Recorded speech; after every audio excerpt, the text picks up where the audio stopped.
Fascinating. Our thanks to Carrie Sanders for that report. That's a whole lot of cheese after that collision to make a nice charcuterie board when that happens. It's fascinating. It was. All right, a quick break as Pizza Hut dials up the heat with a slice that's sure to spice up your life. And still ahead, why even use words anymore? The new emojis coming to your phone for more emoji speak. Good morning, I'm Joe Fryer. And I'm Savannah Sellers. 2022 is off to a busy start. Winter's wrath causing headaches from coast to coast. It's been really incredidible to see how quickly volunteers started to help with the cleanup efforts. Morning News Now, streaming weekdays at 7. I'm Terry Crews, Team USA superfan. Michaela Schifrin. Schifrin wins gold. With just one more gold medal, she'll have more than any American alpine skier in history. And she'll have plenty of chances to get it at the Winter Olympics in February. I guess you could say she's climbed the mountain of this sport. But if you want more gold, it's time to come down, Michaela. Better do it fast. The Winter Olympics, February 3rd on NBC and Peacock. The Meet the Press Chuck Todd Cast, free wherever you get your podcasts. Good morning, I'm Joe Fryer. And I'm Savannah Sellers. 2022 is off to a busy start. Winter's wrath causing headaches from coast to coast. It's been really incredible to see how quickly volunteers started to help with the cleanup efforts. Morning News Now, streaming weekdays at 7.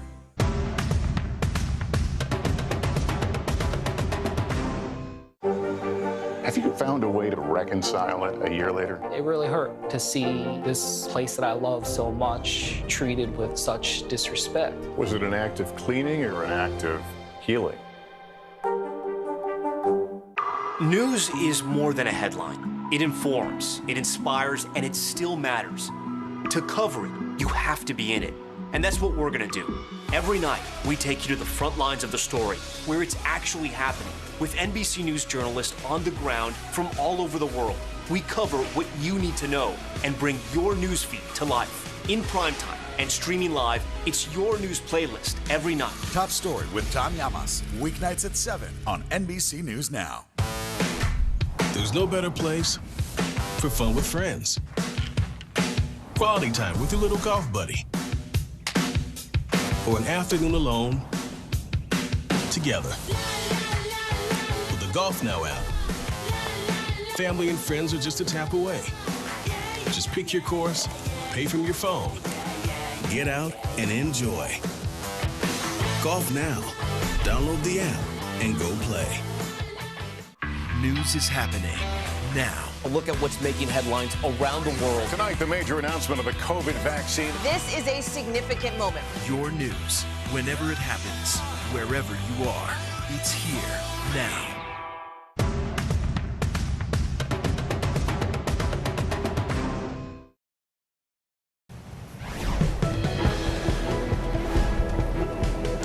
In today's Quick Hits, get ready for some of your favorite snack foods to get more expensive. The maker of Oreo cookies, Mondelez International, said it plans to raise prices by as much as 7% in the U.S. starting from this month. Lowe's is teaming up with pop-up Petco shops inside select stores starting in Texas, North Carolina, and South Carolina. Customers will be able to buy things like dog food and cat litter, even visit the vet while shopping for paint and other supplies. And Pizza Hut is spicing up their menu with what they say is their hottest lineup yet. 3 new Spicy Lovers pizzas. The Spicy Double Pepperoni, Spicy Hawaiian Chicken, and Spicy Veggie are available now for a limited time. Let's turn now to Wall Street, where tech visionaries are leading the way forward in more ways than one. We're talking about Tim Cook and Elon Musk. CNBC's Steve Sedgwick is keeping track of the latest. Good morning, Steve. Good to see you. Really good to see you. Good morning, Francis. Good morning, Vanita. Right, Apple numbers were absolutely fantastic. Let's be honest about it. 11% increase in the revenues to $124 billion in the fourth quarter. China sales were fantastic, up 21% revenue. Services, which includes things like Apple Music, up 24%. iPads were down a bit, but that's because they prioritized the supply chain for iPhones. But Tim Cook telling CNBC everybody is seeing inflationary pressures, so potential problems on the margin for a lot of companies. Apple seemed to be riding the storm very, very well. Tesla, meanwhile, well, the shares, they fell actually after hours to the lowest level since October. Now, very interesting. Elon Musk is trying to say, oh, don't worry about the numbers as such. The most important thing we can give you this year is a Tesla bot.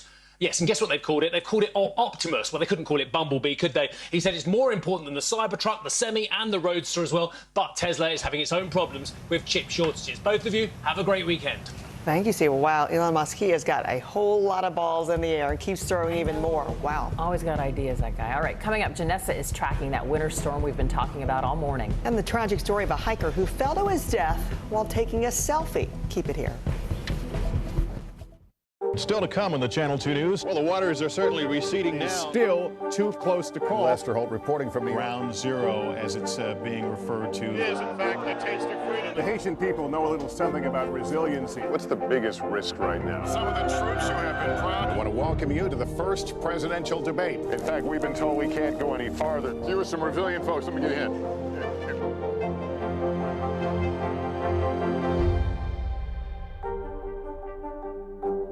To cover the news, you have to be in it. We'll take you to the front lines of the story, bringing your news feed to life. Streaming live every night. It's your news playlist. Top Story with Tom Llamas, weeknights at 7 on NBC News Now. Still to come on the Channel 2 News. Well, the waters are certainly receding now. Still too close to call. Lester Holt reporting from the Ground Zero, as it's being referred to. It is, in fact, the taste of freedom. The Haitian people know a little something about resiliency. What's the biggest risk right now? Some of the troops who have been proud. I want to welcome you to the first presidential debate. In fact, we've been told we can't go any farther. You are some resilient folks. Let me get a hint.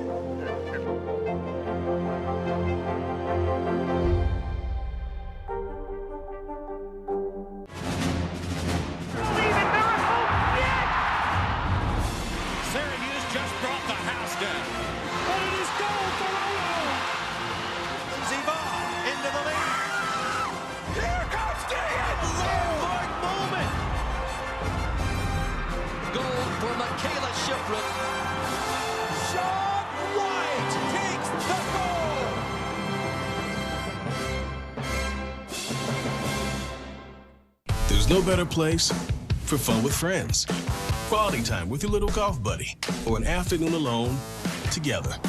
Family and friends are just a tap away. Just pick your course, pay from your phone. Golf now. Download the app and go play.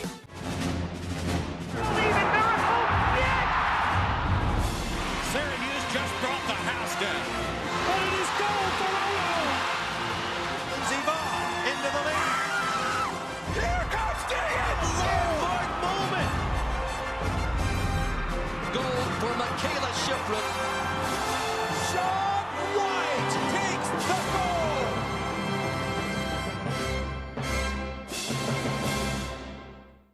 Hi everyone, can't stress this enough. You know, with this strong nor'easter that's about to form, you need to have your devices charged because power problems are going to be widespread across these coastal areas. We're talking about hurricane force winds. So going to be watching that, but the setup is just really not nice. On top of the heavy snow, the gusty conditions, you have temperatures that are going to fall.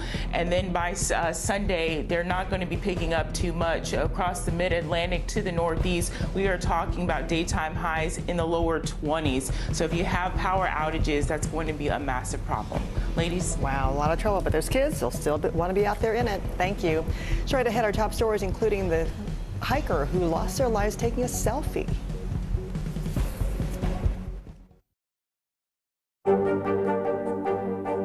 What are you doing for teachers who feel that they're being stretched too thin? Did you understand how prevalent hunger was in your own community?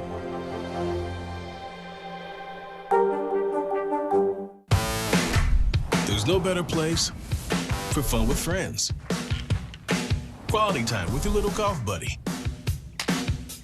or an afternoon alone together. With the Golf Now app, family and friends are just a tap away. Just pick your course, pay from your phone, get out and enjoy. Golf Now. Download the app and go play. We've got a Congress that doesn't seem very functional. What's this election year going to look like? Are we getting ahead of the science? Are we behind the science? How much did this booster confusion set us back? Can the January 6th committee come up with anything that would change Republican minds? If it's Sunday, it's Meet the Press.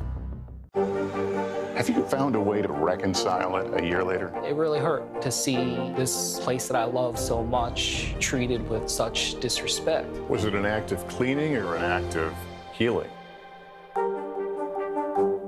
These days, it feels like the news never stops. So let's get into it. What's happening right now, what it all means for you for an hour every day. It can be hard to keep up, so let's get started together. Allie Jackson Now, weekdays at 5 on NBC News Now.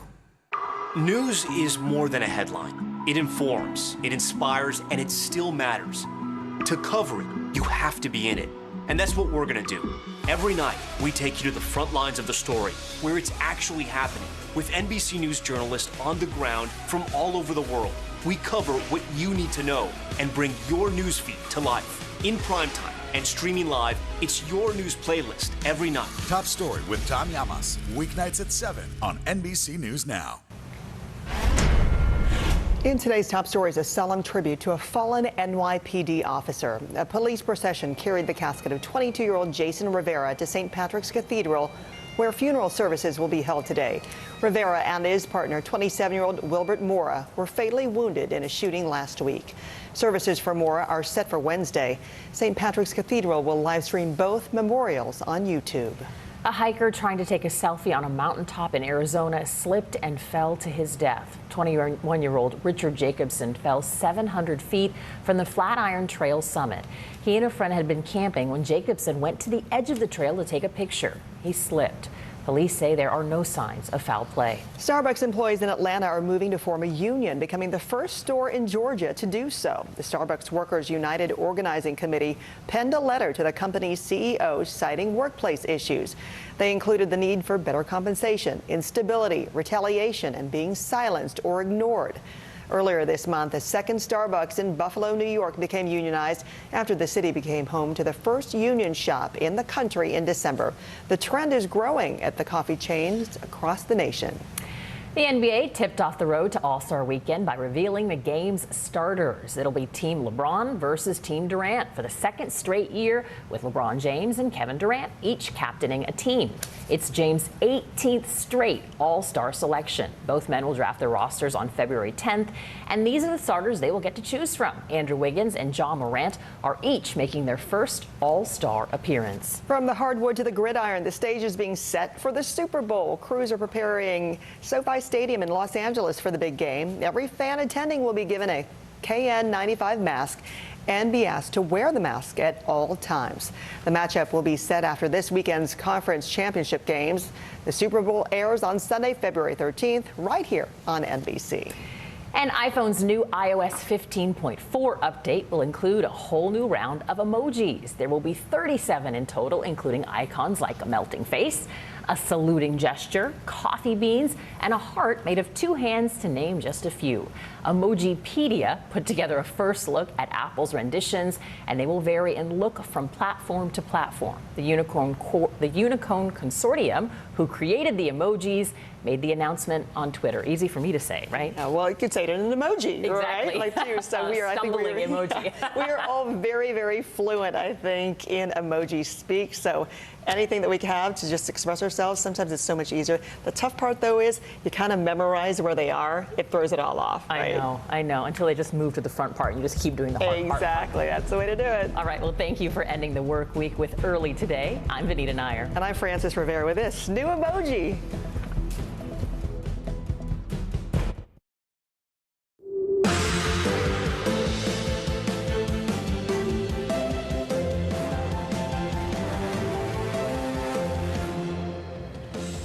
Good Friday morning. I'm Joe Fryer. And I'm Ellison Barber in for Savannah this morning. Right now on Morning News Now, invasion imminent, fear and uncertainty from Eastern Europe to the Western world. President Biden warning the president of Ukraine that Russia could attack in a matter of days. As Russia strengthens its forces in the region, we have team coverage from Kyiv to D.C. History in the making, a Supreme Court vacancy paving the way for an historic first as longtime Justice Stephen Breyer officially announces his retirement. Now the focus is on who President Biden will pick to take his place. The person I will nominate will be someone with extraordinary qualifications, character, experience, and integrity. And that person will be the first black woman ever nominated to the United States Supreme Court. A look at the potential contenders, plus why lawmakers are preparing for a fight in the Senate. mobilizing masks, a new strategy in America's fight against COVID. Right now, hundreds of millions of free N95 masks being made and distributed at pharmacies nationwide. More on the plan to help stop the spread of Omicron. Plus, technology used to create the COVID vaccine could be the answer in the fight against HIV. Weekend wallop. Millions brace for another winter storm. This morning, warnings in place along the East Coast, with some parts expecting more than 2 feet of snow. We're tracking its path and the preparations already underway. And are you ready for some football? The stage is set for an epic NFL weekend. 4 teams gearing up to battle it out for a spot in the Super Bowl. We're counting down to the big game. You can be snowed in while watching football. I mean, it sounds like a nice weekend to me. It actually really does, doesn't it? I mean, if it's got to go down, like, that's a good setup. Fine by me. All the excuses in place for a perfect weekend. I like it. All right, so we begin this morning with new concerns over the crisis in Ukraine. The Pentagon says Russia has moved more combat forces to the borders in the last 24 hours, further escalating fears of an invasion. That includes new live fire drills along the Ukrainian border and more jets in Eastern Europe. Russian troops are also conducting naval exercises in the Baltic Sea. The Pentagon is watching these growing numbers closely. We continue to see, including in the last 24 hours, more accumulation of credible combat forces arrayed by the Russians in, again, the western part of their country and in Belarus. The U.S. is now calling for a meeting next week with the UN Security Council to discuss the standoff in Ukraine. All of this coming just a day after the Kremlin said it's not optimistic there will be any diplomatic resolution, after the U.S. said in a written response it would not ban Ukraine from joining NATO. President Biden spoke with Ukrainian President Zelensky on the phone yesterday, reaffirming U.S. support. Ukraine's leader says the biggest needs right now, besides any peaceful de-escalation efforts, are military and financial assistance.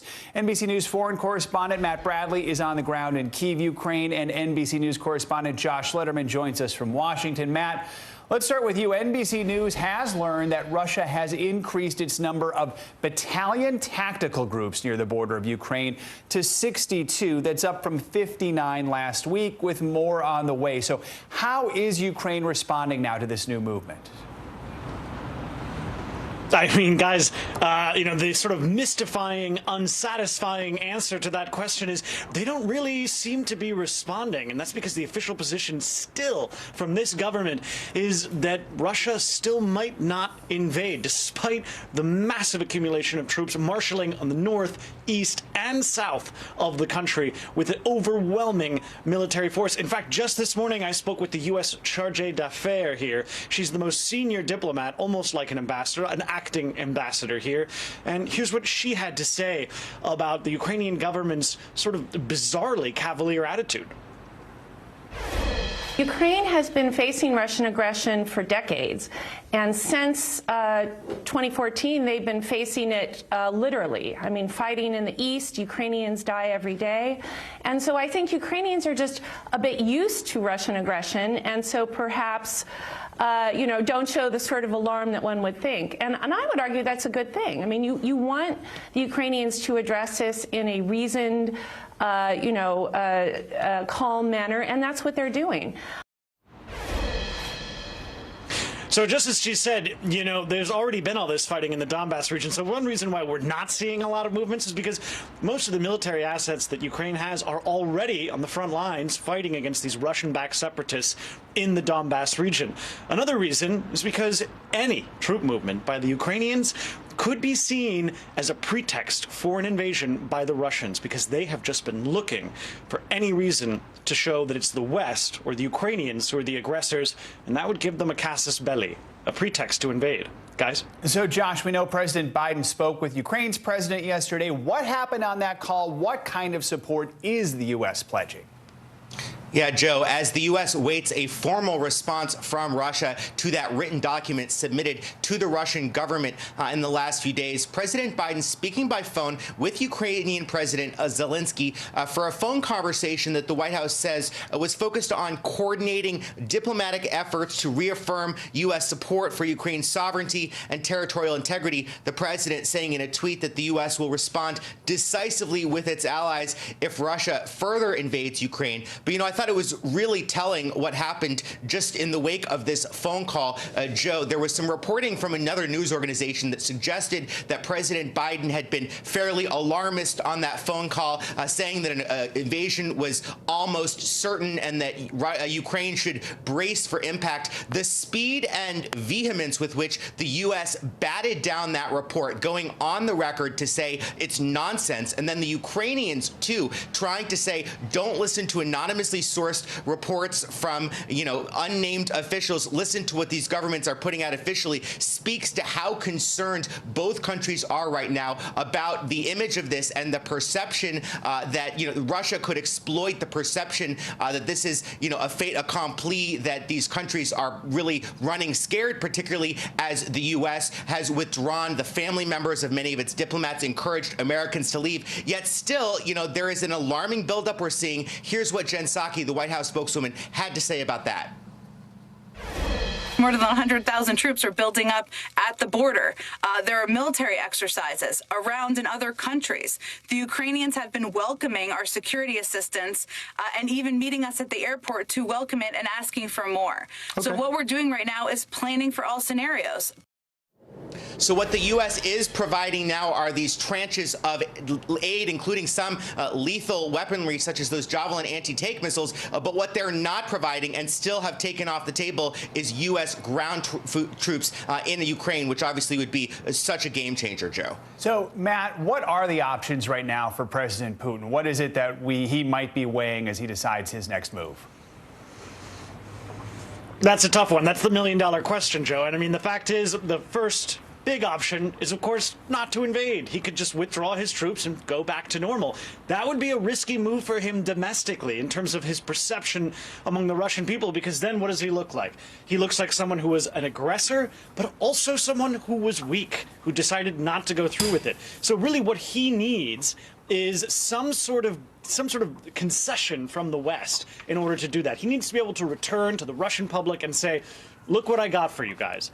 Whether or not that happens, if that happens through negotiations, it's unclear that he's going to get something like that, guys. All right, Matt and Josh, thank you so much for kicking us off this hour. We appreciate it.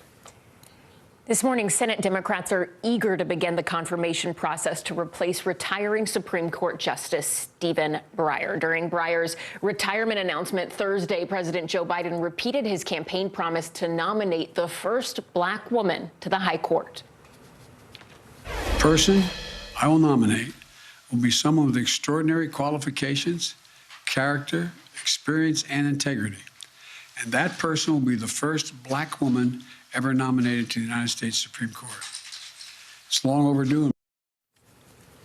Here to help us break down what comes next is NBC News Capitol Hill correspondent Leanne Caldwell. Leanne, good morning. We're so glad to have you with us. Talk to me about the timeline here. Democrats are saying they want to move quickly on this nomination. Why are they in such a rush? Good morning, Ellison. Well, Democrats want to vote as quickly as possible as soon as they have the vote. Of course, we have to wait for the nomination and the hearings have to take place. These senators are also going to want to meet with this Supreme Court justice nominee as well. But the reason is because the Democrats have such a slim majority and anything can happen. There can be the health of a member could go bad. Someone, unfortunately, could die. Someone could change parties. You have no idea what's going to happen. And Democrats know they have this slim majority. And so they want to waste no time and move forward. But ultimately, it's going to be up to the members of how fast this goes, because if members need more time to study this person's background or have more questions, that could slow the process down. But historically, it usually takes about 2.5 months to get this done.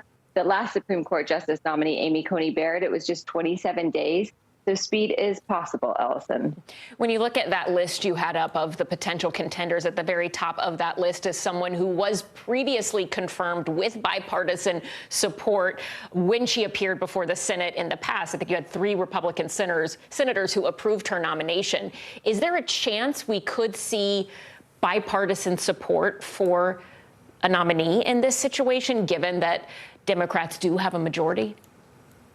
I think there is. Someone like Senator Susan Collins is someone who likes to vote for the president's nominee. She did not vote for Amy Coney Barrett because she didn't like how close it was to the 2020 presidential election.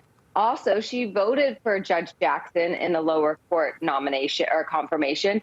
So did Senator Lisa Murkowski of Alaska. And so did Senator Lindsey Graham of South Carolina. So we are watching those 3. And plus, there could be a couple more who do vote for this.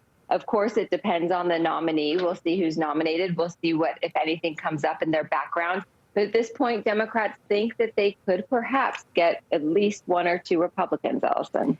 Supreme Court has been an incredibly political issue of late. We heard it talk about in the presidential election, midterms prior to that. How do you think this will impact the midterms? So this could very well be good for Democrats. They just had a huge defeat on voting rights legislation, something that has really infuriated and frustrated, especially Black voters. And the fact that Biden says that he's going to nominate the first Black woman to the Supreme Court could be a huge energizing factor for that portion of the party, as well as the progressive activists as well, who has been wanting a new a progressive person nominated to the court. We'll see who this is, of course. As for Republicans, they are going to see how motivated this gets their base. They have said, look, elections have consequences. That's why Democrats are able to fill this Supreme Court seat. And so they are going to use that to the polls in order to get their people to vote, because we know the Supreme Court, especially for conservatives, is a huge issue, Ellison. Yeah, thank you so much, Leanne. We appreciate your reporting. Yeah. N95 masks are on their way to pharmacies and health centers across the country, and millions of Americans are starting to receive those free at-home testing kits. It's all part of the federal government's ramped-up distribution plan to try and protect Americans from the Omicron variant. More than 400 million masks will be delivered through the program, making it the biggest distribution effort of PPE in U.S. history. The shipments come as hospitalization numbers reach new highs in some parts of the country. NBC News correspondent Heidi Presbella is outside a community health center in Washington, a place set to receive those masks. So Heidi, good morning. So walk us through what we can expect to see next from this rollout. Yeah, good morning, Joe. I'm here in D.C. because D.C. right now has the highest hospitalization rate per capita in the nation. And I'm here in Ward 5, where they've seen some of the highest numbers of deaths, Joe. And so what they're hoping is that people will show up at these community centers, which have been prioritized by the Biden administration to receive the PPE, because this aspect of COVID, Joe, doesn't get enough attention. And that is that a lot of the people who are getting really sick and dying, it's not about ideology. It's about access. It's about access to things that can protect them, like the N95 masks and the tests. A lot of the people here maybe can't afford them to go in and work their shift at Starbucks, and maybe then they come home in a crowded setting where they give the virus to Grandma Joe. So they're hoping that by prioritizing these places like the community centers, people will get the word and come out and get the things, get the tools that can protect them. So Heidi, I know you recently spoke to Dr. Cameron Webb, the equity director for the White House COVID response team. So what did he have to say about how different communities are being prioritized for this rollout? Yeah, well, first he said they've learned some lessons from website rollouts, because we've seen a very seamless rollout here of this website. And in part, what they did was they piloted it, and this hasn't been reported before, but they piloted this with these underserved communities. So they took these zip codes. They're called socially vulnerable index. It's a CDC measurement that they use to identify underserved communities that might need additional assistance. And they prioritized those by partnering with faith-based and other community organizations. Take a listen to what he said, Joe. These are the same zip codes that have faced an increased burden of COVID, more hospitalizations, more deaths, and then a lot of the other dynamics that lead to worse outcomes with COVID, whether it's rates of chronic disease or even risks of exposure. And so making sure that we're putting that priority there and saying that we care deeply about your access to resources. So the results, Joe, are that so far the administration tells me that 43% of the millions of tests that have been mailed out have gone to underserved communities, and going forward, USPS is now putting aside 20% of the tests in reserve to make sure that they continue to go to those high priority zip codes, Joe. Interesting to hear that. So we're still dealing with Omicron. That's the priority right now. But what did Dr. Webb say about the potential for another wave of COVID infections in the future? How's the government preparing for that? Yeah, look, this is, as you said, the largest deployment of PPE in history, and yet the idea that I got from him is that we are just ramping up, right? The government was putting out about 100 million tests back in November. This particular shipment is 500 million. Joe Biden, the president, has already called for another 500 million. And you can expect to see more of this with vaccination rates so low. That is the idea that I got from him. Here's what he said. Our hope is that when you couple this with our work around masking, with our work around really talking to folks about the key mitigation strategies, and then around the vaccination effort, you know, over time we have more and more community immunity. We have fewer folks who are susceptible to these kind of outbreaks. This is how we make progress in the pandemic. So again, the idea, Joe, is the idea is that facilities like this aren't just putting out a one-time mask giveaway here, that this could be really a permanent infrastructure to handle additional surges, additional variants. Joe? I think that's a lesson we're learning from Omicron. We have to prepare for more in the future. Heidi Prisbilla, thanks so much. Appreciate it.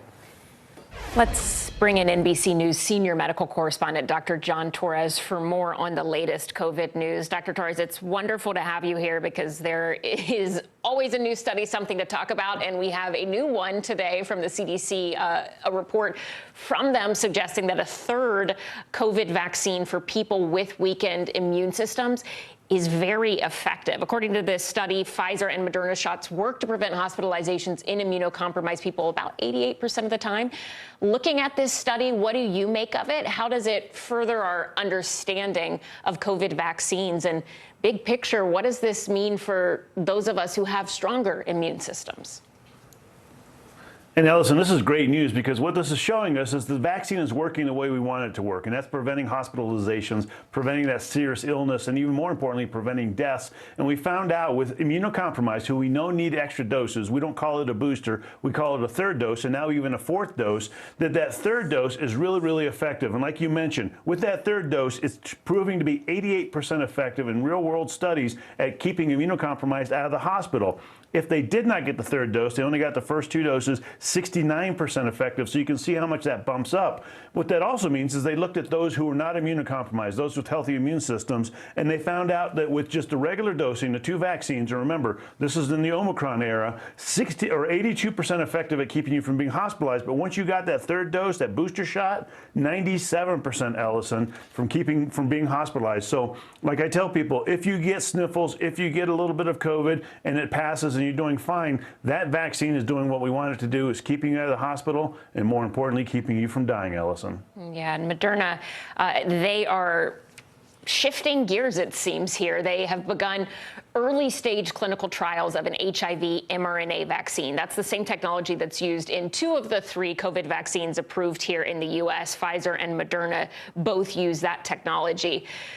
Break down for us what this means. Obviously, Moderna is doing a lot of work on the COVID front as well, but has COVID in some ways opened up the door for more medical advancements, even though to a lot of us it feels like we're stuck in a never-ending cycle of bad news when it comes to health? And Ellison, it can feel like that because that's all we get are the bad news. But this is fantastic. About a year ago, I talked to one of the researchers that started developing mRNA vaccines over the last couple of decades. And what she told me was this is very exciting because of all the effort, all the manpower and money that's been put into research for a COVID vaccine is really jump-starting the mRNA vaccines for a lot of other things, including HIV research. And that's what we're seeing here, the fruits of that labor. And so Moderna, like you mentioned, is starting this trial here, which with an HIV vaccine that uses mRNA technology. They're going to give people the shots, the booster shots, and try and find out whether that prevents them from getting HIV, which is the goal here that's been unattainable for decades, Allison. It's amazing stuff. We also have, before we let you go, a question from one of our viewers. Sydney Gaddis asked this. She said, we just got our kids the first vaccine shot on Friday. On Monday, they tested positive for COVID. When should we get them the second shot, the normal 3 weeks, or do we wait 90 days since they already got COVID? So if it's the second shot, you want to make sure you get it at that 3-week interval, even though they had COVID, as long as they're recovered from the COVID, because getting those first 2 shots is important to getting that immune system high. Now, as far as getting the booster shot, the experts are saying you can wait a little bit, maybe a month, maybe up to 3 months after recovering from COVID, unless you're immunocompromised or around somebody who's immunocompromised. And then in that case, you want to go ahead and get it. But for the primary series, those first 2 vaccines, you want to make sure you get them as scheduled, because that gets your immune system to that level it needs to be in order to keep you or hopefully prevent you from that hospitalizations we talked about and serious illness, Ellison. All right, Dr. John Torres, thank you so much. Now, if you have a question for one of our doctors, let us know. They are ready to answer any of your questions. Email us at morningnewsnow@nbcuni.com. You can also let us know if you want to stay anonymous. Millions in the Northeast are bracing for what could be a record-breaking winter storm heading their way this weekend. Some places could potentially see up to 2 feet of snow. So, of course, we send NBC News correspondent Kathy Park into the heart of it. She joins us now from the Massachusetts coastline south of Boston with more on what to expect. So, Kathy, what are they expecting where you are right now? Hey, Joe, good morning to you. Well, New England is bracing for a significant winter storm. So we are talking about high snow totals anywhere from a foot to 2 feet of snow. Snowfall rates could be anywhere between 2 to 4 inches of snow tomorrow. And then storm surge is also a concern in these coastal communities. So beach erosion, flooding, also top of mind. And then you have the high wind gusts, so widespread power outages, also a big concern in this area. So today, as you know, is kind of the day to prepare. Things are relatively calm. So that is what emergency responders are telling folks now. Use this day to get ready. Joe? Yeah, I see all that salt behind you. So what are cities, towns doing to get ready for what's coming their way? Yeah, so you know what? Today they are saying go out and stock up on the essentials if you can actually find it. Right here in Scituate, as you mentioned, you referenced this big salt dome behind me. More than 1,000 tons of salt ready to get going during the storm. But I was told yesterday and also today they have been pre-treating the roadways with brine. But it's kind of all hands on deck here and across New England. Take a listen. We don't have enough trucks. We get 220 plus miles of road in town, and we just, the capital behind it. So we hire outside contractors. They bring their own truck, they bring their own loader, they bring their own driver, then they're paid the appropriate rate. We're getting prepared. We are now, to cover the 1,200 miles of road here in the town of Hempstead, we are getting the plows on the trucks, we're putting the salt on the back, we are gassing them up. And Joe, this really is the calm before the storm, really the beginning stages. So I was told people will be preparing behind the scenes. It really is all hands on deck. We're supposed to hear from the mayor of Boston later on today to get a better sense of their emergency response. So I'm sure there are a lot of press conferences that we'll be monitoring throughout the day today, Joe. And quickly, Kathy, are people excited? Are they anxious? How are they feeling? You know what? It kind of depends on who you ask. When it comes to the kids, they love a snow day, right? But New Englanders, they're pretty hardy. They know the drill. But this year, it's a little unique because I'm hearing a lot about staffing issues. Obviously, COVID is still a big headline here. And then also dealing with shipping delays as folks stock up on the essentials. Take a listen. The kids are excited. They're going to get outside and get to shovel, play in the driveway a little bit, and hopefully do some sledding. So hopefully we get a decent amount of snow, just not too much. There's a nor'easter coming, and my husband likes the ice melt that has magnesium chloride. Ever since, Monday, I think it was announced, people have been coming in for a lot more salts and shovels. As far as supply chain issues, it's just another day in business. 2015, we never ran out of anything. It's the same thing. You got to know where to get it. You can't find plastic. Plastic comes from somewhere. And once again, the consensus from emergency officials, they're saying do the prep work now. If you need to bring things indoors, do it, because we're going to be dealing with extreme wind gusts in the area as well. But today's the day to prepare, because they do not want folks out on the roadways tomorrow, Joe. Kids excited to shovel. We'll see how long that lasts. All right, Kathy Park, thank you so much. With that, let's get a check on your morning news now weather.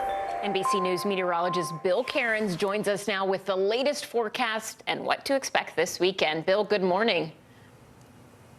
Do we know what Kathy did wrong? Do we know why she got this assignment? She's eager. She does a good job. She's eager. You can always be eager to cover your first blizzard, and then after that, you're like, "Yep, I'm done." Right. That's good. Yeah, blizzard's probably experience. Blizzard's one of the worst assignments because it's cold and it's just snow all behind you. You really can't see anything, and you're just like you won't even be able to measure it because it's blowing all over the place. So good luck, Kathy. We've all been there before. All right, so let's get into this forecast. What changed overnight? We've been talking about the computer models the last couple of days. Do they disagree? Do they agree?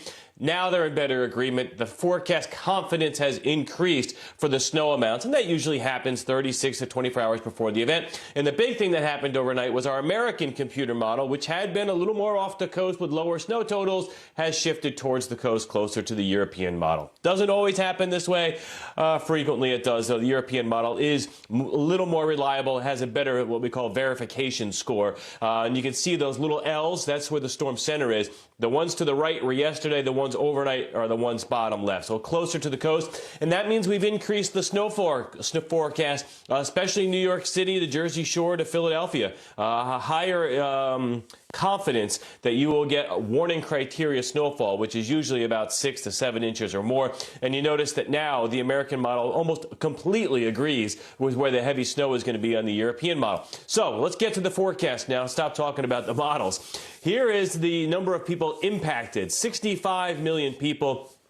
I-95 corridor from D.C. northwards. Blizzard warnings are up for the first time in 4 years for the Boston area, Cape Cod, Jersey Shore, also Maryland and Delaware coastlines. And as far as the nor'easter impacts, the highest snow totals, that's possibility of 18 inches of snow for a huge section of eastern New England. Whiteout conditions, stay off the roads on Saturday. We do not want drivers getting stranded on the highways. And there's the updated snow totals, guys. Not a huge event for D.C., Baltimore, Philly. That's enough to cause you some problems. In New York City, now up to 8 to 12 inches. But of course, the really high stuff is found from Boston, Providence, Long Island. Someone will get between 2 to 3 feet from this storm. But as I said, it'll be hard to measure. It'll be so windy.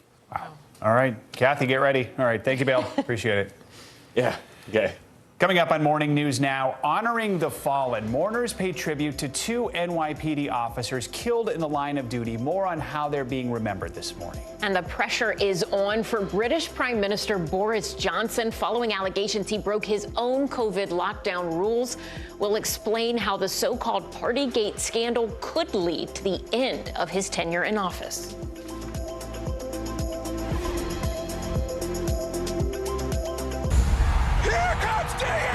In that moment, I was just thinking about what I could do to get to that line. Jesse Diggins to the line!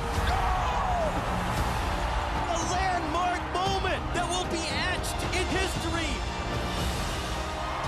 When Keegan jumped on top of me and we saw our teammates right next to the finish line, that was a really emotional moment for me. I remember thinking, this podium is too small. It should be more than just the 2 of us up here. In the City of Angels, 2 kindly old ladies wanted to help homeless men get off the streets forever. And so they did. Listen to The Thing About Helen and Olga, the new podcast from Dateline and Keith Morrison. News is happening now. Look at what's making headlines around the world. Right now on Morning News Now. Tonight, the major announcement of the COVID vaccine. and this is a significant moment. Your news, whenever it happens, wherever you are, it's here now.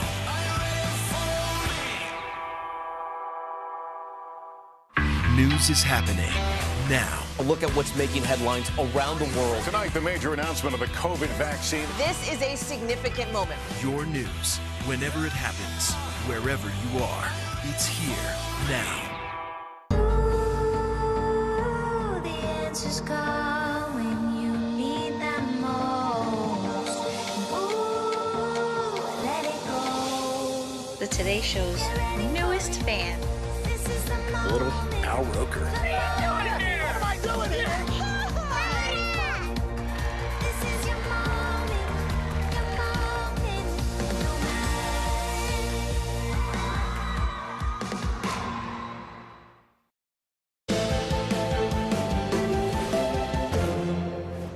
The pressure on UK Prime Minister Boris Johnson is mounting, with the police and now the government investigating allegations that parties held at his 10 Downing Street residence broke COVID lockdown rules. Multiple reports say members of Johnson's party are poised to express no confidence in their leader if the investigations are especially damning. But what could happen next?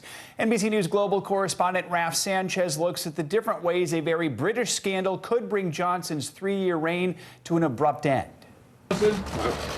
Speculation over Boris Johnson's future as Prime Minister is at fever pitch, with growing calls for him to step down, not just from opposition leaders, but also his own Conservative Party.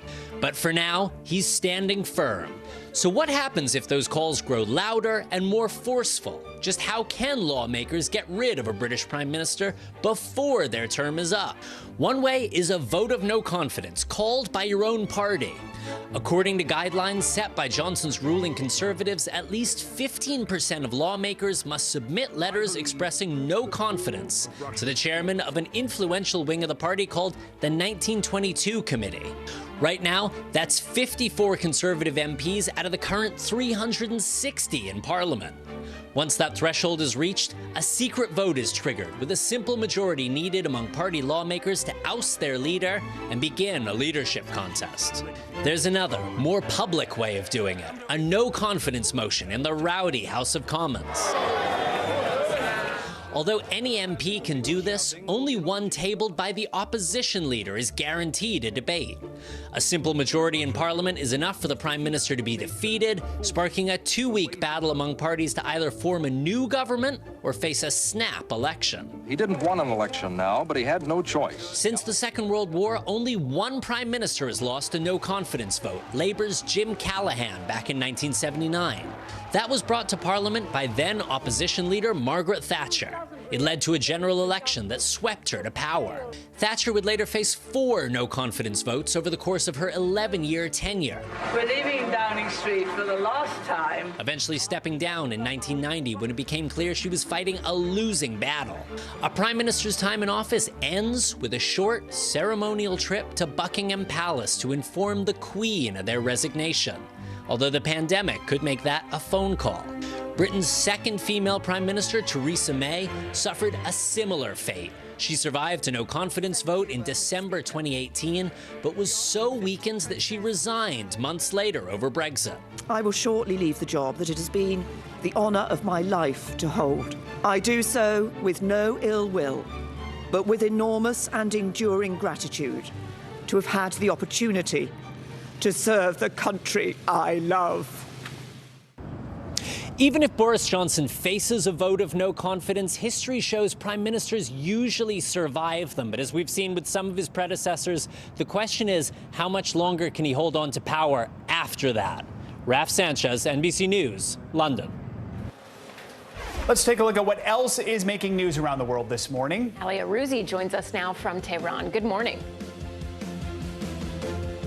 Good morning, Alison. Good morning, Joe. The U.S. Coast Guard has suspended its search for dozens of people missing for several days after a boat capsized off the coast of Florida en route from the Bahamas. 5 bodies were recovered in the search. The Coast Guard is calling it a case of human smuggling and say they are searching both air and sea over a roughly 135-mile area.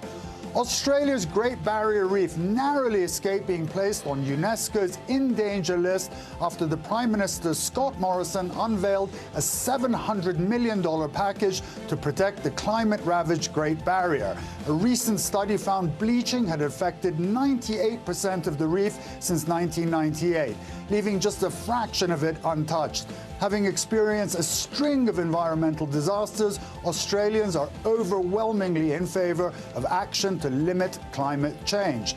And automobile giant Toyota is working with Japan's space agency on a vehicle to explore the lunar surface, with ambitions to help people live on the moon by 2040 and then go and live on Mars. The vehicle being developed with the Japan Aerospace Exploration Agency is called Lunar Cruiser, whose name pays homage to the Toyota Land Cruiser sports utility vehicle.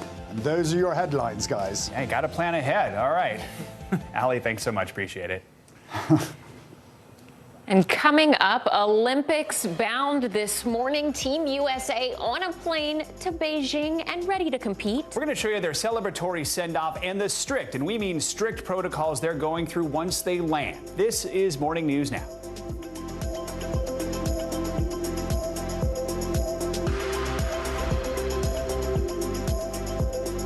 I'm Terry Crews, Team USA superfan. Shaun White, what are you trying to prove? Shaun White takes the gold! You've already won more Olympic golds in snowboarding than anyone else ever. You've dominated the sport since you were a teen. Now you're trying to beat kids half your age. Maybe you're trying to prove you're every bit as good as you were at 15 and that you only get better with age, like a fine cheese. Or yogurt. The Winter Olympics, February 3rd on NBC and Peacock.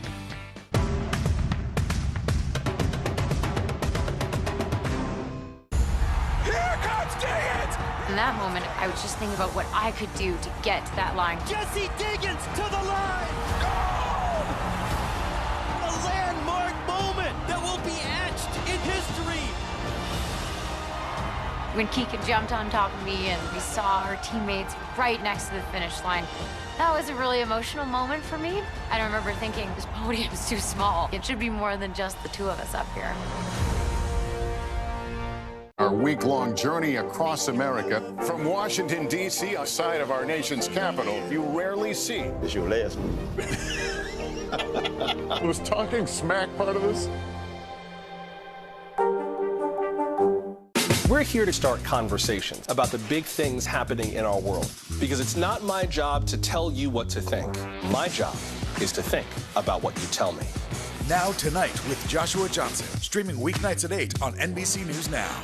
News is happening now. Look at what's making headlines around the world. Whenever it happens, wherever you are, it's here now. Have you found a way to reconcile it a year later? It really hurt to see this place that I love so much treated with such disrespect. Was it an act of cleaning or an act of healing? New this morning, 3 Houston police officers were injured in a wild confrontation, and the suspect has been arrested. It started yesterday afternoon after a car that police were chasing crashed at an intersection. Police say that's when the suspect opened fire, shooting the 3 officers. According to police, the suspect then carjacked another driver and took off. He later surrendered to police after barricading himself inside a nearby home. Senior law enforcement officials tell NBC News the suspect is 31-year-old Roland Caballero. Those injured officers are expected to be okay. And that incident in Houston comes as mourners are expected to say their final goodbyes today to a fallen New York police officer. Jason Rivera was one of 2 officers shot and killed while responding to a domestic violence call just last week. Huge crowds and thousands of officers from New York and beyond lined the streets and waited in sub-freezing temperatures outside of St. Patrick's Cathedral in Manhattan so they could pay their respects to Officer Rivera Thursday.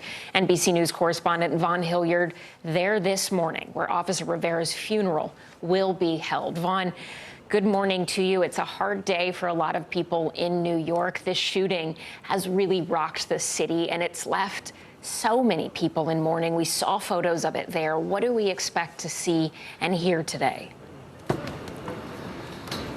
Allison, you're right. We're talking about a 22-year-old Jason Rivera, and we're talking about a 27-year-old Wilbert Mora. Two individuals who last Friday night responded to a domestic violence incident.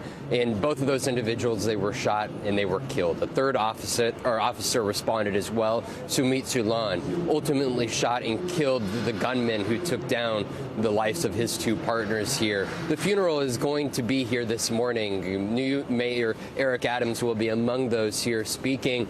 But I think you said the impact that this has on the city. For folks who know Midtown Manhattan, the surrounding streets here are shut down. You're talking about thousands of NYPD officers who are here on hand. But this is what you see when cities lose one of their own, individuals who are called to service here. Last year, Ellison, 62 police officers were gunned down in the line of duty. 62. That was a 30% increase from 2020 here. You're talking about a moment in America in which there's a reckoning with how police departments can best serve their communities. But that is also met with the reality that there is greater number of murders that have been taking place, particularly over the last few years. When you look at the numbers, 2021 compared to 2019, here in New York City, there's been a 40% increase in the number of murders per year. And when you look at the number of shooting incidents in 2021 compared to 2019, there were more than 1,400 last year compared to just 700 back in 2019. Ellison, but today is a day in which Officer Jason Rivera will be remembered. Officer Rivera and Mora, they were the fourth and fifth New York police officers killed in the line of duty this year. Mayor Eric Adams, you mentioned him. He's going to be there. He himself obviously used to be a part of this police force. What is he saying about concerns over safety? Yeah, he was a 20-year vet of this police department here before ascending to borough president and then ultimately the mayor here. This, for him, strikes at home here. And it was just earlier this week in which he happened to give his own speech about the need to address gun violence here in the city.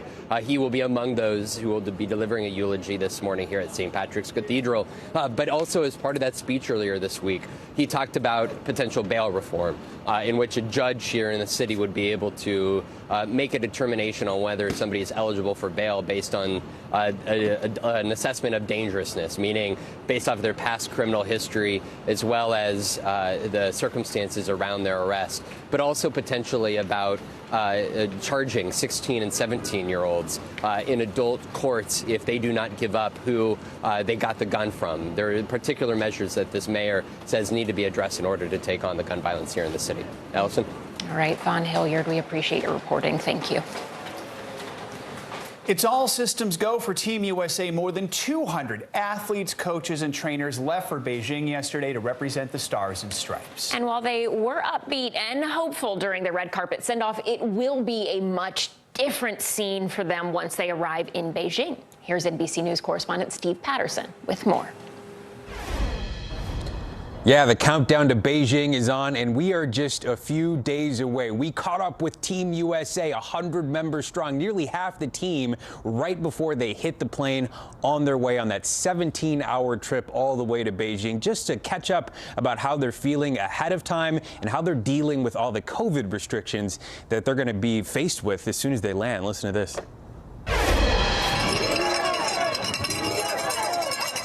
Team USA, packed, pumped, and ready to compete in the Winter Olympics. Speed skating star Brittany Bowe with a final farewell to mom before a 17-hour flight. Love you. But with COVID complicating everything from training to qualifying, it's already been a long trek. Dude, it's been, such a crazy ride. I'm just fingers crossed we get to get on this plane and get over there safe and sound. This is it. Nearly half the U.S. team is boarding this flight after a lifetime of preparation. But first, they're going to have to deal with some pretty strict protocols. Once they make it to Beijing, they'll be tested daily. They must remain in a fully closed loop, no interaction allowed with the Chinese public. And if an athlete tests positive, they'll be immediately isolated or hospitalized. I've tried to not get so frustrated in my head and just take it day by day. So many invasive nose tests. The Chinese government's zero COVID policy upping the stress. It's definitely adding a nerve-wracking part to it, but still I'm just focused on racing and competing my best. That mindset echoed by the whole team. I think that if we just do our jobs, we're going to do amazing. A lifelong dream, undeterred, no matter the obstacle. So there is a 70-page playbook that all the athletes have to adhere to as soon as they hit the ground in Beijing. That includes, as mentioned, daily testing, staying within limits of a certain circular area that they're bound to. They call it the bubble. They're not allowed to go in or outside of it. And also just obviously keeping the same decorum that you would at a normal Olympics. But all of this while they're focused on the very top level of competition. It's a lot to think about, especially when you're focused on, making podium and getting gold. And now you have to think about, again, staying safe with all the COVID regulations that are in China. Steve Patterson, thanks for that. Coming up on Morning News Now, a new plan taking flight to address a critical shortage of pilots. How one airline is training students with no experience to get in the captain's seat. Plus, cooking with Dolly Parton, Yeah. the new partnership that could have fans baking from 9 to 5 in this week's Good to Know.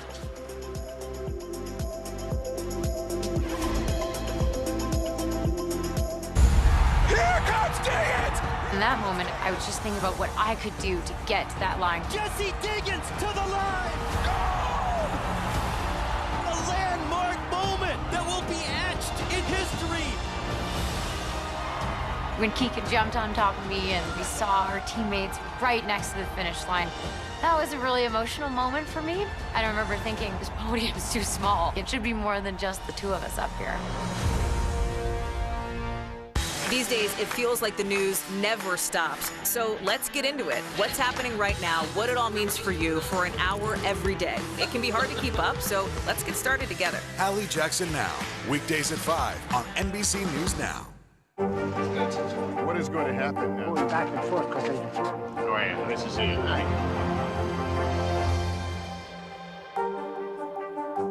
Hey everybody, it's Hoda Kotb from The Today Show. I am so excited to tell you about my new podcast, Making Space with Hoda Kotb. I sit down with some incredible people and we'll hear some uplifting stories. Listen to Making Space now on Apple Podcasts.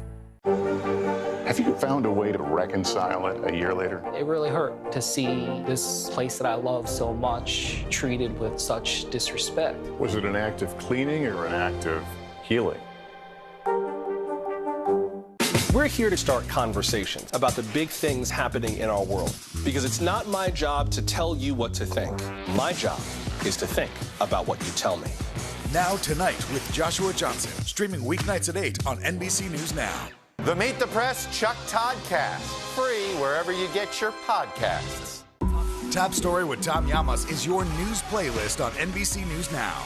And now you can listen to it as a podcast, available anytime and anywhere. The Meet the Press Chuck Toddcast, free wherever you get your podcasts. We want to get to some breaking news right now. Officials say a bridge has collapsed in Pittsburgh. You are looking right now at live pictures of the scene. It's near Frick Park, that's on the east side of the city. According to Pittsburgh Public Safety, there is a strong smell of natural gas in the area. Again, these are live pictures right now looking at emergency response and tow trucks in the area and other officials responding. The good news is right now, no injuries have been reported.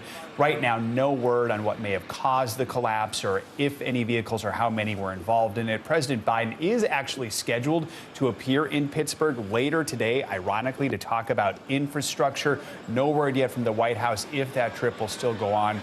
We're going to stay on top of this story and bring you any new developments as they come in. One major airline is making a big investment to address the critical shortage of pilots. Airlines normally recruit their pilots from the military and regional airlines. There's simply not enough of them to fill demand. So United Airlines has decided to open up its own flight academy, taking students with no prior experience to eventually sit in the captain's seat. NBC News correspondent Tom Costello has more. Daybreak in Arizona, and 29-year-old Josh Azua is up early in the cockpit with his flight instructor. 71, rotate. Nice. Pitching 85. 6 months ago, Josh was a motorcycle cop in Metro Denver, dreaming of learning to fly. That's when he saw United Airlines is recruiting students, no experience needed, for the first major airline-owned pilot flight academy to help fill the critical shortage of airline pilots. In December, he joined the first class outside of Phoenix. As soon as I had my first flight and we left the ground, I knew this was for me. I was hooked. It's just a completely different feeling than being on the ground. The industry predicts a shortage of 12,000 pilots in North America next year, with too few pilots coming from the military and private pilot training costing $100,000, prohibitive for many. All airlines are scrambling to fill their cockpits. United plans to hire 10,000 pilots over the next 8 years, half of them graduates of its new academy. CEO Scott Kirby. This is a way for you to ensure that the pilots are being trained to the specs, to the qualifications you want. In the way that the military trains pilots, with upset recovery training, and really a unique approach to pilot training to train the next generation of pilots for United Airlines. United says 50% of its students will be women or minorities. As a flight attendant, Shelley Thomas dreamed of becoming a pilot. Today, she is. Yeah, you manage the energy perfectly. Teaching Josh to fly and headed for her own career in the cockpit. The ultimate goal would be to fly a 777 for United. Yeah. A 777? Yeah. That's a big plane. Bigger than this one. Before becoming a commercial airline pilot, the grads will still need to have 1,500 flight hours. Most will start at a regional airline. As for Josh, Actually, I think they were probably my best landings I've had yet. in a few years, he may be your pilot. Tom Costello, NBC News, Phoenix. Important information, safety information from Apple, a new way to access a national park, plus the unlikely pairing of a country singer with cake mix. Here's NBC investigative and consumer correspondent Vicki Nguyen with this week's Good to Know.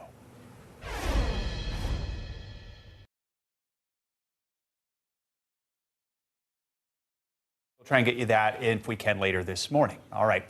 Coming up, we've got more to come here on Morning News Now, including 4 teams just 1 win away from the Super Bowl. We've got more on the excitement of what's expected to be another exciting weekend of football next on Morning News Now.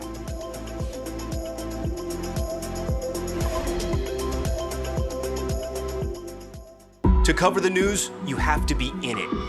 We'll take you to the front lines of the story, bringing your news feed to life. Streaming live every night. It's your news playlist. Top Story with Tom Llamas, weeknights at 7 on NBC News Now. News is happening now. Look at what's making headlines around the world. Right now on Morning News Now. Tonight, the major announcement of the COVID vaccine. And this is a significant moment. Your news, whenever it happens, wherever you are, it's here now.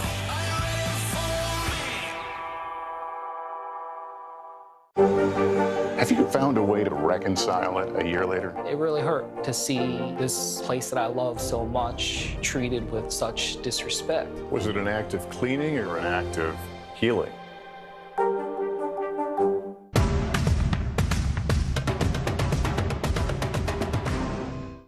This is a very different kind of program. We're here to start conversation about the big things happening in our world. Professor, I'm not asking you to predict the future, but what do we think that the new normal is going to be?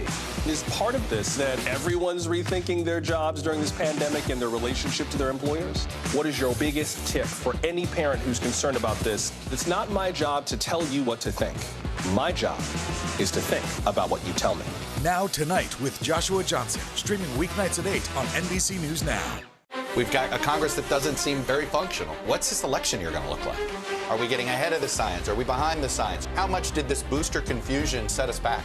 Can the January 6th committee come up with anything that would change Republican minds? If it's Sunday, it's Meet the Press.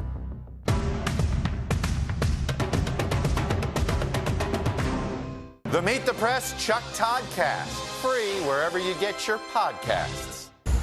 Here comes Diggins! In that moment, I was just thinking about what I could do to get to that line. Jesse Diggins to the line! Goal! A landmark moment that will be etched in history. When Keegan jumped on top of me and we saw our teammates right next to the finish line, that was a really emotional moment for me. I remember thinking, this podium is too small. It should be more than just the 2 of us up here.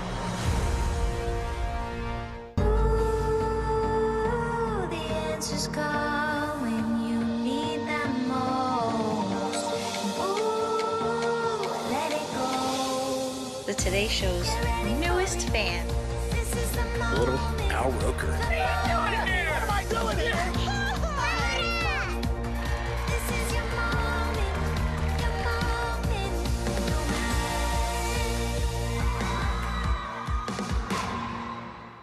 moment. What happened here is a story of loss and salvation. There were residents who hung on for dear life.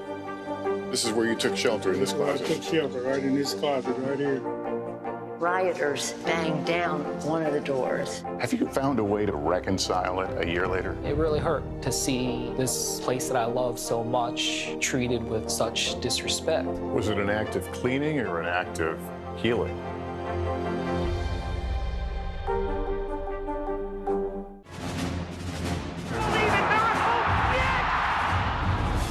Syracuse just brought the house down. But it is goal for Olo. Lindsey Vaughn into the lead. Here comes Gideon. Landmark moment. Goal for Michaela Shiffrin. Sean White takes the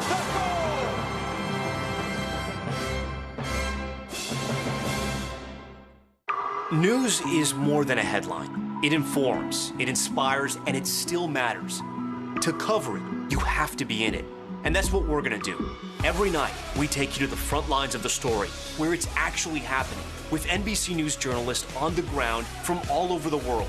We cover what you need to know and bring your newsfeed to life. In primetime and streaming live, it's your news playlist every night. Top Story with Tom Llamas, weeknights at 7 on NBC News Now. Still to come on the Channel 2 News. Well, the waters are certainly receding now. Still too close to call. Lester Holt reporting from the Ground Zero, as it's being referred to. It is, in fact, the taste of freedom. The Haitian people know a little something about resiliency. What's the biggest risk right now? Some of the troops who have been proud. I want to welcome you to the first presidential debate. In fact, we've been told we can't go any farther. You with some resilient folks, let me get a hint.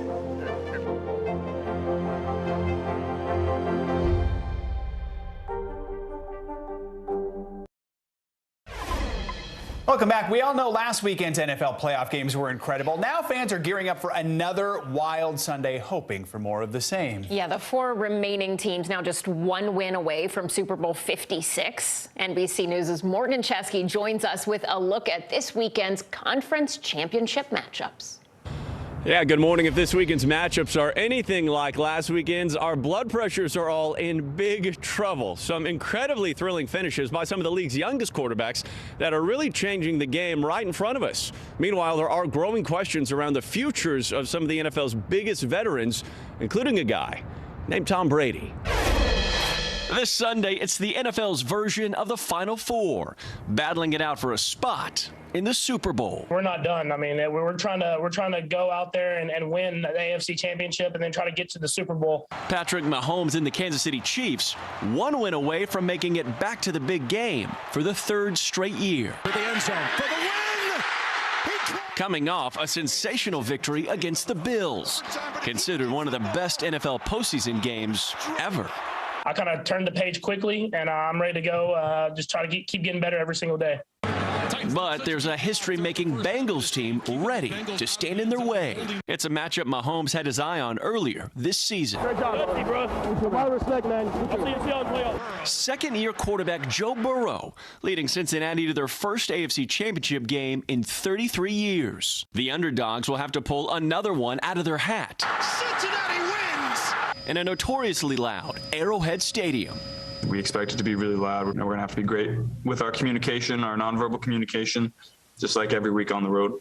In Los Angeles, a couple of California teams. The Rams and 49ers will take their division rivalry to new heights with a trip to a home state Super Bowl on the line. We're excited to play in front of our home fans. There's no question about that. The 49ers head into the weekend with 6 straight wins against the Rams. I mean, we know these guys as well as possible, playing for a 3rd time now. Nothing will really surprise us, I wouldn't say.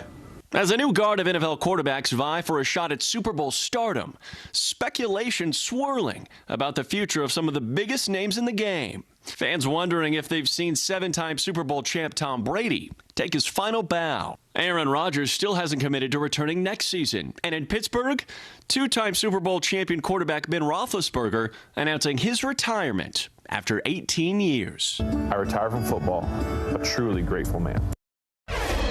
And on the other side of this weekend's big games, all eyes go to February 13th. That is when the Super Bowl is slated to take place in Los Angeles. Officials there have said any fan showing up will not only be rapidly tested, they can also get a free vaccination and will be handed a free KN95 mask and at least encouraged to wear it when they're not eating or drinking during the big game. We'll send it back to you. All right, Morgan Chesky, you're excited to watch? I am. Are you? We'll be snowed in, so might as well. Yes. All right. Sounds good. That does it for this hour of Morning News Now. The news continues right now.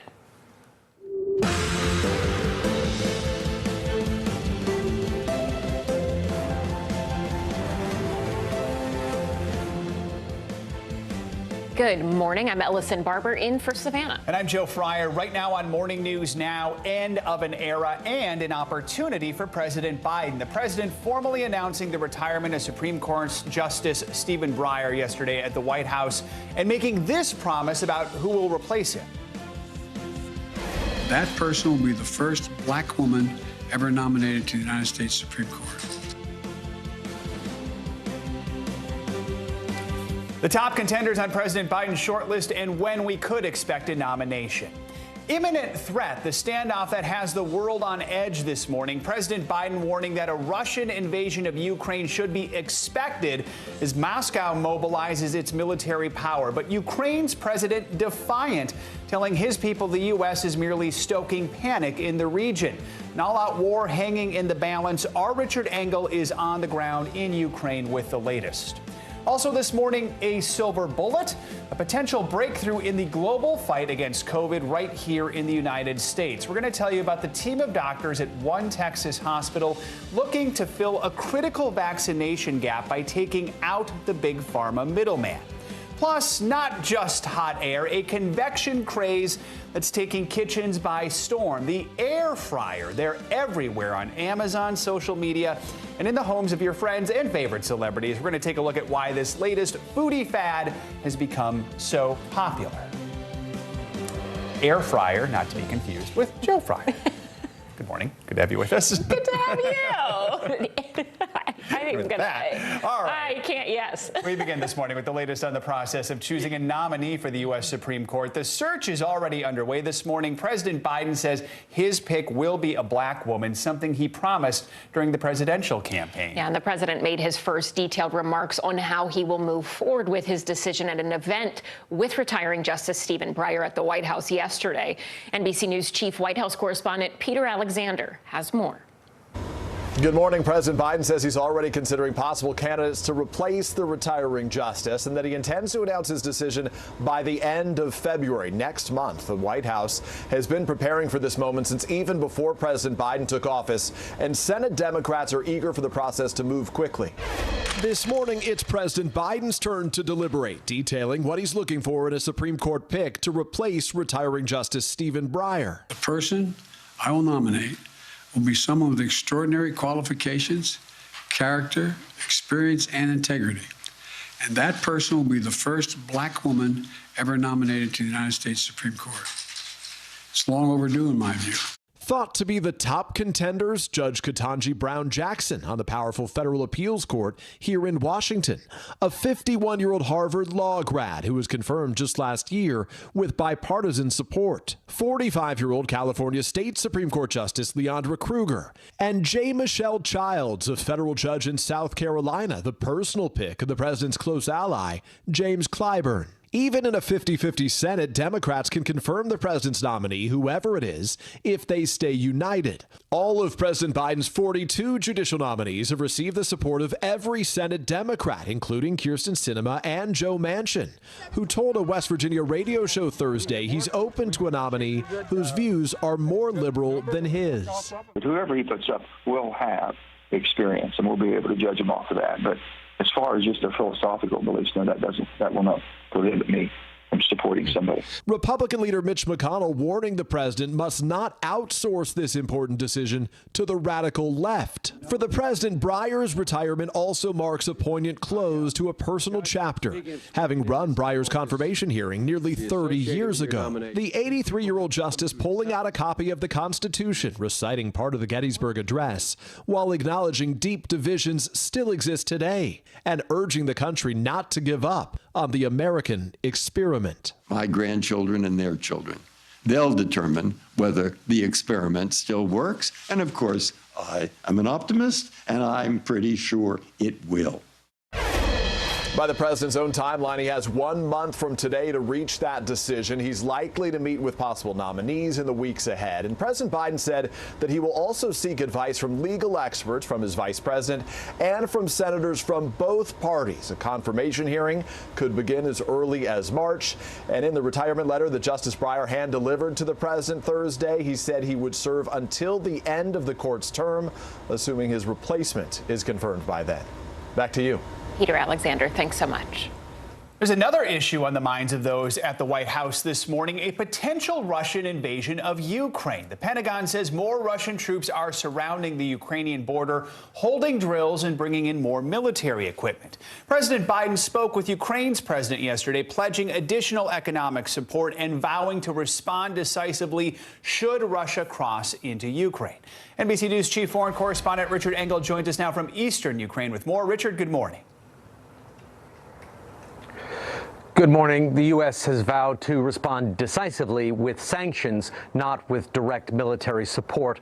President Biden has previously said that he thought that Vladimir Putin would launch some sort of military incursion, some sort of assault on Ukraine. But now there's more specificity. He said that an invasion starting as early as next month, which begins in just a few days, is, quote, a distinct possibility. As Russian troops conduct more live fire exercises near Ukraine's border and continue to build up tanks, fighter jets, warships, and missile launchers around the country's borders, President Biden once again called Ukraine's President Zelensky, promising economic support. President Biden and NATO members have repeatedly said no troops will be coming to Ukraine's assistance. But it's increasingly clear the Biden administration and President Zelensky don't agree on the risk of a Russian invasion. We've always said, and said for quite some time, that another incursion by Russia could be imminent, and imminent means imminent. President Biden, along with most European leaders, has warned with so much force assembled, a Russian invasion should be expected. My guess is he will move in. With the chances of a Russian attack increasing, a Western intelligence official tells us, as Vladimir Putin mobilizes more troops over the next 2 to 3 weeks for exercises in Belarus. President Zelensky has told his people there's no unusual risk and blamed the United States for stirring panic. It's left many Ukrainians not knowing what to do. There are no public orders for drilling, no mass call-ups of reserves, no tests of emergency response systems, just life as normal. It seems there will be no military invasion, says Marina. I believe this. I want to believe this. Some Ukrainians accuse President Zelensky of publicly urging calm to bolster his own support, as he's challenged politically by Ukraine's former president and ex-champion boxer, now Kiev mayor, Vitaly Klitschko. It's not an option to relax and stay calm. Things could explode at any minute, says Alexander Vizirov, an Army veteran. But ignore it or not, the threat, U.S. and NATO officials say, is real and mounting. Russia's foreign minister this morning said that his country won't start a war, but he said that it is possible some other party might, and that Russia won't allow its security interests to be rudely attacked or ignored. Richard Engel, thank you so much. Appreciate it. The Biden administration's vaccine mandate for healthcare workers is now in effect in 25 states and Washington, D.C., impacting an estimated 10 million employees who are connected to Medicare or Medicaid. Thursday's deadline required all employees have at least one dose of a COVID vaccine and gives them another month to receive the second dose. Any employee that has not received a dose of a vaccine could be fired and puts their employer at risk of losing federal funding. The mandate comes as hospitals continue to battle the Omicron surge. ICU beds in Central Texas have reached a new record low, affecting both COVID and non-COVID patients looking for care. Let's begin Harvard Medical School physician Dr. Aditi Nerurkar for more. Good to have you with us, doctor. So there are these vaccine mandates. How are they going to affect an already stressed healthcare system, and what do patients need to know about the mandate? You know, Joe, it is so imperative for healthcare workers to be vaccinated. A recent study from the CDC in September showed that 30% of healthcare workers are still unvaccinated. These healthcare workers are interfacing directly with high-risk groups, patients on chemotherapy, with cancer, and those who are immunocompromised. We also in the healthcare industry have to comply with a slew of other vaccine requirements by our employers. The COVID vaccine should be no different. Dr. Nerurkar, there is a study recently released by the National Institute of Health, and it goes into some of the potential side effects or concerns people had previously voiced as it relates to getting pregnant. And according to this study, they say that the vaccines may temporarily change the menstrual cycle, but they also say that it has very low risk for people looking to get pregnant. However, if a person, male in particular, gets the virus, they say that that appears to slightly lower the chances of conception. Walk us through what this study looked at, what they found, and what does it mean for the rest of us?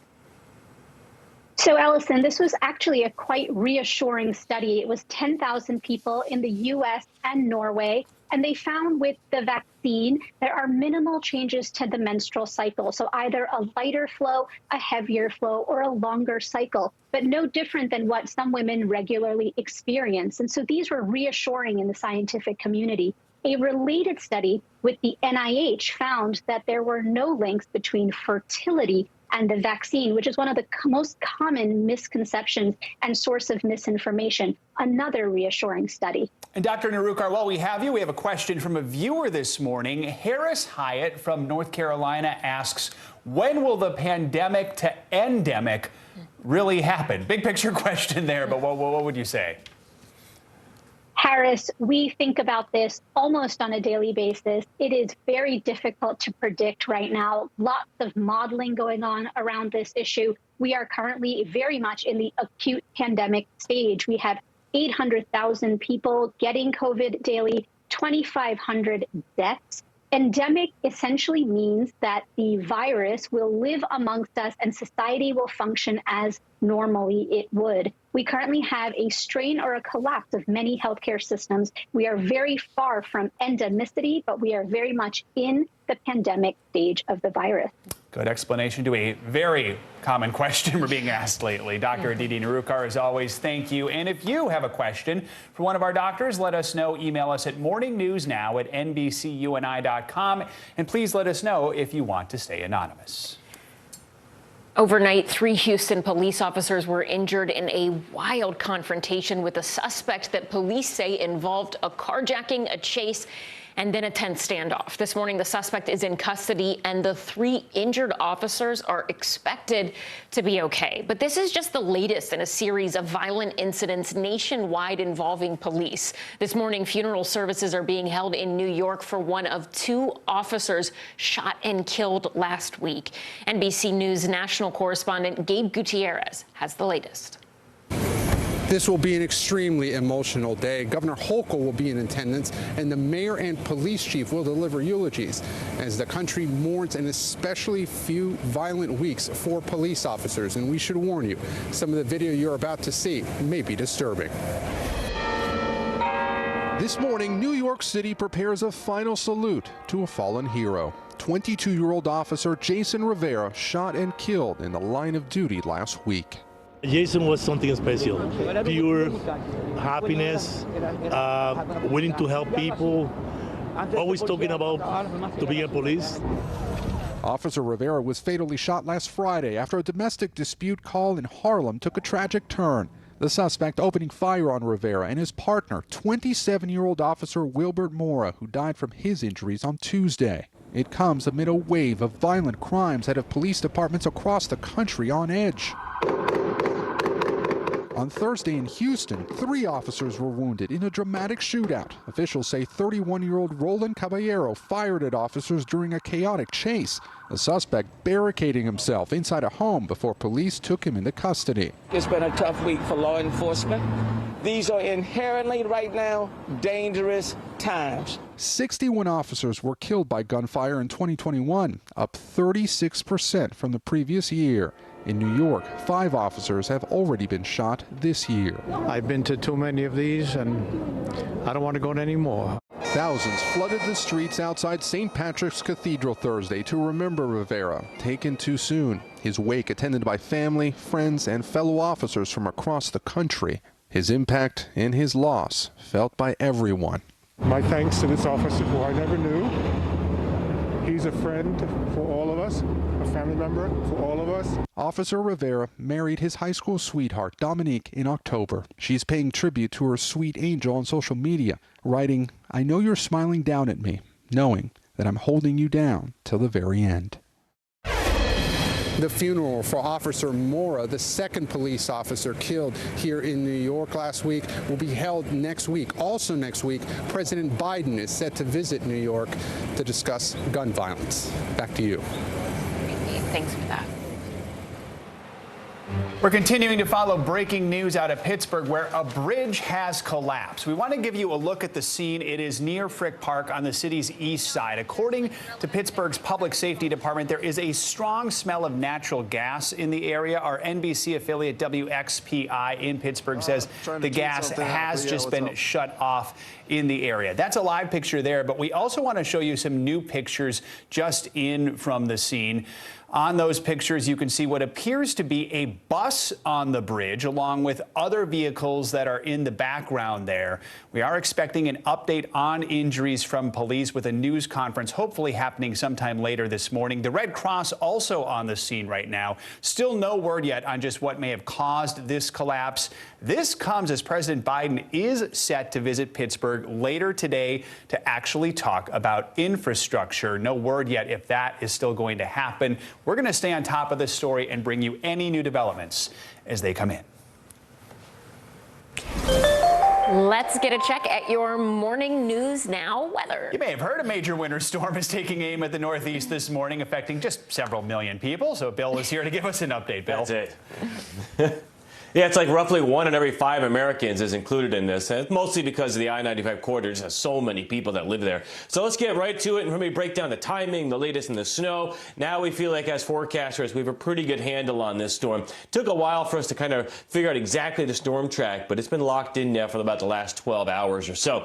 So 65 million people impacted. The worst of it, right along eastern New England, down through southern Connecticut, Long Island, New York City, Jersey Shore, Maryland and Delaware coastal areas. That's where we're under winter storm warnings or blizzard warnings. Other areas still going to get some light snow today, and you'll actually have a dusting to 2 inches on the ground, even in D.C. and Roanoke and Richmond as we go throughout this evening. So definitely be careful on the roads for your evening timeline. Now, as far as the timeline goes for Philadelphia, heaviest to moderate snow, 3 a.m. to 8 a.m. So you'll wake up the snow. Should be ending by noon tomorrow. Further to the north, New York City, 4 a.m. to 10 a.m. is the heaviest. Snow should end by about mid-afternoon on Saturday. So primarily you want to stay off the roads early in the day. Let the road crews do their work in the early afternoon. Hopefully by Saturday evening things will be a little bit cleared out more. But Hartford, 9 a.m. to 4 p.m., pretty much an all-day event. And the same goes for Boston. You're not going to want to be traveling in and around Boston or southern New England really all Saturday. You may want to wait till Sunday morning at the earliest. So snowfall totals, if you're in the white, that's about 1 to 3. If you're in the blue colors, that gets up to 3 to 6. And then the purplish color heads up towards a foot of snow. So you can see almost all of New England is in a foot or more. And we could even see isolated totals of 2 to 3 feet and a heavy band of snow that's expected somewhere near Providence, maybe just south of Boston. And you can see these totals: New York City 8 to 12, Philly 4 to 8. That's a plowable snow. A lot less D.C. to Baltimore. And as far as the airports go, I do think that Boston to New York, we will probably have closures as we go throughout Saturday for a period of time, maybe even a long period of time in Logan Airport. So just be prepared. And we're lucky, guys, that this is actually happening on a Saturday. If this was like during the work week, obviously the consequences would be a lot more severe. Yeah, hopefully everyone can stay warm inside, stay safe. I have a new pair of snow pants, so I feel well prepared. Hopefully it will be just a nice weekend. Oh, you want to replace Kathy Park in Boston as well? No, they're already sending me in New York. Don't send me to Boston. Thank you, Bill.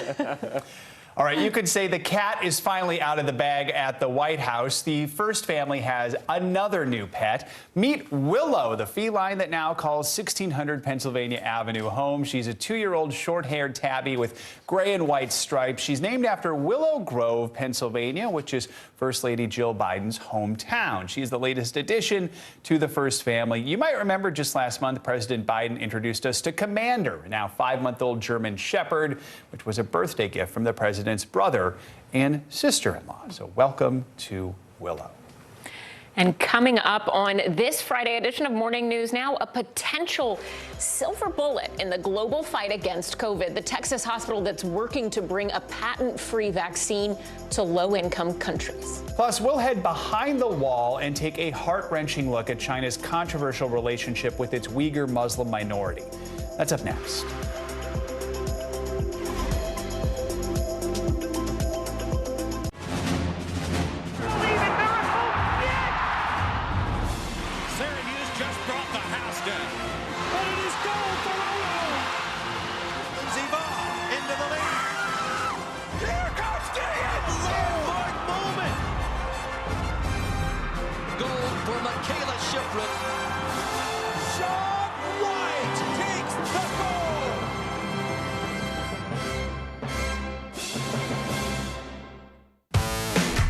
There's no better place for fun with friends.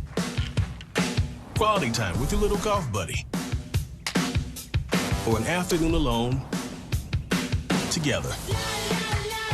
With the Golf Now app, family and friends are just a tap away.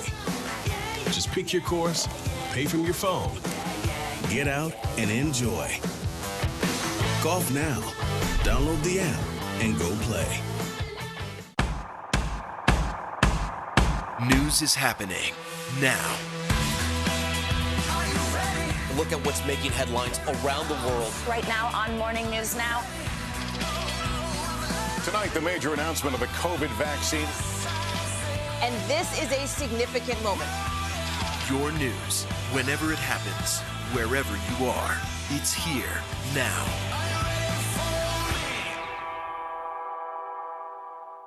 I'm Terry Crews, Team USA Superfan. Michaela Schifrin. Schifrin wins gold. With just one more gold medal, she'll have more than any American alpine skier in history. And she'll have plenty of chances to get it at the Winter Olympics in February. I guess you could say she's climbed the mountain of this sport. But if you want more gold, it's time to come down, Michaela. Better do it fast. The Winter Olympics, February 3rd on NBC and Peacock. Here comes Diggins! In that moment, I was just thinking about what I could do to get to that line. Jesse Diggins to the line! Goal! A landmark moment that will be etched in history. When Keegan jumped on top of me and we saw our teammates right next to the finish line, that was a really emotional moment for me. I remember thinking, this podium's too small. It should be more than just the two of us up here.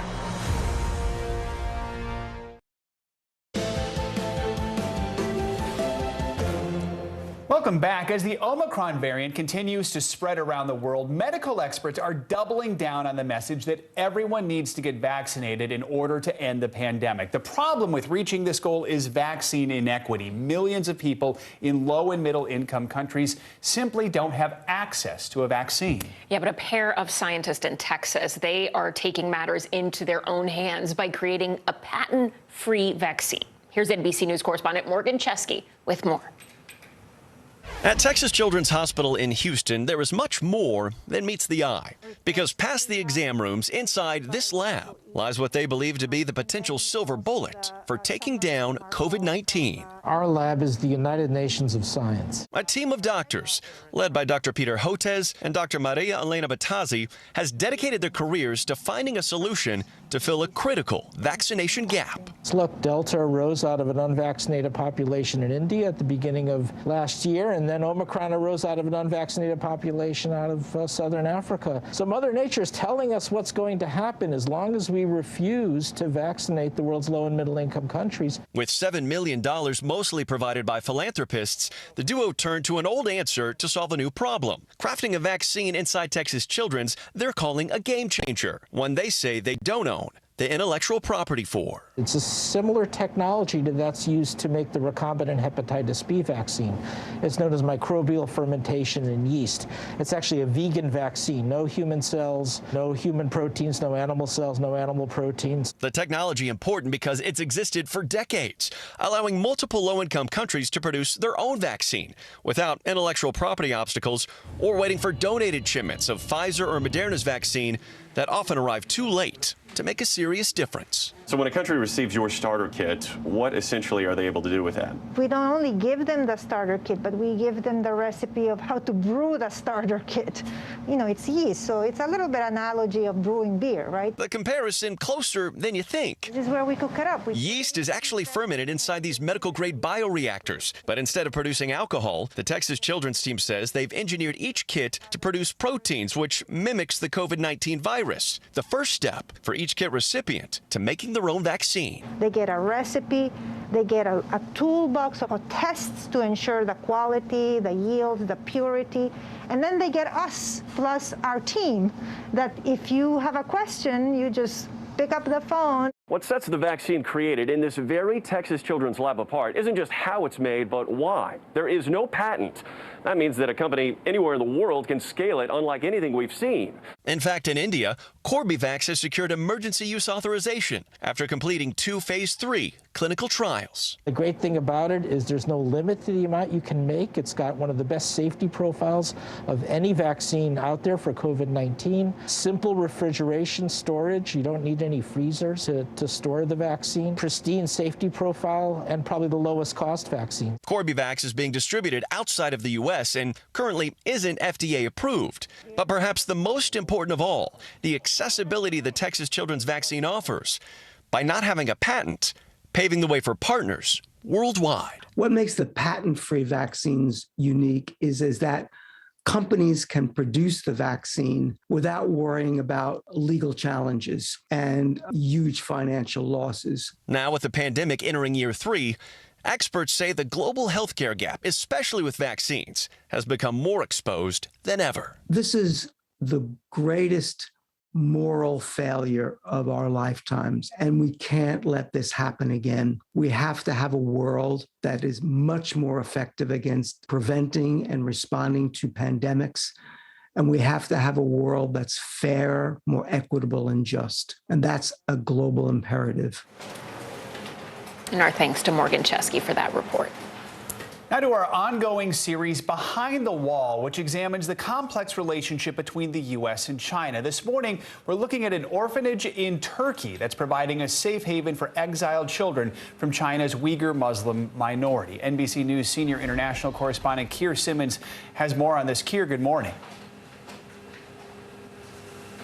Joe, good morning. Next week, the U.S. will lead a diplomatic boycott of the Olympics over China's human rights record. The Chinese government's treatment of a minority group, the Uyghurs, is one of the main motivations for that boycott. We travelled to Turkey, where many Uyghurs live in exile, and found children separated from their parents. In this orphanage and school in Turkey, more than 100 children study together, eat together, live together. My name's Abdurrahman. My name is Absalam. They are far from home. Their families torn apart.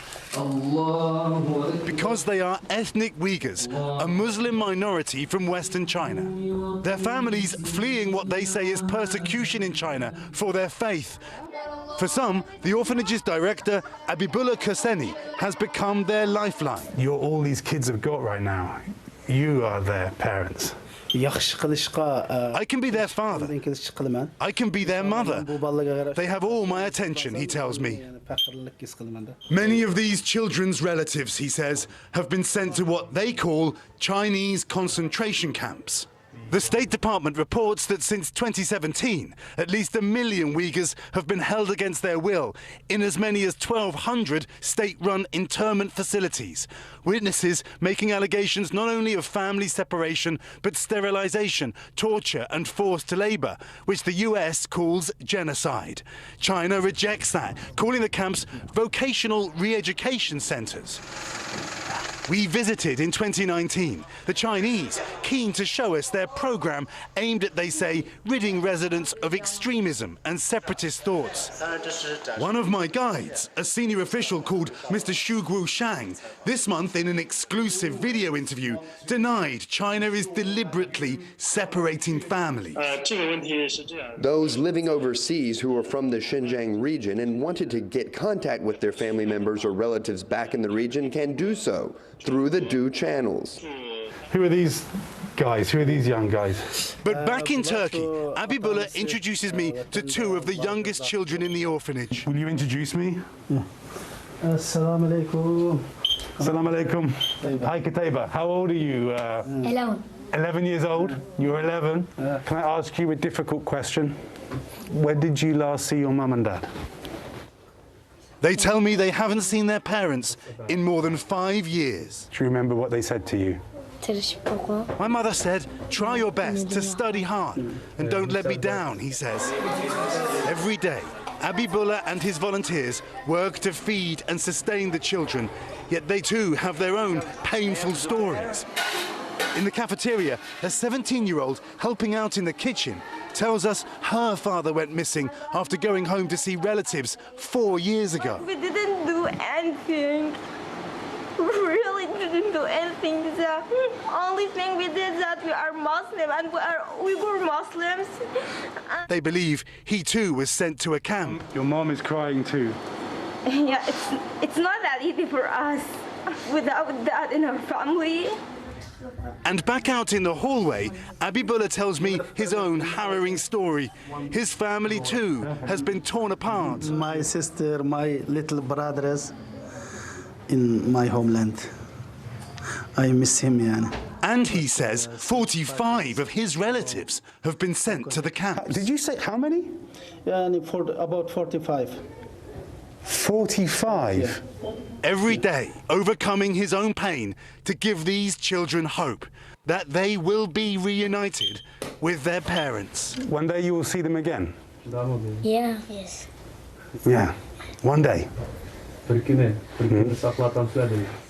And this morning reports that the United Nations High Commissioner for Human Rights will visit China after the Olympics to see for herself how the Uyghurs are treated. Guys, critics vowing to keep China in the spotlight over its treatment of the Uyghurs. Joe. Keir, thank you so much for that report. We really appreciate it. Coming up, an NFL great returning to the classroom at Notre Dame once and for all. The bus is back at school. We'll bring you Hall of Famer Jerome Betts' journey to that college degree at his alma mater next.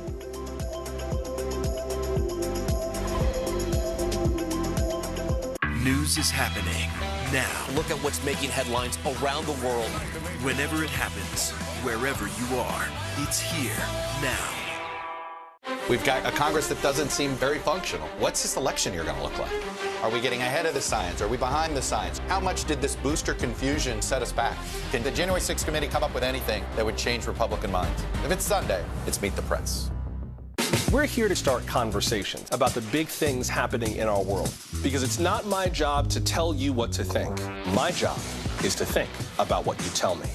Now Tonight with Joshua Johnson, streaming weeknights at 8 on NBC News Now. Good morning, I'm Joe Fryer. And I'm Savannah Sellers. 2022 is off to a busy start. Winter's wrath causing headaches from coast to coast. It's been really incredible to see how quickly volunteers started to help with the cleanup efforts. Morning News Now, streaming weekdays at 7. To cover the news, you have to be in it. We'll take you to the front lines of the story, bringing your news feed to life. Streaming live every night. It's your news playlist. Top Story with Tom Llamas, weeknights at 7 on NBC News Now. This is a very different kind of program. We're here to start conversation about the big things happening in our world. Professor, I'm not asking you to predict the future, but what do we think that the new normal is going to be? Is part of this that everyone's rethinking their jobs during this pandemic and their relationship to their employers? What is your biggest tip for any parent who's concerned about this? It's not my job to tell you what to think. My job is to think about what you tell me. Now Tonight with Joshua Johnson, streaming weeknights at 8 on NBC News Now. The Meet the Press Chuck Toddcast, free wherever you get your podcasts. What are you doing for teachers who feel that they're being stretched too thin? Did you understand how prevalent hunger was in your own community?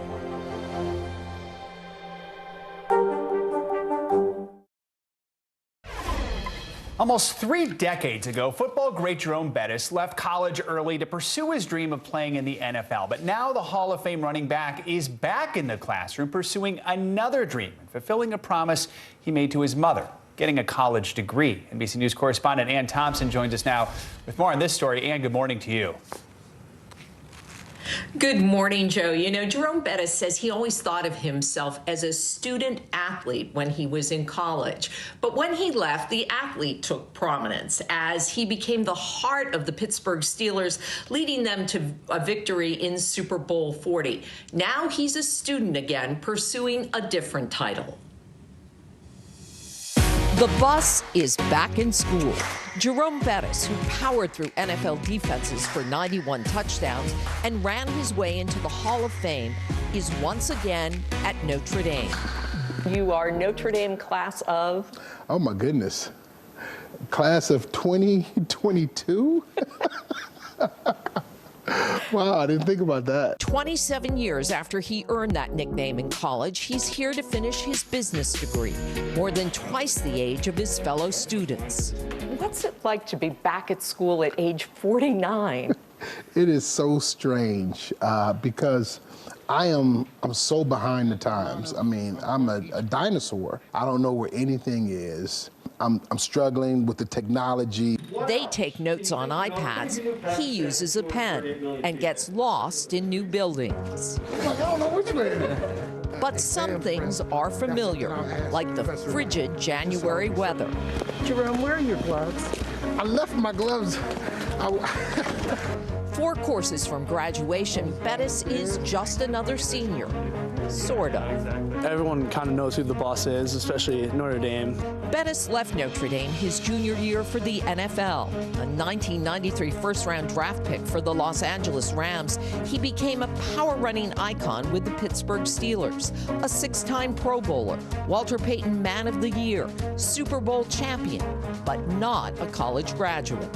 Why is it so important for you to get that degree? One, that I complete the task at hand. That's what I wanted to do. Also, I promised my mother that I would get my degree, but most importantly, I have 2 children. For them to see Dad finish a commitment, I think it says a lot to them. Are you a better student at 49 than you were at 18, 19, or 20? I am a much better student at 49 because I want to learn. I want to know all of this information. To put to work in his current businesses, trucking, staffing, development, and marketing companies, as well as a TV personality during the NFL season. This week, this is the only thing that counts. 27 years later, Bettis' football scholarship is still good. Of the 21 members of his football class, 20 earned their degrees. Notre Dame President Father John Jenkins says Bettis will be the 21st.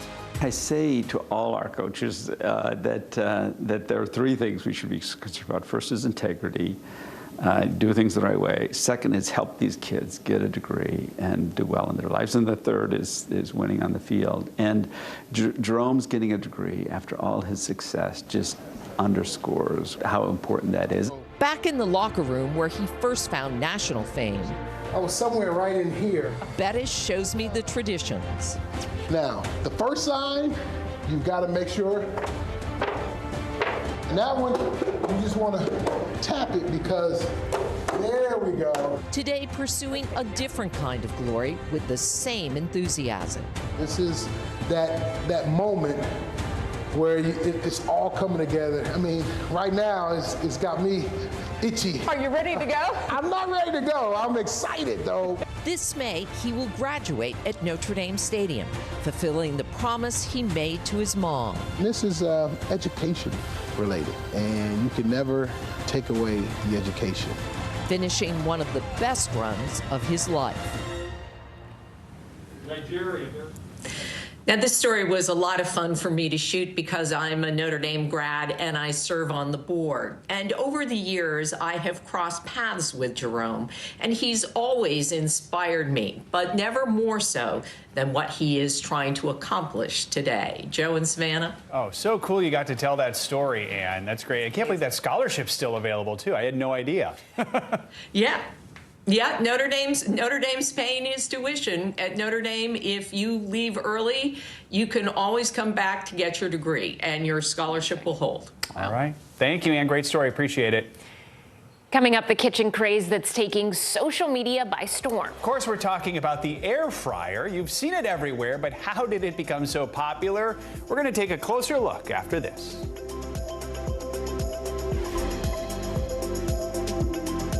News is more than a headline. It informs, it inspires, and it still matters. To cover it, you have to be in it. And that's what we're gonna do.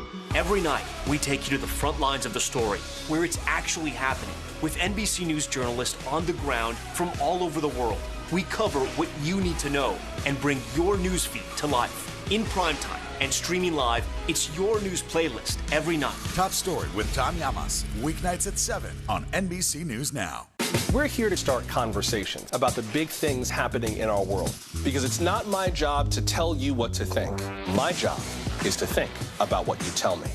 Now Tonight with Joshua Johnson, streaming weeknights at 8 on NBC News Now. Top Story with Tom Llamas is your news playlist on NBC News Now. And now, you can listen to it as a podcast, available anytime and anywhere. What is going to happen now? Going back and forth because Go ahead. This is it.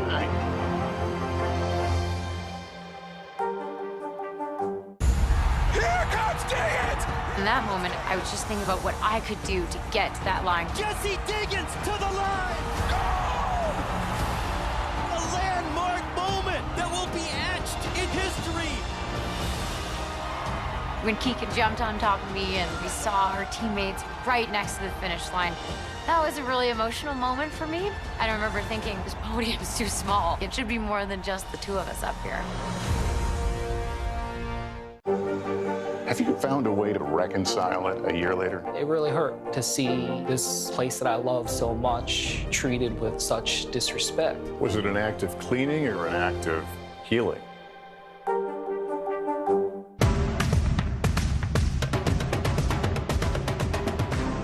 The Meet the Press Chuck Toddcast, free wherever you get your podcasts. We are staying on top of breaking news. A bridge in Pittsburgh has collapsed. We want to show you some new pictures just so you can see the scope of this collapse. It appears about 4 vehicles, including a bus, were on the bridge. We just heard from the mayor, who said 3 people were hurt, but so far, no fatalities reported. Now, for the latest, we want to bring in the Lieutenant Governor of Pennsylvania, John Fetterman, who joins us. And Lieutenant Governor, I don't know if you're at the scene or if it's just that you're outside. The bridge collapsed. I don't know if you can see it. I'm right behind it. Here right now, it's surreal. The bridge collapsed on both ends of the span, and as was reported, there are no fatalities. thankfully. Thank God. Yeah, what's going through your mind just looking at this right now? This is not a small bridge, right? I mean, there are cars on it. Yeah, there was a bus on it. I mean, I've driven across this bridge thousands of times. My son's friends live in that neighborhood. We just drove over it actually yesterday. So it's in a major infrastructure artery here in the city of Pittsburgh, and it's surreal to see a bridge that you've driven over thousands of times just collapse 60 feet below into the park where people could have been walking. How many cars do you see in addition to the bus down there? And are people still in those cars? Have they been rescued yet? No, people have been rescued, and fingers crossed. They don't believe that there was anyone under, that was crushed under the bridge. That's what I'm hearing. This is like a park, right? Is that what's underneath the bridge, or what sort of? The bridge spans Frick Park, which is Pittsburgh's largest park within its city limits. And there's a dog trail and a bike trail directly below it. And have you heard if folks were actually on the bus? Anyone was in the bus besides the driver? Yeah, there were some people on the bus, and thankfully there's no fatal injuries or anything along that lines right now. Correct. The timing of this is stunning in that the president is set to visit your area today to talk about infrastructure. Yeah. What goes through your mind when you hear that? Obviously, we don't know what happened here. It's probably going to be months before we know the cause of this bridge collapse. But what goes through your mind when you think about that? I mean, everyone knows that we need to renew our infrastructure. And this is an awful example and a reminder that happened in real time on the very day President Biden is coming to our area to talk about it. So it's the coincidence is remarkable, but what's so dramatic is that a bridge that thousands of Pittsburghers drive over every day literally just collapsed. And if this doesn't bring to the forefront the need to renew our infrastructure, I'm not sure what else can happen, because I think people are in a state of shock here just to see what happened. I was in Minneapolis nearly 15 years ago when the 35W bridge collapsed, a huge span, 13 people killed there. Obviously raised alarms all around the country about bridges. How much are you worried right now after seeing this in person right now? It's not so much worry. It's just a matter of shock, and thankfully no one was killed. But given the president's visit and the conversations we've been having as a nation about our infrastructure, I would hope this would dramatically bring it to the forefront even more urgently on how we need to get this passed, and we need to really rebuild America and our infrastructure. All right. Pennsylvania Lieutenant Governor John Fetterman, anything I didn't ask you that's important to add right now since you're out there on the scene? Anything we should see? I mean, as far as the I can point it. That's great. That's where we're at right now with the. And that's right where it collapsed, right there, right? Yeah, that's the bridge. That's the collapse. So that's where we're at here. And like I said, the thing I'm most grateful for is that there haven't been any fatalities. That is the good news. Lieutenant Governor, we appreciate you taking the time to speak with us. I'm sure we'll be touching in with you throughout the day. Thank you so much. Okay. Thank you. Coming up on Morning News Now, your weekly dose of can't miss headlines from the wide world of entertainment. Got the Vegas venue that was supposed to house Adele for her now postponed residency has now found another A-list artist to take over some of her dates. We're going to tell you who that is. But first, when we return, the online outrage over some big brands' mascot makeovers. That is up next.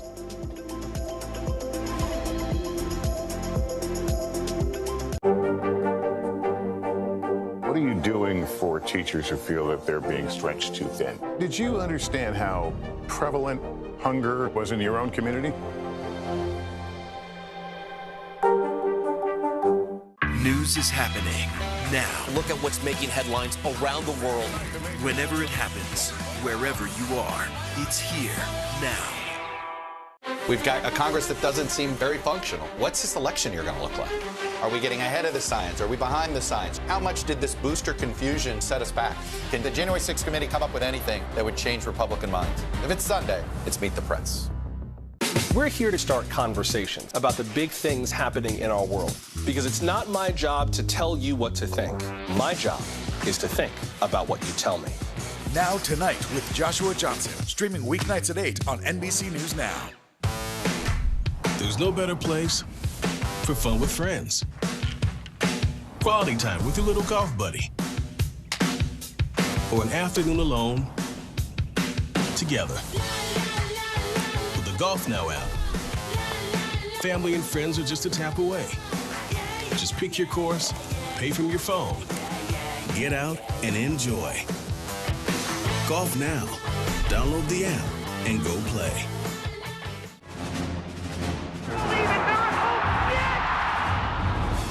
Syracuse just brought the house down. And it is goal for Olo. Ziva into the lead. Here comes Gideon. Landmark moment. Goal for Michaela Shifrin. Sean White takes the goal.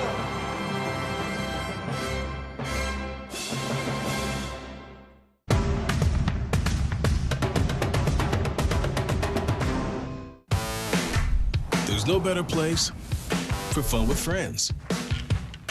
Quality time with your little golf buddy, or an afternoon alone together. With the Golf Now app, family and friends are just a tap away. Just pick your course, pay from your phone, get out and enjoy. Golf Now. Download the app and go play. News is happening now. Look at what's making headlines around the world. Right now on Morning News Now. Tonight, the major announcement of the COVID vaccine. And this is a significant moment. Your news, whenever it happens, wherever you are, it's here now.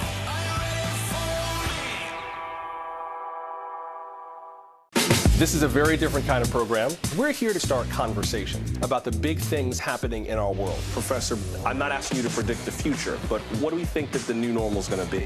Is part of this that everyone's rethinking their jobs during this pandemic and their relationship to their employers? What is your biggest tip for any parent who's concerned about this? It's not my job to tell you what to think. My job is to think about what you tell me. Now Tonight with Joshua Johnson, streaming weeknights at 8 on NBC News Now. I'm Terry Crews, Team USA superfan. Sean White, what are you trying to prove? Sean White takes the goal. You've already won more Olympic golds in snowboarding than anyone else ever. You've dominated the sport since you were a teen. Now you're trying to beat kids half your age. Maybe you're trying to prove you're every bit as good as you were at 15 and that you only get better with age, like a fine cheese. Or yogurt. The Winter Olympics, February 3rd on NBC and Peacock. It's the appliance taking kitchens by storm, the air fryer. And if you do not have one, odds are the person next door you does. Do you have one? I don't have one. What? No, which is weird. I don't you either. would That was think I would have one. Yeah. Or name a child air fryer. According to the NPD Group, a marketing research company, more than 25 million air fryers have been sold in the U.S. just in the past 2 years. But how exactly does it work? And how useful of an appliance is it? And why are they so popular right now? They're very popular. Thankfully, we have someone here to walk us through all things air fryer, New York Times food reporter Christina Morales. Christina, thank you so much for joining us. First off, tell us why air fryers are so popular. I mean, just think of the idea alone, being able to fry a French fry without using deep fry oil is an amazing invention as it is. But it's become a device that people can use to fry pretty much anything. And it's used, like I said, without deep fryer oil. And manufacturers have really capitalized on the idea that crispiness and crunch are among people's favorite textures. And that comes from some research from the mid-20th century. So how easy is it to cook with an air fryer, and what are some of the best recipes you've seen recently? It's pretty easy. It depends on the air fryer, you know, how you use it. What's amazing is that you can kind of open the lid or open up the device on the bottom, and you can see the food as you kind of go through that process, unlike maybe an oven that would take a little bit longer to heat back up to temperature. What's great about these devices nowadays, too, is that there are many different uses and functions, just like broiling or baking, as well as air frying. Some of the more popular things, of course, course, that you would expect would be like chicken nuggets or chicken tenders, French fries, onion rings. But people are making corn on the cob in the air fryer. People are making salmon, roasting vegetables. On our website, we have an air fryer cheesecake, which is something that I never thought would be great, but is, and a chicken parm. All right. I mean, big question, though. I mean, do you like the recipes that you're getting and seeing in air fryers? Would you recommend an air fryer for a meal? I think I would. Like I said, like a lot of people use it for salmon and roasted vegetables. I do that too. It's great for reheating leftovers like pizza. So it's really a device that can kind of both cook brand new meals and also reinvent the wheel, make some others really just much better. Coming from the microwave to the air fryer is just such a huge difference.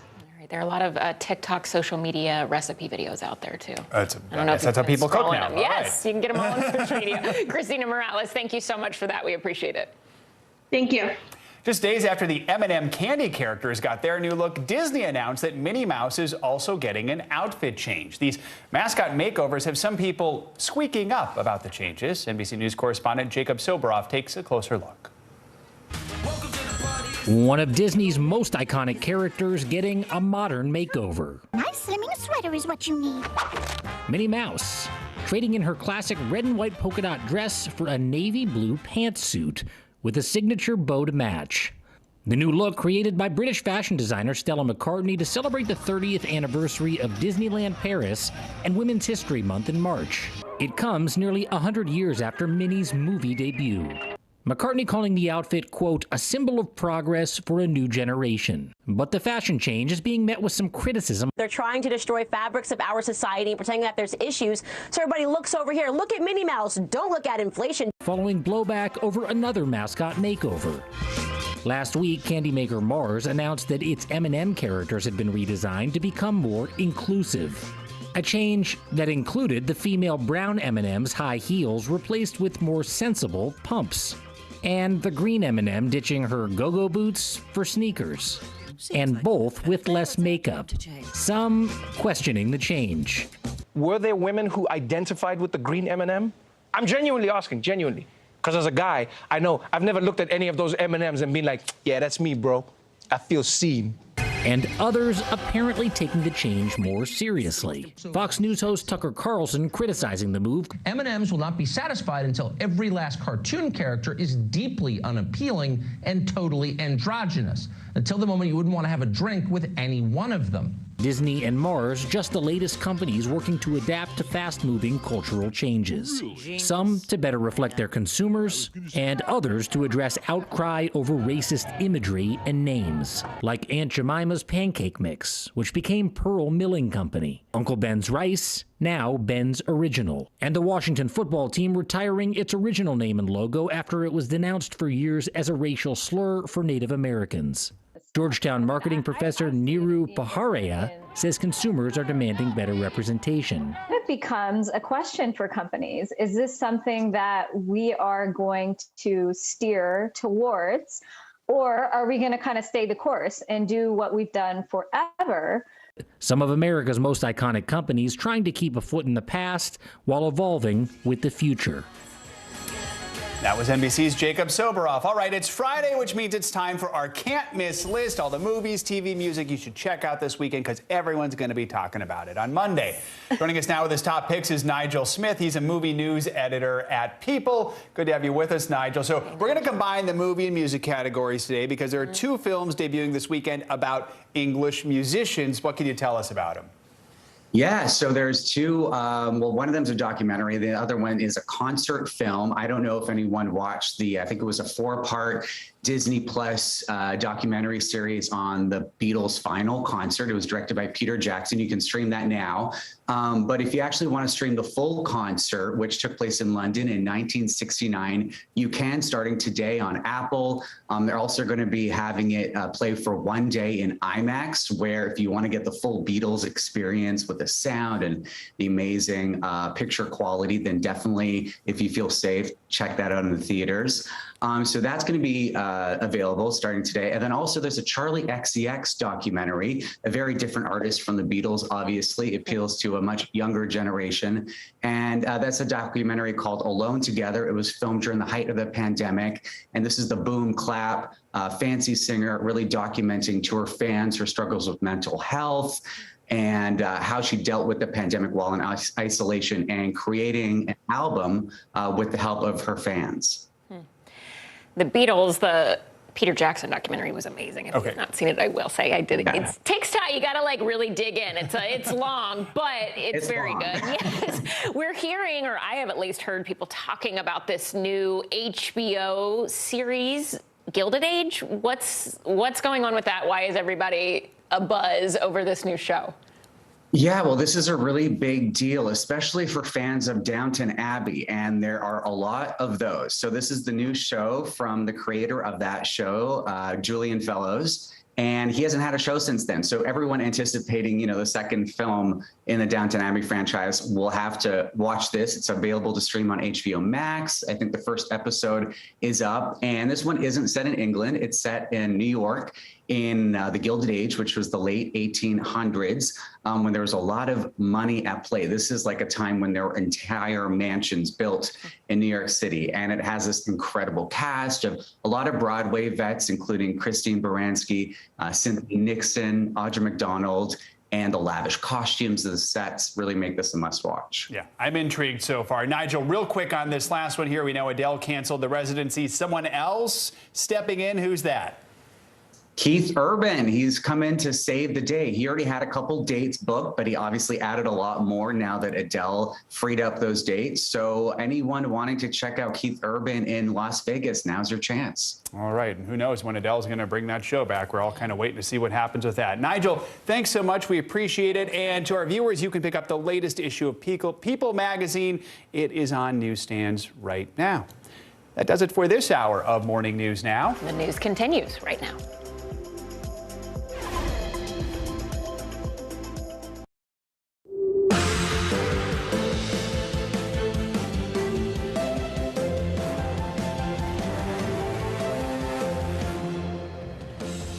Good Friday morning. I'm Joe Fryer. And I'm Ellison Barber in for Savannah this morning. Right now on Morning News Now, invasion imminent, fear and uncertainty from Eastern Europe to the Western world. President Biden warning the president of Ukraine that Russia could attack in a matter of days. As Russia strengthens its forces in the region, we have team coverage from Kyiv to D.C. History in the making, a Supreme Court vacancy paving the way for an historic first as longtime Justice Stephen Breyer officially announces his retirement. Now the focus is on who President Biden will pick to take his place. The person I will nominate will be someone with extraordinary qualifications, character, experience, and integrity. And that person will be the first Black woman ever nominated to the United States Supreme Court. A look at the potential contenders, plus why lawmakers are preparing for a fight in the Senate. Mobilizing masks, a new strategy in America's fight against COVID. Right now, hundreds of millions of free N95 masks being made and distributed at pharmacies nationwide. More on the plan to help stop the spread of Omicron. Plus, technology used to create the COVID vaccine could be the answer in the fight against HIV.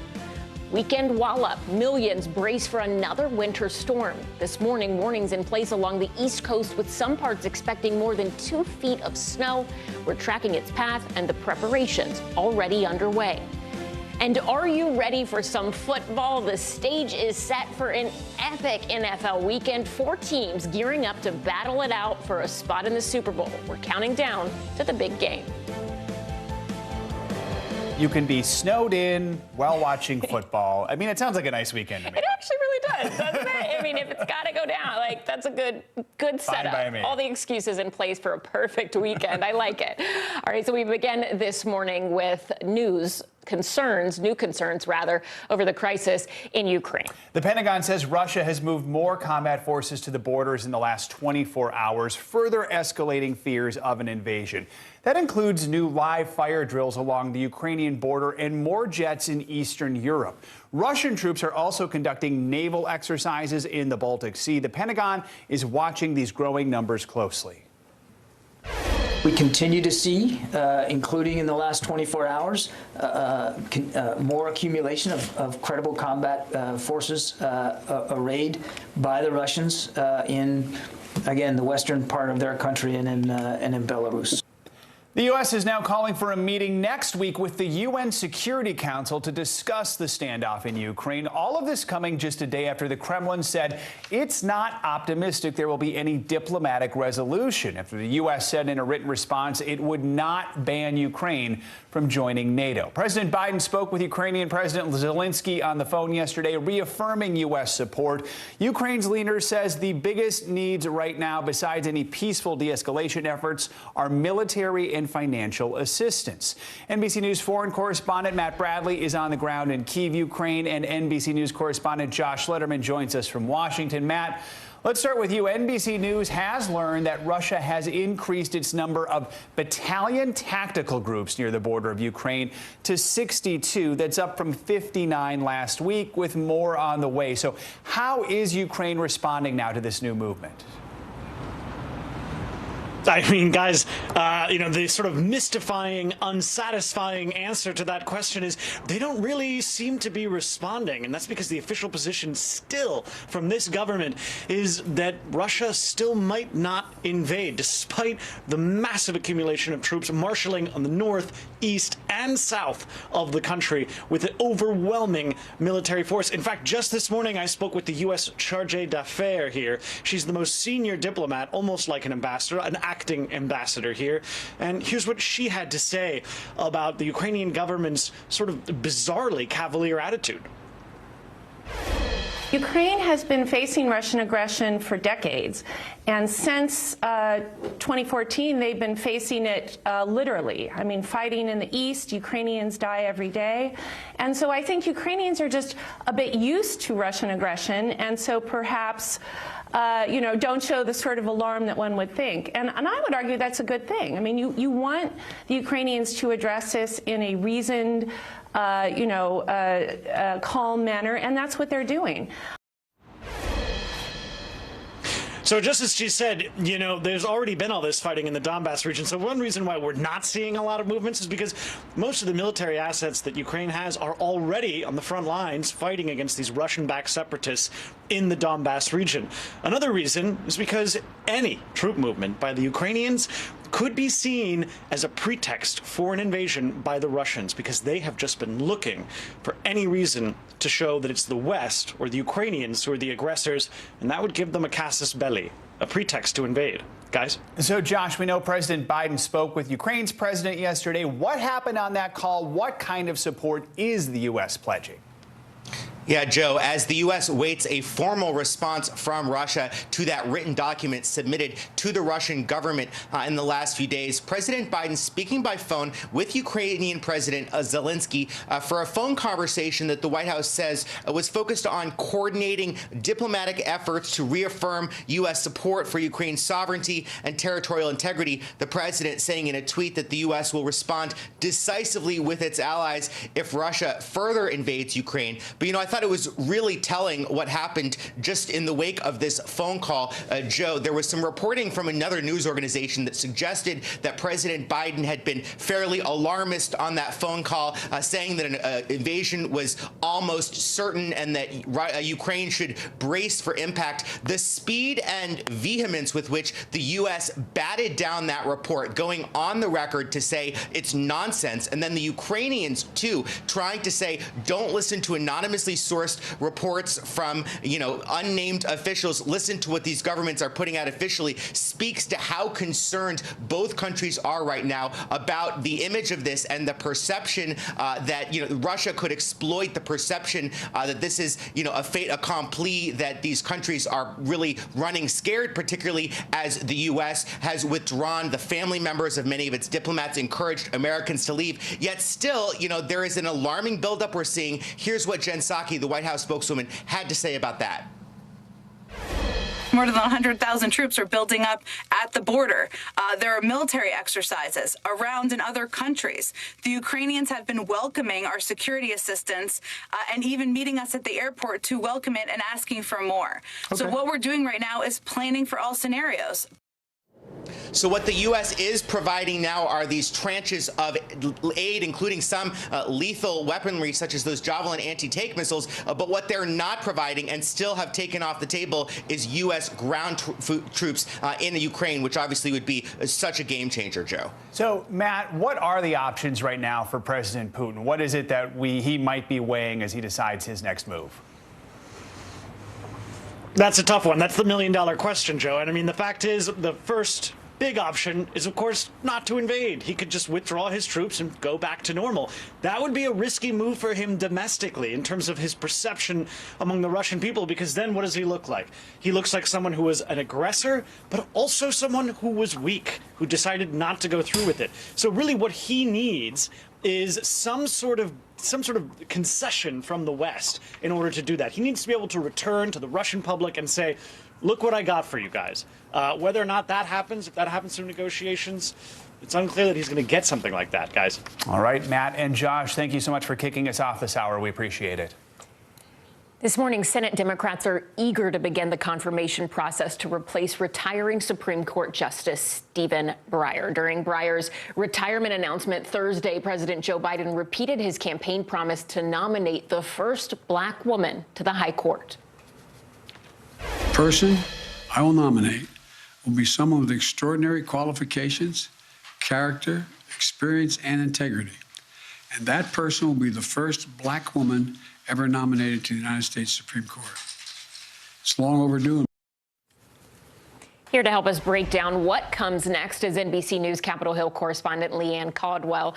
Leanne, good morning. We're so glad to have you with us. Talk to me about the timeline here. Democrats are saying they want to move quickly on this nomination. Why are they in such a rush?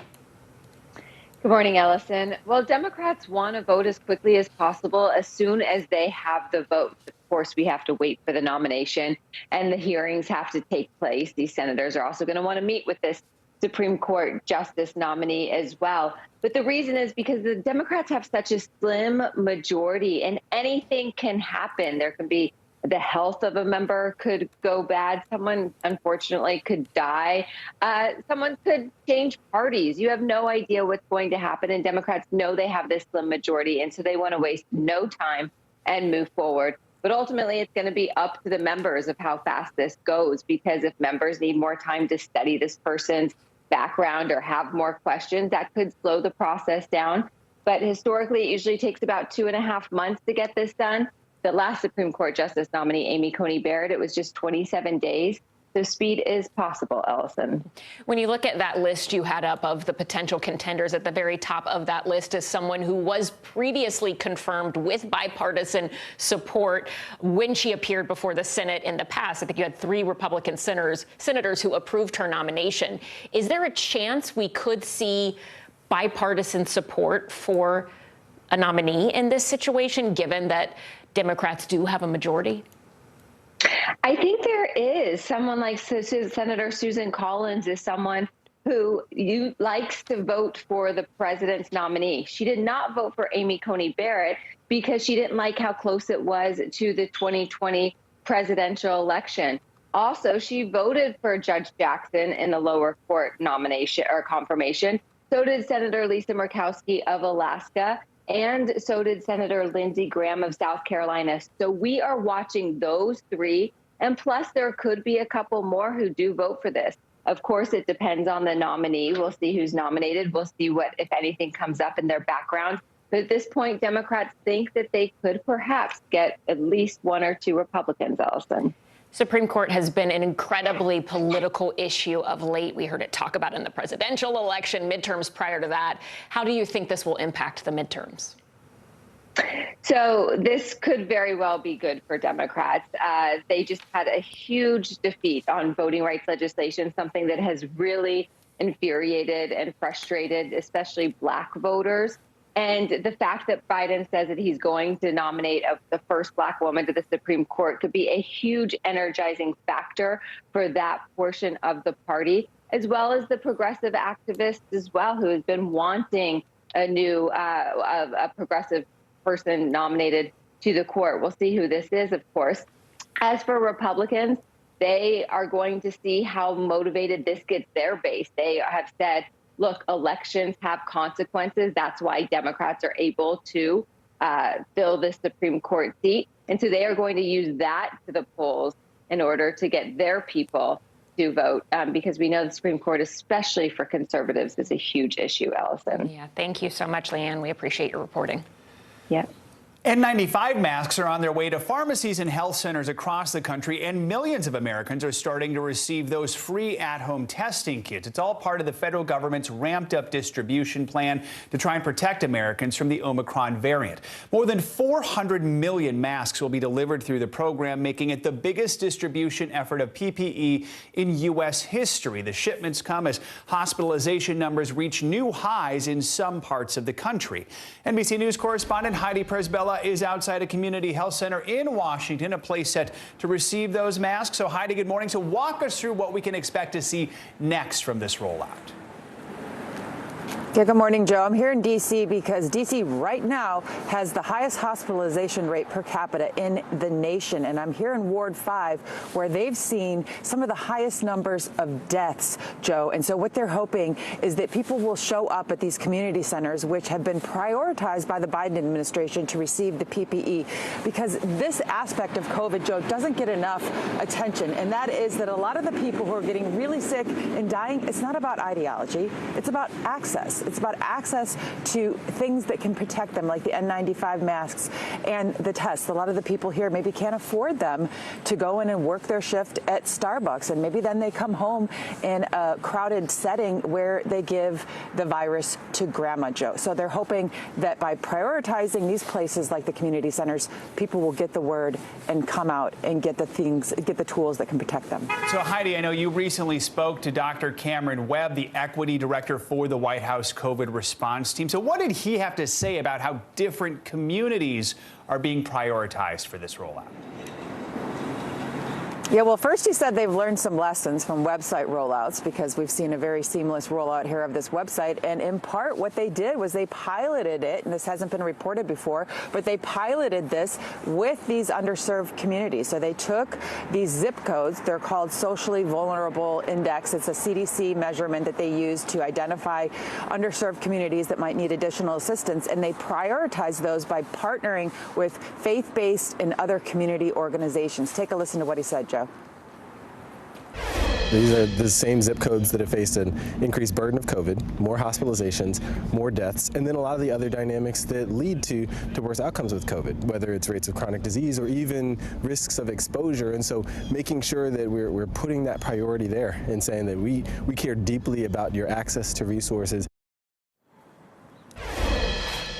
So the results, Joe, are that so far the administration tells me that 43% of the millions of tests that have been mailed out have gone to underserved communities. And going forward, USPS is now putting aside 20% of the tests in reserve to make sure that they continue to go to those high priority zip codes, Joe. Interesting to hear that. So we're still dealing with Omicron. That's the priority right now. But what did Dr. Webb say about the potential for another wave of COVID infections in the future? How's the government preparing for that? Yeah, look, this is, as you said, the largest deployment of PPE in history, and yet the idea that I got from him is that we are just ramping up, right? The government was putting out about 100 million tests back in November. This particular shipment is 500 million. Joe Biden, the president, has already called for another 500 million. And you can expect to see more of this with vaccination rates so low. That is the idea that I got from him. Here's what he said. Our hope is that when you couple this with our work around masking, with our work around really talking to folks about the key mitigation strategies, and then around the vaccination effort, you know, over time we have more and more community immunity. We have fewer folks who are susceptible to these kind of outbreaks. This is how we make progress in the pandemic. So again, the idea, Joe, is Again, Joe, the idea is that facilities like this aren't just putting out a one-time mask giveaway here, that this could be really a permanent infrastructure to handle additional surges, additional variants. Joe? I think that's a lesson we're learning from Omicron. We have to prepare for more in the future. Heidi Prisbella, thanks so much. Appreciate it. Let's Bring in NBC News senior medical correspondent Dr. John Torres for more on the latest COVID news. Dr. Torres, it's wonderful to have you here because there is always a new study, something to talk about, and we have a new one today from the CDC, a report from them suggesting that a third COVID vaccine for people with weakened immune systems is very effective. According to this study, Pfizer and Moderna shots work to prevent hospitalizations in immunocompromised people about 88% of the time. Looking at this study, what do you make of it? How does it further our understanding of COVID vaccines? And big picture, what does this mean for those of us who have stronger immune systems? And Ellison, this is great news because what this is showing us is the vaccine is working the way we want it to work, and that's preventing hospitalizations, preventing that serious illness, and even more importantly, preventing deaths. And we found out with immunocompromised, who we know need extra doses, we don't call it a booster, we call it a third dose, and now even a fourth dose, that third dose is really, really effective. And like you mentioned, with that third dose, it's proving to be 88% effective in real-world studies at keeping immunocompromised out of the hospital. If they did not get the third dose, they only got the first two doses, 69% effective. So you can see how much that bumps up. What that also means is they looked at those who were not immunocompromised, those with healthy immune systems, and they found out that with just the regular dosing, the two vaccines, and remember, this is in the Omicron era, 82% effective at keeping you from being hospitalized. But once you got that third dose, that booster shot, 97%, Ellison, from being hospitalized. So like I tell people, if you get sniffles, if you get a little bit of COVID and it passes and you're doing fine, that vaccine is doing what we want it to do, is keeping you out of the hospital and more importantly, keeping you from dying, Ellison. Yeah, and Moderna, they are shifting gears, it seems here. They have begun early stage clinical trials of an HIV mRNA vaccine. That's the same technology that's used in two of the three COVID vaccines approved here in the U.S. Pfizer and Moderna both use that technology. Break down for us what this means. Obviously, Moderna is doing a lot of work on the COVID front as well, but has COVID in some ways opened up the door for more medical advancements, even though to a lot of us it feels like we're stuck in a never-ending cycle of bad news when it comes to health? And Ellison, it can feel like that because that's all we get are the bad news. But this is fantastic. About a year ago, I talked to one of the researchers that started developing mRNA vaccines over the last couple of decades. And what she told me was this is very exciting because of all the effort, all the manpower and money that's been put into research for a COVID vaccine is really jump-starting the mRNA vaccines for a lot of other things, including HIV research. And that's what we're seeing here, the fruits of that labor. And so Moderna, like you mentioned, is starting this trial here, with an HIV vaccine that uses mRNA technology. They're going to give people the shots, the booster shots, and try and find out whether that prevents them from getting HIV, which is the goal here that's been unattainable for decades, Ellison. It's amazing stuff. We also have, before we let you go, a question from one of our viewers. Sydney Gaddis asked this. She said, we just got our kids the first vaccine shot on Friday. On Monday, they tested positive for COVID. When should we get them the second shot, the normal 3 weeks, or do we wait 90 days since they already got COVID? So if it's the second shot, you want to make sure you get it at that 3-week interval, even though they had COVID, as long as they're recovered from the COVID, because getting those first two shots is important to getting that immune system high. Now, as far as getting the booster shot, the experts are saying you can wait a little bit, maybe a month, maybe up to 3 months after recovering from COVID, unless you're immunocompromised or around somebody who's immunocompromised. And then in that case, you want to go ahead and get it. But for the primary series, those first two vaccines, you want to make sure you get them as scheduled, because that gets your immune system to that level it needs to be in order to keep you or hopefully prevent you from that hospitalizations we talked about and serious illness, Ellison. All right, Dr. John Torres, thank you so much. Now, if you have a question for one of our doctors, let us know. They are ready to answer any of your questions. Email us at morningnewsnow@nbcuni.com. You can also let us know if you want to stay anonymous. Millions in the Northeast are bracing for what could be a record-breaking winter storm heading their way this weekend. Some places could potentially see up to 2 feet of snow. So, of course, we send NBC News correspondent Kathy Park into the heart of it. She joins us now from the Massachusetts coastline south of Boston with more on what to expect. So, Kathy, what are they expecting where you are right now? Hey, Joe, good morning to you. Well, New England is bracing for a significant winter storm. So we are talking about high snow totals anywhere from a foot to 2 feet of snow. Snowfall rates could be anywhere between 2 to 4 inches of snow tomorrow. And then storm surge is also a concern in these coastal communities. So beach erosion, flooding, also top of mind. And then you have the high wind gusts, so widespread power outages, also a big concern in this area. So today, as you know, is kind of the day to prepare. Things are relatively calm. So that is what emergency responders are telling folks now. Use this day to get ready. Joe? Yeah, I see all that salt behind you. So what are cities, towns doing to get ready for what's coming their way? Yeah, so you know what? Today they are saying go out and stock up on the essentials if you can actually find it, right? Here in Scituate, as you mentioned, you referenced this big salt dome behind me, more than 1,000 tons of salt ready to get going during the storm. But I was told yesterday and also today they have been pre-treating the roadways with brine, but it's kind of all hands on deck here and across New England. Take a listen. We don't have enough trucks. We get 220 plus miles of road in town, and we just, the capital behind it. So we hire outside contractors. They bring their own truck, they bring their own loader, they bring their own driver, then they're paid the appropriate rate. We're getting prepared. We are now, to cover the 1,200 miles of road here in the town of Hempstead, we are getting the plows on the trucks, we're putting the salt on the back, we are gassing them up. And Joe, this really is the calm before the storm, really the beginning stages. So I was told people will be preparing behind the scenes. It really is all hands on deck. We're supposed to hear from the mayor of Boston later on today to get a better sense of their emergency response. So I'm sure there are a lot of press conferences that we'll be monitoring throughout the day today, Joe. And quickly, Kathy, are people excited? Are they anxious? How are they feeling? You know what? It kind of depends on who you ask. When it comes to the kids, they love a snow day, right? But New Englanders, they're pretty hardy. They know the drill. But this year, it's a little unique because I'm hearing a lot about staffing issues. Obviously, COVID is still a big headline here. And then also dealing with shipping delays as folks stock up on the essentials. Take a listen. The kids are excited. They're going to get outside and get to shovel, play in the driveway a little bit, and hopefully do some sledding. So hopefully we get a decent amount of snow, just not too much. There's a nor'easter coming, and my husband likes the ice melt that has magnesium chloride. Ever since, Monday, I think it was announced, people have been coming in for a lot more salts and shovels. As far as supply chain issues, it's just another day in business. 2015, we never ran out of anything. It's the same thing. You got to know where to get it. You can't find plastic. Plastic comes from somewhere.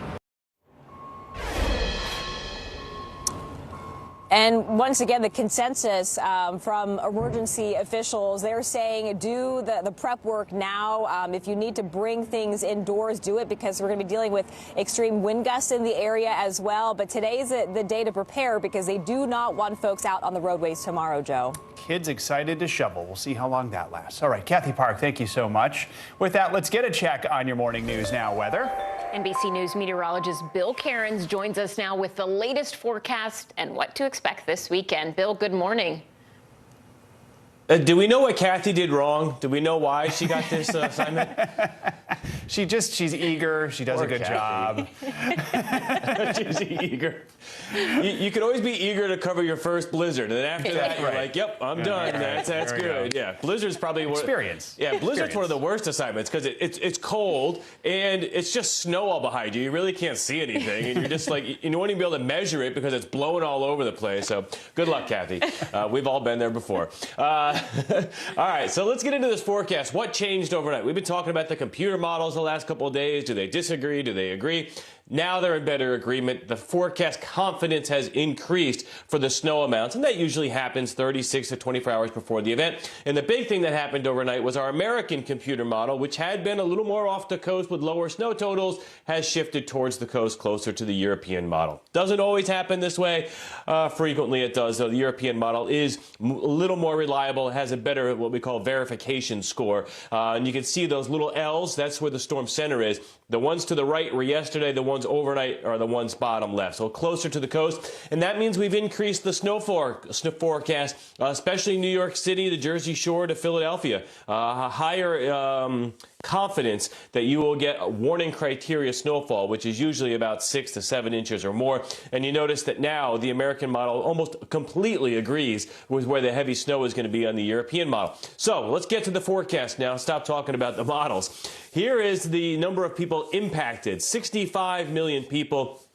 I-95 corridor from D.C. northwards. Blizzard warnings are up for the first time in 4 years for the Boston area, Cape Cod, Jersey Shore, also Maryland and Delaware coastlines. And as far as the nor'easter impacts, the highest snow totals, that's possibility of 18 inches of snow for a huge section of eastern New England. Whiteout conditions, stay off the roads on Saturday. We do not want drivers getting stranded on the highways. And there's the updated snow totals, guys. Not a huge event for D.C., Baltimore, Philly. That's enough to cause you some problems. In New York City, now up to 8 to 12 inches. But of course, the really high stuff is found from Boston, Providence, Long Island. Someone will get between 2 to 3 feet from this storm. But as I said, it'll be hard to measure. It'll be so windy. Wow. All right, Kathy, get ready. All right, thank you, Bill. Appreciate it. Yeah, okay. Coming up on Morning News Now, honoring the fallen. Mourners pay tribute to 2 NYPD officers killed in the line of duty. More on how they're being remembered this morning. And the pressure is on for British Prime Minister Boris Johnson following allegations he broke his own COVID lockdown rules. We'll explain how the so-called Partygate scandal could lead to the end of his tenure in office.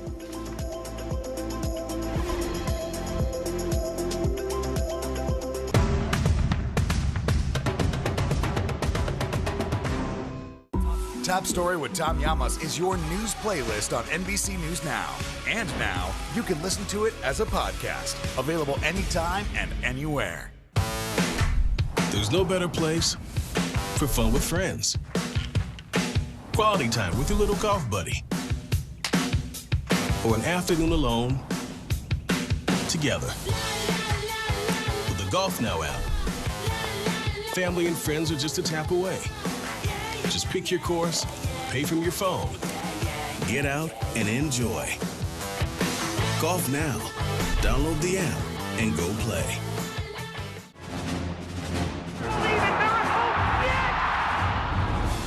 Syracuse just brought the house down. But it is goal for Rolo. Lindsey Vonn into the lead. Here comes Gideon. Landmark moment. Goal for Michaela Shiffrin. Shaun White takes the goal.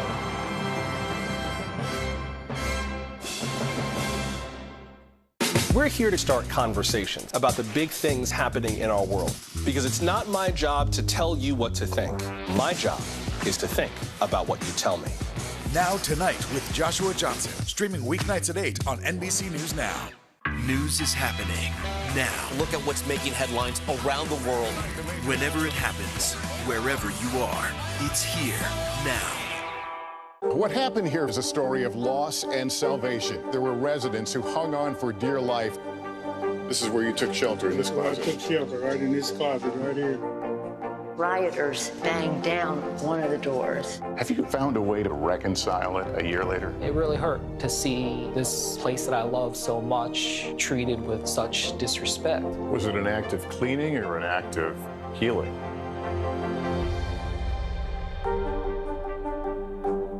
We're here to start conversations about the big things happening in our world. Because it's not my job to tell you what to think. My job is to think about what you tell me. Now Tonight with Joshua Johnson. Streaming weeknights at 8 on NBC News Now.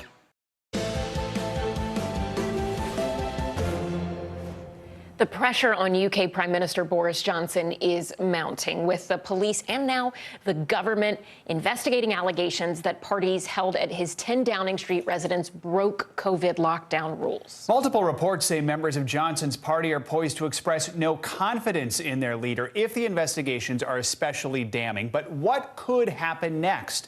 NBC News Global correspondent Raf Sanchez looks at the different ways a very British scandal could bring Johnson's 3-year reign to an abrupt end. Speculation over Boris Johnson's future as Prime Minister is at fever pitch, with growing calls for him to step down, not just from opposition leaders, but also his own Conservative Party. But for now, he's standing firm. So what happens if those calls grow louder and more forceful? Just how can lawmakers get rid of a British Prime Minister before their term is up? One way is a vote of no confidence, called by your own party. According to guidelines set by Johnson's ruling Conservatives, at least 15% of lawmakers must submit letters expressing no confidence to the chairman of an influential wing of the party called the 1922 Committee. Right now, that's 54 Conservative MPs out of the current 360 in Parliament. Once that threshold is reached, a secret vote is triggered, with a simple majority needed among party lawmakers to oust their leader and begin a leadership contest. There's another, more public way of doing it, a no-confidence motion in the rowdy House of Commons. Although any MP can do this, only one tabled by the opposition leader is guaranteed a debate. A simple majority in Parliament is enough for the Prime Minister to be defeated, sparking a 2-week battle among parties to either form a new government or face a snap election. He didn't want an election now, but he had no choice. Since the Second World War, only one Prime Minister has lost a no-confidence vote, Labour's Jim Callaghan back in 1979. That was brought to Parliament by then opposition leader Margaret Thatcher. It led to a general election that swept her to power. Thatcher would later face 4 no-confidence votes over the course of her 11-year tenure. We're leaving Downing Street for the last time. Eventually stepping down in 1990 when it became clear she was fighting a losing battle. A Prime Minister's time in office ends with a short, ceremonial trip to Buckingham Palace to inform the Queen of their resignation. Although the pandemic could make that a phone call. Britain's second female Prime Minister, Theresa May, suffered a similar fate. She survived a no-confidence vote in December 2018, but was so weakened that she resigned months later over Brexit. I will shortly leave the job that it has been the honour of my life to hold. I do so with no ill will, but with enormous and enduring gratitude to have had the opportunity to serve the country I love. Even if Boris Johnson faces a vote of no confidence, history shows Prime Ministers usually survive them. But as we've seen with some of his predecessors, the question is, how much longer can he hold on to power after that? Raf Sanchez, NBC News, London. Let's take a look at what else is making news around the world this morning. Ali Arouzi joins us now from Tehran. Good morning. Good morning, Alison. Good morning, Joe. The U.S. Coast Guard has suspended its search for dozens of people missing for several days after a boat capsized off the coast of Florida en route from the Bahamas. 5 bodies were recovered in the search. The Coast Guard is calling it a case of human smuggling and say they are searching both air and sea over a roughly 135-mile area. Australia's Great Barrier Reef narrowly escaped being placed on UNESCO's in danger list after the Prime Minister Scott Morrison unveiled a $700 million package to protect the climate-ravaged Great Barrier. A recent study found bleaching had affected 98% of the reef since 1998, leaving just a fraction of it untouched. Having experienced a string of environmental disasters, Australians are overwhelmingly in favor of action to limit climate change. And automobile giant Toyota is working with Japan's space agency on a vehicle to explore the lunar surface, with ambitions to help people live on the moon by 2040 and then go and live on Mars. The vehicle being developed with the Japan Aerospace Exploration Agency is called Lunar Cruiser, whose name pays homage to the Toyota Land Cruiser sports utility vehicle. And those are your headlines, guys. Hey, got to plan ahead. All right. Ali, thanks so much. Appreciate it. And coming up, Olympics bound this morning. Team USA on a plane to Beijing and ready to compete. We're going to show you their celebratory send-off and the strict, and we mean strict protocols they're going through once they land. This is Morning News Now.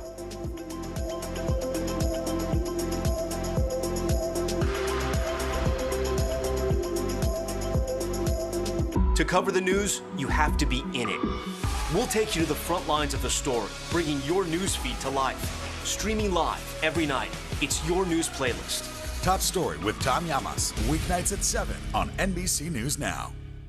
Hey everybody, it's Hoda Kotb from the Today Show. I am so excited to tell you about my new podcast, Making Space with Hoda Kotb. I sit down with some incredible people and we'll hear some uplifting stories. Listen to Making Space now on Apple Podcasts. There's no better place for fun with friends. Quality time with your little golf buddy. Or an afternoon alone together. With the Golf Now app, family and friends are just a tap away. Just pick your course, pay from your phone, get out and enjoy. Golf Now. Download the app and go play. News is happening now. A look at what's making headlines around the world. Tonight, the major announcement of the COVID vaccine. This is a significant moment. Your news, whenever it happens, wherever you are, it's here now. These days, it feels like the news never stops. So let's get into it. What's happening right now, what it all means for you for an hour every day. It can be hard to keep up, so let's get started together. Hallie Jackson Now, weekdays at 5 on NBC News Now. News is more than a headline. It informs, it inspires, and it still matters. To cover it, you have to be in it. And that's what we're gonna do. Every night, we take you to the front lines of the story, where it's actually happening, with NBC News journalists on the ground from all over the world. We cover what you need to know and bring your newsfeed to life. In primetime and streaming live, it's your news playlist every night. Top Story with Tom Llamas, weeknights at 7 on NBC News Now. New this morning, 3 Houston police officers were injured in a wild confrontation, and the suspect has been arrested. It started yesterday afternoon after a car that police were chasing crashed at an intersection. Police say that's when the suspect opened fire, shooting the 3 officers. According to police, the suspect then carjacked another driver and took off. He later surrendered to police after barricading himself inside a nearby home. Senior law enforcement officials tell NBC News the suspect is 31-year-old Roland Caballero. Those injured officers are expected to be okay. And that incident in Houston comes as mourners are expected to say their final goodbyes today to a fallen New York police officer. Jason Rivera was one of 2 officers shot and killed while responding to a domestic violence call just last week.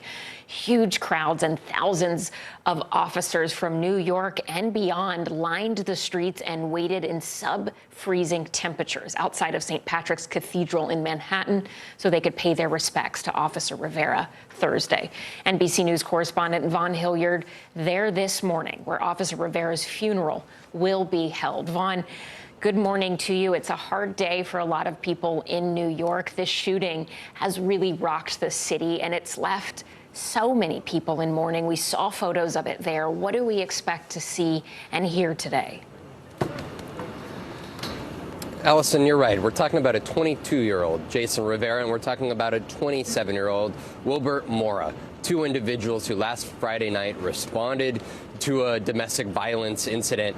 In both of those individuals, they were shot and they were killed. A third officer responded as well. Sumit Sulan ultimately shot and killed the gunman who took down the lives of his 2 partners here. The funeral is going to be here this morning. New Mayor Eric Adams will be among those here speaking.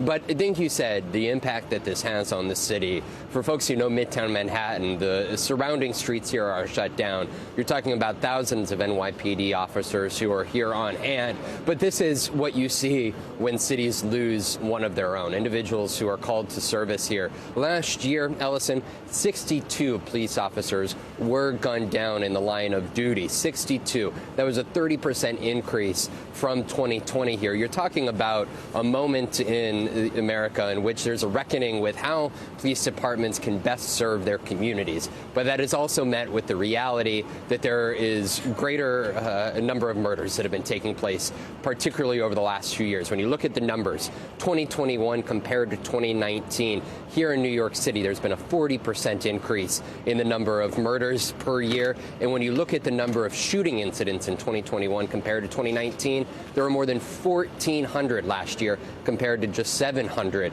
back in 2019. Ellison, but today is a day in which Officer Jason Rivera will be remembered. Officer Rivera and Mora, they were the 4th and 5th New York police officers killed in the line of duty this year. Mayor Eric Adams, you mentioned him. He's going to be there. He himself obviously used to be a part of this police force. What is he saying about concerns over safety? Yeah, he was a 20-year vet of this police department here before ascending to borough president and then ultimately the mayor here. This, for him, strikes at home here. And it was just earlier this week in which he happened to give his own speech about the need to address gun violence here in the city. He will be among those who will be delivering a eulogy this morning here at St. Patrick's Cathedral. But also, as part of that speech earlier this week, he talked about potential bail reform, in which a judge here in the city would be able to make a determination on whether somebody is eligible for bail based on an assessment of dangerousness, meaning based off of their past criminal history as well as the circumstances around their arrest, but also potentially about charging 16 and 17-year-olds in adult courts if they do not give up who they got the gun from. There are particular measures that this mayor says need to be addressed in order to take on the gun violence here in the city. Allison? All right, Vaughn Hilliard, we appreciate your reporting. Thank you. It's all systems go for Team USA. More than 200 athletes, coaches, and trainers left for Beijing yesterday to represent the Stars and Stripes. And while they were upbeat and hopeful during the red carpet send-off, it will be a much different scene for them once they arrive in Beijing. Here's NBC News correspondent Steve Patterson with more. Yeah, the countdown to Beijing is on, and we are just a few days away. We caught up with Team USA, 100 members strong, nearly half the team, right before they hit the plane on their way on that 17-hour trip all the way to Beijing, just to catch up about how they're feeling ahead of time and how they're dealing with all the COVID restrictions that they're going to be faced with as soon as they land. Listen to this.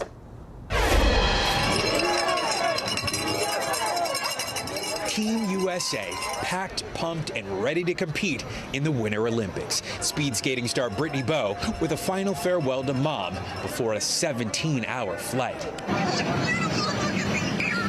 Love you. But with COVID complicating everything from training to qualifying, it's already been a long trek. Dude, it's been, such a crazy ride. I'm just fingers crossed we get to get on this plane and get over there safe and sound.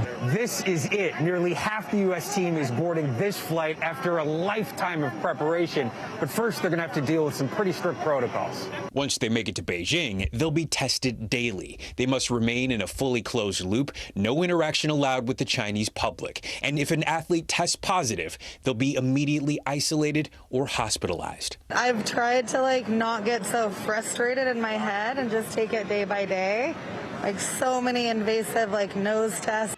The Chinese government's zero COVID policy upping the stress. It's definitely adding a nerve-wracking part to it, but still I'm just focused on racing and competing my best. That mindset echoed by the whole team. I think that if we just do our jobs, we're going to do amazing. A lifelong dream, undeterred, no matter the obstacle.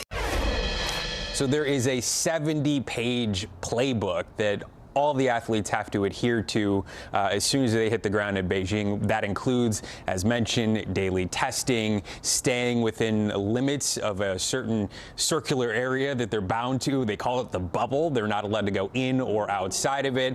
And also just obviously keeping the same decorum that you would at a normal Olympics. But all of this while they're focused on the very top level of competition. It's a lot to think about, especially when you're focused on, making podium and getting gold. And now you have to think about, again, staying safe with all the COVID regulations that are in China. Steve Patterson, thanks for that. Coming up on Morning News Now, a new plan taking flight to address a critical shortage of pilots. How one airline is training students with no experience to get in the captain's seat. Plus, cooking with Dolly Parton, the new partnership that could have fans baking from 9 to 5 in this week's Good to Know.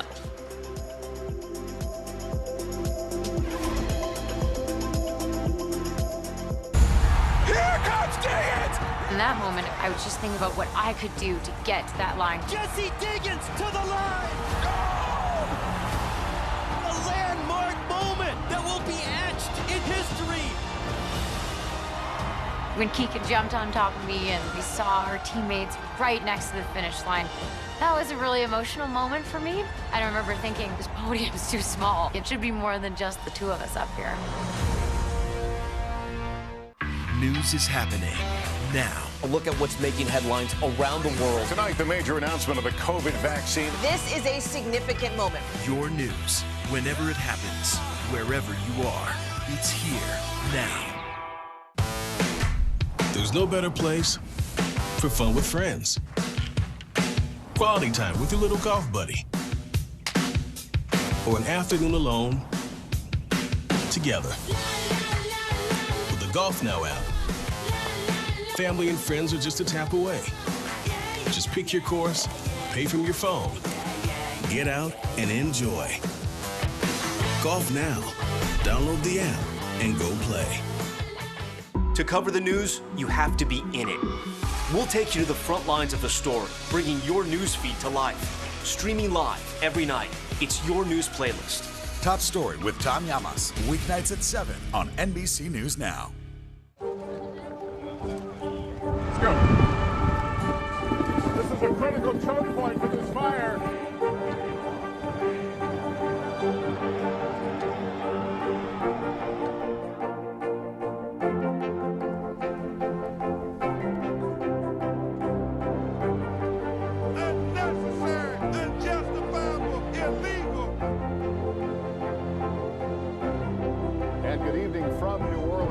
Military operation, witnessing the massive crowds. I admire you both.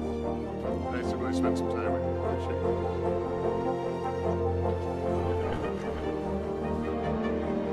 At any moment now.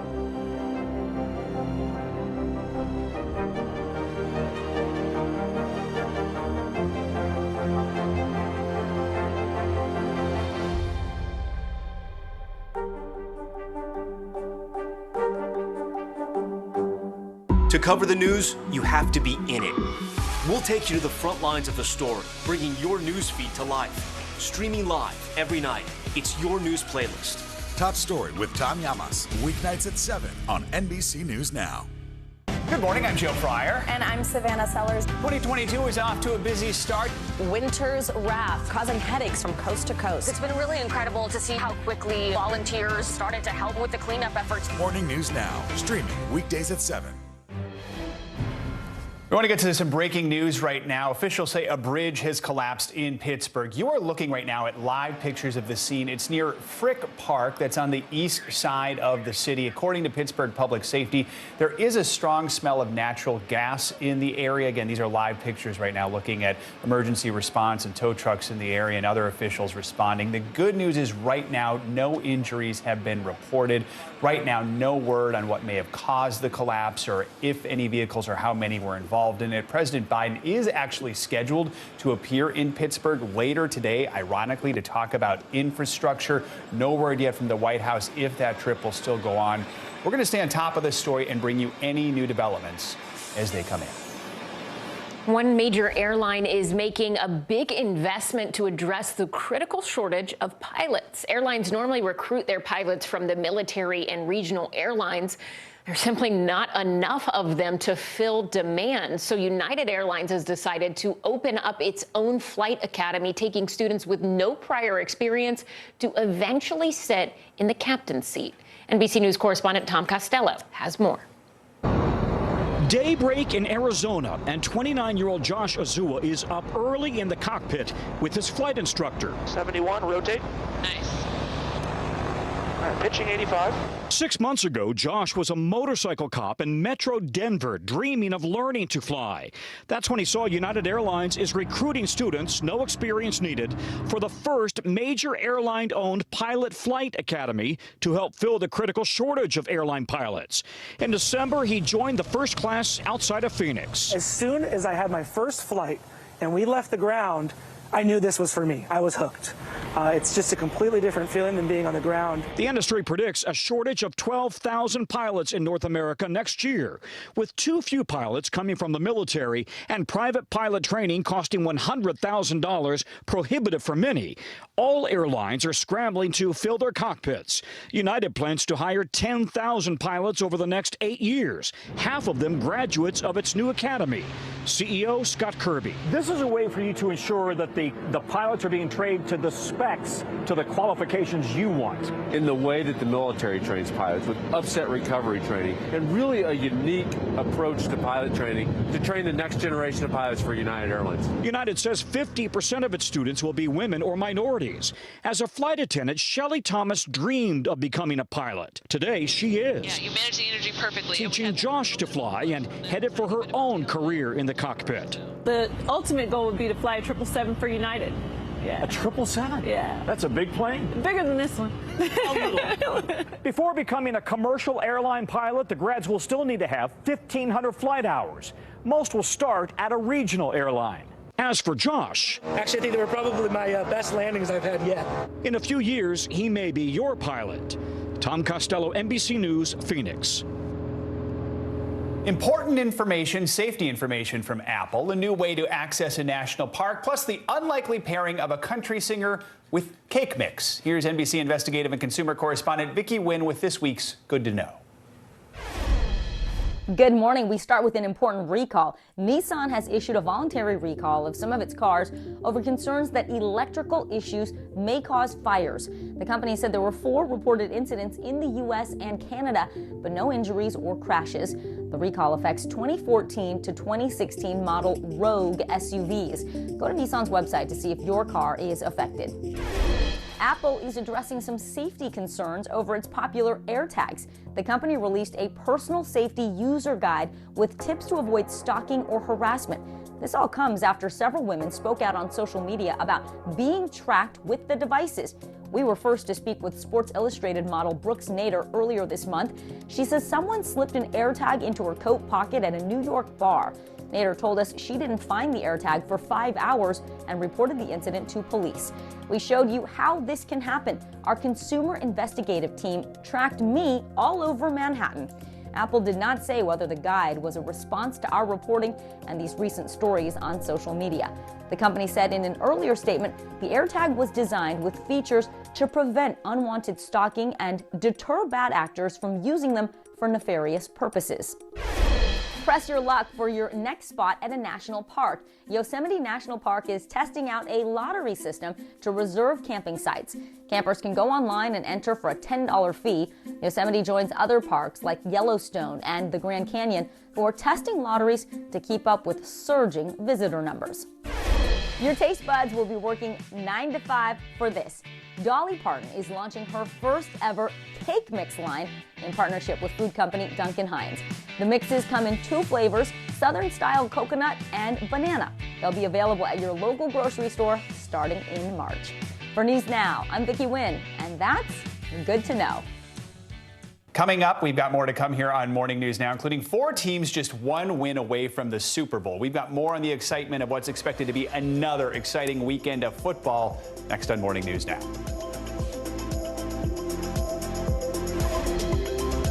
News is happening now. A look at what's making headlines around the world. Tonight, the major announcement of the COVID vaccine. This is a significant moment. Your news, whenever it happens, wherever you are, it's here now. News is more than a headline. It informs, it inspires, and it still matters. To cover it, you have to be in it. And that's what we're going to do. Every night, we take you to the front lines of the story, where it's actually happening, with NBC News journalists on the ground from all over the world. We cover what you need to know and bring your newsfeed to life. In primetime and streaming live, it's your news playlist every night. Top Story with Tom Llamas, weeknights at 7 on NBC News Now. The Meet the Press Chuck Toddcast, free wherever you get your podcasts. I'm Terry Crews, Team USA superfan. Sean White, what are you trying to prove? White takes the gold. You've already won more Olympic golds in snowboarding than anyone else ever. You've dominated the sport since you were a teen. Now you're trying to beat kids half your age. Maybe you're trying to prove you're every bit as good as you were at 15 and that you only get better with age, like a fine cheese. Or yogurt. The Winter Olympics, February 3rd on NBC and Peacock. What are you doing for teachers who feel that they're being stretched too thin? Did you understand how prevalent hunger was in your own community?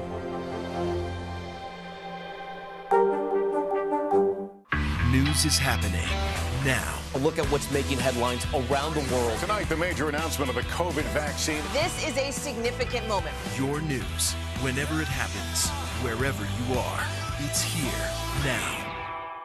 We've got a Congress that doesn't seem very functional. What's this election year going to look like? Are we getting ahead of the science? Are we behind the science? How much did this booster confusion set us back? Can the January 6th committee come up with anything that would change Republican minds? If it's Sunday, it's Meet the Press. News is happening now. Look at what's making headlines around the world. Whenever it happens, wherever you are, it's here now. Welcome back. We all know last weekend's NFL playoff games were incredible. Now fans are gearing up for another wild Sunday, hoping for more of the same. Yeah, the 4 remaining teams now just 1 win away from Super Bowl 56. NBC News' Morgan Chesky joins us with a look at this weekend's conference championship matchups. Yeah, good morning. If this weekend's matchups are anything like last weekend's, our blood pressures are all in big trouble. Some incredibly thrilling finishes by some of the league's youngest quarterbacks that are really changing the game right in front of us. Meanwhile, there are growing questions around the futures of some of the NFL's biggest veterans, including a guy named Tom Brady. This Sunday, it's the NFL's version of the Final Four, battling it out for a spot in the Super Bowl. We're not done. I mean, we're trying to go out there and win the AFC Championship and then try to get to the Super Bowl. Patrick Mahomes and the Kansas City Chiefs, 1 win away from making it back to the big game for the 3rd straight year. For the end zone, for the win! Coming off a sensational victory against the Bills, considered one of the best NFL postseason games ever. I kind of turned the page quickly, and I'm ready to go. Just try to keep getting better every single day. But there's a history-making Bengals team ready to stand in their way. It's a matchup Mahomes had his eye on earlier this season. Great job, bro. Respect, man. I'll see you on playoff. Second-year quarterback Joe Burrow leading Cincinnati to their first AFC Championship game in 33 years. The underdogs will have to pull another one out of their hat. Cincinnati wins! In a notoriously loud Arrowhead Stadium. We expect it to be really loud. We're going to have to be great with our communication, our nonverbal communication, just like every week on the road. In Los Angeles, a couple of California teams. The Rams and 49ers will take their division rivalry to new heights with a trip to a home state Super Bowl on the line. We're excited to play in front of our home fans. There's no question about that. The 49ers head into the weekend with 6 straight wins against the Rams. I mean, we know these guys as well as possible, playing for a 3rd time now. Nothing will really surprise us, I wouldn't say. As a new guard of NFL quarterbacks vie for a shot at Super Bowl stardom, speculation swirling about the future of some of the biggest names in the game. Fans wondering if they've seen 7-time Super Bowl champ Tom Brady take his final bow. Aaron Rodgers still hasn't committed to returning next season. And in Pittsburgh, 2-time Super Bowl champion quarterback Ben Roethlisberger announcing his retirement after 18 years. I retire from football, a truly grateful man. And on the other side of this weekend's big games, all eyes go to February 13th. That is when the Super Bowl is slated to take place in Los Angeles. Officials there have said any fan showing up will not only be rapidly tested, they can also get a free vaccination and will be handed a free KN95 mask and at least encouraged to wear it when they're not eating or drinking during the big game. We'll send it back to you. All right, Morgan Chesky, you're excited to watch? I am. Are you? We'll be snowed in, so might as well. Yes. All right. Sounds good. That does it for this hour Morning News Now. The news continues right now.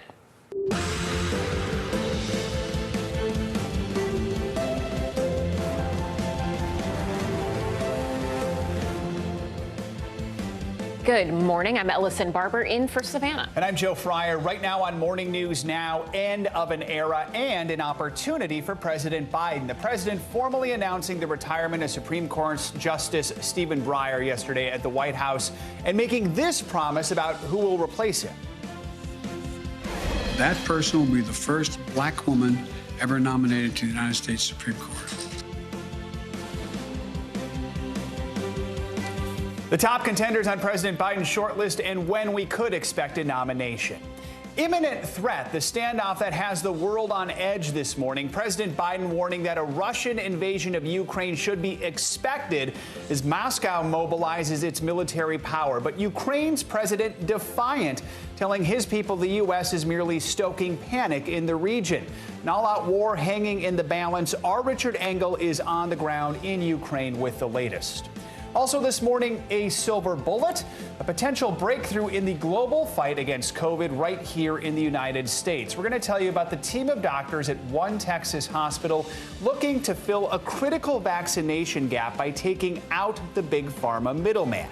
Plus, not just hot air, a convection craze that's taking kitchens by storm. The air fryer, they're everywhere on Amazon, social media, and in the homes of your friends and favorite celebrities. We're going to take a look at why this latest foodie fad has become so popular. Air fryer, not to be confused with Joe Fryer. Good morning. Good to have you with us. Good to have you. I think it's going to. All right. I can't, yes. We begin this morning with the latest on the process of choosing a nominee for the U.S. Supreme Court. The search is already underway this morning. President Biden says his pick will be a black woman, something he promised during the presidential campaign. Yeah, and the president made his first detailed remarks on how he will move forward with his decision at an event with retiring Justice Stephen Breyer at the White House yesterday. NBC News chief White House correspondent Peter Alexander has more. Good morning. President Biden says he's already considering possible candidates to replace the retiring justice and that he intends to announce his decision by the end of February next month. The White House has been preparing for this moment since even before President Biden took office, and Senate Democrats are eager for the process to move quickly. This morning, it's President Biden's turn to deliberate, detailing what he's looking for in a Supreme Court pick to replace retiring Justice Stephen Breyer. The person I will nominate will be someone with extraordinary qualifications, character, experience, and integrity. And that person will be the first black woman ever nominated to the United States Supreme Court. It's long overdue in my view. Thought to be the top contenders, Judge Ketanji Brown Jackson on the powerful federal appeals court here in Washington. A 51-year-old Harvard law grad who was confirmed just last year with bipartisan support. 45-year-old California State Supreme Court Justice Leandra Kruger. And J. Michelle Childs, a federal judge in South Carolina, the personal pick of the president's close ally, James Clyburn. Even in a 50-50 Senate, Democrats can confirm the president's nominee, whoever it is, if they stay united. All of President Biden's 42 judicial nominees have received the support of every Senate Democrat, including Kyrsten Sinema and Joe Manchin, who told a West Virginia radio show Thursday he's open to a nominee whose views are more liberal than his. But whoever he puts up will have experience, and we'll be able to judge him off of that. But as far as just their philosophical beliefs, no, that will not prohibit me from supporting somebody. Republican leader Mitch McConnell warning the president must not outsource this important decision to the radical left. For the president, Breyer's retirement also marks a poignant close to a personal chapter, having run Breyer's confirmation hearing nearly 30 years ago. The 83-year-old justice pulling out a copy of the Constitution, reciting part of the Gettysburg Address, while acknowledging deep divisions still exist today and urging the country not to give up on the American experiment. My grandchildren and their children, they'll determine whether the experiment still works. And of course, I am an optimist, and I'm pretty sure it will. By the president's own timeline, he has 1 month from today to reach that decision. He's likely to meet with possible nominees in the weeks ahead. And President Biden said that he will also seek advice from legal experts, from his vice president, and from senators from both parties. A confirmation hearing could begin as early as March. And in the retirement letter that Justice Breyer hand-delivered to the president Thursday, he said he would serve until the end of the court's term, assuming his replacement is confirmed by then. Back to you. Peter Alexander, thanks so much. There's another issue on the minds of those at the White House this morning, a potential Russian invasion of Ukraine. The Pentagon says more Russian troops are surrounding the Ukrainian border, holding drills and bringing in more military equipment. President Biden spoke with Ukraine's president yesterday, pledging additional economic support and vowing to respond decisively should Russia cross into Ukraine. NBC News chief foreign correspondent Richard Engel joins us now from eastern Ukraine with more. Richard, good morning. Good morning. The U.S. has vowed to respond decisively with sanctions, not with direct military support. President Biden has previously said that he thought that Vladimir Putin would launch some sort of military incursion, some sort of assault on Ukraine. But now there's more specificity. He said that an invasion starting as early as next month, which begins in just a few days, is, quote, a distinct possibility.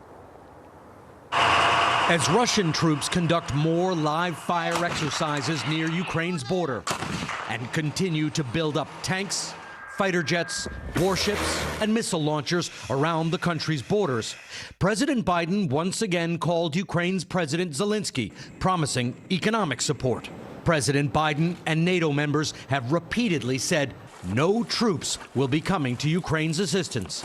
But it's increasingly clear the Biden administration and President Zelensky don't agree on the risk of a Russian invasion. We've always said, and said for quite some time, that another incursion by Russia could be imminent, and imminent means imminent. President Biden, along with most European leaders, has warned with so much force assembled, a Russian invasion should be expected. My guess is he will move in.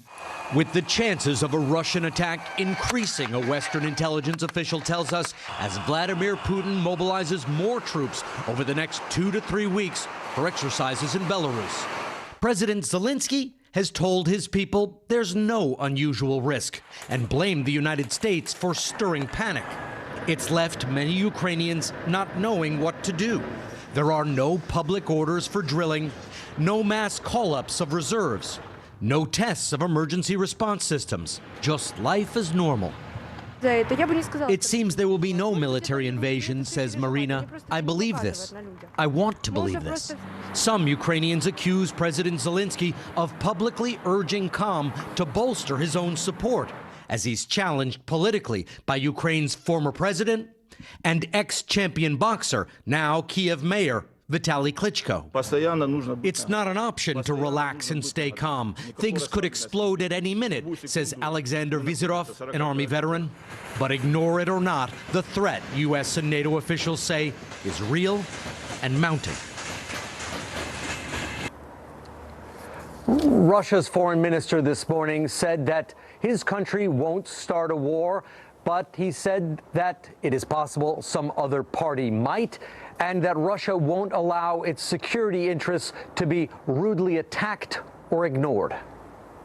Richard Engel, thank you so much. Appreciate it. The Biden administration's vaccine mandate for healthcare workers is now in effect in 25 states and Washington, D.C., impacting an estimated 10 million employees who are connected to Medicare or Medicaid. Thursday's deadline required all employees have at least one dose of a COVID vaccine and gives them another month to receive the second dose. Any employee that has not received a dose of a vaccine could be fired and puts their employer at risk of losing federal funding. The mandate comes as hospitals continue to battle the Omicron surge. ICU beds in Central Texas have reached a new record low, affecting both COVID and non-COVID patients looking for care. Let's begin Harvard Medical School physician Dr. Aditi Nerurkar for more. Good to have you with us, doctor. So there are these vaccine mandates. How are they going to affect an already stressed healthcare system, and what do patients need to know about the mandate? You know, Joe, it is so imperative for healthcare workers to be vaccinated. A recent study from the CDC in September showed that 30% of healthcare workers are still unvaccinated. These healthcare workers are interfacing directly with high-risk groups, patients on chemotherapy, with cancer, and those who are immunocompromised. We also in the healthcare industry have to comply with a slew of other vaccine requirements by our employers. The COVID vaccine should be no different. Dr. Nerurkar, there is a study recently released by the National Institute of Health, and it goes into some of the potential side effects or concerns people had previously voiced as it relates to getting pregnant. According to this study, they say that the vaccines may temporarily change the menstrual cycle, but they also say that it has very low risk for people looking to get pregnant. However, if a person, male in particular, gets the virus, they say that that appears to slightly lower the chances of conception. Walk us through what this study looked at, what they found, and what does it mean for the rest of us? So, Allison, this was actually a quite reassuring study. It was 10,000 people in the U.S. and Norway, and they found with the vaccine there are minimal changes to the menstrual cycle. So either a lighter flow, a heavier flow, or a longer cycle, but no different than what some women regularly experience. And so these were reassuring in the scientific community. A related study with the NIH found that there were no links between fertility and the vaccine, which is one of the most common misconceptions and source of misinformation. Another reassuring study. And Dr. Narukar, while we have you, we have a question from a viewer this morning. Harris Hyatt from North Carolina asks, when will the pandemic to endemic really happen? Big picture question there, but what would you say?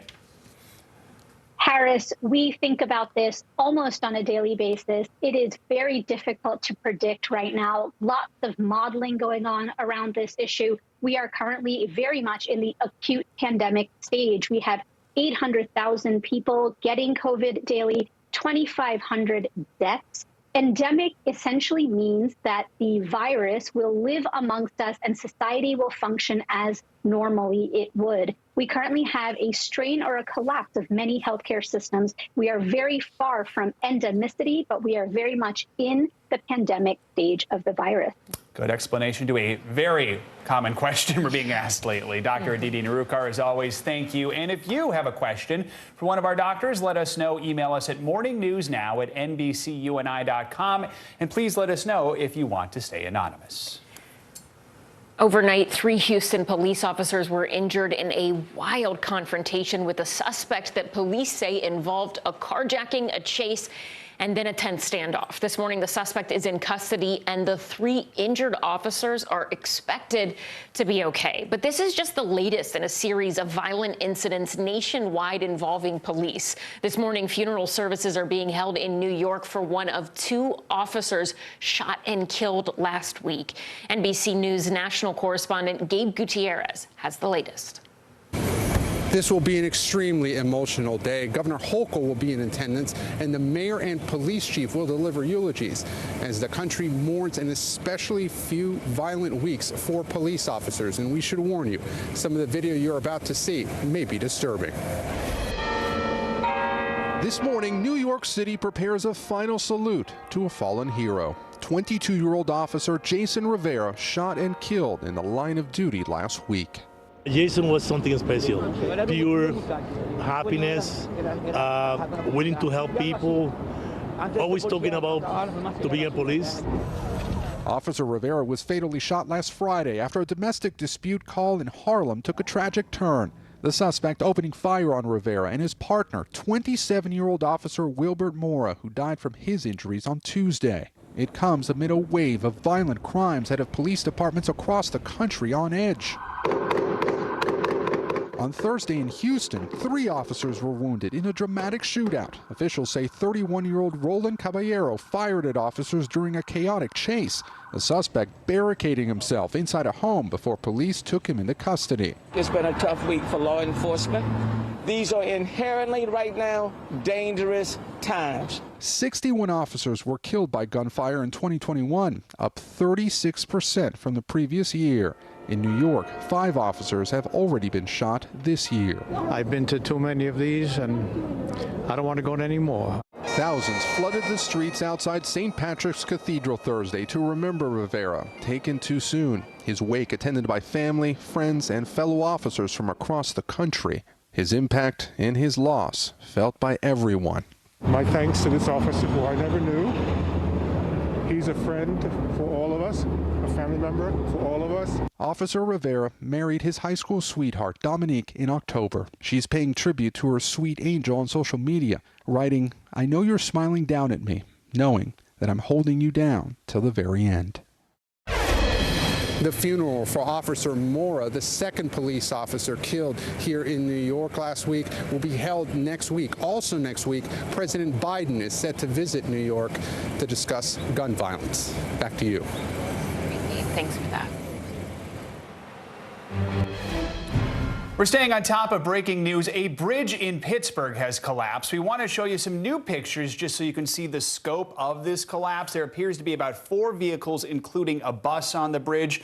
We just learned 3 people were hurt in the collapse, but the good news, no serious injuries or fatalities reported. Now, according to Pittsburgh Public Safety, there is a strong smell of natural gas in the area. Our NBC affiliate WPXI in Pittsburgh says the gas has just been shut off in that area. Pennsylvania Governor Tom Wolf is monitoring the situation. The Red Cross is on the scene. This comes as President Biden is set to visit Pittsburgh later today to talk about infrastructure. We're going to stay on top of the story and bring you any new developments as they come in. Let's get a check at your morning news now weather. You may have heard a major winter storm is taking aim at the Northeast this morning, affecting just several million people. So Bill is here to give us an update. Bill. That's it.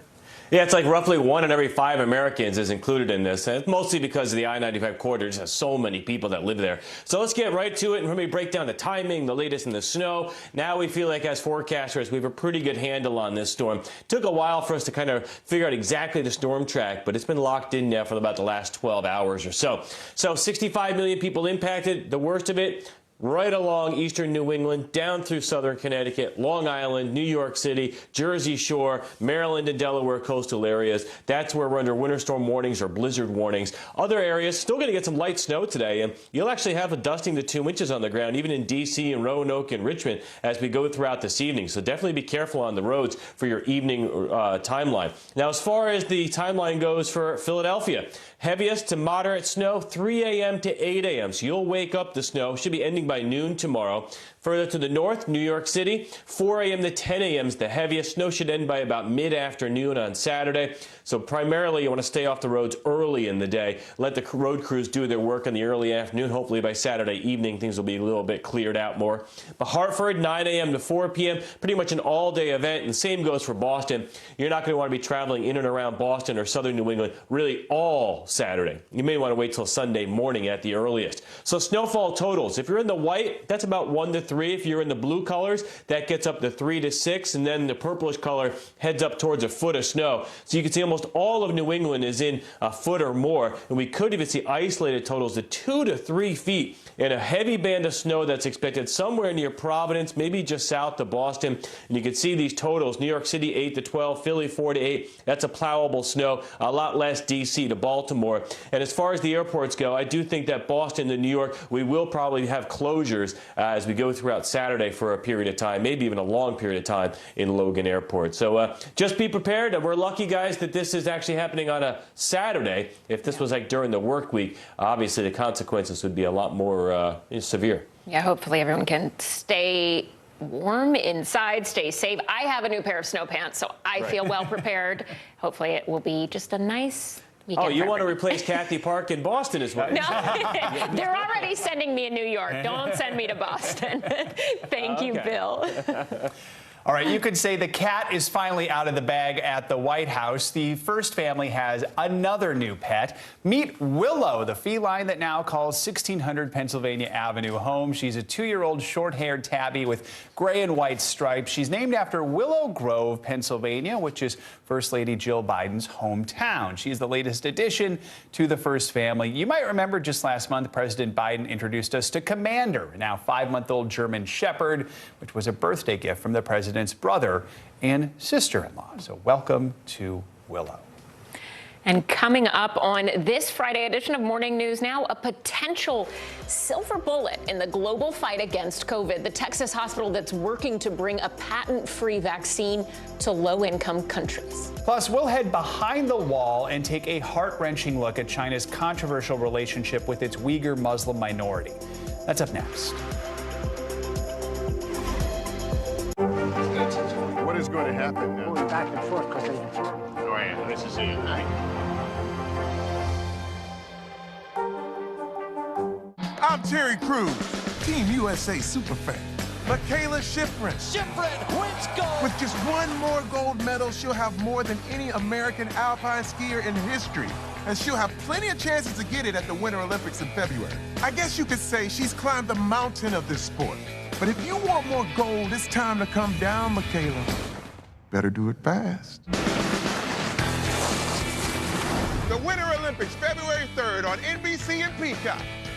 Still to come on the Channel 2 News. Well, the waters are certainly receding now. Still too close to call. Lester Holt reporting from Ground Zero, as it's being referred to. It is, in fact, a taste of freedom. The Haitian people know a little something about resiliency. What's the biggest risk right now? Some of the troops who have been proud. I want to welcome you to the first presidential debate. In fact, we've been told we can't go any farther. You are some resilient folks. Let me get a hint.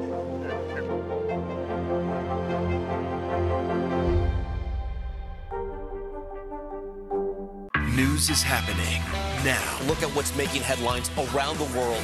Whenever it happens, wherever you are, it's here now. Here comes Diggins!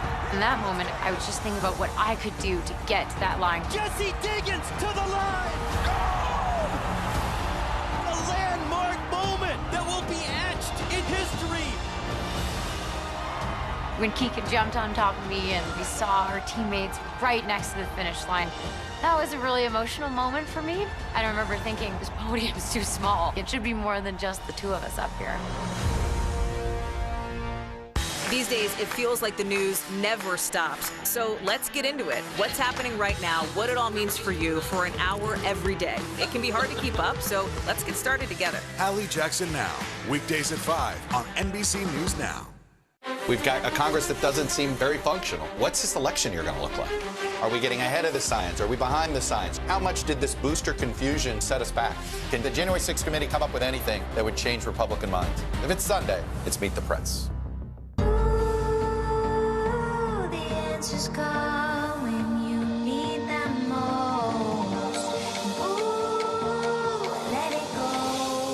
The Today Show's newest fan.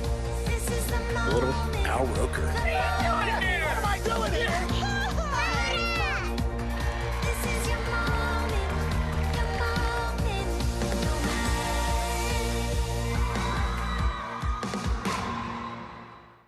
News is happening now. Look at what's making headlines around the world. Whenever it happens, wherever you are, it's here now.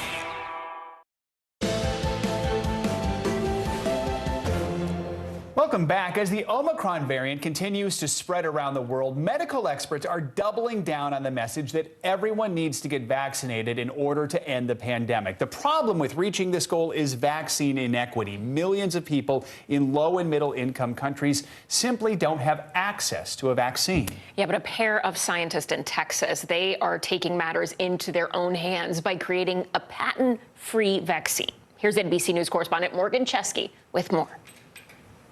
At Texas Children's Hospital in Houston, there is much more than meets the eye. Because past the exam rooms, inside this lab, lies what they believe to be the potential silver bullet for taking down COVID-19. Our lab is the United Nations of Science. A team of doctors, led by Dr. Peter Hotez and Dr. Maria Elena Batazzi, has dedicated their careers to finding a solution to fill a critical vaccination gap. Look, Delta arose out of an unvaccinated population in India at the beginning of last year, and then Omicron arose out of an unvaccinated population out of Southern Africa. So Mother Nature is telling us what's going to happen as long as we refuse to vaccinate the world's low and middle income countries. With $7 million mostly provided by philanthropists, the duo turned to an old answer to solve a new problem. Crafting a vaccine inside Texas Children's they're calling a game changer, one they say they don't own the intellectual property for. It's a similar technology to that's used to make the recombinant hepatitis B vaccine. It's known as microbial fermentation in yeast. It's actually a vegan vaccine. No human cells, no human proteins, no animal cells, no animal proteins. The technology important because it's existed for decades, allowing multiple low-income countries to produce their own vaccine without intellectual property obstacles or waiting for donated shipments of Pfizer or Moderna's vaccine that often arrive too late to make a serious difference. So when a country receives your starter kit, what essentially are they able to do with that? We don't only give them the starter kit, but we give them the recipe of how to brew the starter kit. You know, it's yeast, so it's a little bit analogy of brewing beer, right? The comparison closer than you think. This is where we cook it up. Yeast is actually fermented inside these medical-grade bioreactors. But instead of producing alcohol, the Texas Children's team says they've engineered each kit to produce proteins, which mimics the COVID-19 virus. The first step for each kit recipient to making their own vaccine. They get a recipe, they get a toolbox of tests to ensure the quality, the yield, the purity, and then they get us plus our team that if you have a question, you just pick up the phone. What sets the vaccine created in this very Texas Children's lab apart isn't just how it's made, but why. There is no patent. That means that a company anywhere in the world can scale it unlike anything we've seen. In fact, in India, Corbevax has secured emergency use authorization after completing 2 phase 3 clinical trials. The great thing about it is there's no limit to the amount you can make. It's got one of the best safety profiles of any vaccine out there for COVID-19. Simple refrigeration storage. You don't need any freezers to store the vaccine. Pristine safety profile and probably the lowest cost vaccine. Corbevax is being distributed outside of the U.S. and currently isn't FDA approved. But perhaps the most important of all, the accessibility the Texas Children's vaccine offers. By not having a patent, paving the way for partners worldwide. What makes the patent-free vaccines unique is that companies can produce the vaccine without worrying about legal challenges and huge financial losses. Now, with the pandemic entering year 3, experts say the global healthcare gap, especially with vaccines, has become more exposed than ever. This is the greatest moral failure of our lifetimes, and we can't let this happen again. We have to have a world that is much more effective against preventing and responding to pandemics, and we have to have a world that's fair, more equitable, and just, and that's a global imperative. And our thanks to Morgan Chesky for that report. Now to our ongoing series, Behind the Wall, which examines the complex relationship between the U.S. and China. This morning, we're looking at an orphanage in Turkey that's providing a safe haven for exiled children from China's Uyghur Muslim minority. NBC News senior international correspondent Keir Simmons has more on this. Keir, good morning. Joe, good morning. Next week, the U.S. will lead a diplomatic boycott of the Olympics over China's human rights record. The Chinese government's treatment of a minority group, the Uyghurs, is one of the main motivations for that boycott. We travelled to Turkey, where many Uyghurs live in exile, and found children separated from their parents. In this orphanage and school in Turkey, more than 100 children study together, eat together, live together. My name's Abdurrahman. My name is Absalam. They are far from home.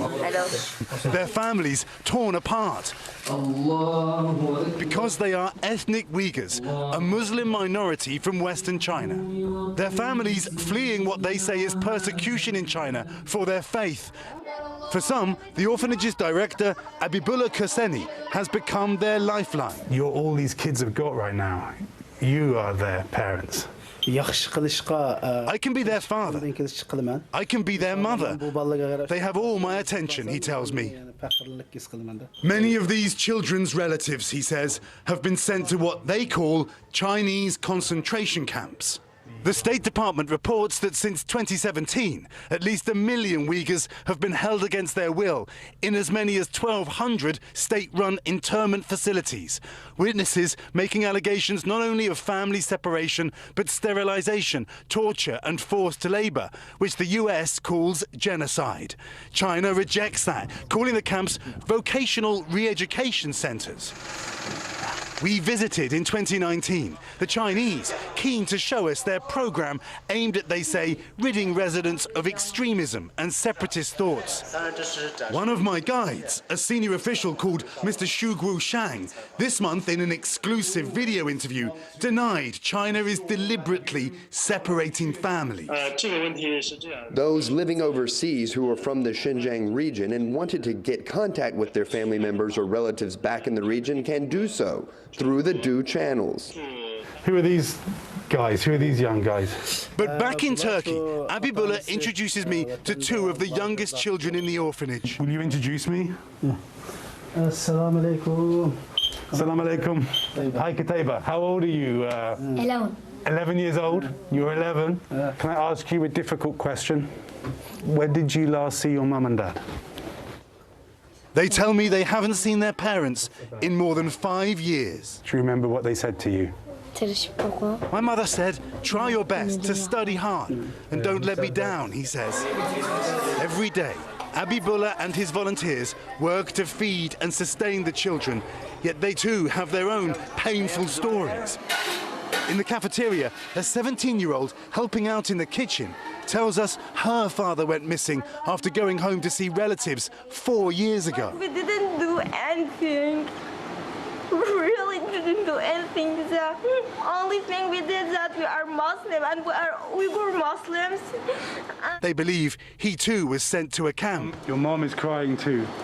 Yeah, it's not that easy for us without that in our family. And back out in the hallway, Abibullah tells me his own harrowing story. His family too has been torn apart. My sister, my little brothers in my homeland. I miss him, yani. And he says 45 of his relatives have been sent to the camps. Did you say how many? Yeah, about 45. 45? Yeah.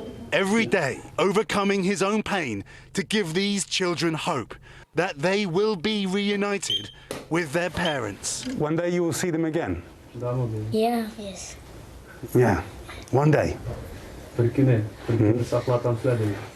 And this morning reports that the United Nations High Commissioner for Human Rights will visit China after the Olympics to see for herself how the Uyghurs are treated. Guys, critics vowing to keep China in the spotlight over its treatment of the Uyghurs. Joe?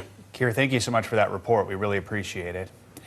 Coming up, an NFL great returning to the classroom at Notre Dame once and for all. The bus is back at school. We'll bring you Hall of Famer Jerome Betts' journey to that college degree at his alma mater next.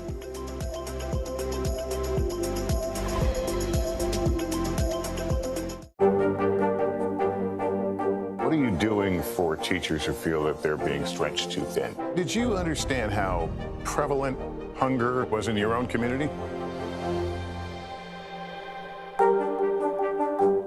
These days, it feels like the news never stops. So let's get into it. What's happening right now, what it all means for you for an hour every day. It can be hard to keep up, so let's get started together. Hallie Jackson Now, weekdays at 5 on NBC News Now.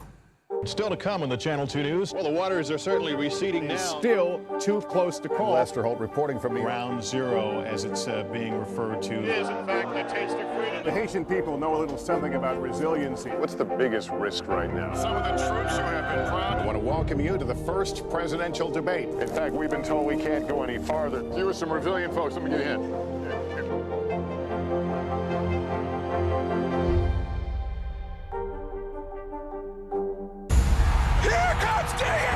In that moment, I was just thinking about what I could do to get to that line. Jesse Diggins to the line! Oh! A landmark moment that will be etched in history. When Keegan jumped on top of me and we saw our teammates right next to the finish line, that was a really emotional moment for me. I remember thinking, this podium's too small. It should be more than just the two of us up here. There's no better place for fun with friends. Quality time with your little golf buddy. Or an afternoon alone together. With the Golf Now app, family and friends are just a tap away. Just pick your course, pay from your phone, get out and enjoy. Golf Now. Download the app and go play. I'm Terry Crews, Team USA Superfan. Shaun White, what are you trying to prove? Shaun White takes the gold! You've already won more Olympic golds in snowboarding than anyone else ever. You've dominated the sport since you were a teen. Now you're trying to beat kids half your age. Maybe you're trying to prove you're every bit as good as you were at 15 and that you only get better with age, like a fine cheese. Or yogurt. The Winter Olympics, February 3rd on NBC and Peacock. Almost 3 decades ago, football great Jerome Bettis left college early to pursue his dream of playing in the NFL. But now the Hall of Fame running back is back in the classroom pursuing another dream and fulfilling a promise he made to his mother, getting a college degree. NBC News correspondent Ann Thompson joins us now with more on this story. Ann, good morning to you. Good morning, Joe. You know, Jerome Bettis says he always thought of himself as a student athlete when he was in college. But when he left, the athlete took prominence as he became the heart of the Pittsburgh Steelers, leading them to a victory in Super Bowl 40. Now he's a student again, pursuing a different title. The bus is back in school. Jerome Bettis, who powered through NFL defenses for 91 touchdowns and ran his way into the Hall of Fame, is once again at Notre Dame. You are Notre Dame class of? Oh my goodness. Class of 2022? Wow, I didn't think about that. 27 years after he earned that nickname in college, he's here to finish his business degree, more than twice the age of his fellow students. What's it like to be back at school at age 49? It is so strange because I'm so behind the times. I mean, I'm a dinosaur. I don't know where anything is. I'm struggling with the technology. They take notes on iPads. He uses a pen and gets lost in new buildings. I don't know which way. But some things are familiar, like the frigid January weather. Jerome, where are your gloves? I left my gloves. 4 courses from graduation, Bettis is just another senior. Sort of. Everyone kind of knows who the boss is, especially at Notre Dame. Bettis left Notre Dame his junior year for the NFL. A 1993 first-round draft pick for the Los Angeles Rams, he became a power-running icon with the Pittsburgh Steelers. A 6-time Pro Bowler, Walter Payton Man of the Year, Super Bowl champion, but not a college graduate. Why is it so important for you to get that degree? One, that I complete the task at hand. That's what I wanted to do. Also, I promised my mother that I would get my degree, but most importantly, I have 2 children. For them to see Dad finish a commitment, I think it says a lot to them. Are you a better student at 49 than you were at 18, 19, or 20? I am a much better student at 49 because I want to learn. I want to know all of this information. To put to work in his current businesses, trucking, staffing, development, and marketing companies, as well as a TV personality during the NFL season. This week, this is the only thing that counts. 27 years later, Bettis' football scholarship is still good. Of the 21 members of his football class, 20 earned their degrees. Notre Dame President Father John Jenkins says Bettis will be the 21st. I say to all our coaches that there are 3 things we should be concerned about. First is integrity, do things the right way. Second is help these kids get a degree and do well in their lives. And the third is winning on the field. And Jerome's getting a degree after all his success just underscores how important that is. Back in the locker room where he first found national fame, I was somewhere right in here. Bettis shows me the traditions. Now, the first sign, you've got to make sure. And that one, you just want to tap it because there we go. Today, pursuing a different kind of glory with the same enthusiasm.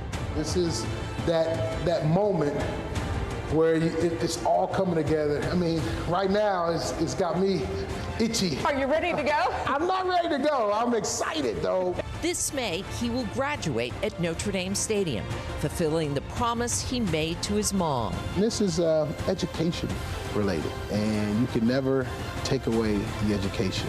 Finishing one of the best runs of his life. Nigeria.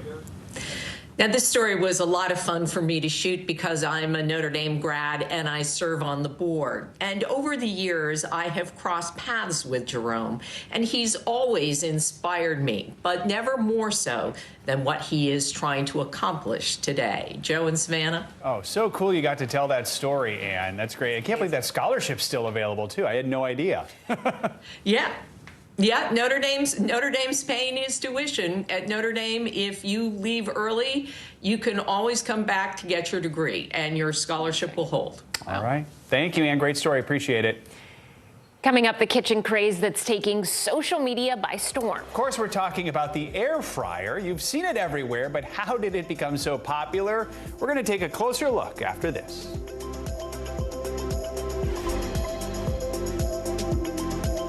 We've got a Congress that doesn't seem very functional. What's this election year going to look like? Are we getting ahead of the science? Are we behind the science? How much did this booster confusion set us back? Can the January 6th committee come up with anything that would change Republican minds? If it's Sunday, it's Meet the Press. In the City of Angels, two kindly old ladies wanted to help homeless men get off the streets forever. And so they did. Listen to The Thing About Helen and Olga, the new podcast from Dateline and Keith Morrison. I'm Terry Crews, Team USA superfan. Shaun White, what are you trying to prove? Shaun White takes the gold! You've already won more Olympic golds in snowboarding than anyone else ever. You've dominated the sport since you were a teen. Now you're trying to beat kids half your age.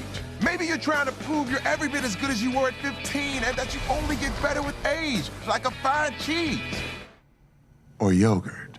The Winter Olympics, February 3rd on NBC and Peacock. We're here to start conversations about the big things happening in our world, because it's not my job to tell you what to think. My job is to think about what you tell me. Now Tonight with Joshua Johnson, streaming weeknights at 8 on NBC News Now.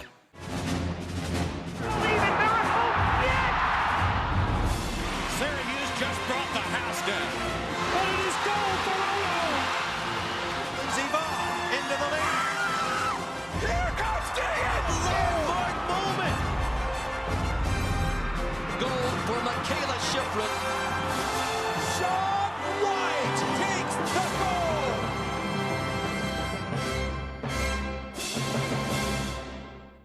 goal. We're here to start conversations about the big things happening in our world, because it's not my job to tell you what to think. My job is to think about what you tell me.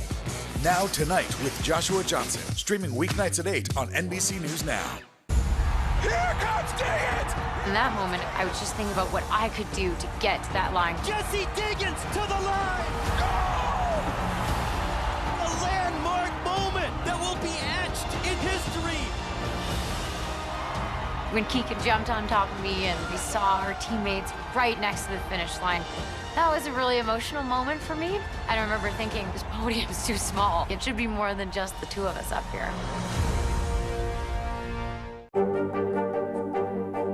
What are you doing for teachers who feel that they're being stretched too thin? Did you understand how prevalent hunger was in your own community? We're here to start conversations about the big things happening in our world, because it's not my job to tell you what to think. My job is to think about what you tell me. Now Tonight with Joshua Johnson, streaming weeknights at 8 on NBC News Now. In the City of Angels, two kindly old ladies wanted to help homeless men get off the streets forever. And so they did. Listen to The Thing About Helen and Olga, the new podcast from Dateline and Keith Morrison. We are staying on top of breaking news. A bridge in Pittsburgh has collapsed. We want to show you some new pictures just so you can see the scope of this collapse. It appears about 4 vehicles, including a bus, were on the bridge. We just heard from the mayor, who said 3 people were hurt, but so far no fatalities reported. Now, for the latest, we want to bring in the Lieutenant Governor of Pennsylvania, John Fetterman, who joins us. And Lieutenant Governor, I don't know if you're at the scene or if it's just that you're outside. The bridge collapsed. I don't know if you can see. I'm right behind it. here right now. It's surreal. The bridge collapsed on both ends of the span, and as was reported, there are no fatalities. Thankfully, thank God. Yeah, what's going through your mind just looking at this right now? This is not a small bridge, right? I mean, there are cars on it. Yeah, there was a bus on it. I mean, I've driven across this bridge thousands of times. My son's friends live in that neighborhood. We just drove over it actually yesterday. So it's in a major infrastructure artery here in the city of Pittsburgh, and it's surreal to see a bridge that you've driven over thousands of times just collapse 60 feet below into the park where people could have been walking. How many cars do you see in addition to the bus down there? And are people still in those cars? Have they been rescued yet? No, people have been rescued, and fingers crossed. They don't believe that there was anyone under, that was crushed under the bridge. That's what I'm hearing. This is like a park, right? Is that what's underneath the bridge, or yeah, what the bridge spans Frick Park, which is Pittsburgh's largest park within its city limits. And there's a dog trail and a bike trail directly below it. And have you heard if folks were actually on the bus? Anyone was in the bus besides the driver? Yeah, there were some people on the bus, and thankfully there's no fatal injuries or anything along that lines right now. Correct. The timing of this is stunning in that the president is set to visit your area today to talk about infrastructure. Yeah. What goes through your mind when you hear that? Obviously, we don't know what happened here. It's probably going to be months before we know the cause of this bridge collapse. But what goes through your mind when you think about that? I mean, everyone knows that we need to renew our infrastructure. And this is an awful example and a reminder that happened in real time on the very day President Biden is coming to our area to talk about it. So it's the coincidence is remarkable, but what's so dramatic is that a bridge that thousands of Pittsburghers drive over every day literally just collapsed. And if this doesn't bring to the forefront the need to renew our infrastructure, I'm not sure what else can happen, because I think people are in a state of shock here just to see what happened. I was in Minneapolis nearly 15 years ago when the 35W bridge collapsed, a huge span, 13 people killed there. Obviously raised alarms all around the country about bridges. How much are you worried right now after seeing this in person right now? It's not so much worry. It's just a matter of shock, and thankfully no one was killed. But given the president's visit and the conversations we've been having as a nation about our infrastructure, I would hope this would dramatically bring it to the forefront even more urgently on how we need to get this passed, and we need to really rebuild America and our infrastructure. All right. Pennsylvania Lieutenant Governor John Fetterman, anything I didn't ask you that's important to add right now since you're out there on the scene? Anything we should see? I mean, as far as I can point it. That's great. That's where we're at right now with the. And that's right where it collapsed, right there, right? Yeah, that's the bridge. That's the collapse. So that's where we're at here. And like I said, the thing I'm most grateful for is that there haven't been any fatalities. That is the good news. Lieutenant Governor, we appreciate you taking the time to speak with us. I'm sure we'll be touching in with you throughout the day. Thank you so much. Okay. Thank you. Coming up on Morning News Now, your weekly dose of can't miss headlines from the wide world of entertainment.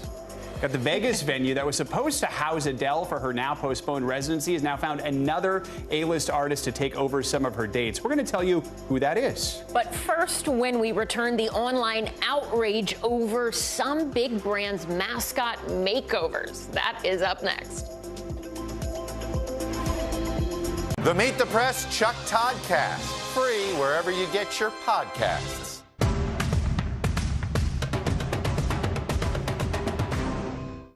News is happening now. A look at what's making headlines around the world. Tonight, the major announcement of the COVID vaccine. This is a significant moment. Your news, whenever it happens, wherever you are, it's here now. The Meet the Press Chuck Todd Cast, free wherever you get your podcasts. There's no better place for fun with friends. Quality time with your little golf buddy. Or an afternoon alone together. With the Golf Now app, family and friends are just a tap away. Just pick your course, pay from your phone, get out and enjoy. Golf Now. Download the app and go play. We've got a Congress that doesn't seem very functional. What's this election year going to look like? Are we getting ahead of the science? Are we behind the science? How much did this booster confusion set us back? Can the January 6th committee come up with anything that would change Republican minds? If it's Sunday, it's Meet the Press. Still to come on the Channel 2 News. Well, the waters are certainly receding now. Still too close to call. Lester Holt reporting from the Ground Zero, as it's being referred to. It is, in fact, the taste of freedom. The Haitian people know a little something about resiliency. What's the biggest risk right now? Some of the troops who have been proud. I want to welcome you to the first presidential debate. In fact, we've been told we can't go any farther. You with some resilient folks. Let me get a hint.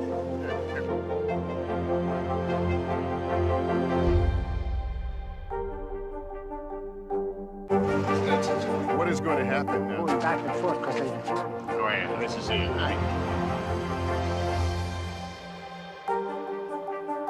I'm Terry Crews, Team USA superfan. Sean White, what are you trying to prove? Sean White takes the gold! You've already won more Olympic golds in snowboarding than anyone else ever. You've dominated the sport since you were a teen. Now you're trying to beat kids half your age. Maybe you're trying to prove you're every bit as good as you were at 15 and that you only get better with age, like a fine cheese. Or yogurt. The Winter Olympics, February 3rd on NBC and Peacock. The Meet the Press Chuck Toddcast, free wherever you get your podcasts. It's the appliance taking kitchens by storm, the air fryer. And if you do not have one, odds are the person next door you does. Do you have one? I don't have one. What? No, which is weird. I don't you either. would That was think I would have disappointing. one.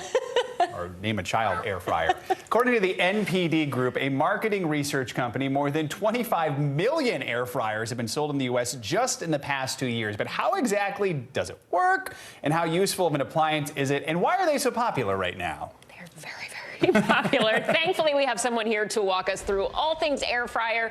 New York Times food reporter Christina Morales. Christina, thank you so much for joining us. First off, tell us why air fryers are so popular. I mean, just think of the idea alone, being able to fry a French fry without using deep fry oil is an amazing invention as it is. But it's become a device that people can use to fry pretty much anything. And it's used, like I said, without deep fryer oil. And manufacturers have really capitalized on the idea that crispiness and crunch are among people's favorite textures. And that comes from some research from the mid-20th century. So how easy is it to cook with an air fryer, and what are some of the best recipes you've seen recently? It's pretty easy. It depends on the air fryer, you know, how you use it. What's amazing is that you can kind of open the lid or open up the device on the bottom, and you can see the food as you kind of go through that process, unlike maybe an oven that would take a little bit longer to heat back up to temperature. What's great about these devices nowadays, too, is that there are many different uses and functions, just like broiling or baking, as well as air frying. Some of the more popular things, of course, that you would expect would be like chicken nuggets or chicken tenders, French fries, onion rings. But people are making corn on the cob in the air fryer. People are making salmon, roasting vegetables. On our website, we have an air fryer cheesecake, which is something that I never thought would be great, but is, and a chicken parm. All right. I mean, big question, though. I mean, do you like the recipes that you're getting and seeing in air fryers? Would you recommend an air fryer for a meal? I think I would. Like I said, like a lot of people use it for salmon and roasted vegetables. I do that too. It's great for reheating leftovers like pizza. So it's really a device that can kind of both cook brand new meals and also reinvent the wheel, make some others really just much better. Coming from the microwave to the air fryer is just such a huge difference. There are a lot of TikTok social media recipe videos out there, too. I don't know if that's how people cook now. Yes, you can get them all on social media. Christina Morales, thank you so much for that. We appreciate it. Thank you. Just days after the M&M candy characters got their new look, Disney announced that Minnie Mouse is also getting an outfit change. These mascot makeovers have some people squeaking up about the changes. NBC News correspondent Jacob Soboroff takes a closer look. Welcome to the party. One of Disney's most iconic characters getting a modern makeover. Nice slimming sweater is what you need. Minnie Mouse, trading in her classic red and white polka dot dress for a navy blue pantsuit with a signature bow to match. The new look created by British fashion designer Stella McCartney to celebrate the 30th anniversary of Disneyland Paris and Women's History Month in March. It comes nearly 100 years after Minnie's movie debut. McCartney calling the outfit, quote, a symbol of progress for a new generation. But the fashion change is being met with some criticism. They're trying to destroy fabrics of our society and pretending that there's issues. So everybody looks over here. Look at Minnie Mouse. Don't look at inflation. Following blowback over another mascot makeover. Last week, candy maker Mars announced that its M&M characters had been redesigned to become more inclusive. A change that included the female brown M&M's high heels replaced with more sensible pumps. And the green M&M ditching her go-go boots for sneakers. And both with less makeup. Some questioning the change. Were there women who identified with the green M&M? I'm genuinely asking, genuinely. Because as a guy, I know I've never looked at any of those M&Ms and been like, yeah, that's me, bro. I feel seen. And others apparently taking the change more seriously. Fox News host Tucker Carlson criticizing the move. M&Ms will not be satisfied until every last cartoon character is deeply unappealing and totally androgynous. Until the moment you wouldn't want to have a drink with any one of them. Disney and Mars, just the latest companies working to adapt to fast-moving cultural changes. Some to better reflect their consumers, and others to address outcry over racist imagery and names, like Aunt Jemima's Pancake Mix, which became Pearl Milling Company, Uncle Ben's Rice, now Ben's Original, and the Washington football team retiring its original name and logo after it was denounced for years as a racial slur for Native Americans. Georgetown marketing professor Niru Paharia says consumers are demanding better representation. It becomes a question for companies. Is this something that we are going to steer towards, or are we going to kind of stay the course and do what we've done forever? Some of America's most iconic companies trying to keep a foot in the past while evolving with the future. That was NBC's Jacob Soboroff. All right, it's Friday, which means it's time for our can't miss list. All the movies, TV, music you should check out this weekend because everyone's going to be talking about it on Monday.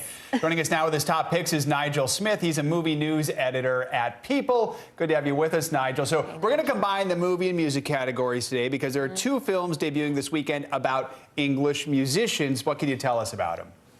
Yeah, so there's two. Well, one of them is a documentary. The other one is a concert film. I don't know if anyone watched I think it was a 4-part Disney Plus documentary series on the Beatles' final concert. It was directed by Peter Jackson. You can stream that now. But if you actually want to stream the full concert, which took place in London in 1969, you can, starting today on Apple. They're also going to be having it play for one day in IMAX, where if you want to get the full Beatles experience with the sound and the amazing picture quality, then definitely, if you feel safe, check that out in the theaters. So that's going to be available starting today. And then also there's a Charlie XCX documentary, a very different artist from the Beatles, obviously. It appeals to a much younger generation. And that's a documentary called Alone Together. It was filmed during the height of the pandemic. And this is the boom clap fancy singer really documenting to her fans her struggles with mental health and how she dealt with the pandemic while in isolation and creating an album with the help of her fans. The Beatles, the Peter Jackson documentary was amazing. If you've not seen it, I will say I did it. It takes time. You got to like really dig in. It's long, but it's very long. Good. Yes. We're hearing, or I have at least heard people talking about this new HBO series, Gilded Age. What's going on with that? Why is everybody abuzz over this new show? Yeah, well, this is a really big deal, especially for fans of Downton Abbey, and there are a lot of those. So this is the new show from the creator of that show, Julian Fellows, And he hasn't had a show since then. So everyone anticipating, you know, the second film in the Downton Abbey franchise will have to watch this. It's available to stream on HBO Max. I think the first episode is up. And this one isn't set in England. It's set in New York in the Gilded Age, which was the late 1800s, when there was a lot of money at play. This is like a time when there were entire mansions built in New York City. And it has this incredible cast of a lot of Broadway vets, including Christine Baranski, Cynthia Nixon, Audra McDonald, and the lavish costumes of the sets really make this a must-watch. Yeah, I'm intrigued so far. Nigel, real quick on this last one here. We know Adele canceled the residency. Someone else stepping in. Who's that?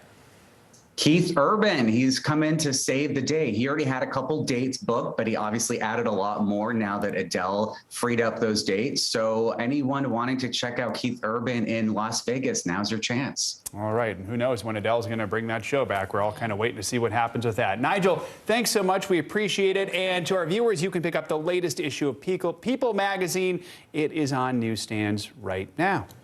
That does it for this hour of Morning News Now. The news continues right now.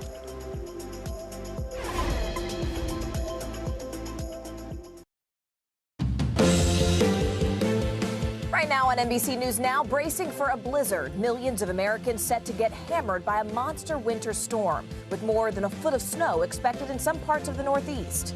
Also breaking at this hour, a bridge collapse in Pittsburgh just hours before President Biden is set to visit the city to talk about infrastructure. Several people hurt and in the hospital. What we're learning about their conditions and what caused that collapse. Get your masks here. Millions of N95 masks shipping out and arriving in states across the country. We'll tell you what you need to know about where you can find them. And classroom clash. A group of teachers in one New York City school believes administrators aren't taking proper COVID precautions. Why some say it's not just a matter of safety, it's a matter of fairness, too.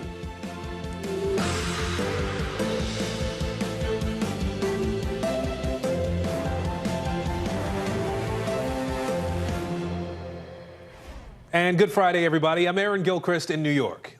A pleasure to be with you. I'm Morgan Radford on assignment here in Washington, D.C. Thank you so much for joining us. We begin right now with a monster storm already slamming parts of the East Coast. Tens of millions of people will be impacted all the way from the Carolinas to New England. Roughly 2 feet of snow is expected in some areas of the Northeast. Heavy snow and powerful wind expected to make for treacherous travel conditions. Power outages will also be a concern. The governor of Virginia is already declaring a state of emergency, telling people to stay off the roads. The storm is also already hitting parts of New York. It could bring as much as 15 inches of snow in Long Island and blizzard-like conditions in Massachusetts. Coastal communities are under a flood watch, with hurricane-force winds also a threat. NBC News meteorologist Bill Cairns is standing by with the forecast. Let's begin, though, with NBC News correspondent Kathy Park. She is along the coast outside Boston now, waiting. Kathy, what are conditions like right now, and how are people getting ready for this big storm you're going to see? Hey, Aaron, good morning to you. So right now conditions are fairly calm, but temperatures are right around freezing. So you can see the icing behind me here at the harbor. But we are told, in addition to potentially up to 2 feet of snow in the coastal areas, we are also monitoring and tracking the potential of significant storm surge. So flooding is definitely a concern. We're in an area that is highly flood prone, especially when even a mild system comes through. I was told that this parking lot is covered in water, so we're told sandbagging will likely happen later on in the day. But throughout Massachusetts, crews, as you can imagine, are working around the clock, prepping the roadways, but they are running into some roadblocks. Take a listen. Okay, we don't have enough trucks. We get 220 plus miles of road in town, and we just, the capital behind it. So we hire outside contractors. They bring their own truck, they bring their own loader, they bring their own driver, then they're paid the appropriate rate. And back out here live, you can bet it is all hands on deck. We were talking with the public work officials here on the ground. They've been working around the clock, pre-treating the roads yesterday, and they plan on doing that today. Sand and salt will be placed throughout the day tomorrow on the roadways. But the big advice, the big warning that they are urging residents, especially now, is that tomorrow, when the storm actually hits, do stay off the roadways, Aaron. And Kathy, I know you've been tracking this storm more broadly, too. It's going to hit other parts of the mid-Atlantic, the Northeast. I know I had snowflakes coming in this morning here in Manhattan. What kind of conditions are some of these other areas seeing right now? Yeah, the snowflakes that you talked about, they're actually part of a separate storm system, but eventually that system will merge with another system that is out at sea right now, and then it will only intensify during the overnight hours. So that is when we are going to see the significant snowfall all the way from the Carolinas to Maine. Like I said, here in coastal areas, we're looking at up to 2 feet of snow. So this potentially could be a historic storm, especially in this area, Aaron. All right, Kathy Park, I feel like you're going to need a bigger coat, but I know you know what you're doing up there in Situate, Massachusetts. Kathy, thank you. Let's go ahead and bring in NBC News meteorologist Bill Cairns now. Bill, look, we already know that it's snowing in some places, but how much are we going to get when this is all said and done?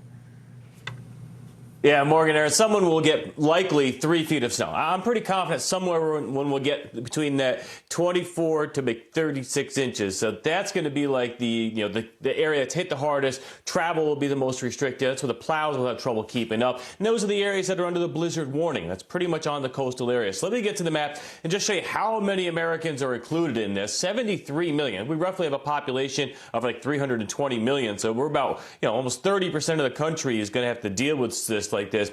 You notice that the winter storm warnings and also the blizzard warnings are right along I-95 from about Baltimore northwards all the way up through eastern Massachusetts. So as far as the worst of the impacts go, we're talking about areas from Bangor to Portland, Boston, all the way down to Cape Cod, Providence, and Hartford, areas of eastern Long Island. Someone's going to get 18 to 24 inches there. New York City to Philadelphia, you're on the backside of the storm, so lower amounts, likely 4 to 8 or somewhere in that range. So here's the official snowfall forecast.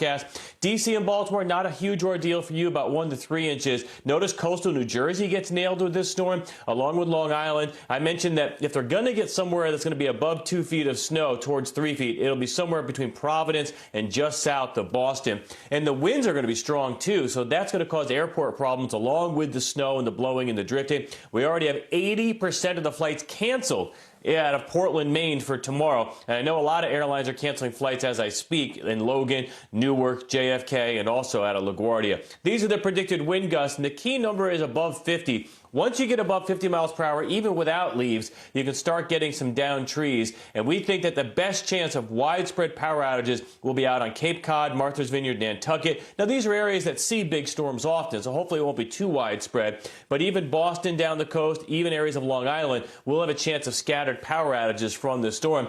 And finally, the last thing I will talk to you guys about is our Florida freeze.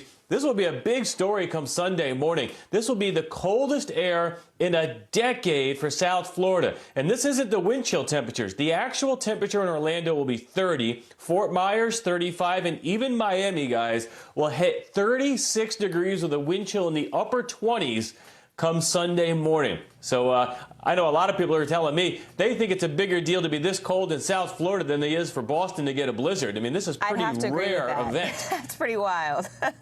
Bill Cairns with the latest for us. Bill, as always, thank you so much. We are following some breaking news out of Pittsburgh now. A bridge covered with snow there has collapsed. 10 people were hurt. Some of them were driving across that bridge when it went down. This comes ahead of President Biden's visit to that area today to talk about infrastructure. NBC News Now anchor Joe Fryer has been following this story since early this morning. Joe, bring us up to speed here. What do we know about this collapse at this point? Yeah, so Aaron, this happened at Frick Park. It is a well-known park and a well-traveled bridge in Pittsburgh. And at 6:45 this morning, it collapsed with a few cars on it along with a bus. You mentioned 10 injuries, no fatalities, no serious injuries. We know 3 people went to the hospital. They're in fair condition. We're told some of the other people who were injured were first responders who slipped and fell while responding to this. As for that bus, there was one driver, 2 passengers on board. It was a 60-foot articulated bus ran by the Port Authority. Everyone who's on that bus is okay. Search and rescue teams were called in just to check underneath the bridge to make sure no one was beneath it. There was a gas leak initially afterwards. Several homes were evacuated as a precaution, but they were allowed to return. The big question right now is the cause, and the bottom line is we don't know. The National Transportation Safety Board just said it is sending a GO team to Pittsburgh to try and figure this out. Certainly one of the questions will revolve around the bridge's condition. The bridge's condition was rated as poor by the State Department of Transportation. In fact, the federal government says more than 3,300 bridges in Pennsylvania alone are in poor condition. Just so happens President Biden heading to the region today, heading to Pittsburgh to talk about infrastructure. That trip will proceed as planned. Aaron? Wow, just a wild scene. You talk about something out of a movie. That's the sort of thing you definitely don't expect to see in real life. Joe, I know you talked to the lieutenant governor there in Pennsylvania, John Fetterman, about all this. What did he tell you? Yeah, the lieutenant governor happens to live in that area and was on the scene speaking with us on Morning News Now this morning. Here's a little of what he told us from the scene. I mean, I've driven across this bridge thousands of times. My son's friends live in that neighborhood. We just drove over it actually yesterday. So it's in a major infrastructure artery here in the city of Pittsburgh, and it's surreal to see a bridge that you've driven over thousands of times just collapse 60 feet below into the park where people could have been walking. The Lieutenant Governor says this is going to have a huge impact on people like him who live in that area and depend on that bridge. Aaron? All right, Joe Fryer for us today. Joe, appreciate you. Thanks.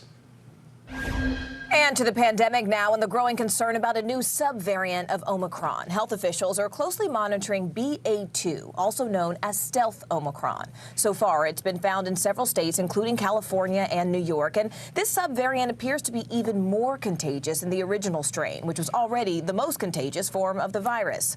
Meanwhile, the 7-day average of confirmed COVID cases is declining. Right now, it's just under 600,000, which is the lowest point since early January. COVID-related deaths, however, are rising. The weekly average of deaths has grown to more than 2,500 per day, and that is the highest total since February of last year.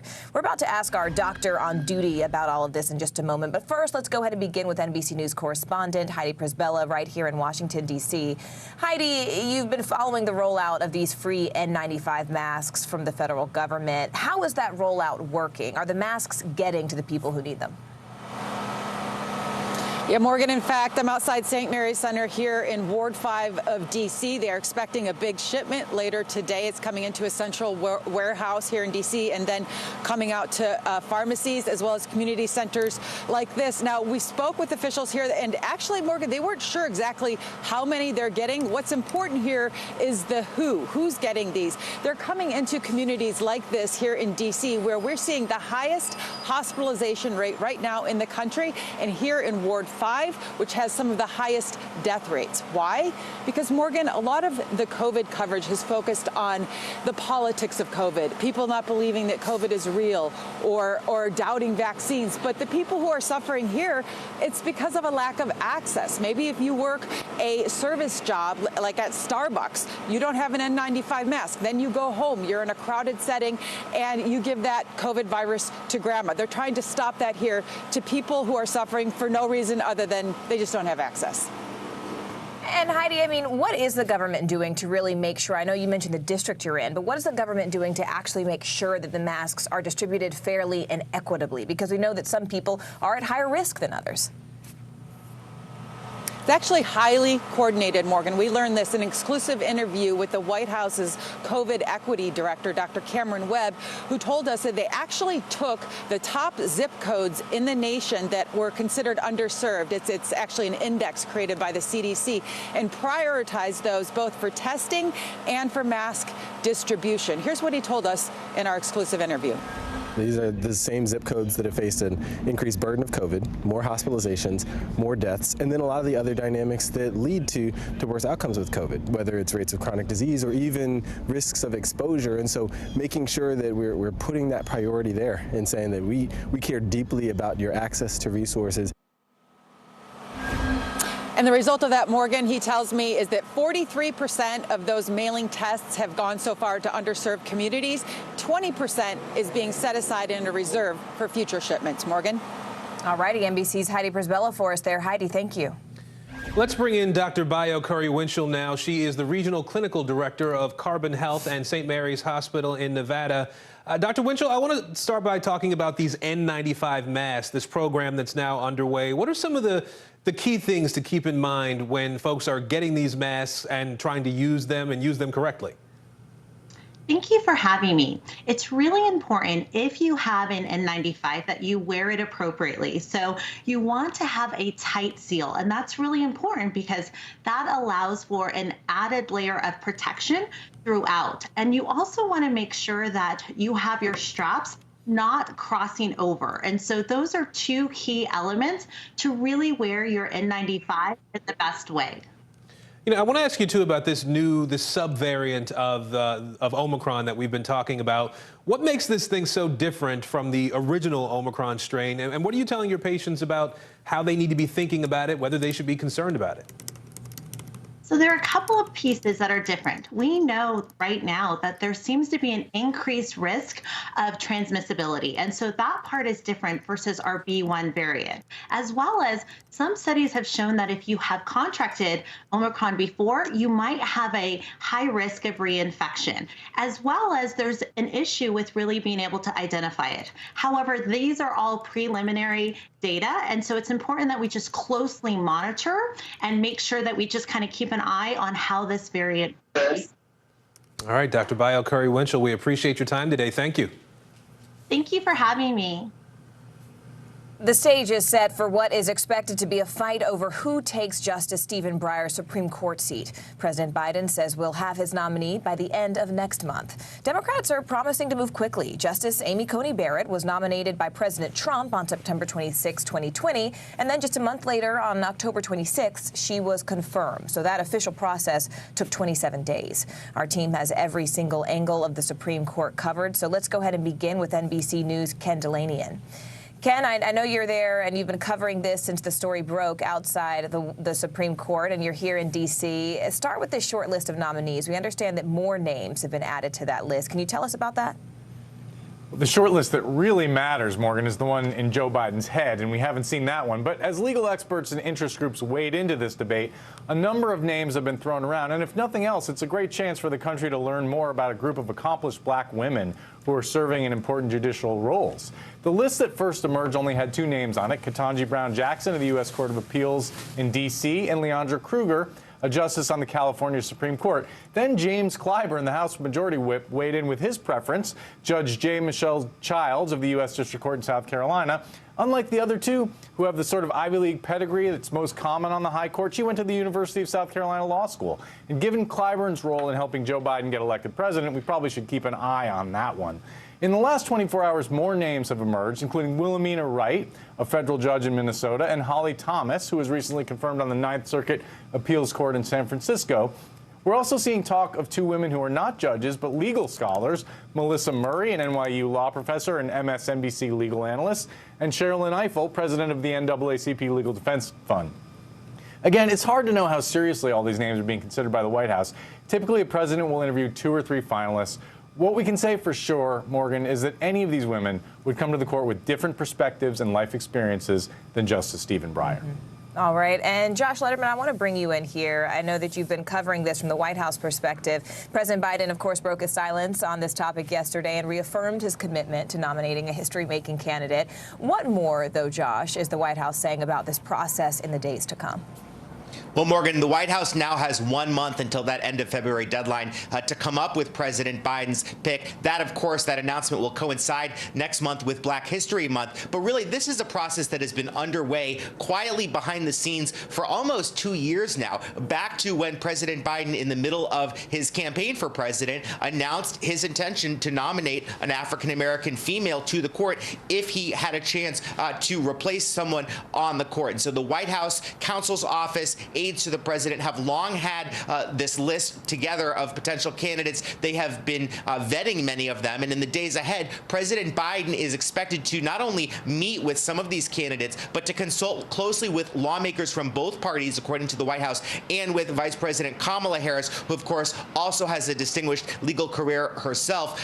Whoever that person emerges from this consideration process will be, we know is going to be a history-making pick for the president, and that's why so many Democrats and White House officials feel that they really can't make a wrong choice here. They really feel like this is going to be something that is going to go a long way to keep Democrats excited heading into the midterm elections, Morgan. Sahil, I want to bring you in here. I know you've been covering everything that's been happening in Congress, and it looks like this is sort of set up to be a pretty bitter confirmation battle in the Senate. Are we hearing any more from what Democrats are looking for or hoping for in this nominee?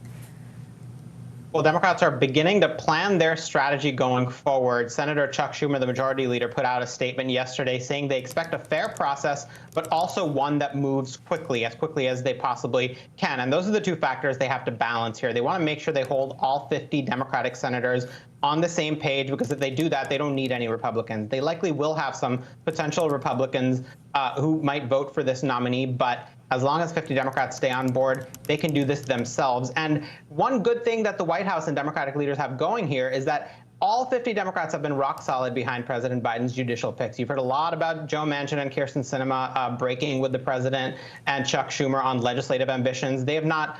There's not a record of them voting against any one of President Biden's 42 confirmed judges so far. And Manchin yesterday told a West Virginia radio station that he is looking for record, judgment, character, an ability to work with the other 8 justices. He does not have an ideological test. Sinema similarly said she's looking at qualifications, independence, and ability to uphold the rule of law. Democrats are in good shape to get this done for now. Morgan. With Sinema and Manchin still in the bullseye. Ken Delaney and Josh Letterman, Sahil Kapoor, thank you, gentlemen, so much. Russia's top diplomat says his country does not want a war with Ukraine. He did, however, stress his country is also keeping its interests in mind. Meanwhile, Ukraine's Minister of Defense claims there are now 130,000 Russian troops at the border. We had been reporting that number was closer to 100,000. We also have more images of Russian troops on training missions, as Russia is calling them. These exercises taking place in the Baltic Sea. NBC News reporter Matt Bodner is joining us now from Moscow, where he's been watching developments. Matt, I want to start with those comments from the foreign minister. What else is he saying about Russia's interest right now? Thank you, Aaron. Well, he definitely came out of this today with two kind of conflicting lines. The main one continues to be, of course, that Russia is not happy that its primary demands were not met. So he gave this interview where he said, if it depends on the Russian Federation, then there will be no war.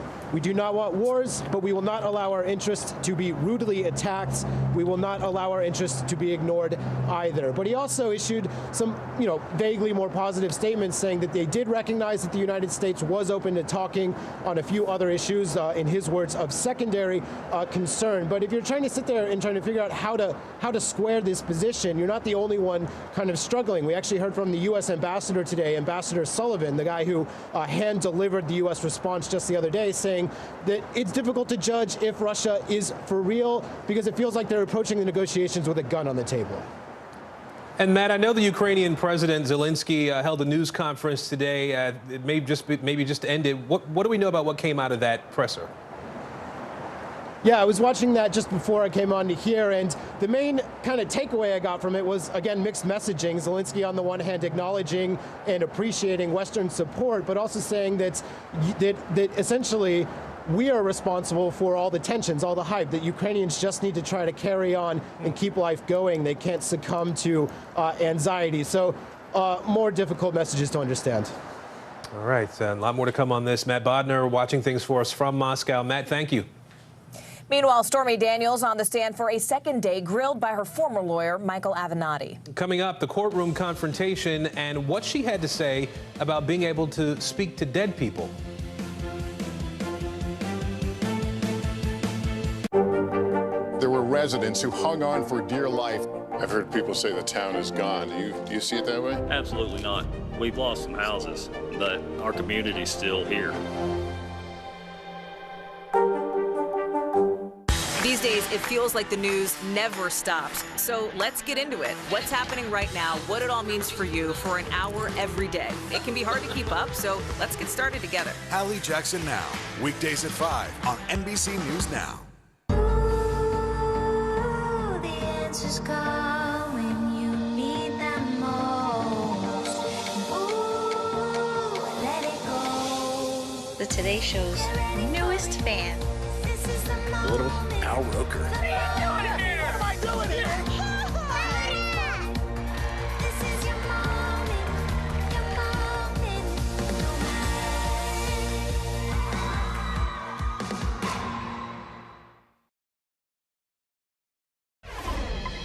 Round two of Stormy Daniels versus Michael Avenatti playing out right now in a New York City courtroom. The ex-adult film star being questioned by her former lawyer, who's at the center of a federal fraud trial. Daniels claims that Avenatti swindled her out of hundreds of thousands of dollars she got from a book deal. NBC News correspondent NBC News correspondent for investigations, Tom Winter, has more. Michael Avenatti and film actress Stormy Daniels going head-to-head in court. As I learned a long time ago, to thy own self be true. Prosecutors accusing Avenatti of stealing nearly $300,000 in book advances from Daniels, representing himself, cross-examining his former client. Do you still think she's an American hero?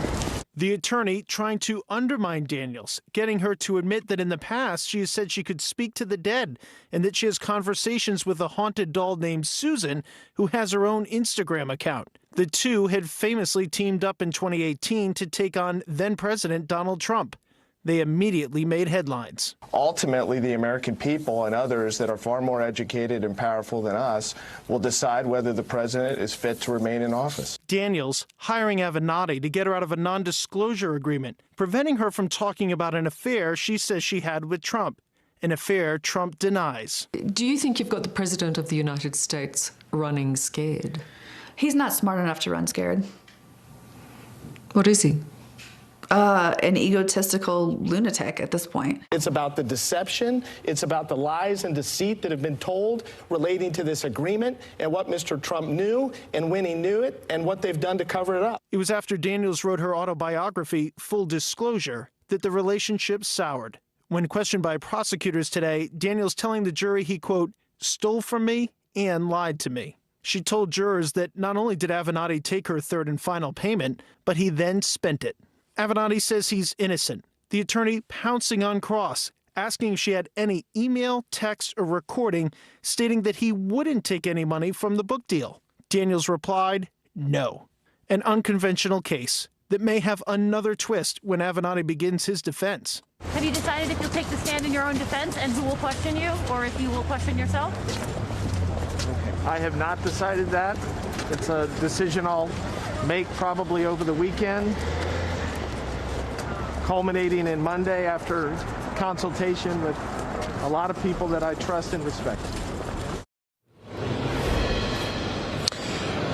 Daniels and Avenatti are back on the stand going at it in cross-examination this morning. Daniels wearing all black with her signature blonde hair down. She's been talking to Avenatti, and Avenatti's been questioning her about other payments that she received as a result of a fund that was set up for her, as well as payments that she says she made, $26,000 to a private security firm in the middle of all the brouhaha and media attention that she had as a result of her suing the now former President Donald Trump. One of the things that Avenatti has been keying in on this morning is an agreement that he had, and we actually saw the agreement between Avenatti and Daniels that was signed back in February of 2018 that says that he shall receive payments for books, which is the heart of this case.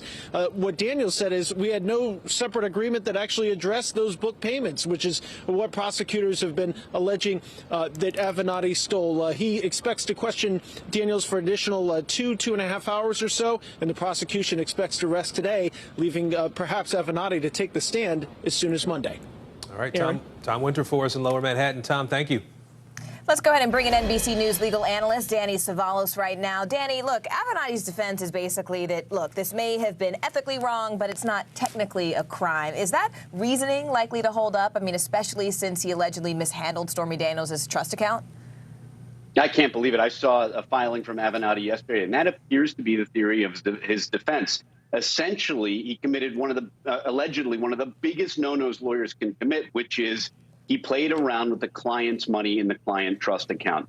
The bar, the disciplinary board will work with you if you have a DWI, if you get in a bar fight. But if you mess around with your client's money, most of the time, you are out of there.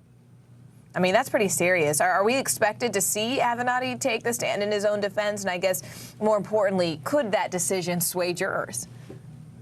I'm not so sure he'll take the stand anymore. He may be thinking, well, technically, I've had this opportunity to testify by cross-examining everyone. The jury's seen me speak, and I've gotten into a conversational type testimony, even though I'm not technically testifying. Why expose myself to the crucible of cross-examination when the jury has essentially heard the theory of my case from my own mouth through questioning? I think he may not testify.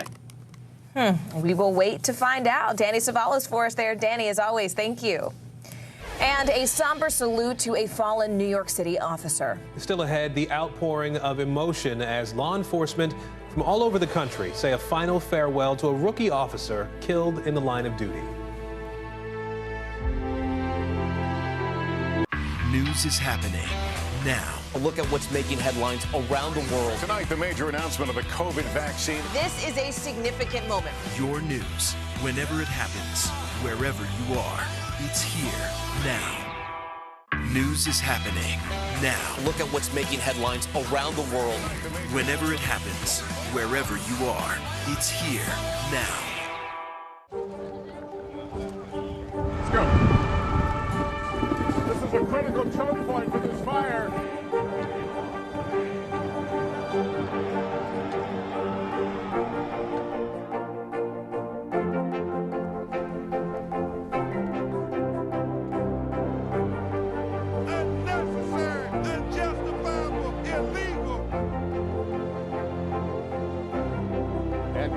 From New Orleans, late military operation witnessing the massive crowds. I admire you both. Nice to really spend some time with you. Appreciate it. Making news right now, 3 Houston police officers are recovering after being shot during a chaotic chase. The suspect ran from police after they responded to a family disturbance. He fired at the officers, took off in a car, crashed, and fired at the officers again before hitting 3 of them. The suspect eventually barricaded himself in a home for several hours. He was shot in the neck and ultimately surrendered to police. Kyle Rittenhouse in Wisconsin today trying to get back the rifle he used in the Kenosha shooting.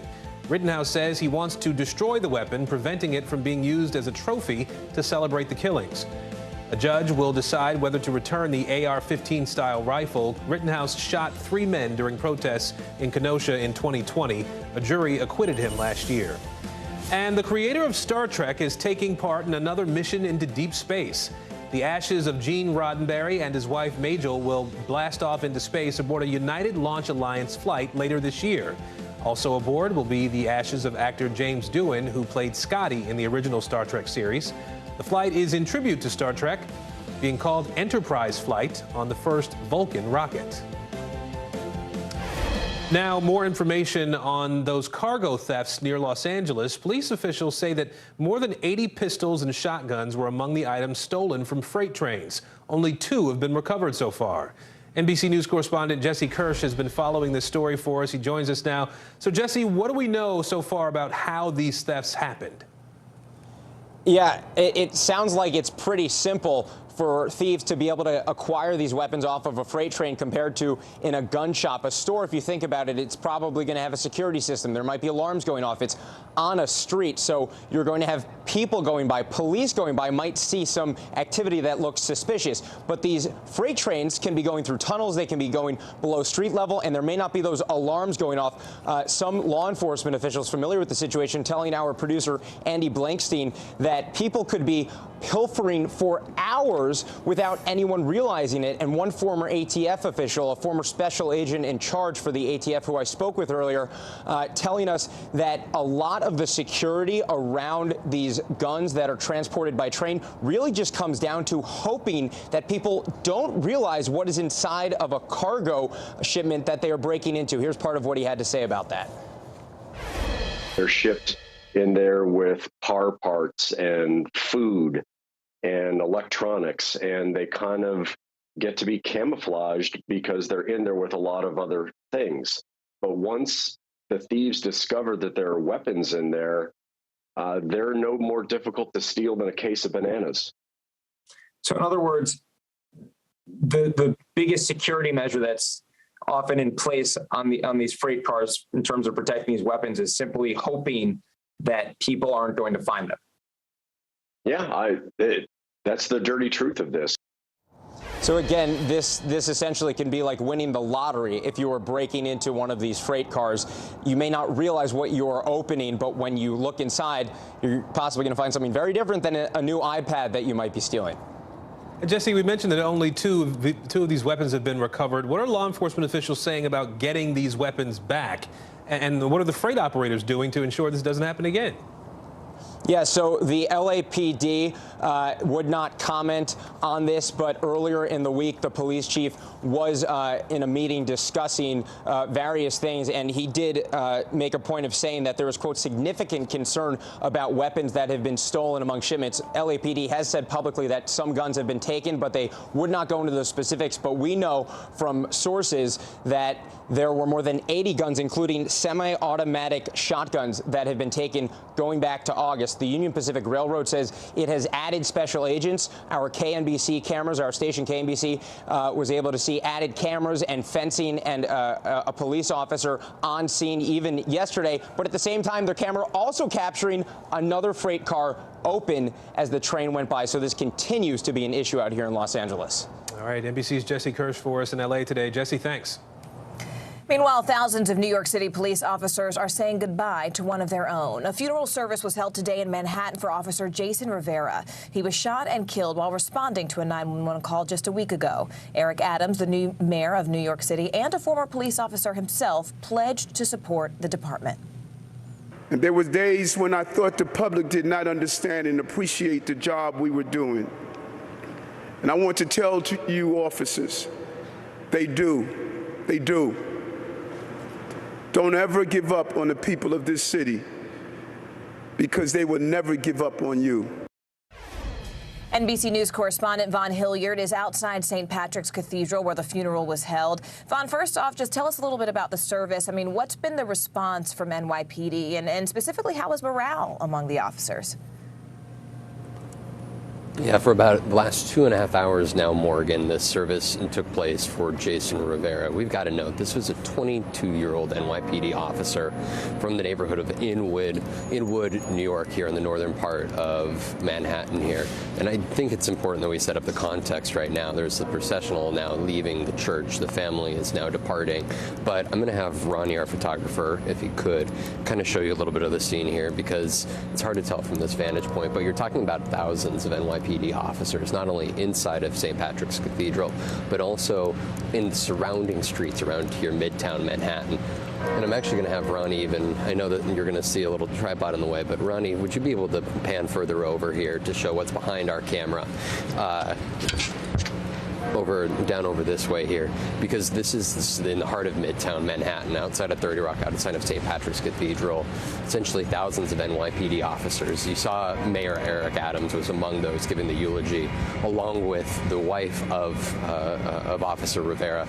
There was his partner. This was a domestic violence incident that took place 1 week ago that led to the deaths, the shooting deaths of these two officers here, along with Wilbert Mora, the 27-year-old officer. A third officer who responded to that call ultimately shot the gunman dead. It has been hailed a hero by Mayor Adams. But today, this essentially has brought so much of the gun violence to the focus point here in New York City. Mayor Adams, just earlier this week, delivered a speech and acknowledged that there needed to be an address about the rising gun violence here in the city. If you look at 2021 compared to 2019, last year, there were more than 1,400 shooting incidents in New York City, compared to just over 700 back in 2019. When you look at the rate of homicides, the increase from 2021 to from 2019 was about 40% increase in murders. This is a tough conversation that is taking part not only here in New York City, but other major American cities. Morgan. All right, NBC's Vaughn Hilliard there in Manhattan. Vaughn, thank you. House Democrats are pulling out all the stops to stay in the majority after the midterm elections. They've added 7 lawmakers to the list of vulnerable seats, and to maintain power, they really can't afford to lose more than 4. NBC News senior political editor Mark Murray joins us now. Mark, who are the House Democrats on this so-called vulnerable list? I mean, what help, if anything, are they getting specifically? Yeah, it's now up to 32, Morgan, and the new members are Virginia Democratic Congresswoman Jennifer Wexton, as well as moderate centrist Democratic Congressman from New Jersey Josh Gottheimer, and Dan Kildee, the Democratic Congressman from Michigan. Those are some of the most high-profile newest members. And what this front line does is it allows the DCCC, which is the Democrats' campaign arm, to circle, hey, these are the Democratic members that we're going to do everything possible to give resources to protect, to give information, whether polling or other things, to be able to help them. And Morgan, to me, just the biggest takeaway is that now that we've gotten to this list of 32 incumbent Democrats, and this doesn't even include the Democrats who are retiring in 2022, but this current list just shows you the challenging environment this is for Democrats right now, with them holding on to the House majority just by a very slim margin. You know, Mark, I was also listening to an interview this morning from a Republican strategist who was talking about the importance of really honing the rising prices in American wallets as part of their midterm strategy. What are you hearing is the Republican strategy to try to win and flip some of those vulnerable seats? It is everything to seize on basically the 7 in 10 Americans who believe the country's headed in the wrong direction. And Morgan, whether that is on inflation, whether it's in the economy, the coronavirus, they are going to try to point to all the faults that's out there. And Democrats are going to counter with a lot of the good news, including yesterday's report that the gross domestic product increased by nearly 6 percentage points in the year of 2021. So, the Republicans are going to want to highlight all the bad. Democrats are going to want to have the good. But one of the central arguments that the party out of power usually makes in these midterm elections is, hey, elect me into Congress, I will be a check and balance on the current president. The current party, Democrats have been all in control. If you allow me to come in, maybe we can end up, I can end up being a check and balance for him. But you've also seen the counter argument from President Joe Biden recently, where he says, hey, what are Republicans for? How are they actually going to help me? And I think these are the messages that we're going to be seeing over the next 9 months. Competing messages, and we are already well on our way to those midterms. Mark Murray, thanks so much. We appreciate it. Now, some Republicans are trying a new tactic that some say would restrict voting. They're pushing for limits on ballot drop boxes. It's actually an idea fueled by former President Donald Trump during the 2020 election. NBC News senior reporter Jane Tim is looking into this for us today. So, Jane, what's driving this push to restrict the drop boxes? And is there any actual evidence that backs up the claim that Republicans are making about drop boxes enabling fraud? You know, this movement is all Donald Trump. His stolen election lie started this push during the 2020 election. He said drop boxes falsely would lead to fraud. And there's no evidence of that. We should be really clear. But he's continuing to push this sort of assault on drop boxes as a policy issue. Earlier this week in Wisconsin, we saw him throw a bomb into legislative talks between Republicans who were proposing a bill that would have allowed some use of drop boxes, something that's been law for many years in Wisconsin. And his statement scrambled support for the bill, continuing to police that. He called them rhinos for allowing something to play into the Democrats' hands. Ballot boxes do not really do anything for one particular party. Democrats vote more by mail, so they'll take advantage of drop boxes more. But there's no evidence it leads to fraud in any way. They're just about the same as mailboxes. It's just a way to return your ballots. And they were very popular in 2020, in part because they made it easier for people who might doubt the post office, which was struggling, as we recall, in the pandemic, to get their ballots back and get them back on time. And Jane, there's also this breaking news. A Pennsylvania court just struck down that state's no excuse mail-in voting law this morning. What's that law about and why was it tossed? Yeah, so back in 2019, Republicans and Democrats came together and passed universal mail voting for all voters in Pennsylvania. A court this morning said that that is unconstitutional, that essentially the Constitution would need to be amended first before they could legislate universal mail voting. I will say it's likely to get appealed, so we're probably going to see it go to the state Supreme Court, which could reverse the ruling, but it definitely puts Pennsylvania voters' mail voting rights in doubt. And changing election rules in an election year, it can be confusing for voters. All right, more to come on this for sure. Jane Tim with us today. Jane, thank you. Hey. And just one game stands between 4 teams and a trip to the Super Bowl. Up next, the familiar foes facing off in the conference championship this weekend.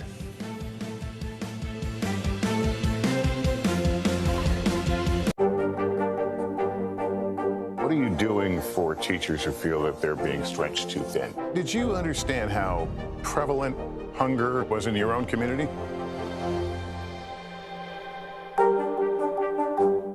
We're here to start conversations about the big things happening in our world, because it's not my job to tell you what to think. My job is to think about what you tell me. Now Tonight with Joshua Johnson, streaming weeknights at 8 on NBC News Now. Good morning, I'm Joe Fryer. And I'm Savannah Sellers. 2022 is off to a busy start. Winter's wrath causing headaches from coast to coast. It's been really incredible to see how quickly volunteers started to help with the cleanup efforts. Morning News Now, streaming weekdays at 7. Hey everybody, it's Hoda Kotb from The Today Show. I am so excited to tell you about my new podcast, Making Space with Hoda Kotb. I sit down with some incredible people and we'll hear some uplifting stories. Listen to Making Space now on Apple Podcasts. Still to come on the Channel 2 News. Well, the waters are certainly receding now. Still too close to call. Lester Holt reporting from Ground Zero, as it's being referred to. It is, in fact, the taste of freedom. The Haitian people know a little something about resiliency. What's the biggest risk right now? Some of the troops who have been proud. I want to welcome you to the first presidential debate. In fact, we've been told we can't go any farther. Here are some resilient folks. Let me get a hint.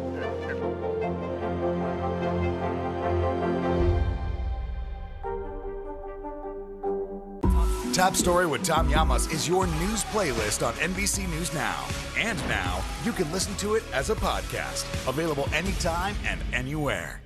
These days, it feels like the news never stops. So let's get into it. What's happening right now, what it all means for you for an hour every day. It can be hard to keep up, so let's get started together. Hallie Jackson Now, weekdays at 5 on NBC News Now. The Meet the Press Chuck Toddcast, free wherever you get your podcasts. Football fans still feeling the high of last weekend's epic playoff weekend, and they're gearing up for another wild one. That's right. The Kansas City Chiefs, Cincinnati Bengals, San Francisco 49ers, and their in-state rival, the Los Angeles Rams, are each just one win away from Super Bowl 56. NBC's Morgan Chesky breaks down this weekend's high-stakes matchups. Yeah, good morning. If this weekend's matchups are anything like last weekend's, our blood pressures are all in big trouble. Some incredibly thrilling finishes by some of the league's youngest quarterbacks that are really changing the game right in front of us. Meanwhile, there are growing questions around the futures of some of the NFL's biggest veterans, including a guy named Tom Brady. This Sunday, it's the NFL's version of the Final Four, battling it out for a spot in the Super Bowl. We're not done. I mean, we're trying to go out there and win the AFC Championship and then try to get to the Super Bowl. Patrick Mahomes and the Kansas City Chiefs, one win away from making it back to the big game for the 3rd straight year. For the end zone, for the win! Coming off a sensational victory against the Bills, considered one of the best NFL postseason games ever. I kind of turned the page quickly, and I'm ready to go. Just try to keep getting better every single day. But there's a history-making Bengals team ready to stand in their way. It's a matchup Mahomes had his eye on earlier this season. Great job, bro. My respect, man. I'll see you on playoff. Second-year quarterback Joe Burrow leading Cincinnati to their first AFC Championship game in 33 years. The underdogs will have to pull another one out of their hat. Cincinnati wins! In a notoriously loud Arrowhead Stadium. We expect it to be really loud. We're going to have to be great with our communication, our nonverbal communication, just like every week on the road. In Los Angeles, a couple of California teams. The Rams and 49ers will take their division rivalry to new heights with a trip to a home state Super Bowl on the line. We're excited to play in front of our home fans. There's no question about that. The 49ers head into the weekend with 6 straight wins against the Rams. I mean, we know these guys as well as possible, playing for a 3rd time now. Nothing will really surprise us, I wouldn't say. As a new guard of NFL quarterbacks vie for a shot at Super Bowl stardom, speculation swirling about the future of some of the biggest names in the game. Fans wondering if they've seen 7-time Super Bowl champ Tom Brady take his final bow. Aaron Rodgers still hasn't committed to returning next season. And in Pittsburgh, 2-time Super Bowl champion quarterback Ben Roethlisberger announcing his retirement after 18 years. I retire from football, a truly grateful man. And on the other side of this weekend's big games, all eyes go to February 13th. That is when the Super Bowl is slated to take place in Los Angeles. Officials there have said any fan showing up will not only be rapidly tested, they can also get a free vaccination and will be handed a free KN95 mask and at least encouraged to wear it when they're not eating or drinking during the big game. We'll send it back to you.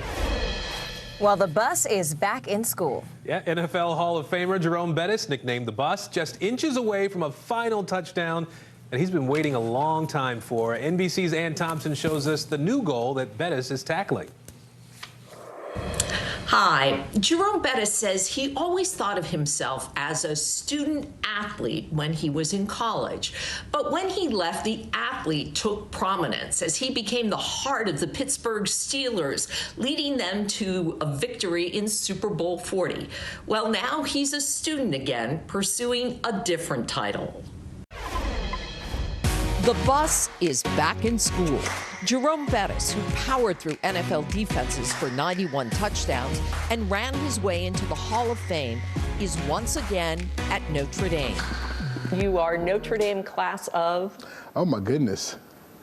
Class of 2022?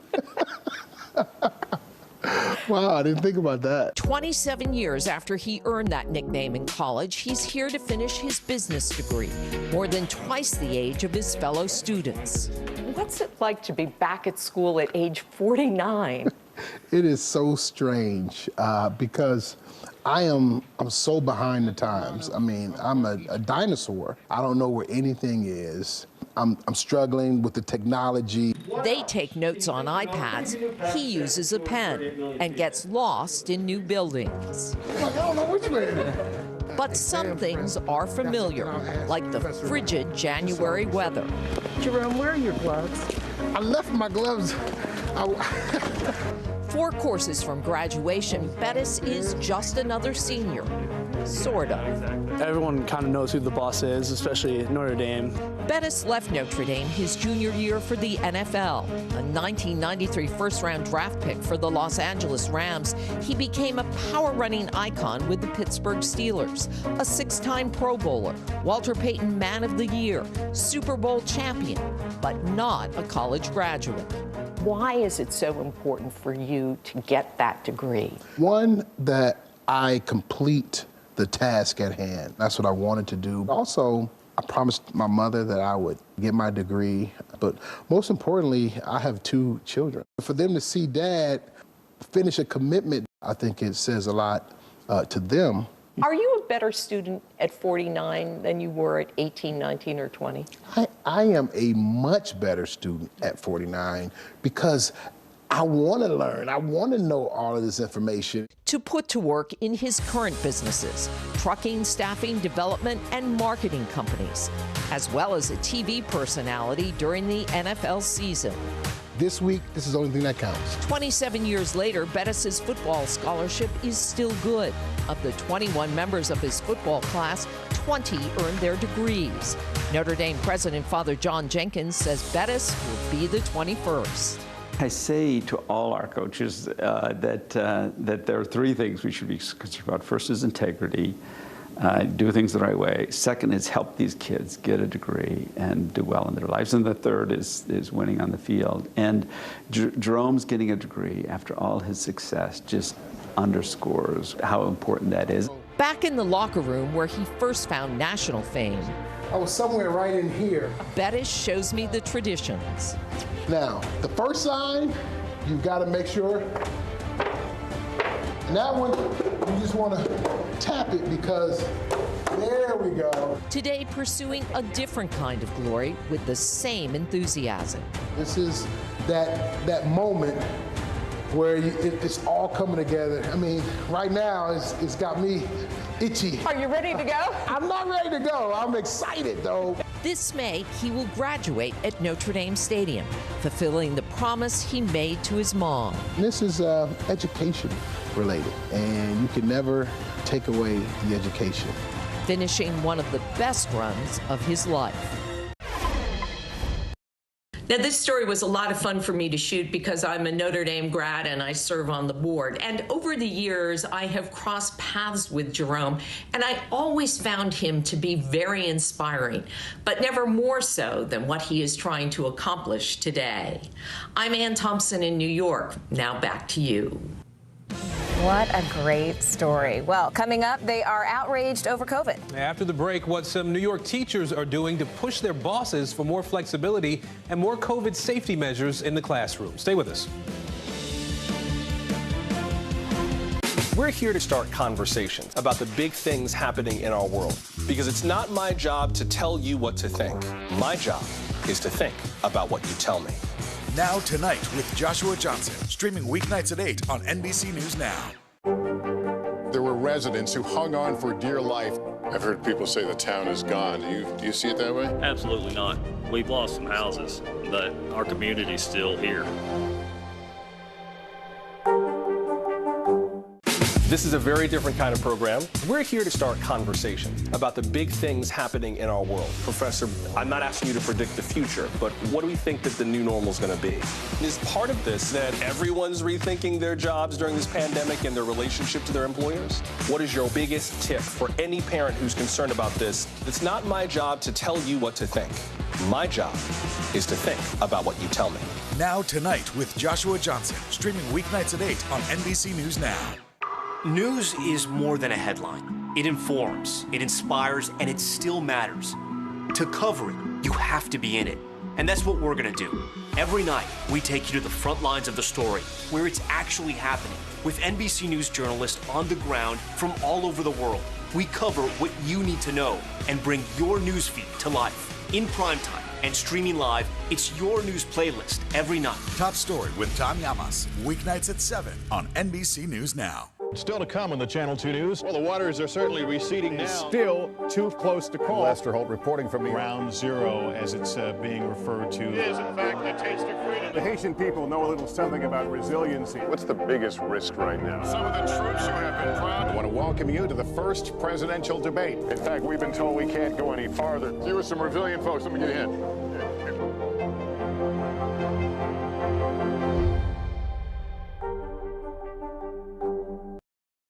When you rid people of a choice, you rid people of their power, you rid people of their options, and you definitely take all their dignity away. And all they're asking you for is a choice. That is what one teacher at a New York charter school that's been calling for remote learning for weeks now has to say about the ongoing battle over COVID safety in the classroom. Some teachers actually walked out last week saying they refuse to teach or endanger their students. It all culminated in a protest that happened earlier this week. NBC News was there. Our Maura Barrett takes an exclusive look. As the Omicron variant tore through the country in the first weeks of the new year, teachers, families, and schools across the country butted heads over what the return to school would look like. All people are asking you for is a choice. In Brooklyn, teachers at Aspire Middle School say they reached their breaking point last week, with 28 teachers, more than half the school staff, choosing to go on strike. I cannot put my kids at risk. I won't. On Monday, students joined their teachers in protest, calling out what they say are the school's alarming conditions. They say the school is overcrowded. 400 kids, one bathroom. We don't even have a classroom that can fit our kids 3 feet apart. That lunch breaks aren't long enough. 7 minutes, 15 minutes to eat in a classroom. And that classrooms are cold. We sit in the coldest classroom in the world, and I'm not being dramatic. They open up the windows, keep the doors open, and the AC on. Aspire has disputed each of these claims and says they do seat students 3 feet apart and keep windows open in accordance with CDC guidelines. The school says every week it provides students with one KN95 or surgical mask and that it aims to test 20% of the school population on a weekly basis. Still, teachers are asking the administration to improve conditions and allow for remote learning, even designing virtual learning solutions themselves. We've even presented our administration with problem solving, with a remote option, with a hybrid option, with multiple different schedules to show how we could run a school at limited capacity that would actually be safe and have a good education for our scholars.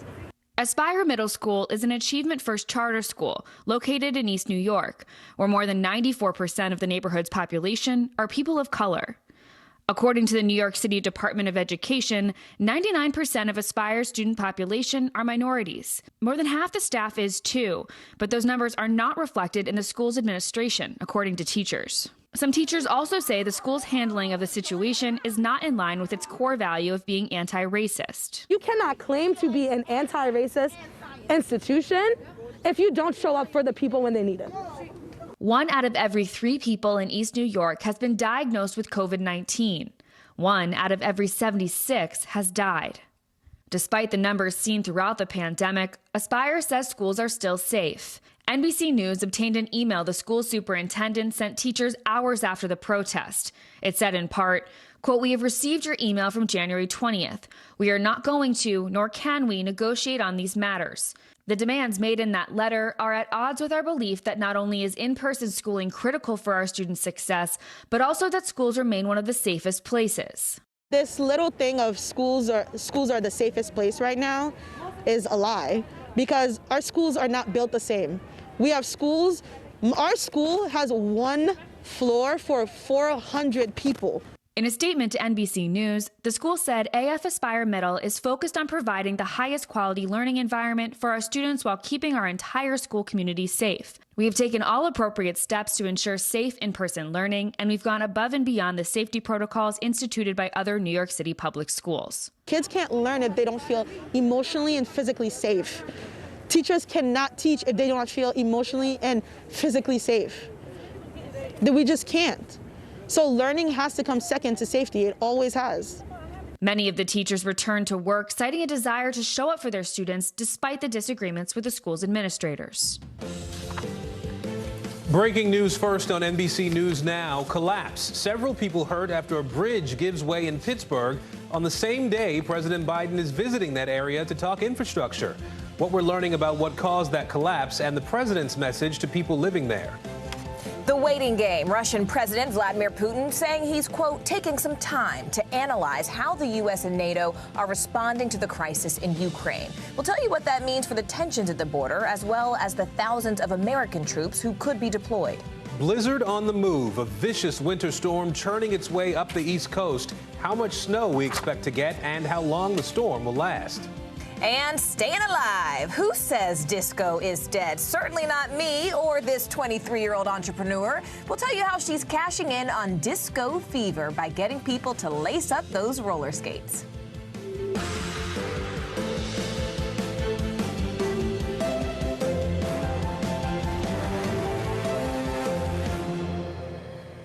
Hey there, everyone. Thanks so much for joining us this Friday. I'm Morgan Radford on assignment in Washington, D.C. And good Friday, everybody. I'm Aaron Gilchrist in New York. We begin with that massive winter storm set to hit 75 million people this weekend. That storm system moving up the East Coast now threatening everything from North Carolina all the way up to Maine. The governor of Virginia has already declared a state of emergency, urging people to stay off the roads. Meanwhile, New York and New Jersey are already preparing plows and salt trucks. New York City could get up to 10 inches of snow. Long Island could see as much as 15. Now, as this storm moves north, it is expected to bring hurricane-strength winds. The mayor of Boston declaring a snow emergency, while some areas of Massachusetts expected to get 2 feet. NBC News meteorologist Bill Cairns is tracking this storm. But first, let's go to NBC News correspondent Kathy Park, who is live for us in Massachusetts. Kathy, look, these coastal areas where you are in New England, they're expected to get hit the hardest. So what are people there doing to get ready, to brace themselves? Hey there, Morgan. Yeah, here in Scituate, we're expecting up to 2 feet of snow. So that is a whole lot of snow for this area. And crews were out yesterday. They're also out there again today pre-treating the roadways not too far away from here. We were kind of at the command post for the community, and they have a massive salt dome, and they say they will likely use a lot of that, of course, tomorrow during the height of the storm. But we just spoke with a resident not too long ago, and they say that they are prepared. They are going to the grocery store. They are stocking up the The store shelves are pretty bare right now, which is not surprising, right? But here in this area, because we're kind of in this coastal area, flooding is also a big worry. Also widespread power outages. Storm surge is likely with wind gusts up to 50 miles per hour at some point tomorrow, in addition to that mountain of snow. So we could be looking at quite a mess later on tomorrow afternoon, later on tomorrow evening as well, Morgan. And Kathy, I mean, that storm is also expected to slam the I-95 corridor in particular. What are crews doing right now to prepare the roads? Yeah, pretty much what they're doing here. They're pre-treating the roadways. Obviously, Virginia, they're kind of heightened. Their awareness is a lot heightened, especially now more than ever because of that disaster on the roadway a couple of weeks ago when drivers were stranded on the interstate for several hours. They are seeing a little bit of snow right now, but we're told that it's a separate system. Eventually, that system will merge with the system that's here along the shore. It will merge during the overnight hours and only intensify. But across the board, emergency officials are saying, look, tomorrow is not the day you want to be traveling, so do the prep work now while the weather is still relatively calm. Wow. Morgan? All right. News we can use. Kathy, thanks so much. All right, let's bring in NBC News meteorologist Bill Cairns now. He's been watching this storm and warning us for days now. Bill, what do we expect here? What do we expect to be the hardest hit place? Yeah, the areas that get the blizzard criteria, and it's actually hard to become a blizzard. You may have heard the term bombogenesis or bomb cyclone. It's actually kind of easy to get a bomb cyclone. You just need a really fast rapiding and strengthening storm. That happens a lot with hurricanes and even a couple winter storms. But to get a blizzard, it's a really specific criteria that has to be met, and a lot of storms never even get there. So what is a blizzard? First thing you have to have wind gusts frequently over 35 miles per hour or higher. So we have to have the strong winds. That's guaranteed. You also have to have blowing or falling snow that reduces visibility to a quarter mile or less. And here's the key. You have to have both of these conditions at the same time, and they have to last at least 3 consecutive hours. So if it was 2 hours, then didn't do it for an hour, and then 2 hours after that, that's not a blizzard. It has to be 3 hours in a row. So we think we could get that in some of these areas. So let me go through the timeline here for some of our bigger cities, kind of give you an idea of when the snow is starting and ending. For Philadelphia, looks like by about noon tomorrow, that's your cleanup time. It'll be windy and gusty, but that's when the snows will be over. Your peak snow is really early tomorrow morning. New York City, it's a Saturday morning event. During the afternoon, the snow moves out. New York City roads should be rapidly improving by the time the sun sets, and especially Saturday evening. But the roads and the conditions, I'd say from Hartford to Providence and Boston, you're going to have to be patient. You know, a lot of those cases, you're going to have to wait till Sunday morning. The snow will be heavier. The winds will be stronger. It'll be a light, fluffy snow blowing around, and that's why it's going to take longer for road crews to get things cleared out. Even in Boston, the snow doesn't really end till about 11 p.m. or so, with the worst of it during the middle of the day into the early afternoon. And as far as those blizzard warnings, if we do get that criteria met, we do have a chance of getting that coastline of Maryland and Delaware. Definitely at the Jersey Shore. Long Island has a chance. Areas from Connecticut, and especially, it's almost guaranteed we're going to see blizzard conditions on Cape Cod up to Boston and maybe even down East Maine. And as far as the areas that are going to get the heaviest snow, that's in the pink. That's where we could get 18 inches. The blue is where you could get up to a foot. The purple's kind of that foot line in the middle there. And you notice we're still thinking about 8 to 12 for New York, Boston at 12 to 18. And airport delays, of course. And the other thing about this storm, we have frigid air to the north. And because of our big nor'easter and our blizzard, we're going to send bitterly cold Canadian air rapidly down the East Coast. We now have 11 million people in Florida under a wind chill advisory all the way down to Lake Okeechobee. This will be the coldest air in 10 years to arrive in the Sunshine State. Easily a freeze in Orlando, and it's not going to go below freezing in Miami. But if you talk to anyone from South Florida, they will certainly tell you some stories about how it feels like it. All right, meteorologist Bill Cairns. Bill, thank you. Now to some breaking news in Pittsburgh, a crisis unfolding with highly coincidental timing. Several people are hurt after a bridge gave way there this morning. NBC News has learned there were vehicles on that bridge when it collapsed. None of the people hurt is believed to have life-threatening injuries. This all happened literally hours before President Biden was set to arrive in Pittsburgh, and he's there to talk about, of all things, infrastructure. This morning's collapse happened just a few miles away from where he will be speaking. NBC News White House correspondent Mike Memoli is covering the president's visit to Pittsburgh for us. Mike, you're there in your capacity as a White House reporter, but we do need to start with that breaking news. What do we know about this collapse, how it happened, and how the victims are doing? Well, Morgan, local officials really are breathing a sigh of relief, saying this could have been so much worse. It's snowing here in Pittsburgh today. Schools were delayed for 2 hours. This pre-dawn collapse of this bridge happening in an area of the city where typically at that time of day you might have seen people jogging, running. There's actually a walking, jogging park right underneath where the bridge was, spanning the creek there. And so clearly this is a situation that could have been far worse. There was a public city bus that was driving over the bridge and several other vehicles that were on it when it collapsed. But first responders were able to get to them, and thankfully there were only minor injuries, according to the local officials who have briefed reporters. Now, this bridge had been rated in poor condition, but city officials also said that it had been inspected just last September. So obviously an investigation will be underway at this point to determine exactly what was the cause. Should it have even passed that inspection just a few months ago? But listen, there's also one of thousands of bridges here in the state of Pennsylvania that have been rated at just so poorly. Here's the lieutenant governor talking about this earlier today. It's surreal. I just drove this bridge last night to pick up my son who was visiting with his best friend. It's a critical infrastructure bridge for thousands of Pittsburghers that use it daily, without a doubt. It's thankfully no one was killed. Now, Pittsburgh, you think of Pittsburgh, it's actually a city of bridges. Mercifully as well, this was not one of those major river crossings that connects the city of Pittsburgh to the rest of Allegheny County, where the three rivers converge here in downtown Pittsburgh.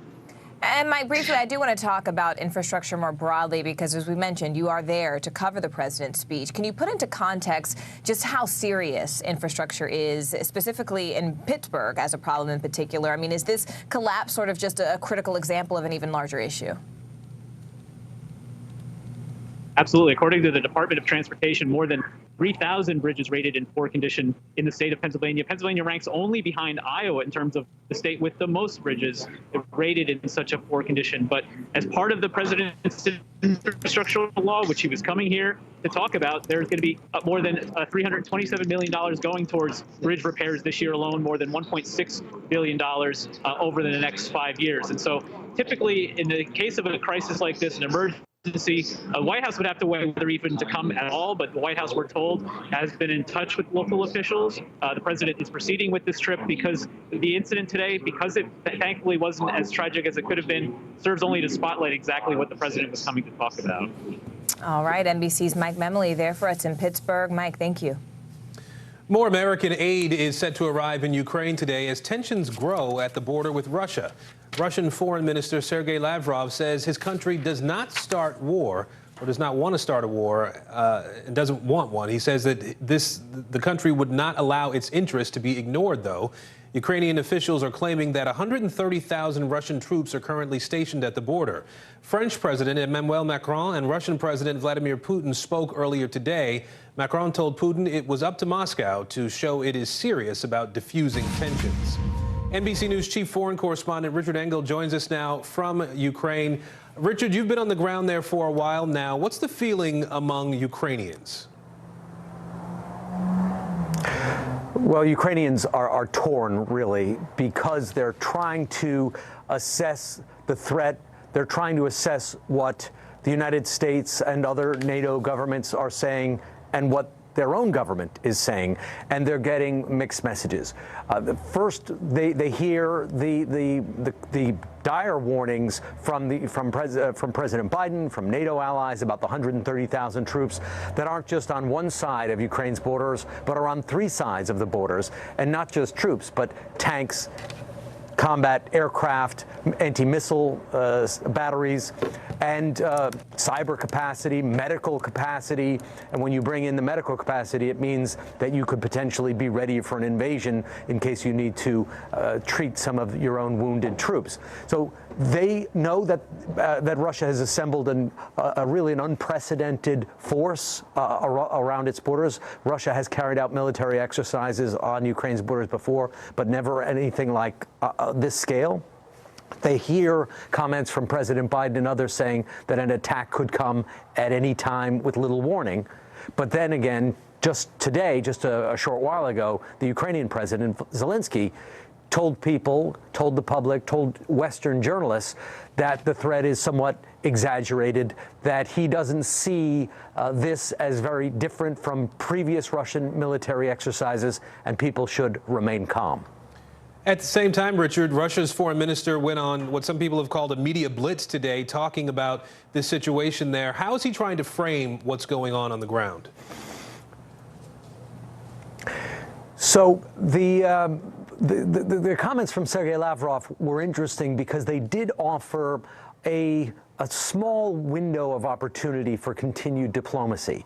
He said that the general concept, that Russia's main security concern was ignored, and that is about NATO expansion. Russia wants NATO to not only not expand into Ukraine, but not expand into any of the other former Soviet republics, and in fact to pull back from Eastern Europe. And in the call today between Putin and France's Macron, Vladimir Putin apparently stuck to that line and said there can be no further NATO expansion. But Lavrov did talk about some constructive parts of diplomacy. He praised certain aspects of the U.S. written response and didn't close the door entirely to negotiations. So it seemed that the Russians are willing to keep talking, but they are sticking to Vladimir Putin's main point about NATO not getting any closer to Russia and not including Ukraine. All right, NBC's Richard Engel on the ground in Ukraine today. Richard, thank you. Two critical updates in the race to vaccinate. Moderna says their vaccine booster specifically for Omicron will not be ready for approval until the summer. Phase 2 of the company's clinical trials began this week. But Pfizer says their variant-specific booster will be ready for approval by March. Both booster shots have been proven to provide high levels of protection against Omicron. The U.S. is now closely monitoring new cases of a subvariant of Omicron called BA2. That mutation has been tracked in several states, including New York, California, Washington, Texas, and New Mexico. Leading off our COVID coverage this hour, we have CNBC senior health and science reporter Meg Terrell joining us. Meg, what do we know right now about this new subvariant? I mean, is there any indication of just how serious this one could be? Yeah, well, scientists are watching it very closely. As you noted, it is called BA2, and it is a sublineage of Omicron. So far, what we know from what we've seen around the world, most experts agree it does appear to be more transmissible than the previous version of Omicron, which is hard to believe because that is just so much more contagious than the variants we've already seen. Beyond that, of course, the main questions are, is it more severe, and does it evade our immune protections either from previous infection or from the vaccines? Those are still open questions, but so far it really doesn't seem like it is more severe at this point. And can we talk about these Omicron-specific vaccines, Meg? I mean, do the drug makers expect the boosters they're developing to work against this new stealth Omicron or BA variant? Well, they're going to be looking at that in the clinical trial, so we'll get real data on it to be able to inform all of that. But right now, we've seen some early data that suggests the vaccines should hold up similarly to BA2 as they have to BA1, or the original Omicron. That's data that's come out of the UK very recently, which really shows similar results, if not even perhaps slightly better, with the current vaccines against BA2, although, you know, sort of so close you can't really differentiate. But that does suggest that the vaccines should probably act the same way against these two. It also suggests you'll probably get protection if you were infected with the original Omicron against BA2, but there is a possibility of some reinfection. So there is talk about whether this surge could last a little longer if this starts to grow in the U.S. All right. CNBC's Meg Terrell for us there. Meg, thank you. Well, doctors and health experts have been sounding the alarm since the first COVID vaccine was given that none of us is really safe until the entire world is vaccinated.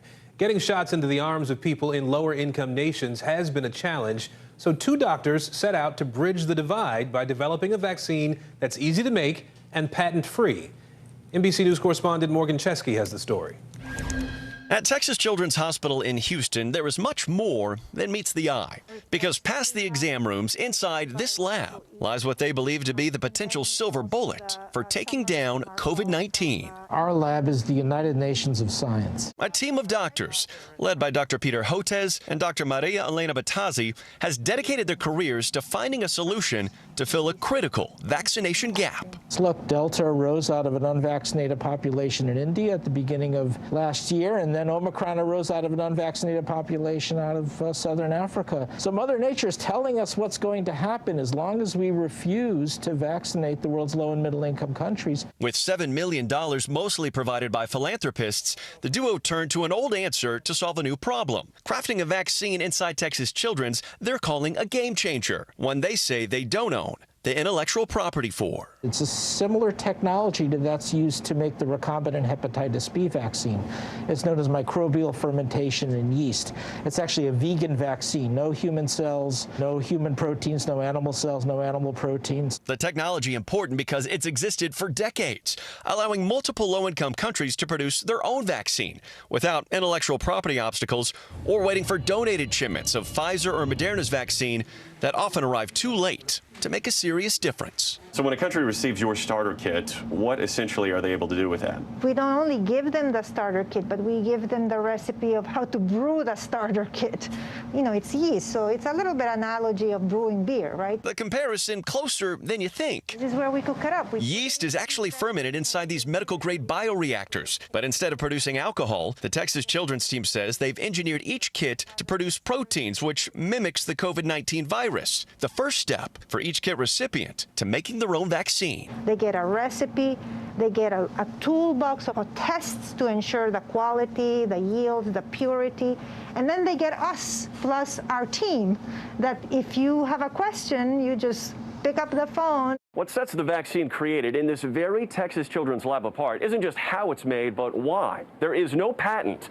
That means that a company anywhere in the world can scale it unlike anything we've seen. In fact, in India, Corbevax has secured emergency use authorization after completing 2 phase 3 clinical trials. The great thing about it is there's no limit to the amount you can make. It's got one of the best safety profiles of any vaccine out there for COVID-19. Simple refrigeration storage. You don't need any freezers to store the vaccine. Pristine safety profile and probably the lowest cost vaccine. Corbevax is being distributed outside of the U.S. and currently isn't FDA approved. But perhaps the most important of all, the accessibility the Texas Children's vaccine offers.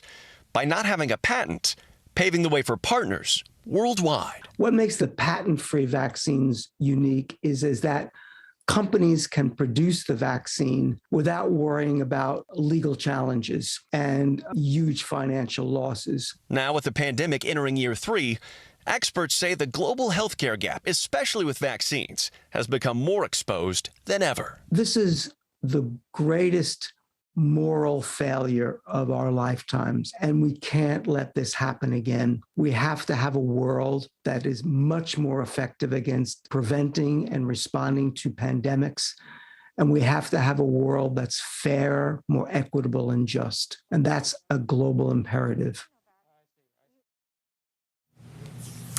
Coming up, an exclusive interview with California Governor Gavin Newsom. After the break, what program his state is running that he says is a model for the entire country that could help end the pandemic.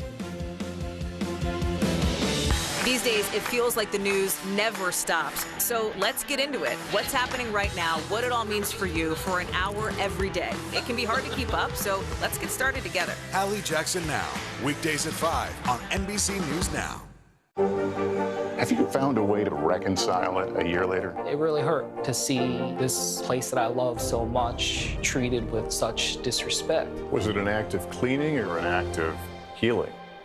I'm Terry Crews, Team USA superfan. Shaun White, what are you trying to prove? Shaun White takes the goal! You've already won more Olympic golds in snowboarding than anyone else ever. You've dominated the sport since you were a teen. Now you're trying to beat kids half your age. Maybe you're trying to prove you're every bit as good as you were at 15 and that you only get better with age, like a fine cheese. Or yogurt. The Winter Olympics, February 3rd on NBC and Peacock. Let's go. This is a critical choke point for this fire.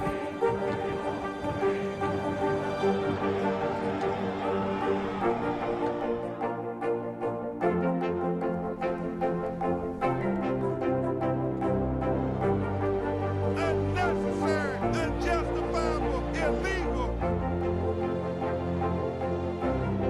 And good evening from New Orleans. Late military operation witnessing the massive crowds. I admire you both. Nice to really spend some time with you. Appreciate it.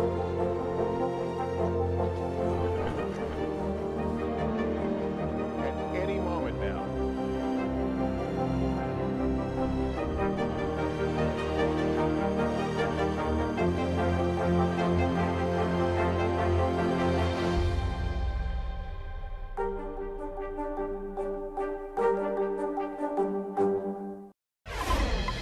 On the money this hour, a month of misery for the markets. The Dow and the S&P 500 headed for 4 consecutive weeks of losses.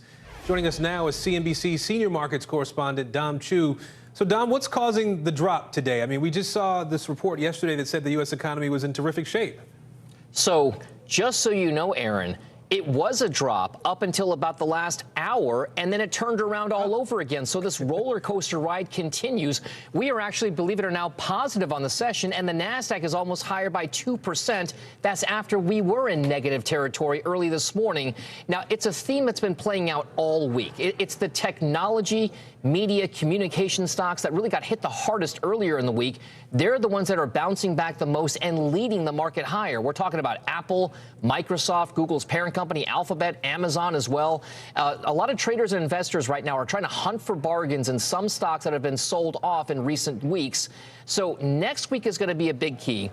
It's going to be chock full of market catalysts, Aaron. Around 100 S&P 500 companies are slated to report their financial results, including Starbucks, Facebook's parent company, Meta Platforms, PayPal, Clorox, ExxonMobil, among others.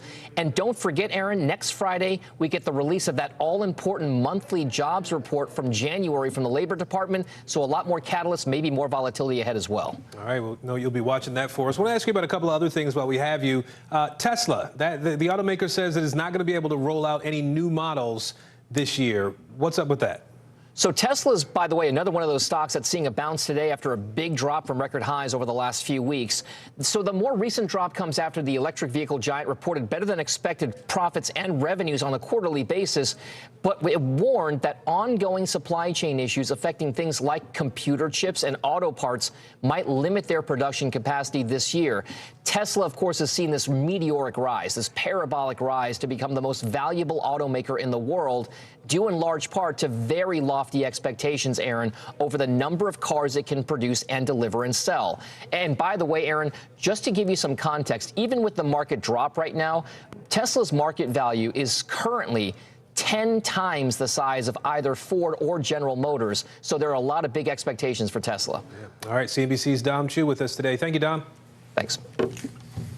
California Governor Gavin Newsom now has a deal with state lawmakers over a plan to require employers to provide workers with COVID-specific sick leave. Employees would get up to 2 weeks of additional paid sick leave to recover from COVID or to take care of someone who is recovering from COVID. This would apply to all businesses with more than 26 employees. CNBC reporter Yasmin Khorram sat down with Governor Newsom for an exclusive interview. Yasmin, thanks for bringing this story to us. I mean, what did the governor tell you about this COVID sick leave plan? I mean, is he satisfied with the deal that was reached?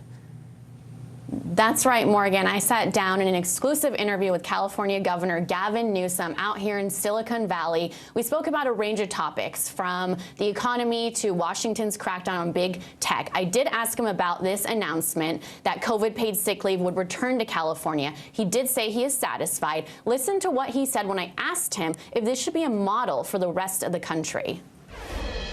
I mean, look, if we want to get this pandemic behind us once and for all, we want to keep people healthy and safe. We don't want people coming to work when they're sick and symptomatic because they feel they have to, because they can't afford to take a few days off.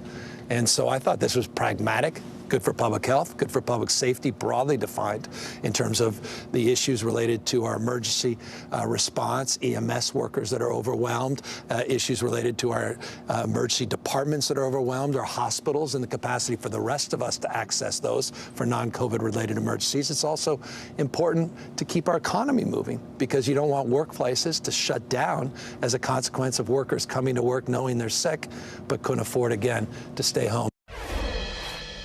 Now, Governor Newsom also addressed another national issue, severe labor shortages, which have particularly hit California hard. The governor told me this issue is front and center for him. The state has pumped nearly $4 billion into workforce training, and he's particularly focused on sectors that have been hit hard by the pandemic. Well, speaking of sectors, I know that you were also at a Ford Motors lab there in Silicon Valley that's really developing these electric vehicles. I mean, what progress did Newsom say the state is making as a whole on climate change? Well, Morgan, the governor told me that California is in a transformational moment when it comes to climate change. Just this week, he announced a $6 billion investment into zero-emission vehicles. The state has put aside $22 billion into new climate funding. But remember, this is all amidst a record wildfire season out here. 2021 was the driest year for California in a century. But the governor told me that the hard part is the how, Morgan, and the how is in the money. All right, CNBC's Yasmin Khorram. Yasmin, thank you. Tragedy and frustration for a Pennsylvania family. Their loved one was killed on a camping trip with a former co-worker, and still ahead why they're calling it a modern-day lynching. Good morning, I'm Joe Fryer. And I'm Savannah Sellers. 2022 is off to a busy start. Winter's wrath causing headaches from coast to coast. It's been really incredible to see how quickly volunteers started to help with the cleanup efforts. Morning News Now, streaming weekdays at 7.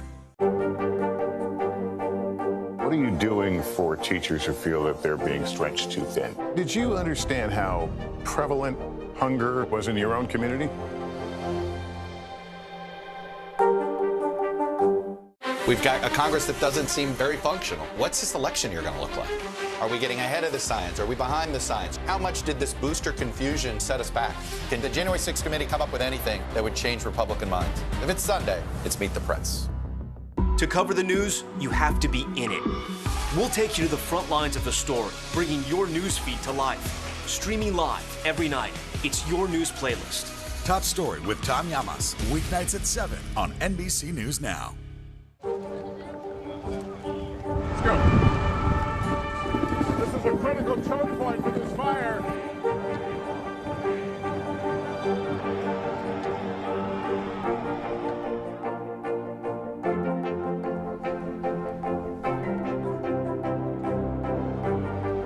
Unnecessary, unjustifiable, illegal.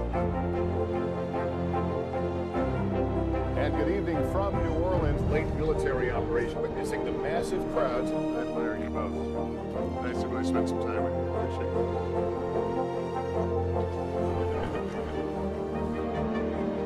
At any moment now.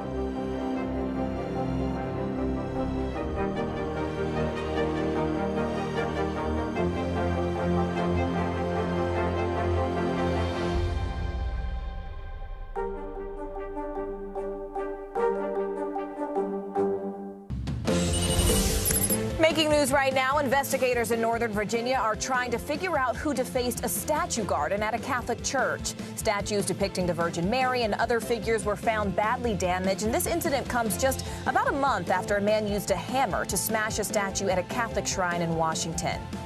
Investigators in Arizona say a hiker fell to his death while trying to take a selfie. 21-year-old Richard Jacobson was on a hike at an Arizona state park. He apparently tried to take a picture near the edge of a steep cliff known as Flatiron Summit. He slipped, lost his footing, and fell nearly 700 feet. There is a new member of the Biden family in the White House. Meet Willow, the new Biden family cat who moved in just this week. She's a 2-year-old short-haired tabby cat from Pennsylvania, and her name comes from First Lady Jill Biden's hometown of Willow Grove, Pennsylvania. The First Lady adopted the cat after it jumped on stage while she was speaking during a campaign stop back in 2020. Family and friends of fallen New York City police officer Jason Rivera are remembering his life today thousands gathered in Manhattan for his funeral at St. Patrick's Cathedral this morning. Rivera was shot and killed while responding to a 911 call a week ago. NBC News correspondent Vaughn Hilliard is outside the cathedral for us today. Vaughn, I know mourners heard from several people there at the service, including the newly elected Mayor Eric Adams. How central are the issues of crime and policing in this new mayor's agenda? They're at the forefront of his agenda and such a large component of what Mayor Eric Adams ran on. He was a 20-year veteran of the police force here, the NYPD police force himself there before ascending to be the borough president, before here being sworn in earlier this month as mayor. You know, this is a tough part of the pandemic here. When you look at, in particularly major American cities, at the serious crime rates, you've seen a rise of homicides and gun-related incidents. And New York City is at the forefront of that. If you look at 2021, there were more than 1,400 gun-related incidents across New York City. Compare that to 2019, it was just over 700, double the number. And when you look at the number of homicides, 2019 to 2021, an annual increase of about 40%.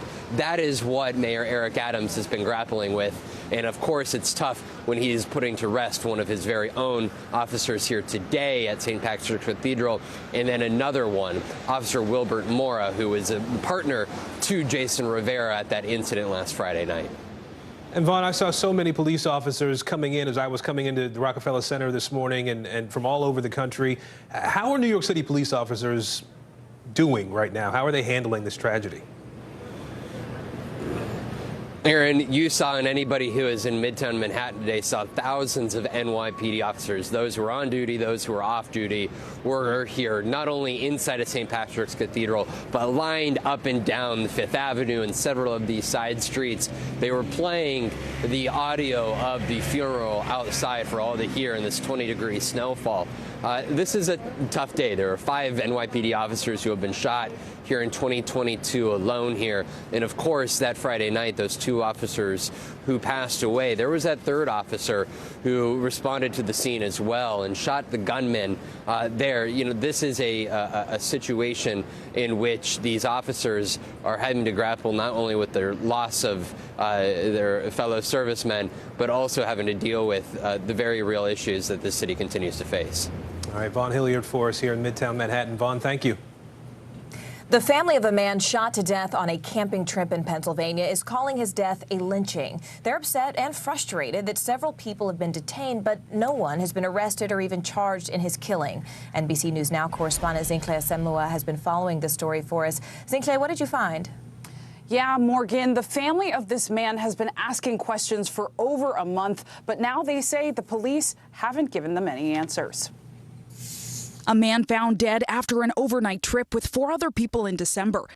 The family demands answers and action. Peter Bernardo Spencer was a 29-year-old Jamaican immigrant. His mother says they came to the U.S. for a better life. Now she's mourning the end of his life, recalling the moment she learned of his fatal shooting. I shouted out and I fell on my knees. The December 12th incident happened at a Rockland Township residence during an overnight trip, including a former co-worker, according to the family lawyer. The lawyer says Spencer worked as a contractor and was dropped off at the gathering by Carmela King, his fiancee, carrying Spencer's unborn child. The fatal shooting happened around 2:30 a.m., according to police, who say Spencer was found dead in the front yard. 1 suspect and 3 individuals were detained and questioned, but released. An autopsy was completed on December 14th, and no arrests or charges have been made, according to police. We know how many times he was hit. It was 9 times. There may be as many as 7 shots to the back. Police have not confirmed how many times he was hit, but say multiple firearms, ballistic evidence, and controlled substances were seized from the scene. I worked on JFK, RFK, MLK, O.J. Simpson. This remains among the most puzzling as to what in the hell took place. The family hired their own medical expert, world-renowned Dr. Cyril Wett, to examine Spencer. The delay is being caused by the DA and or the police. This is not acceptable. What additional information do you need, given that you've already examined the body? I need the original autopsy report and I need the photographs taken of the body at the autopsy. According to the family, the coroner has not released autopsy photos to their medical examiner. Sharing autopsy photos with a medical examiner is not a controversial thing. They have made controversial decision after controversial decision, and it leaves us with no other option but to assume the worst, leaving the family with more questions than answers. I just want to know why. That's really all I want to find out at this point. The Venango County coroner did not immediately respond for comment. The identities of the 4 individuals originally detained and questioned have not been released. The family alleges they were all white.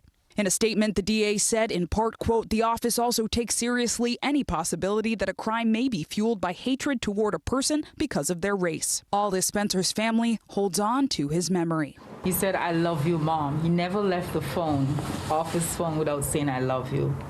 Come and give me a hug." He never just said Mom, he said Madre. Cynthia, this is just a hard story to hear, to watch, to know what that family's going through. What is the family hoping for with these lawsuits? Yeah, Morgan, and it really is heartbreaking. They say they want justice for Spencer, who, as the fiance describes it, was shot in, quote, cold blood. Of course, that has not been verified, and the police, in a report, urged the public to, quote, remain patient. The county DA said it could take up to 4 to 6 weeks prior to making a charging decision. So we'll have to wait and follow this closely. Back to you. All right, Cynthia, thank you so much. We appreciate it. We know you'll stay on top of it for us.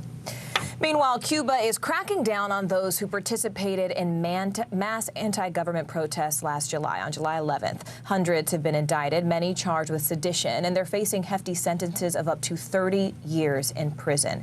Christian Benavides from Miami NBC station has been following the story for us and joins us now. Christian, do you know how many people are still locked up behind bars? Do we know what is happening to the people who have seen their day in court, so to speak? Well, there's no exact number, but activists say it's likely around 900 people that are currently being held as political prisoners. In a statement, the public prosecutor's office in Cuba said so far 790 people have been indicted, but protesters are facing decades in prison just for participating in last year's marches. The regime is fighting back at any sort of resistance and always watching. An example of this we learned of a woman who, after speaking out on Facebook Live while protesting the regime, suddenly had Cuba's security forces showing up at her home. This desperate mother in Cuba, Barbara Farrat, went up to her building's rooftop Tuesday night to bang her pots as a form of protest. She called out the Cuban regime. Her son, 17-year-old Jonathan Farrat, could spend decades in prison for participating in last July's marches for freedom. Homeland, life, and liberty, she shouted. Then the next day, she sent this voice message. Tengo dos agentes de la seguridad del Estado sentados en la sala de mi casa esperando que me vista que me vinieron a arrestar. I have 2 agents from the security forces in my living room waiting for me to get dressed. They came to arrest me, she said.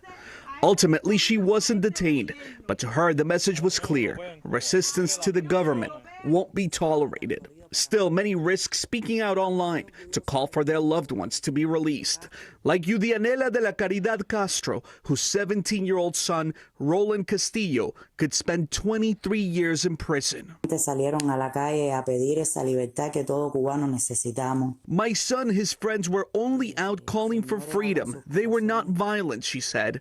In fact, hundreds of people who marched last year have been indicted, many of them charged with sedition, facing hefty sentences of up to 30 years in prison. This is a country that simply doesn't have the constitutional protections and procedural due process that the United States has enshrined in the Constitution. So while the sentences are terrifying, it's the process or the lack of process that is equally scary. As sentencing gets underway in Cuba, here in Miami's Little Havana, members of the Cuban exile community are concerned that things in the island nation may never change. It's appalling to me that after all these years, we're still dealing with these same issues in Cuba. For Marta Morin, it feels like deja vu. We met her at the famed Versailles restaurant on Calle Ocho. She told me her godfather was a political prisoner in Cuba. Didn't want to convert into communism.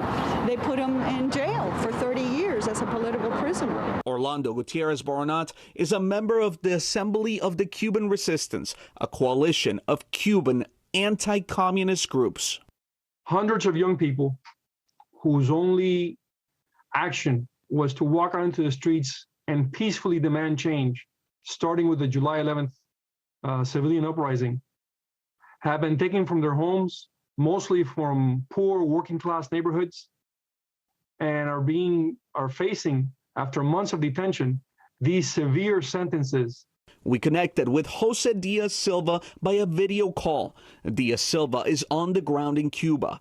He's been a leader for the Movement for a New Republic, the regime's opposition. What's happening is horrendous, abusive, Diaz Silva told us. We spoke with a number of Cuban families whose loved ones have been detained, including Mildalia Gutierrez, whose 20-year-old son was sentenced to 15 years in prison. I'm desperate. It's an injustice, she told me. Gutierrez tells me her son was at the freedom marches and was peaceful. She said the mothers of many young people who have been detained will stand together in solidarity. 18-year-old Eloy Barbaro Pedroso faces 7 years in prison. He has a young daughter with his wife, Lacey Lazaro. It's sad. I'm heartbroken, she told me.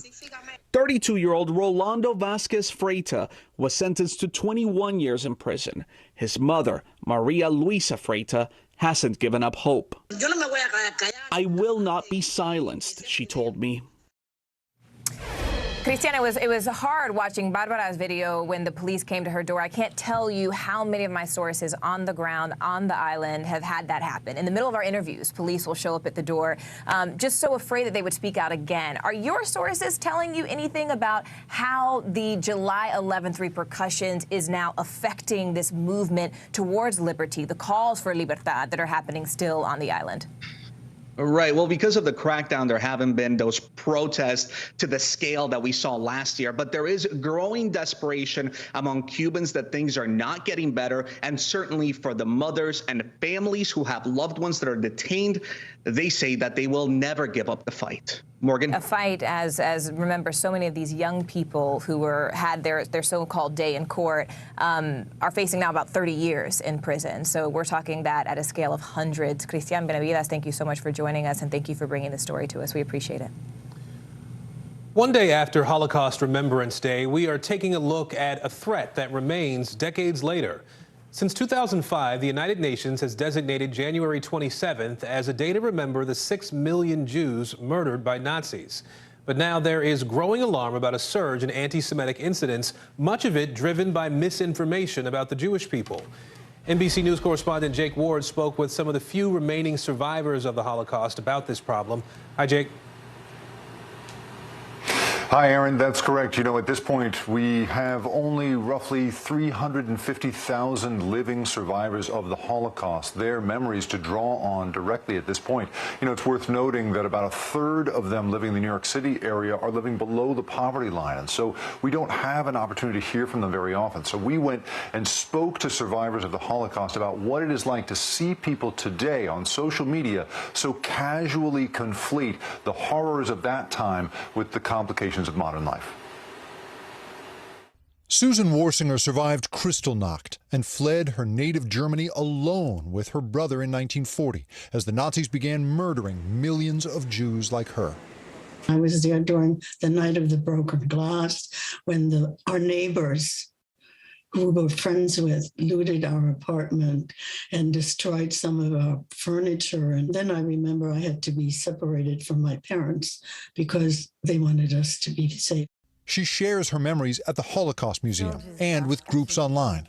But misinformation and lies about the Holocaust flood the internet. You literally have some of the most, extremist ideas moving from the margins into the mainstream. We see it in the willingness of people in elected office, those who should know better, to draw ridiculous comparisons between COVID-19 precautions and the Nuremberg laws. There's no basis for those comparisons. And experts say these comparisons aren't just inaccurate, they're dangerous. But the trivialization of the Holocaust doesn't allow us to learn from it. The goal is not only to look back on the past and say, well, what would I have done? But to look ahead at the future and ask of ourselves, what will I do? The largest social media platforms officially ban Holocaust misinformation, but a recent study found that 84% of anti-Semitic posts stay up even after being flagged by users. Susan Warsinger, at 93, is part of the last living generation of survivors. She says it's painful to see the Holocaust distorted in politics and online.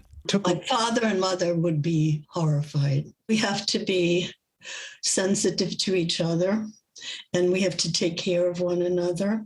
Someday we won't have living witnesses to rely on.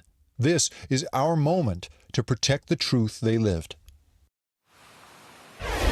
Now, Aaron, Ms. Warsinger eventually did make it to the United States and was reunited with her parents. She said that as a junior high school student, that she basically hid her experience from her classmates. She did whatever she could not to talk about it. Only now has she begun to talk about it with everybody. And so for me, seeing her and speaking with her about her experience at a time when there's so much misinformation out there feels like perhaps the most important weapon we have against all of it. Such important stories for us all to be hearing, and we appreciate you bringing it to us. Jake Ward. Jake, thanks. Some inspiring young people are making a very big difference. Up next, the overseas orphanage where more than 100 kids are helping each other through some major struggles. There's no better place for fun with friends. Quality time with your little golf buddy. Or an afternoon alone together. With the Golf Now app, family and friends are just a tap away. Just pick your course, pay from your phone, get out and enjoy. Golf Now. Download the app and go play. News is happening now. Look at what's making headlines around the world. Right now on Morning News Now. Tonight, the major announcement of the COVID vaccine. And this is a significant moment. Your news, whenever it happens, wherever you are, it's here now.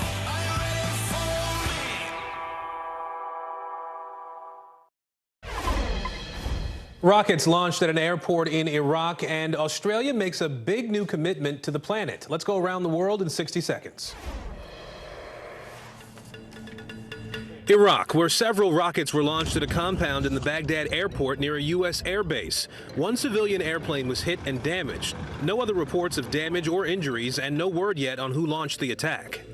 Ethiopia, where a newly published report from the Tigray region shows nearly 1,500 people died from malnutrition over a 4-month period last year. The report says more than 350 of the deaths were children. Ethiopian forces have blockaded the region from basic resources as the war rages on. And Australia, where today the government pledged to spend $703 million over the next 9 years to save the Great Barrier Reef. Prime Minister Scott Morrison explained the investment.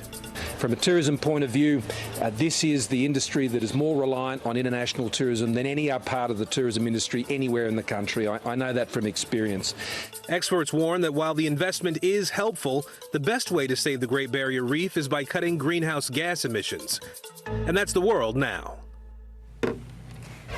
Today marks a week to go to the opening ceremony of the Beijing 2022 Olympic Games. This U.S. is leading a diplomatic boycott this year over human rights concerns regarding China's treatment of its Uyghur Muslim minority. NBC News senior international correspondent Keir Simmons joins us now with more on this boycott. Keir, tell us what's happening. Hey, Morgan. Well, you know, one of the main motivations for that diplomatic boycott that the U.S. is leading, and some other countries, including the U.K. here, are also taking part in. One of the main motivations are these concerns over China's treatments of this minority group called the Uyghurs. Now, we traveled to Turkey, where many Uyghurs live outside of China. And Morgan, what we found was children separated from their parents. In this orphanage and school in Turkey, more than 100 children study together, eat together, live together. My name's Abdurrahman. My name is Absalam. They are far from home. Hello. Their families torn apart. Because they are ethnic Uyghurs, a Muslim minority from Western China. Their families fleeing what they say is persecution in China for their faith. For some, the orphanage's director, Abibullah Kurseni, has become their lifeline. You're all these kids have got right now. You are their parents. I can be their father. I can be their mother. They have all my attention, he tells me. Many of these children's relatives, he says, have been sent to what they call Chinese concentration camps. The State Department reports that since 2017, at least 1 million Uyghurs have been held against their will in as many as 1,200 state-run internment facilities. Witnesses making allegations not only of family separation, but sterilization, torture and forced labor, which the US calls genocide. China rejects that, calling the camps vocational re-education centers. We visited in 2019, the Chinese keen to show us their program aimed at, they say, ridding residents of extremism and separatist thoughts.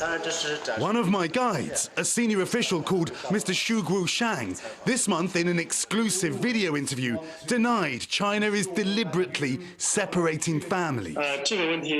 Those living overseas who are from the Xinjiang region and wanted to get contact with their family members or relatives back in the region can do so through the due channels. Who are these guys? Who are these young guys? But back in Turkey, Abibullah introduces me to two of the youngest children in the orphanage. Will you introduce me? Assalamu alaikum. Assalamu alaikum. Hi, Kataiba. How old are you? 11. 11 years old? You're 11. Can I ask you a difficult question? When did you last see your mum and dad?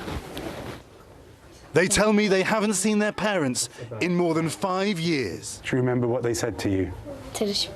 My mother said, try your best to study hard and don't let me down, he says. Every day, Abibullah and his volunteers work to feed and sustain the children, yet they too have their own painful stories. In the cafeteria, a 17-year-old helping out in the kitchen tells us her father went missing after going home to see relatives 4 years ago. We didn't do anything. We really didn't do anything. The only thing we did is that we are Muslim and we were Muslims. They believe he too was sent to a camp. Your mom is crying too. Yeah, it's not that easy for us without that in our family. And back out in the hallway, Abibullah tells me his own harrowing story.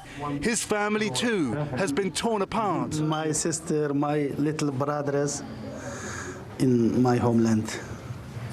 I miss him, yeah. And he says 45 of his relatives have been sent to the camps. Did you say how many? Yeah, about 45.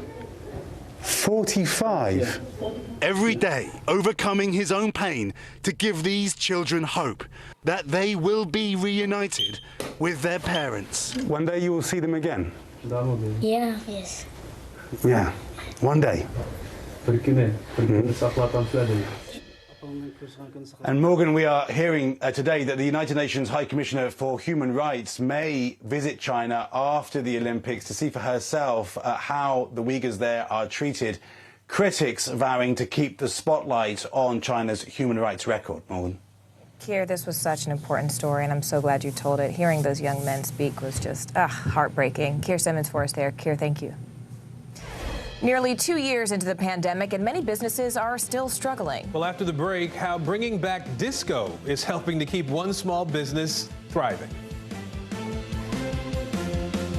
I'm Terry Crews, Team USA Superfan. Michaela Schifrin. Schifrin wins gold. With just one more gold medal, she'll have more than any American alpine skier in history. And she'll have plenty of chances to get it at the Winter Olympics in February. I guess you could say she's climbed the mountain of this sport. But if you want more gold, it's time to come down, Michaela. Better do it fast. The Winter Olympics, February 3rd on NBC and Peacock. Still to come in the Channel 2 News. Well, the waters are certainly receding now. Still too close to call. Lester Holt reporting from Ground Zero, as it's being referred to. It is, in fact, a taste of freedom. The Haitian people know a little something about resiliency. What's the biggest risk right now? Some of the troops who have been proud. I want to welcome you to the first presidential debate. In fact, we've been told we can't go any farther. You are some resilient folks. Let me get in.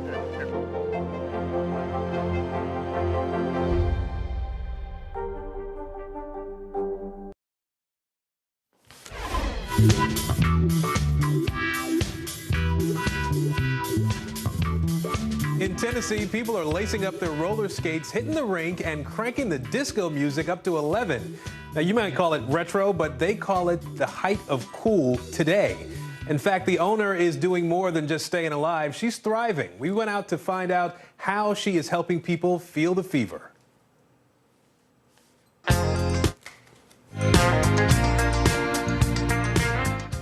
Adrienne Cooper's business is on a roll.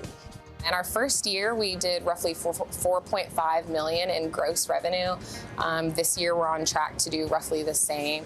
But Cooper's entrepreneurial adventure hasn't always been coasting along. After serving in the Navy, Cooper worked as a caterer in Chattanooga, Tennessee, and in 2019 quit her job to pursue her dreams. My goal was to open up an adult brick-and-mortar roller skating rink. She started small, buying roller skates and planning pop-up rollerblade events under the company name Moonlight Roller. But then the pandemic hit. And then suddenly overnight, all of those events were lost. Everything was canceled. I had pretty much poured my entire life savings into Moonlight. And then I just had all of these rental skates, about 500 pairs of rental skates that we designed, and nowhere to use the rental skates. So Cooper took her plain skates and got creative. She designed her own fashion statement on wheels and called it the Moon Boot. Then she turned to social media to create some buzz. But buzz and press and, likes on Instagram don't mean anything if people don't show up to buy your product. At midnight on May 15th, 2020, the Moon Boot hit the market. And that night, we sold almost every pair, made over $200,000 in one day. And it was like 12:30 in the morning, and I woke up my husband and was like, hey, you have to quit your job because I have to literally start a company tomorrow. Today, Moonlight Roller is thriving. At 26 years old, Cooper has a skate shop in Chattanooga, is in the process of finally opening up a brick-and-mortar roller rink, and has plans to expand to other states. A labor of love that comes second only to her little boy at home. Juggling motherhood and running a growing business, it kind of feels like I'm raising two toddlers at the same time. My business is turning 3 and my son's turning 4. Cooper says there were moments when she didn't think Moonlight Roller would pick up speed. All entrepreneurs are used to that feeling of what if it doesn't happen, what if it fails, what if people don't like my idea as much as I do. So I would go to sleep at night wondering if this was the right decision, if I was doing the right thing for my family, if I was going to fail and then have nothing to show for it for me or for my son. But Cooper found the right formula for success: hard work, time management, and a little luck. I have been incredibly lucky over the course of the last 2 years, just being able to chase my dreams shamelessly and be able to do the thing that makes me happier than anything in the world. This experience has taught me more, I think, than just about anything. So I'm incredibly thankful to be here. Now, those Moon Boots go for about $250 online. They're made in China, but Adrienne's currently working on a new roller skate made right here in the U.S. for folks to go out and sort of, Morgan, I think, be a little nostalgic for roller skating days.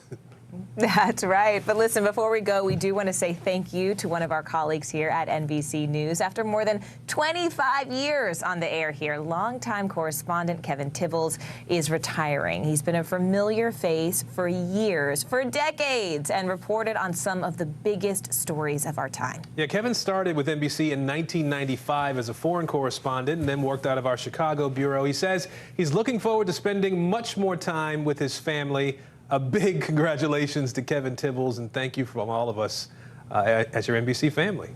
And thanks to you for joining us this hour. I'm Morgan Radford. And I'm Aaron Gilchrist. The news continues right now.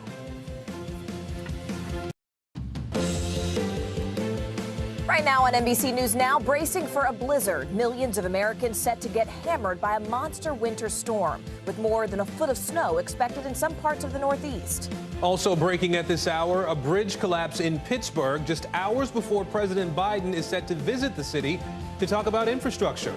Several people hurt and in the hospital. What we're learning about their conditions and what caused that collapse. Get your masks here. Millions of N95 masks shipping out and arriving in states across the country. We'll tell you what you need to know about where you can find them. And classroom clash. A group of teachers in one New York City school believes administrators aren't taking proper COVID precautions. Why some say it's not just a matter of safety, it's a matter of fairness, too.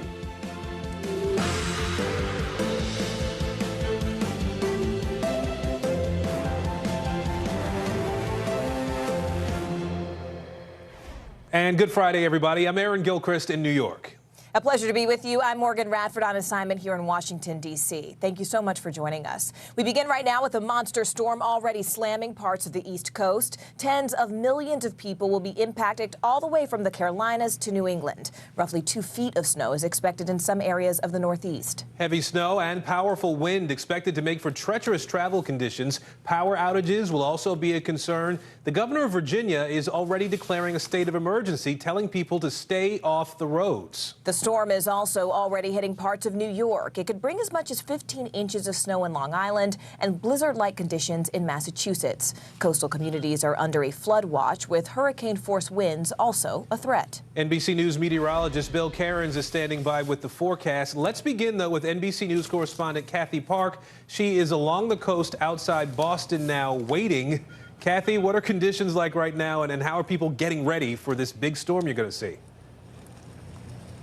Hey, Aaron, good morning to you. So right now, conditions are fairly calm, but temperatures are right around freezing. So you can see the icing behind me here at the harbor. But we are told, in addition to potentially up to 2 feet of snow in the coastal areas, we are also monitoring and tracking the potential of significant storm surge. So flooding is definitely a concern. We're in an area that is highly flood prone, especially when even a mild system comes through. I was told that this parking lot is covered in water, so we're told sandbagging will likely happen later on in the day. But throughout Massachusetts, crews, as you can imagine, are working around the clock, prepping the roadways, but they are running into some roadblocks. Take a listen. Okay, we don't have enough trucks. We get 220 plus miles of road in town, and we just, the capital behind it. So we hire outside contractors. They bring their own truck, they bring their own loader, they bring their own driver, then they're paid the appropriate rate. And back out here live, you can bet it is all hands on deck. We were talking with the public work officials here on the ground. They've been working around the clock, pre-treating the roads yesterday, and they plan on doing that today. Sand and salt will be placed throughout the day tomorrow on the roadways. But the big advice, the big warning that they are urging residents, especially now, is that tomorrow, when the storm actually hits, do stay off the roadways. Aaron. And Kathy, I know you've been tracking this storm more broadly, too. It's going to hit other parts of the mid-Atlantic, the Northeast. I know I had snowflakes coming in this morning here in Manhattan. What kind of conditions are some of these other areas seeing right now? Yeah, the snowflakes that you talked about, they're actually part of a separate storm system, but eventually that system will merge with another system that is out at sea right now, and then it will only intensify during the overnight hours. So that is when we are going to see the significant snowfall all the way from the Carolinas to Maine. Like I said, here in coastal areas, we're looking at up to 2 feet of snow. So this potentially could be a historic storm, especially in this area, Aaron. All right, Kathy Park, I feel like you're going to need a bigger coat, but I know you know what you're doing up there in Situate, Massachusetts. Kathy, thank you. Let's go ahead and bring in NBC News meteorologist Bill Cairns now. Bill, look, we already know that it's snowing in some places, but how much are we going to get when this is all said and done? Yeah, Morgan, Aaron, someone will get likely 3 feet of snow. I'm pretty confident somewhere when we'll get between that 24 to 36 inches. So that's going to be like the area that's hit the hardest. Travel will be the most restricted. That's where the plows will have trouble keeping up. And those are the areas that are under the blizzard warning. That's pretty much on the coastal area. So let me get to the map and just show you how many Americans are included in this. 73 million. We roughly have a population of like 320 million. So we're about, almost 30% of the country is going to have to deal with this like this. You notice that the winter storm warnings and also the blizzard warnings are right along I-95 from about Baltimore northwards all the way up through eastern Massachusetts. So as far as the worst of the impacts go, we're talking about areas from Bangor to Portland, Boston, all the way down to Cape Cod, Providence, and Hartford, areas of eastern Long Island. Someone's going to get 18 to 24 inches there. New York City to Philadelphia, you're on the backside of the storm, so lower amounts, likely 4 to 8 or somewhere in that range. So here's the official snowfall forecast. D.C. and Baltimore, not a huge ordeal for you, about 1 to 3 inches. Notice coastal New Jersey gets nailed with this storm, along with Long Island. I mentioned that if they're going to get somewhere that's going to be above 2 feet of snow towards 3 feet, it'll be somewhere between Providence and just south of Boston. And the winds are going to be strong, too, so that's going to cause airport problems along with the snow and the blowing and the drifting. We already have 80% of the flights canceled out of Portland, Maine for tomorrow. And I know a lot of airlines are canceling flights as I speak in Logan, Newark, JFK, and also out of LaGuardia. These are the predicted wind gusts, and the key number is above 50. Once you get above 50 miles per hour, even without leaves, you can start getting some downed trees. And we think that the best chance of widespread power outages will be out on Cape Cod, Martha's Vineyard, Nantucket. Now, these are areas that see big storms often, so hopefully it won't be too widespread. But even Boston down the coast, even areas of Long Island, will have a chance of scattered power outages from this storm. And finally, the last thing I will talk to you guys about is our Florida freeze. This will be a big story come Sunday morning. This will be the coldest air in a decade for South Florida. And this isn't the wind chill temperatures. The actual temperature in Orlando will be 30, Fort Myers 35, and even Miami, guys, will hit 36 degrees with a wind chill in the upper 20s come Sunday morning. So I know a lot of people are telling me they think it's a bigger deal to be this cold in South Florida than it is for Boston to get a blizzard. I mean, this is a pretty rare event. That's pretty wild. Bill Cairns with the latest for us. Bill, as always, thank you so much. We are following some breaking news out of Pittsburgh now. A bridge covered with snow there has collapsed. 10 people were hurt. Some of them were driving across that bridge when it went down. This comes ahead of President Biden's visit to that area today to talk about infrastructure. NBC News Now anchor Joe Fryer has been following this story since early this morning. Joe, bring us up to speed here. What do we know about this collapse at this point? Yeah, so Aaron, this happened at Frick Park. It is a well-known park and a well-traveled bridge in Pittsburgh. And at 6:45 this morning, it collapsed with a few cars on it along with a bus. You mentioned 10 injuries, no fatalities, no serious injuries. We know 3 people went to the hospital. They're in fair condition. We're told some of the other people who were injured were first responders who slipped and fell while responding to this. As for that bus, there was one driver, 2 passengers on board. It was a 60-foot articulated bus ran by the Port Authority. Everyone who's on that bus is okay. Search and rescue teams were called in just to check underneath the bridge to make sure no one was beneath it. There was a gas leak initially afterwards. Several homes were evacuated as a precaution, but they were allowed to return. The big question right now is the cause, and the bottom line is we don't know. The National Transportation Safety Board just said it is sending a GO team to Pittsburgh to try and figure this out. Certainly one of the questions will revolve around the bridge's condition. The bridge's condition was rated as poor by the State Department of Transportation. In fact, the federal government says more than 3,300 bridges in Pennsylvania alone are in poor condition. Just so happens President Biden heading to the region today, heading to Pittsburgh to talk about infrastructure. That trip will proceed as planned, Aaron. Wow, just a wild scene. You talk about something out of a movie. That's the sort of thing you definitely don't expect to see in real life. Joe, I know you talked to the governor, the lieutenant governor there in Pennsylvania, John Fetterman, about all this. What did he tell you? Yeah, the lieutenant governor happens to live in that area and was on the scene speaking with us on Morning News Now this morning. Here's a little of what he told us from the scene. I mean, I've driven across this bridge thousands of times. My son's friends live in that neighborhood. We just drove over it actually yesterday. So it's in a major infrastructure artery here in the city of Pittsburgh, and it's surreal to see a bridge that you've driven over thousands of times just collapse 60 feet below into the park where people could have been walking. The Lieutenant Governor says this is going to have a huge impact on people like him who live in that area and depend on that bridge. Aaron? All right, Joe Fryer for us today. Joe, appreciate you. Thanks. And to the pandemic now and the growing concern about a new subvariant of Omicron. Health officials are closely monitoring BA2, also known as stealth Omicron. So far, it's been found in several states, including California and New York. And this subvariant appears to be even more contagious than the original strain, which was already the most contagious form of the virus. Meanwhile, the 7-day average of confirmed COVID cases is declining. Right now, it's just under 600,000, which is the lowest point since early January. COVID-related deaths, however, are rising. The weekly average of deaths has grown to more than 2,500 per day, and that is the highest total since February of last year. We're about to ask our doctor on duty about all of this in just a moment, but first, let's go ahead and begin with NBC News correspondent Heidi Prisbilla right here in Washington, D.C.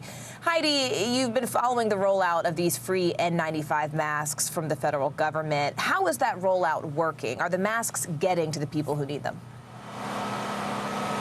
Yeah, Morgan, in fact, I'm outside St. Mary's Center here in Ward 5 of D.C. They are expecting a big shipment later today. It's coming into a central warehouse here in D.C. and then coming out to pharmacies as well as community centers like this. Now, we spoke with officials here, and actually, Morgan, they weren't sure exactly how many they're getting. What's important here is the who's getting these. They're coming into communities like this here in D.C. where we're seeing the highest hospitalization rate right now in the country, and here in Ward 5, which has some of the highest death rates. Why? Because, Morgan, a lot of the COVID coverage has focused on the politics of COVID, people not believing that COVID is real or doubting vaccines. But the people who are suffering here, it's because of a lack of access. Maybe if you work a service job like at Starbucks, you don't have an N95 mask. Then you go home, you're in a crowded setting, and you give that COVID virus to grandma. They're trying to stop that here to people who are suffering for no reason other than they just don't have access. And Heidi, I mean, what is the government doing to really make sure, I know you mentioned the district you're in, but what is the government doing to actually make sure that the masks are distributed fairly and equitably? Because we know that some people are at higher risk than others. It's actually highly coordinated, Morgan. We learned this in an exclusive interview with the White House's COVID equity director, Dr. Cameron Webb, who told us that they actually took the top zip codes in the nation that were considered underserved. It's actually an index created by the CDC, and prioritized those both for testing and for mask distribution. Here's what he told us in our exclusive interview. These are the same zip codes that have faced an increased burden of COVID, more hospitalizations, more deaths, and then a lot of the other dynamics that lead to worse outcomes with COVID, whether it's rates of chronic disease or even risks of exposure. And so making sure that we're putting that priority there and saying that we care deeply about your access to resources. And the result of that, Morgan, he tells me, is that 43% of those mailing tests have gone so far to underserved communities. 20% is being set aside in a reserve for future shipments. Morgan? All righty, NBC's Heidi Prisbilla for us there. Heidi, thank you. Let's bring in Dr. Bayo Curry-Winchell now. She is the Regional Clinical Director of Carbon Health and St. Mary's Hospital in Nevada. Dr. Winchell, I want to start by talking about these N95 masks, this program that's now underway. What are some of the key things to keep in mind when folks are getting these masks and trying to use them and use them correctly? Thank you for having me. It's really important if you have an N95 that you wear it appropriately. So you want to have a tight seal, and that's really important because that allows for an added layer of protection throughout. And you also want to make sure that you have your straps not crossing over. And so those are two key elements to really wear your N95 in the best way. You know, I want to ask you, too, about this subvariant of Omicron that we've been talking about. What makes this thing so different from the original Omicron strain? And what are you telling your patients about how they need to be thinking about it, whether they should be concerned about it? So there are a couple of pieces that are different. We know right now that there seems to be an increased risk of transmissibility. And so that part is different versus our B1 variant, as well as some studies have shown that if you have contracted Omicron before, you might have a high risk of reinfection, as well as there's an issue with really being able to identify it. However, these are all preliminary data, and so it's important that we just closely monitor and make sure that we just kind of keep an eye on how this variant goes. All right, Dr. Bayo Curry-Winchell, we appreciate your time today. Thank you. Thank you for having me. The stage is set for what is expected to be a fight over who takes Justice Stephen Breyer's Supreme Court seat. President Biden says we'll have his nominee by the end of next month. Democrats are promising to move quickly. Justice Amy Coney Barrett was nominated by President Trump on September 26, 2020, and then just a month later, on October 26, she was confirmed. So that official process took 27 days. Our team has every single angle of the Supreme Court covered, so let's go ahead and begin with NBC News' Ken Delanian. Ken, I know you're there and you've been covering this since the story broke outside the Supreme Court, and you're here in D.C. Start with this short list of nominees. We understand that more names have been added to that list. Can you tell us about that? The short list that really matters, Morgan, is the one in Joe Biden's head, and we haven't seen that one. But as legal experts and interest groups wade into this debate, a number of names have been thrown around. And if nothing else, it's a great chance for the country to learn more about a group of accomplished black women who are serving in important judicial roles. The list that first emerged only had two names on it: Ketanji Brown Jackson of the U.S. Court of Appeals in D.C. and Leandra Kruger, a justice on the California Supreme Court. Then James Clyburn, the House Majority Whip, weighed in with his preference, Judge J. Michelle Childs of the U.S. District Court in South Carolina. Unlike the other two, who have the sort of Ivy League pedigree that's most common on the high court, she went to the University of South Carolina Law School. And given Clyburn's role in helping Joe Biden get elected president, we probably should keep an eye on that one. In the last 24 hours, more names have emerged, including Wilhelmina Wright, a federal judge in Minnesota, and Holly Thomas, who was recently confirmed on the Ninth Circuit Appeals Court in San Francisco. We're also seeing talk of two women who are not judges, but legal scholars: Melissa Murray, an NYU law professor and MSNBC legal analyst, and Sherilyn Ifill, president of the NAACP Legal Defense Fund. Again, it's hard to know how seriously all these names are being considered by the White House. Typically, a president will interview 2 or 3 finalists. What we can say for sure, Morgan, is that any of these women would come to the court with different perspectives and life experiences than Justice Stephen Breyer. All right. And Josh Letterman, I want to bring you in here. I know that you've been covering this from the White House perspective. President Biden, of course, broke his silence on this topic yesterday and reaffirmed his commitment to nominating a history-making candidate. What more, though, Josh, is the White House saying about this process in the days to come? Well, Morgan, the White House now has 1 month until that end of February deadline to come up with President Biden's pick. That, of course, that announcement will coincide next month with Black History Month. But really, this is a process that has been underway quietly behind the scenes for almost 2 years now, back to when President Biden, in the middle of his campaign for president, announced his intention to nominate an African-American female to the court if he had a chance to replace someone on the court. And so the White House counsel's office, aides to the president, have long had this list together of potential candidates. They have been vetting many of them, and in the days ahead, President Biden is expected to not only meet with some of these candidates, but to consult closely with lawmakers from both parties, according to the White House, and with Vice President Kamala Harris, who, of course, also has a distinguished legal career herself. Whoever that person emerges from this consideration process will be, we know, is going to be a history-making pick for the president, and that's why so many Democrats and White House officials feel that they really can't make a wrong choice here. They really feel like this is going to be something that is going to go a long way to keep Democrats excited heading into the midterm elections, Morgan. Sahil, I want to bring you in here. I know you've been covering everything that's been happening in Congress, and it looks like this is sort of set up to be a pretty bitter confirmation battle in the Senate. Are we hearing any more from what Democrats are looking for or hoping for in this nominee? Well, Democrats are beginning to plan their strategy going forward. Senator Chuck Schumer, the majority leader, put out a statement yesterday saying they expect a fair process, but also one that moves quickly as they possibly can. And those are the two factors they have to balance here. They want to make sure they hold all 50 Democratic senators on the same page, because if they do that, they don't need any Republicans. They likely will have some potential Republicans who might vote for this nominee, but as long as 50 Democrats stay on board, they can do this themselves. And one good thing that the White House and Democratic leaders have going here is that All 50 Democrats have been rock solid behind President Biden's judicial picks. You've heard a lot about Joe Manchin and Kyrsten Sinema breaking with the president and Chuck Schumer on legislative ambitions. They have not. There's not a record of them voting against any one of President Biden's 42 confirmed judges so far. And Manchin yesterday told a West Virginia radio station that he is looking for record, judgment, character, an ability to work with the other 8 justices. He does not have an ideological test. Sinema similarly said she's looking at qualifications, independence, and ability to uphold the rule of law. Democrats are in good shape to get this done for now. Morgan. With Sinema and Manchin still in the bullseye. Ken Delaney and Josh Letterman, Sahil Kapoor, thank you, gentlemen, so much. Russia's top diplomat says his country does not want a war with Ukraine. He did, however, stress his country is also keeping its interests in mind. Meanwhile, Ukraine's Minister of Defense claims there are now 130,000 Russian troops at the border. We had been reporting that number was closer to 100,000. We also have more images of Russian troops on training missions, as Russia is calling them. These exercises taking place in the Baltic Sea. NBC News reporter Matt Bodner is joining us now from Moscow, where he's been watching developments. Matt, I want to start with those comments from the foreign minister. What else is he saying about Russia's interest right now?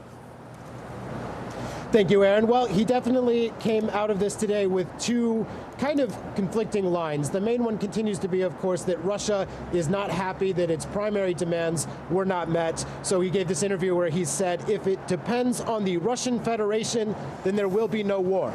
We do not want wars, but we will not allow our interests to be rudely attacked. We will not allow our interests to be ignored either. But he also issued some, vaguely more positive statements saying that they did recognize that the United States was open to talking on a few other issues, in his words, of secondary concern. But if you're trying to sit there and trying to figure out how to square this position, you're not the only one kind of struggling. We actually heard from the U.S. ambassador today, Ambassador Sullivan, the guy who hand-delivered the U.S. response just the other day, saying that it's difficult to judge if Russia is for real because it feels like they're approaching the negotiations with a gun on the table.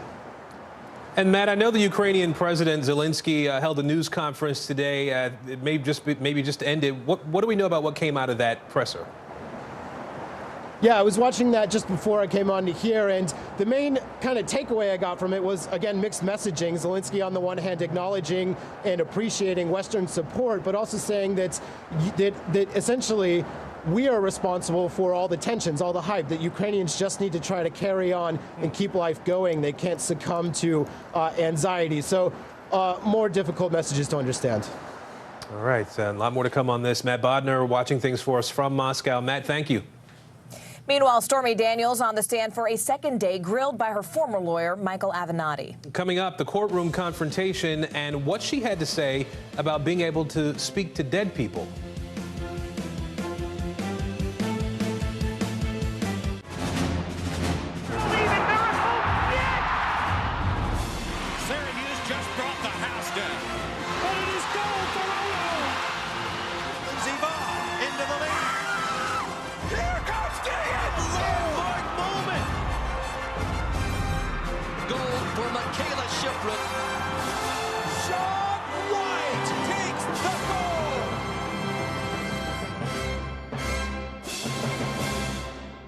The Meet the Press Chuck Toddcast, free wherever you get your podcasts. There's no better place for fun with friends. Quality time with your little golf buddy. Or an afternoon alone together. With the Golf Now app, family and friends are just a tap away. Just pick your course, pay from your phone, get out and enjoy. Golf Now. Download the app and go play. Round two of Stormy Daniels versus Michael Avenatti playing out right now in a New York City courtroom. The ex-adult film star being questioned by her former lawyer, who's at the center of a federal fraud trial. Daniels claims that Avenatti swindled her out of hundreds of thousands of dollars she got from a book deal. NBC News correspondent NBC News correspondent for investigations, Tom Winter, has more. Michael Avenatti and film actress Stormy Daniels going head-to-head in court. As I learned a long time ago, to thy own self be true. Prosecutors accusing Avenatti of stealing nearly $300,000 in book advances from Daniels, representing himself, cross-examining his former client. Do you still think she's an American hero? The attorney trying to undermine Daniels, getting her to admit that in the past she has said she could speak to the dead and that she has conversations with a haunted doll named Susan who has her own Instagram account. The two had famously teamed up in 2018 to take on then-President Donald Trump. They immediately made headlines. Ultimately, the American people and others that are far more educated and powerful than us will decide whether the president is fit to remain in office. Daniels hiring Avenatti to get her out of a non-disclosure agreement, preventing her from talking about an affair she says she had with Trump, an affair Trump denies. Do you think you've got the President of the United States running scared? He's not smart enough to run scared. What is he? An egotistical lunatic at this point. It's about the deception. It's about the lies and deceit that have been told relating to this agreement and what Mr. Trump knew and when he knew it and what they've done to cover it up. It was after Daniels wrote her autobiography, Full Disclosure, that the relationship soured. When questioned by prosecutors today, Daniels telling the jury he, quote, stole from me and lied to me. She told jurors that not only did Avenatti take her third and final payment, but he then spent it. Avenatti says he's innocent. The attorney pouncing on Cross, asking if she had any email, text, or recording stating that he wouldn't take any money from the book deal. Daniels replied, no. An unconventional case that may have another twist when Avenatti begins his defense. Have you decided if you'll take the stand in your own defense and who will question you, or if you will question yourself? I have not decided that. It's a decision I'll make probably over the weekend, culminating in Monday after consultation with a lot of people that I trust and respect. Daniels and Avenatti are back on the stand going at it in cross-examination this morning. Daniels wearing all black with her signature blonde hair down. She's been talking to Avenatti, and Avenatti's been questioning her about other payments that she received as a result of a fund that was set up for her, as well as payments that she says she made, $26,000 to a private security firm in the middle of all the brouhaha and media attention that she had as a result of her suing the now former President Donald Trump. One of the things that Avenatti has been keying in on this morning is an agreement that he had, and we actually saw the agreement between Avenatti and Daniels that was signed back in February of 2018 that says that he shall receive payments for books, which is the heart of this case. What Daniels said is we had no separate agreement that actually addressed those book payments, which is what prosecutors have been alleging that Avenatti stole. He expects to question Daniels for additional 2.5 hours or so, and the prosecution expects to rest today, leaving perhaps Avenatti to take the stand as soon as Monday. All right, Tom Winter for us in Lower Manhattan. Tom, thank you. Let's go ahead and bring in NBC News legal analyst Danny Savalos right now. Danny, look, Avenatti's defense is basically that, look, this may have been ethically wrong, but it's not technically a crime. Is that reasoning likely to hold up? I mean, especially since he allegedly mishandled Stormy Daniels' trust account? I can't believe it. I saw a filing from Avenatti yesterday, and that appears to be the theory of his defense. Essentially, he committed allegedly one of the biggest no-nos lawyers can commit, which is he played around with the client's money in the client trust account. The bar, the disciplinary board will work with you if you have a DWI, if you get in a bar fight. But if you mess around with your client's money, most of the time, you are out of there. I mean, that's pretty serious. Are we expected to see Avenatti take the stand in his own defense? And I guess, more importantly, could that decision sway jurors? You know, I'm not so sure he'll take the stand anymore. He may be thinking, well, technically, I've had this opportunity to testify by cross-examining everyone. The jury's seen me speak, and I've gotten into a conversational type testimony, even though I'm not technically testifying. Why expose myself to the crucible of cross-examination when the jury has essentially heard the theory of my case from my own mouth through questioning? I think he may not testify. We will wait to find out. Danny Savalos for us there. Danny, as always, thank you. And a somber salute to a fallen New York City officer. Still ahead, the outpouring of emotion as law enforcement from all over the country say a final farewell to a rookie officer killed in the line of duty. There's no better place for fun with friends, quality time with your little golf buddy, or an afternoon alone together. Family and friends are just a tap away. Just pick your course, pay from your phone. Golf Now. Download the app and go play. Here comes Diggins! In that moment, I was just thinking about what I could do to get to that line. Jesse Diggins to the line! Goal! A landmark moment that will be etched in history. When Keegan jumped on top of me and we saw our teammates right next to the finish line, that was a really emotional moment for me. I remember thinking, this podium's too small. It should be more than just the two of us up here. The Meet the Press Chuck Toddcast, free wherever you get your podcasts. News is happening now. A look at what's making headlines around the world. Tonight, the major announcement of the COVID vaccine. This is a significant moment. Your news, whenever it happens, wherever you are, it's here now. We've got a Congress that doesn't seem very functional. What's this election year going to look like? Are we getting ahead of the science? Are we behind the science? How much did this booster confusion set us back? Can the January 6th committee come up with anything that would change Republican minds? If it's Sunday, it's Meet the Press. News is happening now. A look at what's making headlines around the world. Whenever it happens, wherever you are, it's here now. Making news right now, 3 Houston police officers are recovering after being shot during a chaotic chase. The suspect ran from police after they responded to a family disturbance. He fired at the officers, took off in a car, crashed, and fired at the officers again before hitting 3 of them.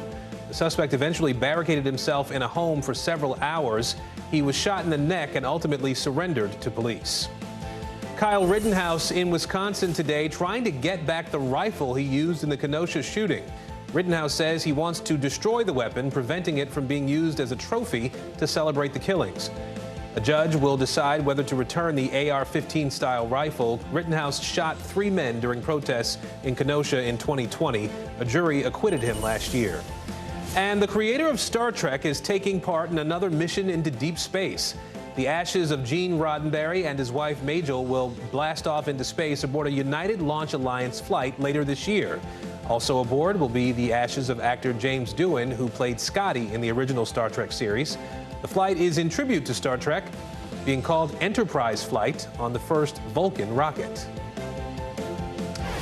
Now, more information on those cargo thefts near Los Angeles. Police officials say that more than 80 pistols and shotguns were among the items stolen from freight trains. Only 2 have been recovered so far. NBC News correspondent Jesse Kirsch has been following this story for us. He joins us now. So, Jesse, what do we know so far about how these thefts happened?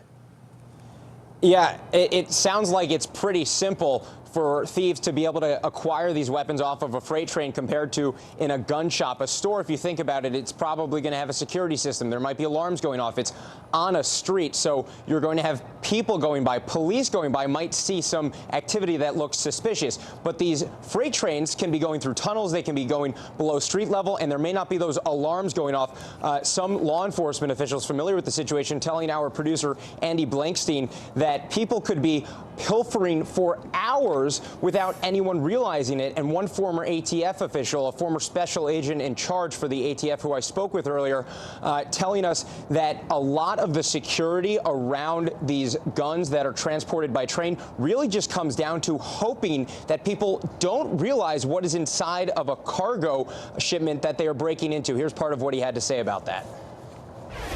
They're shipped in there with car parts and food and electronics, and they kind of get to be camouflaged because they're in there with a lot of other things.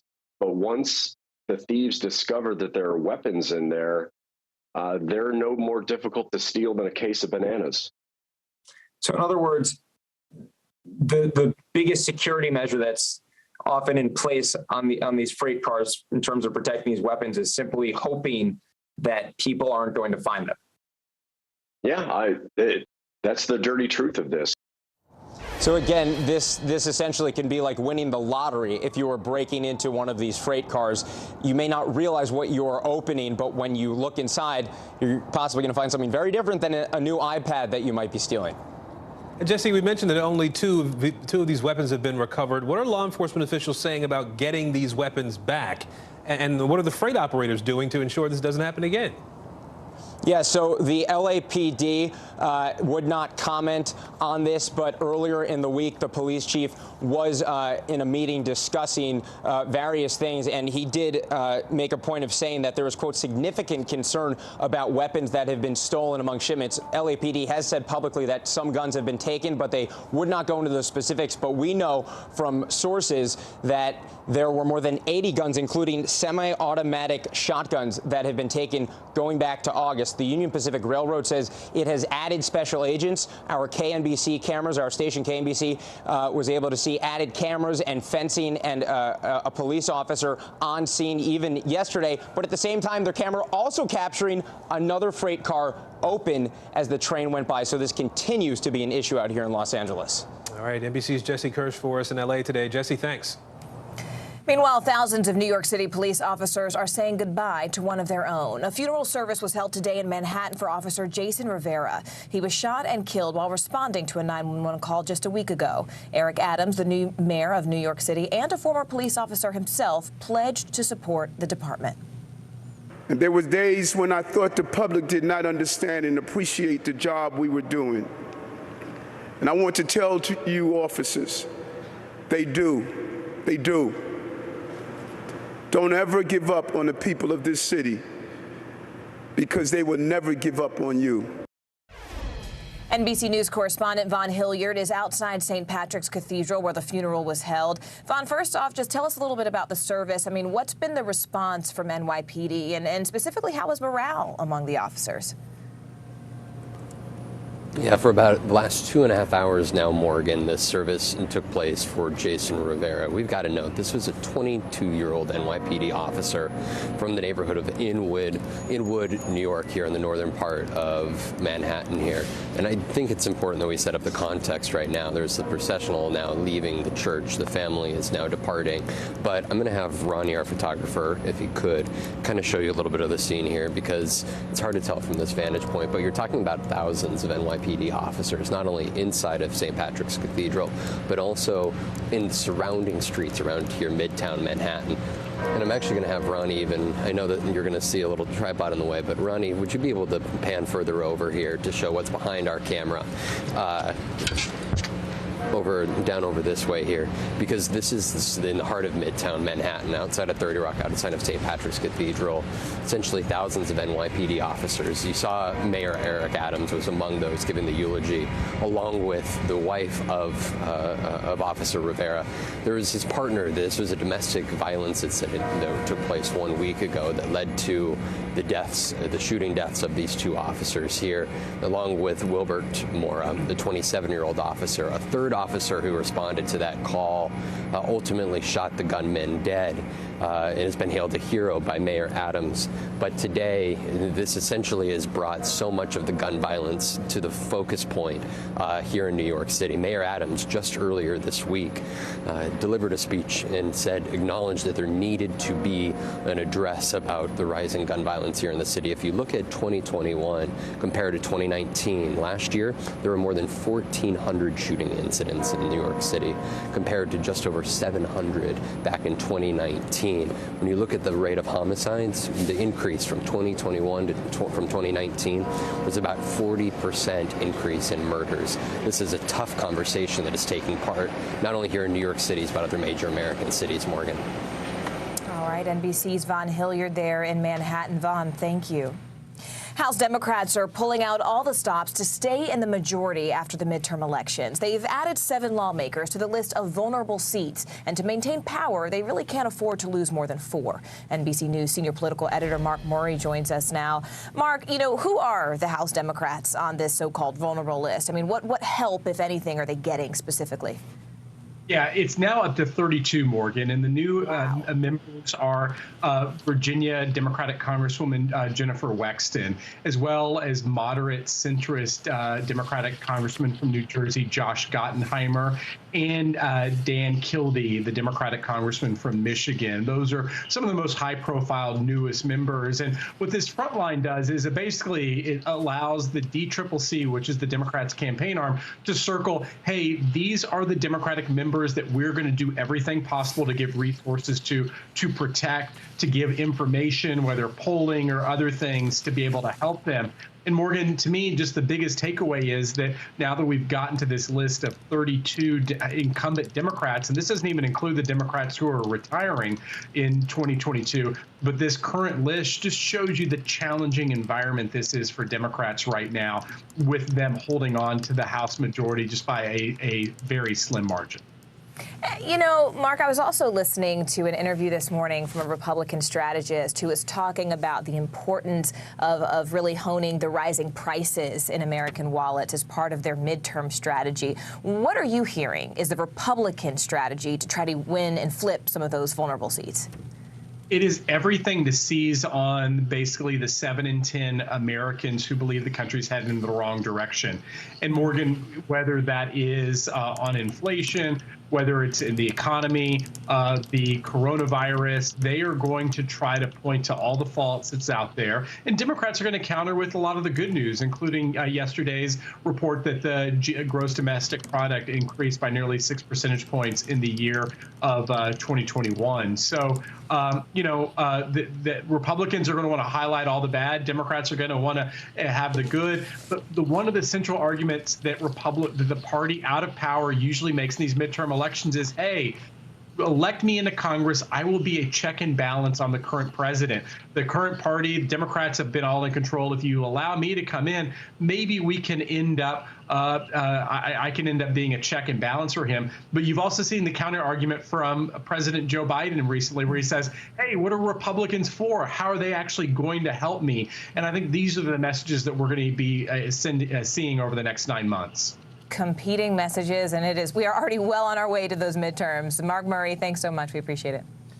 Now, some Republicans are trying a new tactic that some say would restrict voting. They're pushing for limits on ballot drop boxes. It's actually an idea fueled by former President Donald Trump during the 2020 election. NBC News senior reporter Jane Tim is looking into this for us today.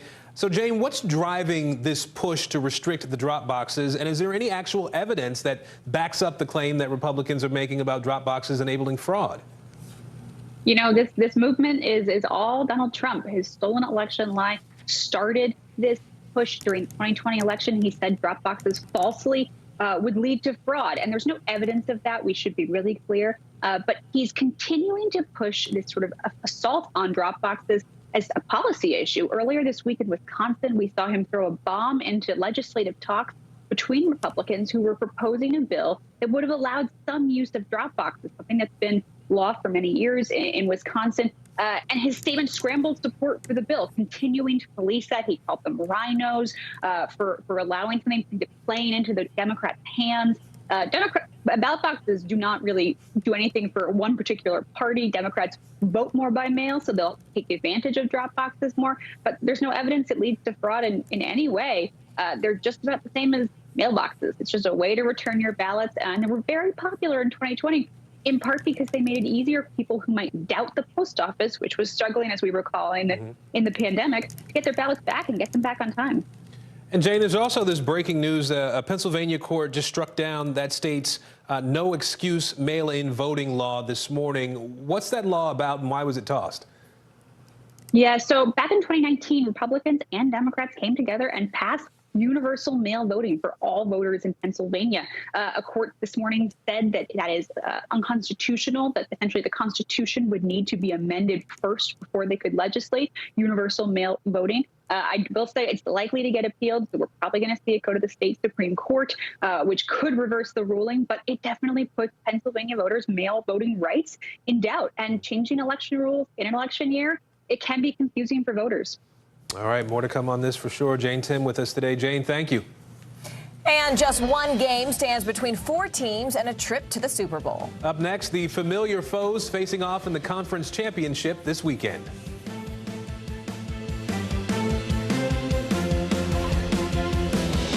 This is a very different kind of program. We're here to start conversation about the big things happening in our world. Professor, I'm not asking you to predict the future, but what do we think that the new normal is going to be?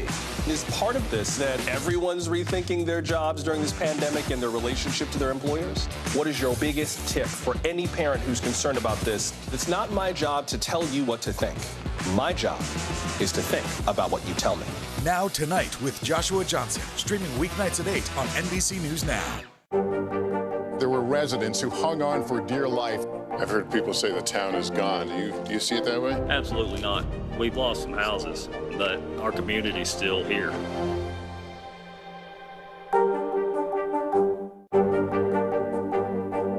What are you doing for teachers who feel that they're being stretched too thin? Did you understand how prevalent hunger was in your own community?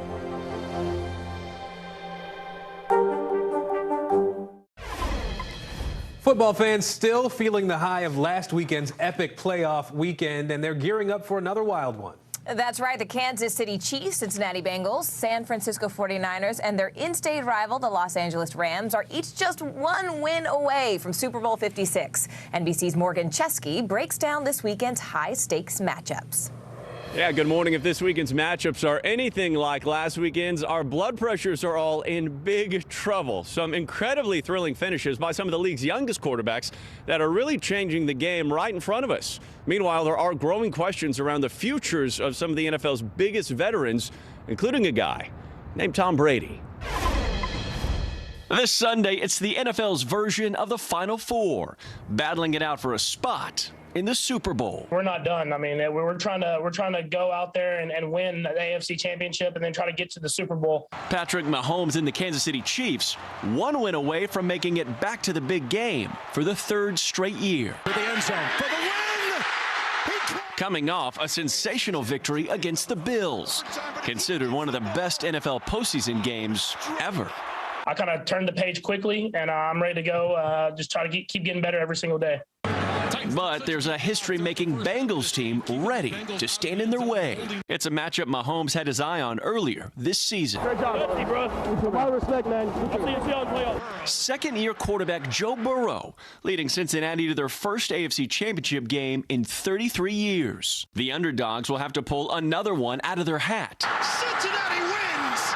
In a notoriously loud Arrowhead Stadium. We expect it to be really loud. We're going to have to be great with our communication, our nonverbal communication, just like every week on the road. In Los Angeles, a couple of California teams. The Rams and 49ers will take their division rivalry to new heights with a trip to a home state Super Bowl on the line. We're excited to play in front of our home fans. There's no question about that. The 49ers head into the weekend with 6 straight wins against the Rams. I mean, we know these guys as well as possible, playing for a third time now. Nothing will really surprise us, I wouldn't say. As a new guard of NFL quarterbacks vie for a shot at Super Bowl stardom, speculation swirling about the future of some of the biggest names in the game. Fans wondering if they've seen 7-time Super Bowl champ Tom Brady take his final bow. Aaron Rodgers still hasn't committed to returning next season. And in Pittsburgh, 2-time Super Bowl champion quarterback Ben Roethlisberger announcing his retirement after 18 years. I retire from football, a truly grateful man. And on the other side of this weekend's big games, all eyes go to February 13th. That is when the Super Bowl is slated to take place in Los Angeles. Officials there have said any fan showing up will not only be rapidly tested, they can also get a free vaccination and will be handed a free KN95 mask and at least encouraged to wear it when they're not eating or drinking during the big game. We'll send it back to you.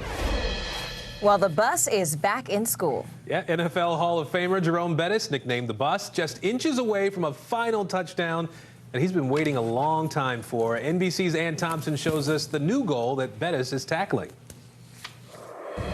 Hi, Jerome Bettis says he always thought of himself as a student athlete when he was in college. But when he left, the athlete took prominence as he became the heart of the Pittsburgh Steelers, leading them to a victory in Super Bowl 40. Well, now he's a student again, pursuing a different title. The bus is back in school. Jerome Bettis, who powered through NFL defenses for 91 touchdowns and ran his way into the Hall of Fame, is once again at Notre Dame. You are Notre Dame class of? Oh my goodness. Class of 2022? Wow, I didn't think about that. 27 years after he earned that nickname in college, he's here to finish his business degree, more than twice the age of his fellow students. What's it like to be back at school at age 49? It is so strange because I'm so behind the times. I mean, I'm a dinosaur. I don't know where anything is. I'm struggling with the technology. They take notes on iPads. He uses a pen and gets lost in new buildings. I don't know which way. But some things are familiar, like the frigid January weather. Jerome, where are your gloves? I left my gloves. 4 courses from graduation, Bettis is just another senior. Sort of. Everyone kind of knows who the boss is, especially at Notre Dame. Bettis left Notre Dame his junior year for the NFL. A 1993 first-round draft pick for the Los Angeles Rams, he became a power-running icon with the Pittsburgh Steelers. A 6-time Pro Bowler, Walter Payton Man of the Year, Super Bowl champion, but not a college graduate. Why is it so important for you to get that degree? One, that I complete the task at hand. That's what I wanted to do. Also, I promised my mother that I would get my degree, but most importantly, I have 2 children. For them to see Dad finish a commitment, I think it says a lot to them. Are you a better student at 49 than you were at 18, 19, or 20? I am a much better student at 49 because I want to learn. I want to know all of this information. To put to work in his current businesses, trucking, staffing, development, and marketing companies, as well as a TV personality during the NFL season. This week, this is the only thing that counts. 27 years later, Bettis's football scholarship is still good. Of the 21 members of his football class, 20 earned their degrees. Notre Dame President Father John Jenkins says Bettis will be the 21st. I say to all our coaches that there are 3 things we should be concerned about. First is integrity, do things the right way. Second is help these kids get a degree and do well in their lives. And the third is winning on the field. And Jerome's getting a degree after all his success just underscores how important that is. Back in the locker room where he first found national fame, I was somewhere right in here. Bettis shows me the traditions. Now, the first sign, you've got to make sure. And that one, you just want to tap it because there we go. Today, pursuing a different kind of glory with the same enthusiasm. This is that moment where it's all coming together. I mean, right now, it's got me itchy. Are you ready to go? I'm not ready to go. I'm excited, though. This May, he will graduate at Notre Dame Stadium, fulfilling the promise he made to his mom. This is education related, and you can never take away the education. Finishing one of the best runs of his life. Now, this story was a lot of fun for me to shoot because I'm a Notre Dame grad and I serve on the board. And over the years, I have crossed paths with Jerome, and I always found him to be very inspiring, but never more so than what he is trying to accomplish today. I'm Ann Thompson in New York. Now back to you. What a great story. Well, coming up, they are outraged over COVID. After the break, what some New York teachers are doing to push their bosses for more flexibility and more COVID safety measures in the classroom. Stay with us. These days, it feels like the news never stops. So let's get into it. What's happening right now, what it all means for you for an hour every day. It can be hard to keep up, so let's get started together. Hallie Jackson Now, weekdays at 5 on NBC News Now.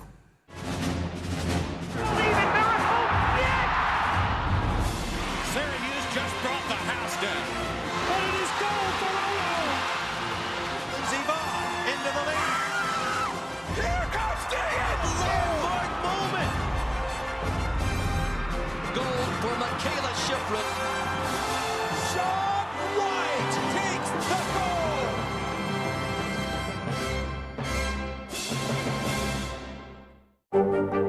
There were residents who hung on for dear life. I've heard people say the town is gone. Do you see it that way? Absolutely not. We've lost some houses, but our community's still here. When you rid people of a choice, you rid people of their power, you rid people of their options, and you definitely take all their dignity away. And all they're asking you for is a choice.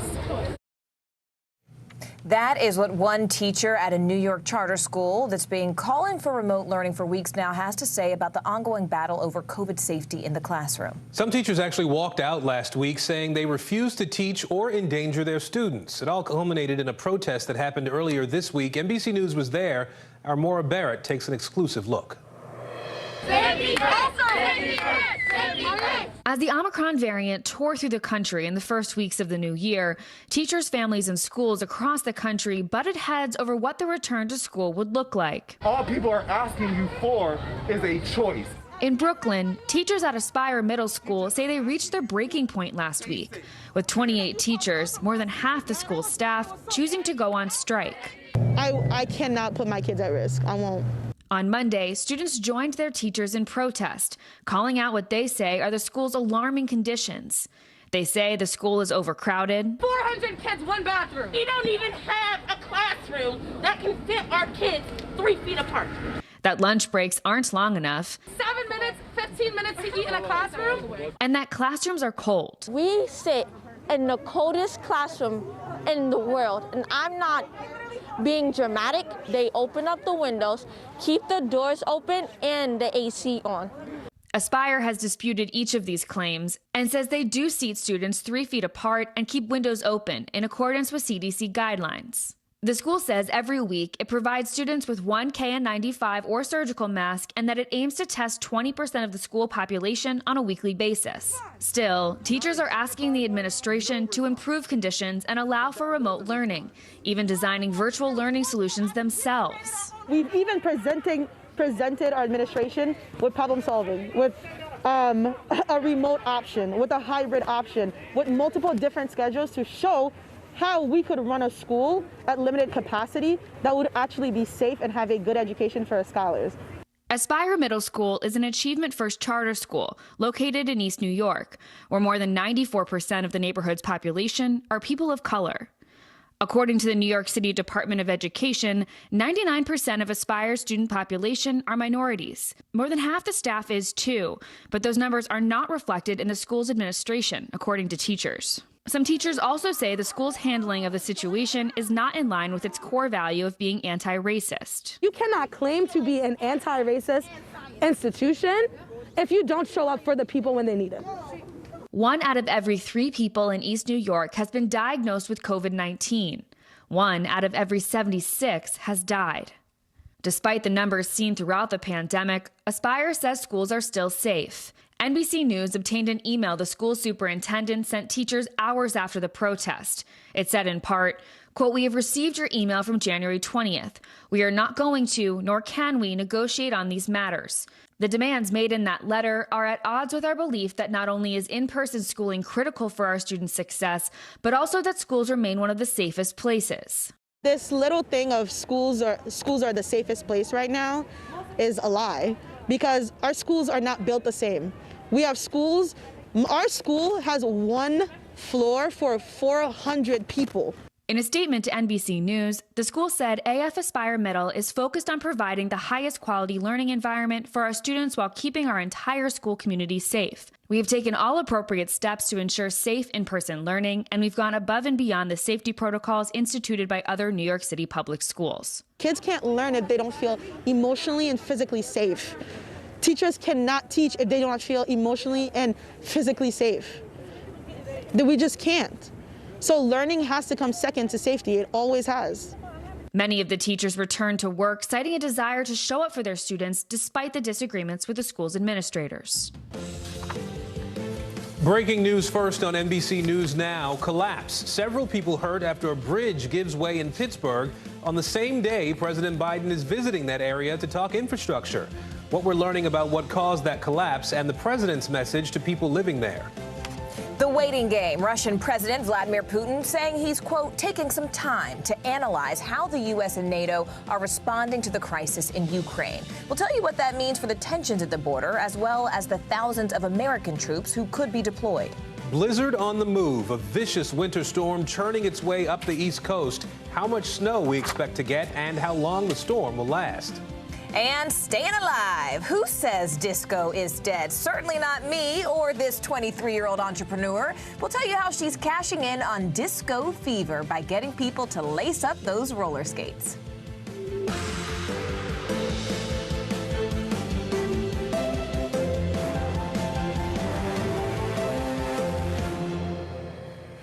Hey there, everyone. Thanks so much for joining us this Friday. I'm Morgan Radford on assignment in Washington, D.C. And good Friday, everybody. I'm Aaron Gilchrist in New York. We begin with that massive winter storm set to hit 75 million people this weekend.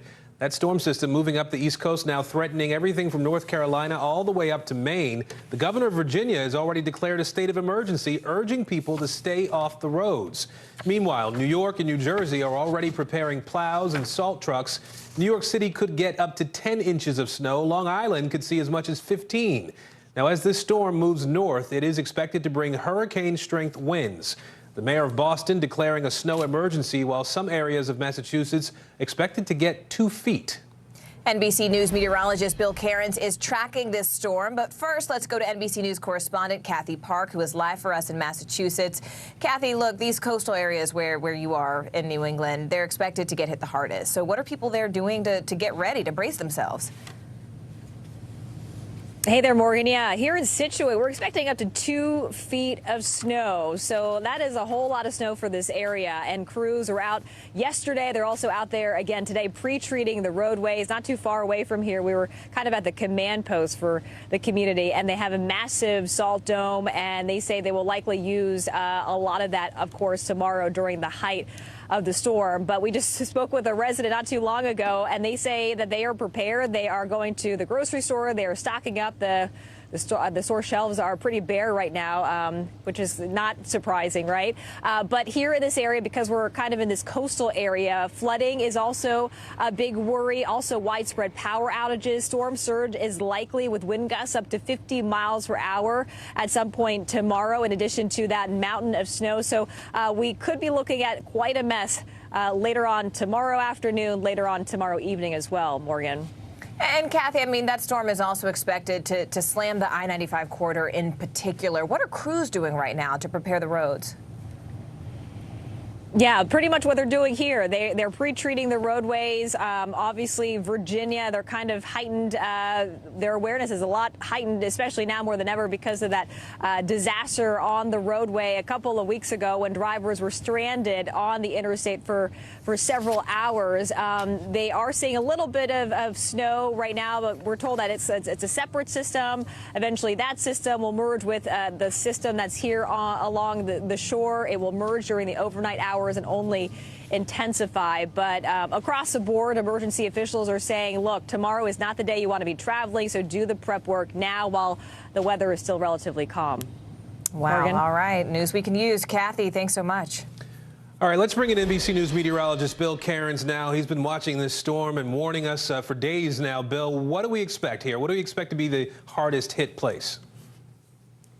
Yeah, the areas that get the blizzard criteria, and it's actually hard to become a blizzard. You may have heard the term bombogenesis or bomb cyclone. It's actually kind of easy to get a bomb cyclone. You just need a really fast rapiding and strengthening storm. That happens a lot with hurricanes and even a couple winter storms. But to get a blizzard, it's a really specific criteria that has to be met, and a lot of storms never even get there. So what is a blizzard? First thing you have to have wind gusts frequently over 35 miles per hour or higher. So we have to have the strong winds. That's guaranteed. You also have to have blowing or falling snow that reduces visibility to a quarter mile or less. And here's the key. You have to have both of these conditions at the same time, and they have to last at least 3 consecutive hours. So if it was 2 hours, then didn't do it for an hour, and then 2 hours after that, that's not a blizzard. It has to be 3 hours in a row. So we think we could get that in some of these areas. So let me go through the timeline here for some of our bigger cities, kind of give you an idea of when the snow is starting and ending. For Philadelphia, looks like by about noon tomorrow, that's your cleanup time. It'll be windy and gusty, but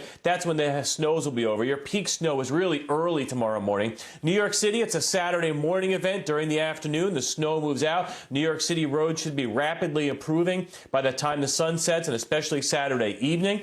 But the roads and the conditions, I'd say from Hartford to Providence and Boston, you're going to have to be patient. You know, a lot of those cases, you're going to have to wait till Sunday morning. The snow will be heavier. The winds will be stronger. It'll be a light, fluffy snow blowing around, and that's why it's going to take longer for road crews to get things cleared out. Even in Boston, the snow doesn't really end till about 11 p.m. or so, with the worst of it during the middle of the day into the early afternoon. And as far as those blizzard warnings, if we do get that criteria met, we do have a chance of getting that coastline of Maryland and Delaware. Definitely at the Jersey Shore. Long Island has a chance. Areas from Connecticut, and especially, it's almost guaranteed we're going to see blizzard conditions on Cape Cod up to Boston and maybe even down East Maine. And as far as the areas that are going to get the heaviest snow, that's in the pink. That's where we could get 18 inches. The blue is where you could get up to a foot. The purple's kind of that foot line in the middle there. And you notice we're still thinking about 8 to 12 for New York, Boston at 12 to 18. And airport delays, of course. And the other thing about this storm, we have frigid air to the north. And because of our big nor'easter and our blizzard, we're going to send bitterly cold Canadian air rapidly down the East Coast. We now have 11 million people in Florida under a wind chill advisory all the way down to Lake Okeechobee. This will be the coldest air in 10 years to arrive in the Sunshine State. Easily a freeze in Orlando, and it's not going to go below freezing in Miami. But if you talk to anyone from South Florida, they will certainly tell you some stories about how it feels like it. All right, meteorologist Bill Cairns. Bill, thank you. Now to some breaking news in Pittsburgh, a crisis unfolding with highly coincidental timing.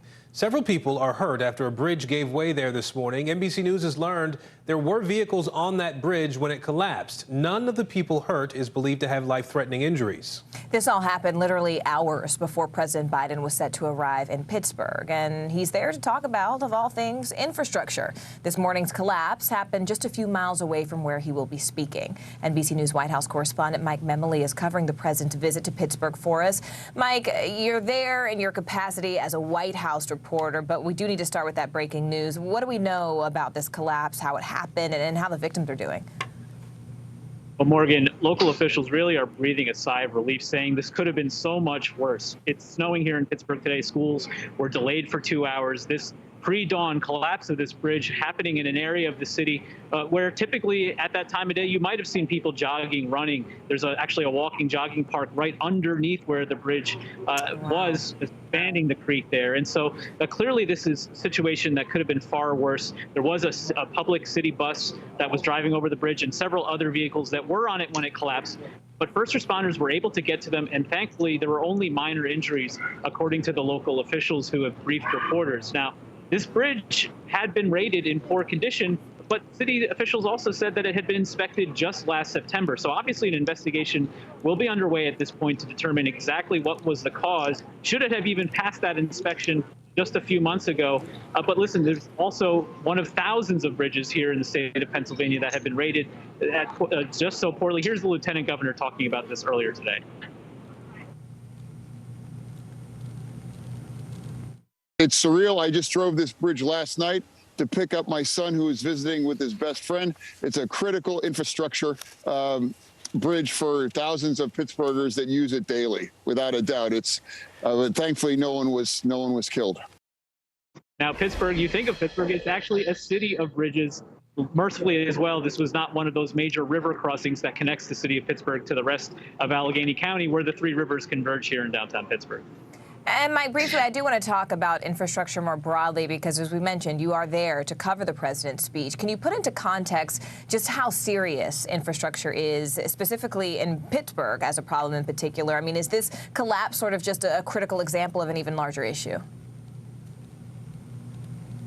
Absolutely. According to the Department of Transportation, more than 3,000 bridges rated in poor condition in the state of Pennsylvania. Pennsylvania ranks only behind Iowa in terms of the state with the most bridges rated in such a poor condition. But as part of the president's infrastructure law, which he was coming here to talk about, there's going to be more than $327 million going towards bridge repairs this year alone, more than $1.6 billion over the next 5 years. And so typically, in the case of a crisis like this, an emergency The White House would have to weigh whether even to come at all, but the White House, we're told, has been in touch with local officials. The president is proceeding with this trip because the incident today, because it thankfully wasn't as tragic as it could have been, serves only to spotlight exactly what the president was coming to talk about.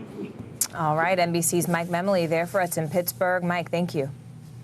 More American aid is set to arrive in Ukraine today as tensions grow at the border with Russia. Russian Foreign Minister Sergei Lavrov says his country does not start war, or does not want to start a war, and doesn't want one. He says that the country would not allow its interests to be ignored, though. Ukrainian officials are claiming that 130,000 Russian troops are currently stationed at the border. French President Emmanuel Macron and Russian President Vladimir Putin spoke earlier today. Macron told Putin it was up to Moscow to show it is serious about diffusing tensions. NBC News chief foreign correspondent Richard Engel joins us now from Ukraine. Richard, you've been on the ground there for a while now. What's the feeling among Ukrainians? Well, Ukrainians are torn, really, because they're trying to assess the threat. They're trying to assess what the United States and other NATO governments are saying and what their own government is saying, and they're getting mixed messages.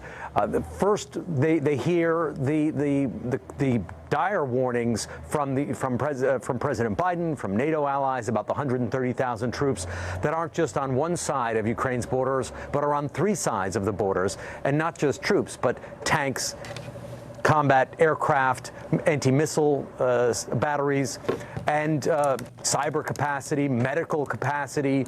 And when you bring in the medical capacity, it means that you could potentially be ready for an invasion in case you need to treat some of your own wounded troops. So they know that that Russia has assembled really an unprecedented force around its borders. Russia has carried out military exercises on Ukraine's borders before, but never anything like this scale.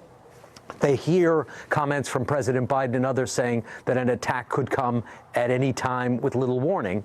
But then again, just today, just a short while ago, the Ukrainian President Zelensky told people, told the public, told Western journalists that the threat is somewhat exaggerated, that he doesn't see this as very different from previous Russian military exercises, and people should remain calm. At the same time, Richard, Russia's foreign minister went on what some people have called a media blitz today, talking about this situation there. How is he trying to frame what's going on the ground?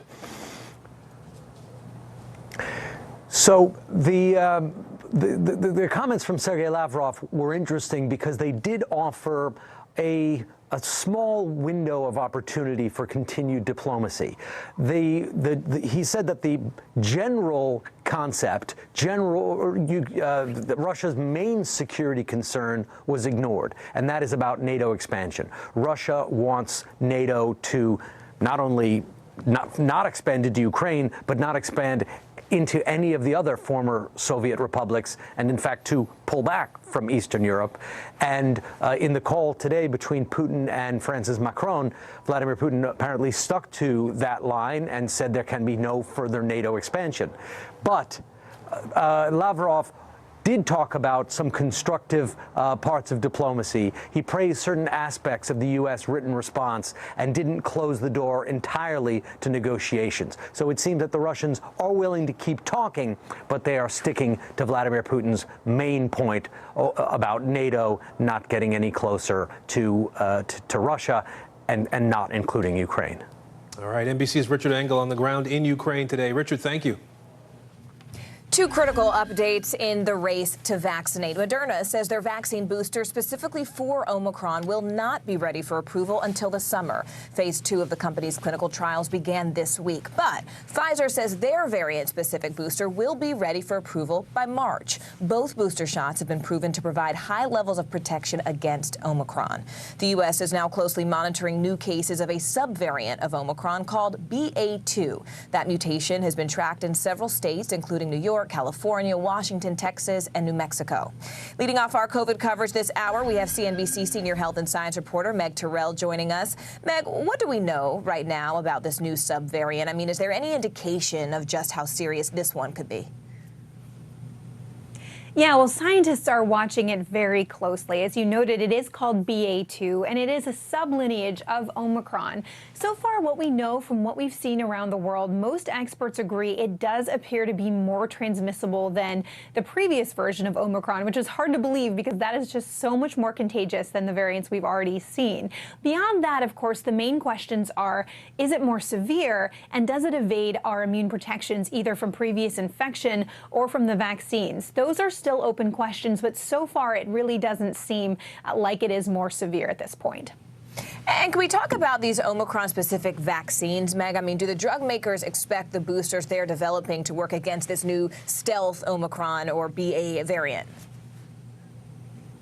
Well, they're going to be looking at that in the clinical trials, so we'll get real data on it to be able to inform all of that. But right now, we've seen some early data that suggests the vaccines should hold up similarly to BA2 as they have to BA1, or the original Omicron. That's data that's come out of the UK very recently, which really shows similar results, if not even perhaps slightly better with the current vaccines against BA2, although, you know, sort of so close you can't really differentiate. But that does suggest that the vaccines should probably act the same way against these two. It also suggests you'll probably get protection if you were infected with the original Omicron against BA2, but there is a possibility of some reinfection. So there is talk about whether this surge could last a little longer if this starts to grow in the U.S. All right, CNBC's Meg Terrell for us there. Meg, thank you. Well, doctors and health experts have been sounding the alarm since the first COVID vaccine was given that none of us is really safe until the entire world is vaccinated. Getting shots into the arms of people in lower income nations has been a challenge. So 2 doctors set out to bridge the divide by developing a vaccine that's easy to make and patent free. NBC News correspondent Morgan Chesky has the story. At Texas Children's Hospital in Houston, there is much more than meets the eye. Because past the exam rooms, inside this lab, lies what they believe to be the potential silver bullet for taking down COVID-19. Our lab is the United Nations of Science. A team of doctors, led by Dr. Peter Hotez and Dr. Maria Elena Batazzi, has dedicated their careers to finding a solution to fill a critical vaccination gap. Look, Delta arose out of an unvaccinated population in India at the beginning of last year, and then Omicron arose out of an unvaccinated population out of Southern Africa. So Mother Nature is telling us what's going to happen as long as we refuse to vaccinate the world's low and middle income countries. With $7 million mostly provided by philanthropists, the duo turned to an old answer to solve a new problem. Crafting a vaccine inside Texas Children's they're calling a game changer, one they say they don't own the intellectual property for. It's a similar technology to that's used to make the recombinant hepatitis B vaccine. It's known as microbial fermentation in yeast. It's actually a vegan vaccine. No human cells, no human proteins, no animal cells, no animal proteins. The technology important because it's existed for decades, allowing multiple low-income countries to produce their own vaccine without intellectual property obstacles or waiting for donated shipments of Pfizer or Moderna's vaccine that often arrive too late to make a serious difference. So when a country receives your starter kit, what essentially are they able to do with that? We don't only give them the starter kit, but we give them the recipe of how to brew the starter kit. You know, it's yeast, so it's a little bit analogy of brewing beer, right? The comparison closer than you think. This is where we cook it up. Yeast is actually fermented inside these medical-grade bioreactors. But instead of producing alcohol, the Texas Children's team says they've engineered each kit to produce proteins, which mimics the COVID-19 virus. The first step for each kit recipient to making their own vaccine. They get a recipe, they get a toolbox of tests to ensure the quality, the yield, the purity, and then they get us plus our team that if you have a question, you just pick up the phone. What sets the vaccine created in this very Texas Children's lab apart isn't just how it's made, but why. There is no patent. That means that a company anywhere in the world can scale it unlike anything we've seen. In fact, in India, Corbevax has secured emergency use authorization after completing 2 phase 3 clinical trials. The great thing about it is there's no limit to the amount you can make. It's got one of the best safety profiles of any vaccine out there for COVID-19. Simple refrigeration storage. You don't need any freezers to store the vaccine. Pristine safety profile and probably the lowest cost vaccine. Corbevax is being distributed outside of the U.S. and currently isn't FDA approved. But perhaps the most important of all, the accessibility the Texas Children's vaccine offers.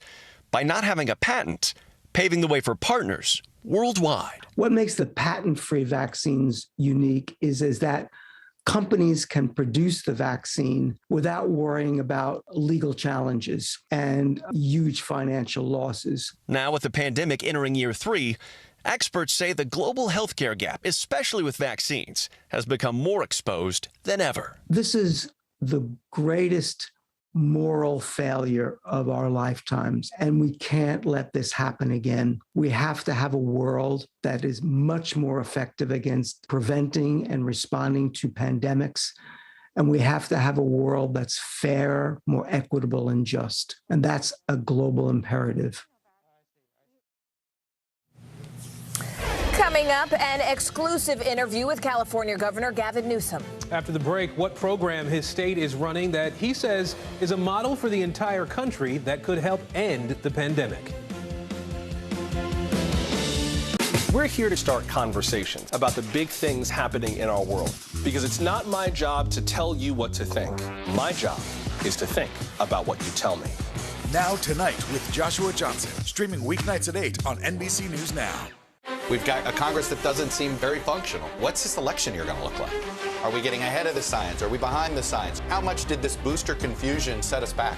Can the January 6th committee come up with anything that would change Republican minds? If it's Sunday, it's Meet the Press.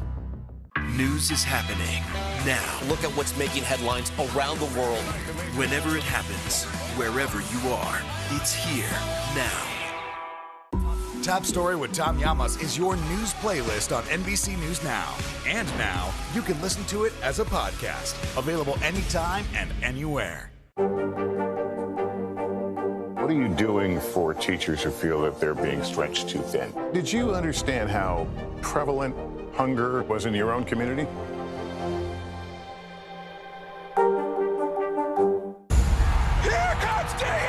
In that moment, I was just thinking about what I could do to get to that line. Jesse Diggins to the line! Goal! A landmark moment that will be etched in history. When Keegan jumped on top of me and we saw her teammates right next to the finish line, that was a really emotional moment for me. I remember thinking, this podium's too small. It should be more than just the two of us up here.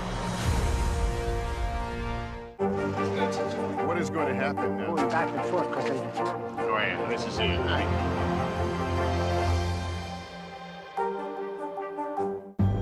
In the City of Angels, two kindly old ladies wanted to help homeless men get off the streets forever. And so they did. Listen to The Thing About Helen and Olga, the new podcast from Dateline and Keith Morrison. There were residents who hung on for dear life. I've heard people say the town is gone. Do you see it that way? Absolutely not. We've lost some houses, but our community's still here.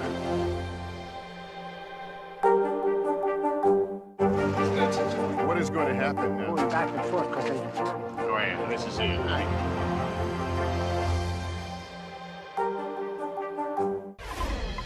On the money this hour, a month of misery for the markets. The Dow and the S&P 500 headed for 4 consecutive weeks of losses.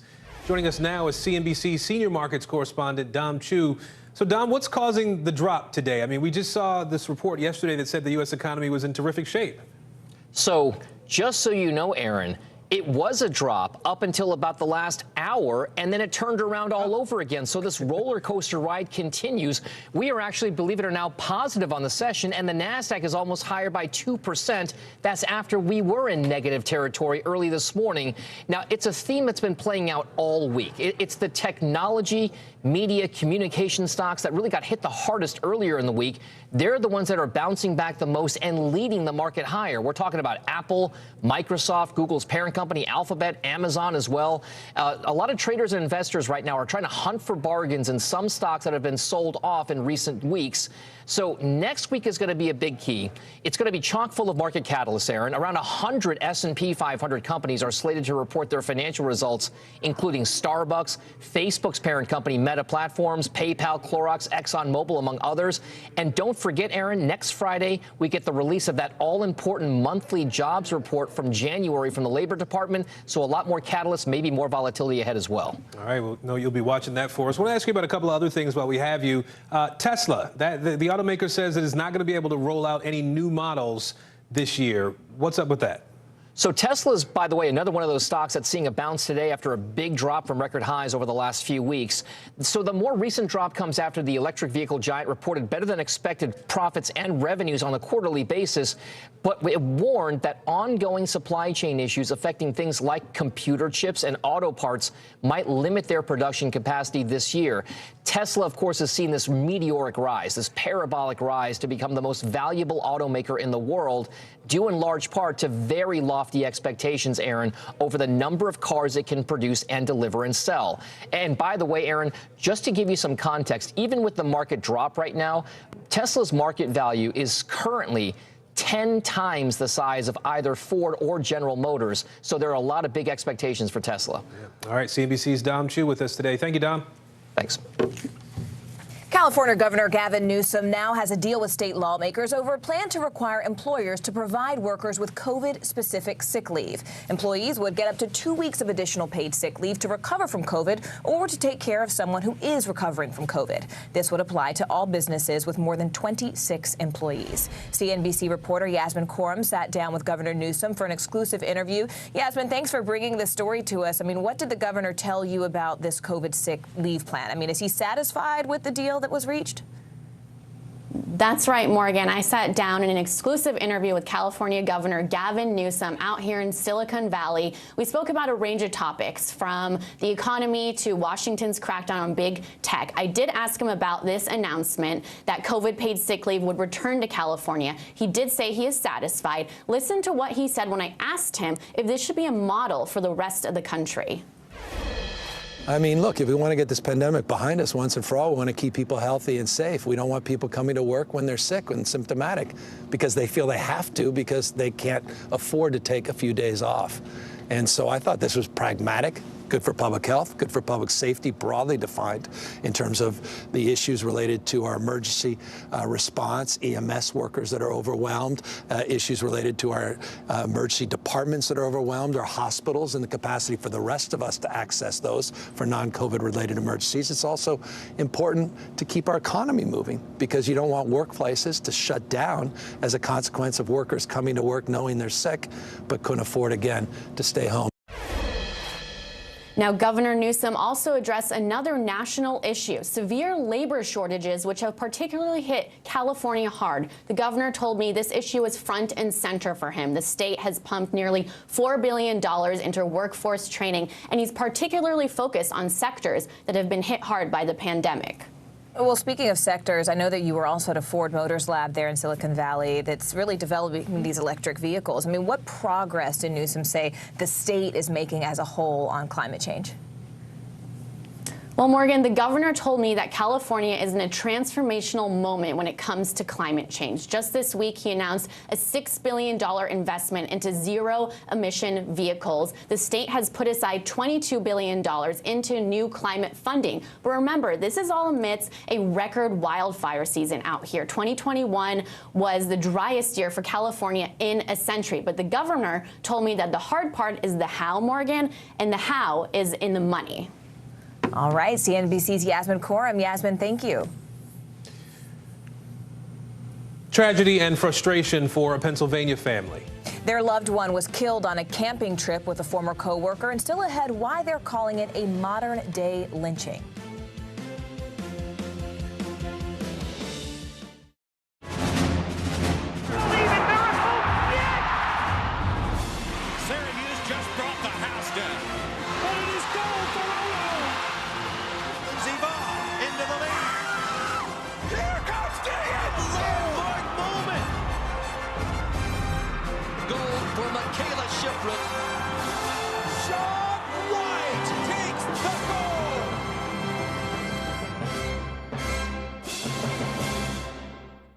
We've got a Congress that doesn't seem very functional. What's this election year going to look like? Are we getting ahead of the science? Are we behind the science? How much did this booster confusion set us back? Can the January 6th committee come up with anything that would change Republican minds? If it's Sunday, it's Meet the Press. I'm Terry Crews, Team USA superfan. Sean White, What are you trying to prove? John White takes the gold! You've already won more Olympic golds in snowboarding than anyone else ever. You've dominated the sport since you were a teen. Now you're trying to beat kids half your age. Maybe you're trying to prove you're every bit as good as you were at 15 and that you only get better with age, like a fine cheese. Or yogurt. The Winter Olympics, February 3rd on NBC and Peacock. What are you doing for teachers who feel that they're being stretched too thin? Did you understand how prevalent hunger was in your own community?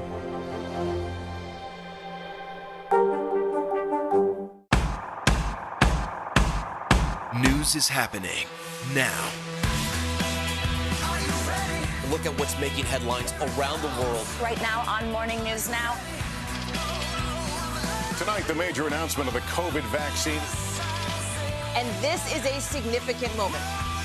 Your news, whenever it happens, wherever you are, it's here now.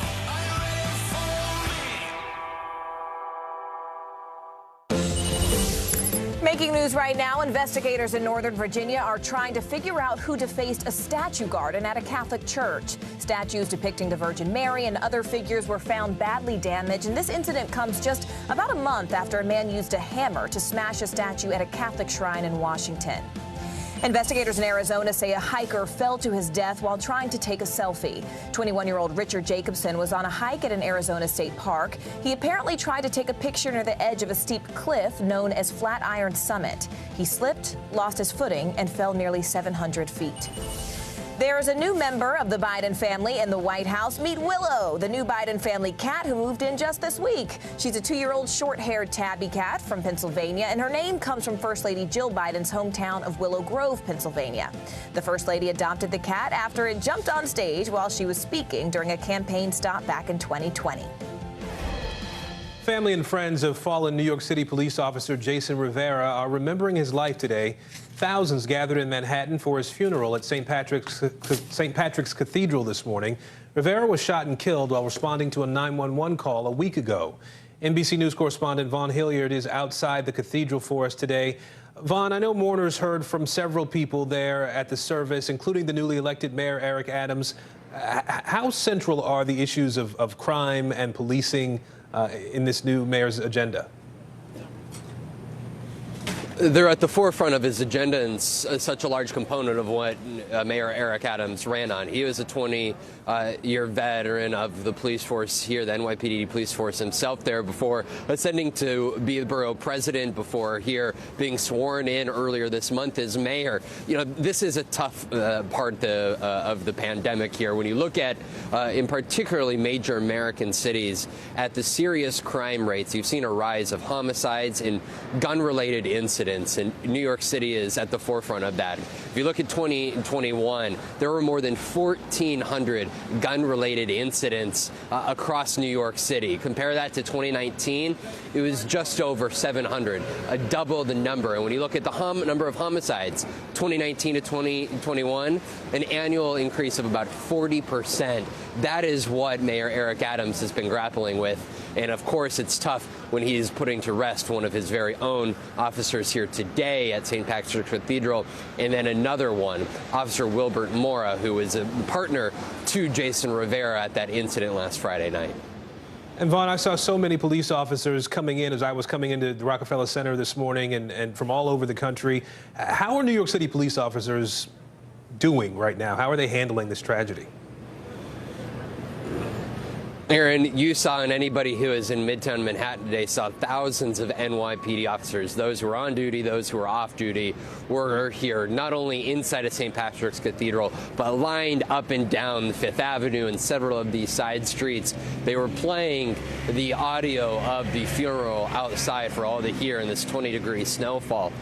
This is a tough day. There are 5 NYPD officers who have been shot here in 2022 alone here. And of course, that Friday night, those 2 officers who passed away, there was that 3rd officer who responded to the scene as well and shot the gunman there. You know, this is a situation in which these officers are having to grapple not only with their loss of their fellow servicemen, but also having to deal with the very real issues that the city continues to face. All right, Vaughn Hilliard for us here in Midtown Manhattan. Vaughn, thank you. The family of a man shot to death on a camping trip in Pennsylvania is calling his death a lynching. They're upset and frustrated that several people have been detained, but no one has been arrested or even charged in his killing. NBC News Now correspondent Zincle Asemua has been following this story for us. Zincle, what did you find? Yeah, Morgan, the family of this man has been asking questions for over a month, but now they say the police haven't given them any answers. A man found dead after an overnight trip with 4 other people in December. The family demands answers and action. Peter Bernardo Spencer was a 29-year-old Jamaican immigrant. His mother says they came to the U.S. for a better life. Now she's mourning the end of his life, recalling the moment she learned of his fatal shooting. I shouted out and I fell on my knees. The December 12th incident happened at a Rockland Township residence during an overnight trip, including a former co-worker, according to the family lawyer. The lawyer says Spencer worked as a contractor and was dropped off at the gathering by Carmela King, his fiancée, carrying Spencer's unborn child. The fatal shooting happened around 2:30 a.m., according to police, who say Spencer was found dead in the front yard. 1 suspect and 3 individuals were detained and questioned, but released. An autopsy was completed on December 14th, and no arrests or charges have been made, according to police. We know how many times he was hit. It was 9 times. There may be as many as 7 shots to the back. Police have not confirmed how many times he was hit, but say multiple firearms, ballistic evidence, and controlled substances were seized from the scene. I worked on JFK, RFK, MLK, O.J. Simpson. This remains among the most puzzling as to what in the hell took place. The family hired their own medical expert, world-renowned Dr. Cyril Wett, to examine Spencer. The delay is being caused by the DA and or the police. This is not acceptable. What additional information do you need, given that you've already examined the body? I need the original autopsy report, and I need the photographs taken of the body at the autopsy. According to the family, the coroner has not released autopsy photos to their medical examiner. Sharing autopsy photos with a medical examiner is not a controversial thing. They have made controversial decision after controversial decision, and it leaves us with no other option but to assume the worst, leaving the family with more questions than answers. I just want to know why. That's really all I want to find out at this point. The Venango County coroner did not immediately respond for comment. The identities of the 4 individuals originally detained and questioned have not been released. The family alleges they were all white. In a statement, the DA said, in part, quote, "The office also takes seriously any possibility that a crime may be fueled by hatred toward a person because of their race." Aldous Spencer's family holds on to his memory. He said, "I love you, Mom." He never left the phone, office phone, without saying, "I love you. Come and give me a hug." He never just said Mom, he said Madre. Zincle, this is just a hard story to hear, to watch, to know what that family's going through. What is the family hoping for with these lawsuits? Yeah, Morgan, and it really is heartbreaking. They say they want justice for Spencer, who, as the fiancé describes it, was shot in, quote, cold blood. Of course, that has not been verified, and the police, in a report, urged the public to, quote, remain patient. The county DA said it could take up to 4 to 6 weeks prior to making a charging decision. So we'll have to wait and follow this closely. Back to you. All right, Zincle, thank you so much. We appreciate it. We know you'll stay on top of it for us. Meanwhile, Cuba is cracking down on those who participated in mass anti-government protests last July, on July 11th. Hundreds have been indicted, many charged with sedition, and they're facing hefty sentences of up to 30 years in prison. Christian Benavides from Miami NBC station has been following the story for us and joins us now. Christian, do you know how many people are still locked up behind bars? Do we know what is happening to the people who have seen their day in court, so to speak? Well, there's no exact number, but activists say it's likely around 900 people that are currently being held as political prisoners.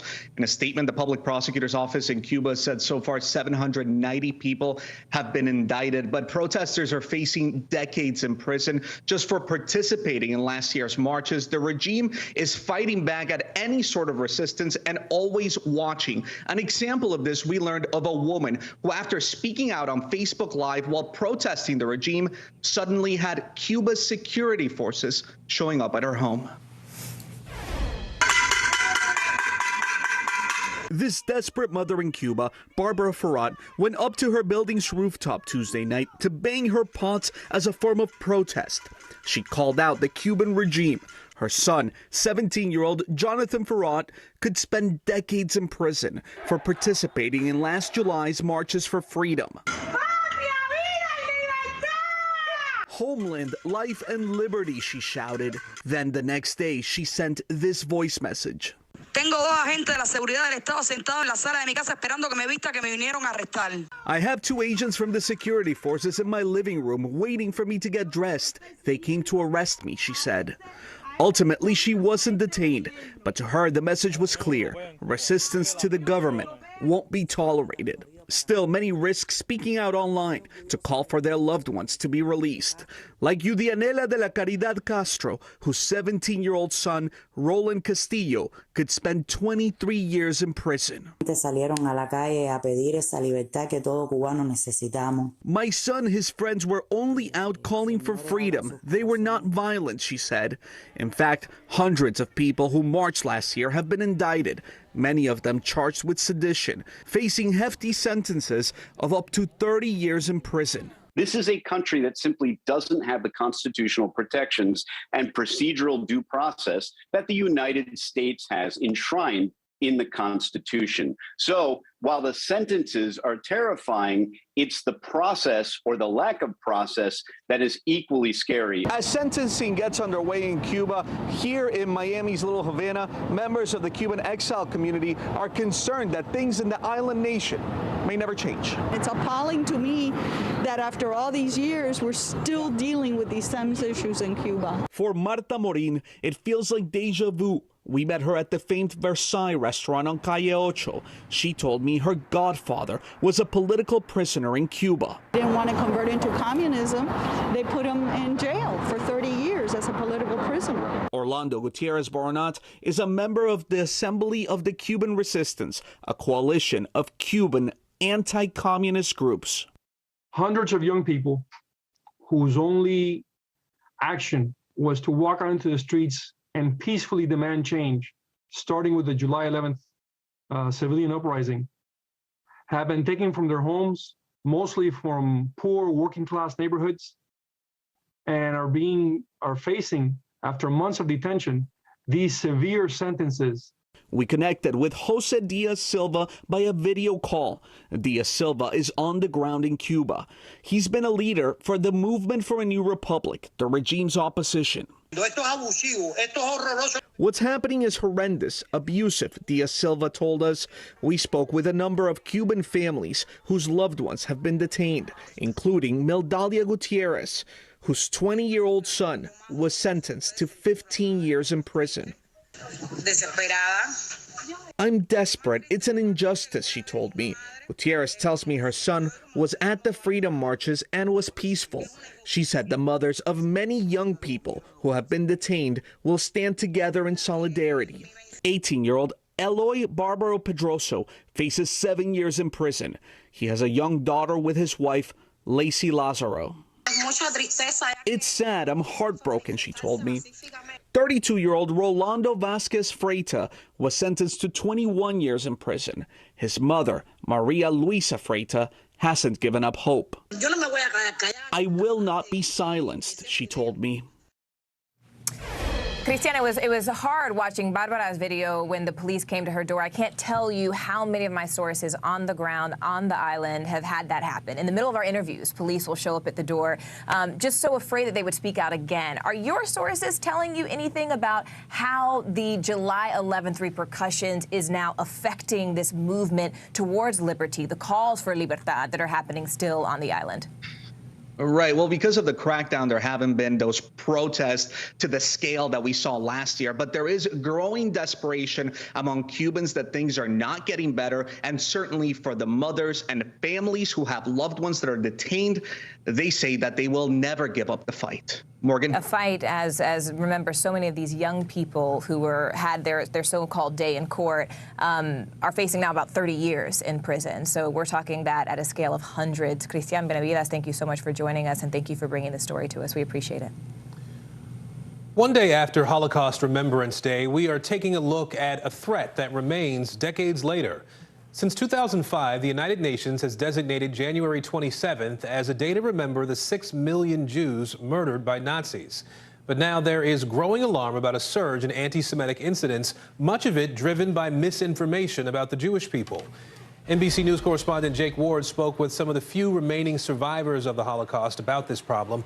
Hi, Jake. Hi, Aaron. That's correct. You know, at this point, we have only roughly 350,000 living survivors of the Holocaust, their memories to draw on directly at this point. You know, it's worth noting that about a third of them living in the New York City area are living below the poverty line. And so we don't have an opportunity to hear from them very often. So we went and spoke to survivors of the Holocaust about what it is like to see people today on social media so casually conflate the horrors of that time with the complications of modern life. Susan Warsinger survived Kristallnacht and fled her native Germany alone with her brother in 1940 as the Nazis began murdering millions of Jews like her.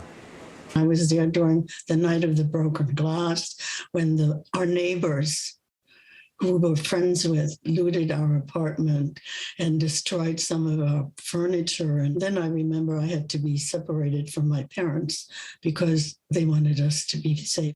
She shares her memories at the Holocaust Museum and with groups online. But misinformation and lies about the Holocaust flood the internet. You literally have some of the most, extremist ideas moving from the margins into the mainstream. We see it in the willingness of people in elected office, those who should know better, to draw ridiculous comparisons between COVID-19 precautions and the Nuremberg laws. There's no basis for those comparisons. And experts say these comparisons aren't just inaccurate, they're dangerous. But the trivialization of the Holocaust doesn't allow us to learn from it. The goal is not only to look back on the past and say, well, what would I have done? But to look ahead at the future and ask of ourselves, what will I do? The largest social media platforms officially ban Holocaust misinformation, but a recent study found that 84% of anti-Semitic posts stay up even after being flagged by users. Susan Warsinger, at 93, is part of the last living generation of survivors. She says it's painful to see the Holocaust distorted in politics and online. My father and mother would be horrified. We have to be sensitive to each other, and we have to take care of one another. Someday we won't have living witnesses to rely on. This is our moment to protect the truth they lived.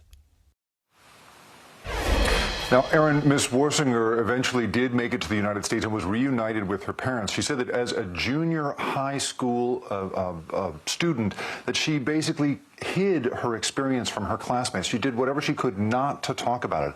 Only now has she begun to talk about it with everybody. And so for me, seeing her and speaking with her about her experience at a time when there's so much misinformation out there feels like perhaps the most important weapon we have against all of it. Such important stories for us all to be hearing, and we appreciate you bringing it to us. Jake Ward. Jake, thanks.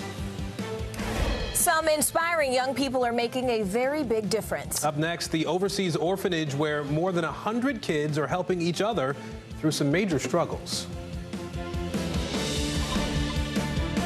News is more than a headline. It informs, it inspires, and it still matters. To cover it, you have to be in it. And that's what we're going to do. Every night, we take you to the front lines of the story, where it's actually happening, with NBC News journalists on the ground from all over the world.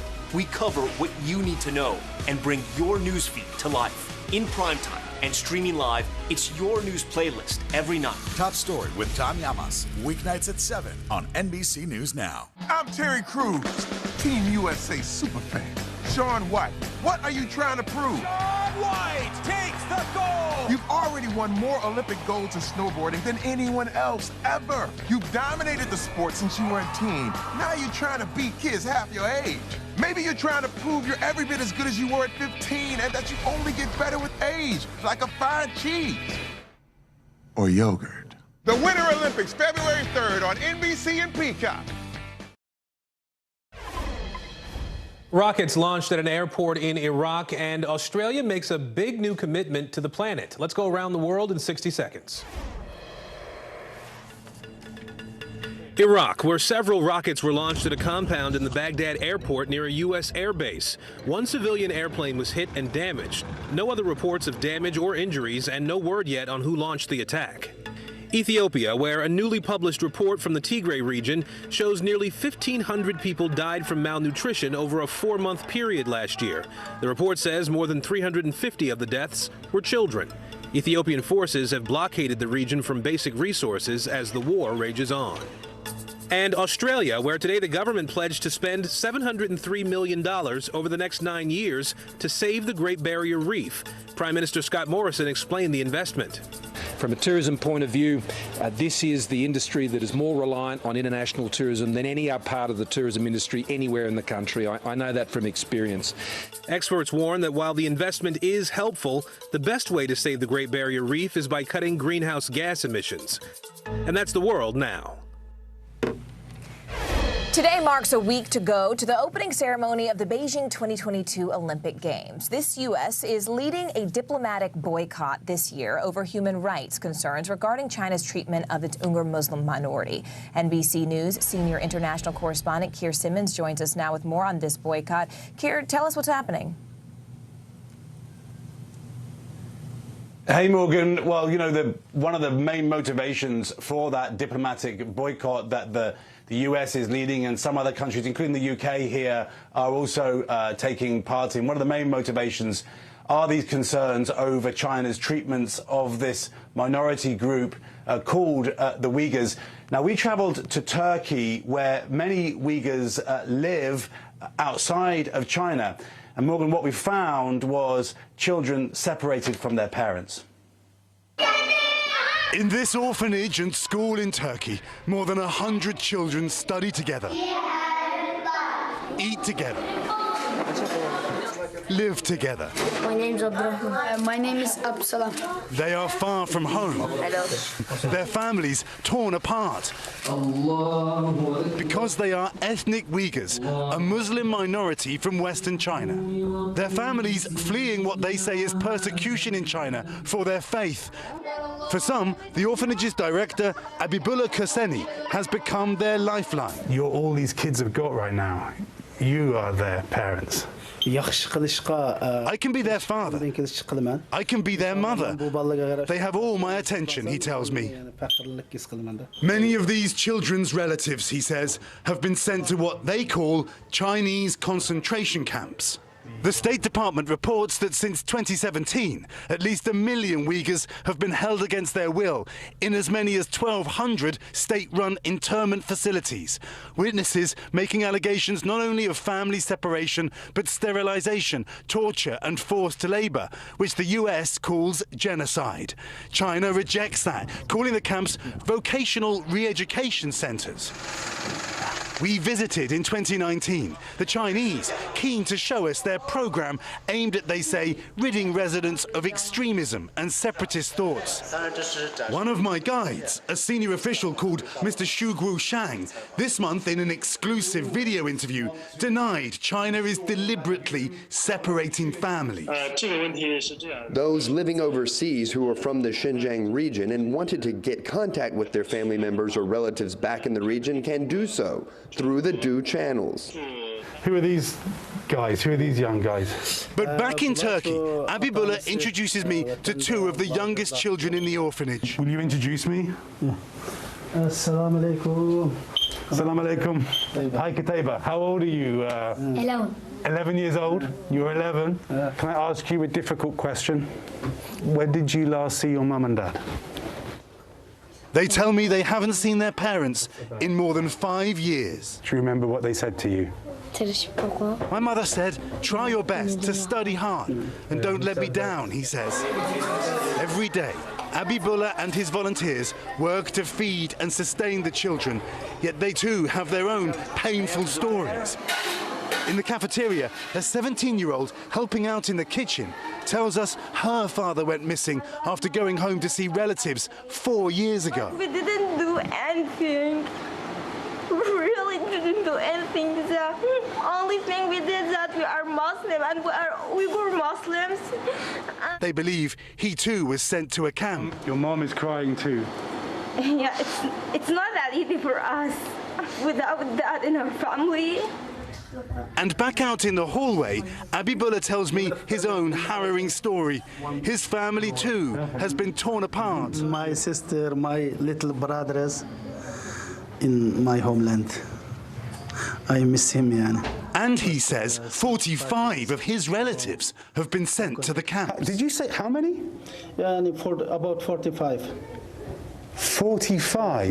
Yeah. Every day, overcoming his own pain to give these children hope that they will be reunited with their parents. One day you will see them again? Yeah. Yes. Yeah, one day. And Morgan, we are hearing today that the United Nations High Commissioner for Human Rights may visit China after the Olympics to see for herself how the Uyghurs there are treated. Critics vowing to keep the spotlight on China's human rights record. Morgan. Keir, this was such an important story, and I'm so glad you told it. Hearing those young men speak was just heartbreaking. Keir Simmons for us there. Keir, thank you.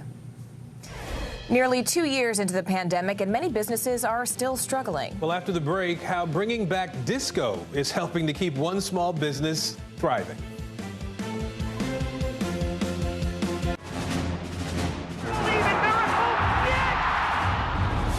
Syracuse just brought the house down.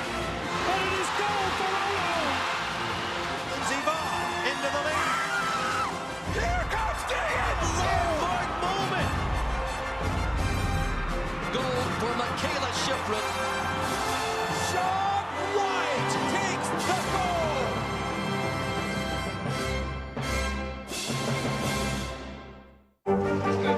What is going to happen now? Going back and forth because Go ahead. This is it, right?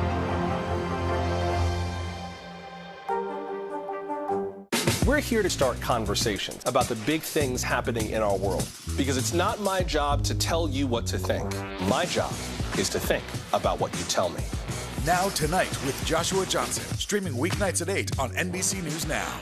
Our week-long journey across America, from Washington, D.C., outside of our nation's capital, you rarely see. It's your last one. Was talking smack part of this?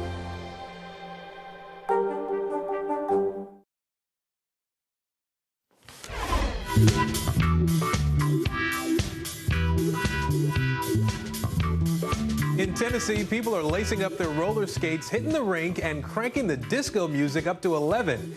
Now, you might call it retro, but they call it the height of cool today. In fact, the owner is doing more than just staying alive. She's thriving. We went out to find out how she is helping people feel the fever.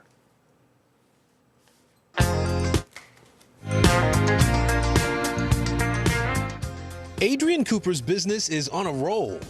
In our first year, we did roughly $4.5 million in gross revenue.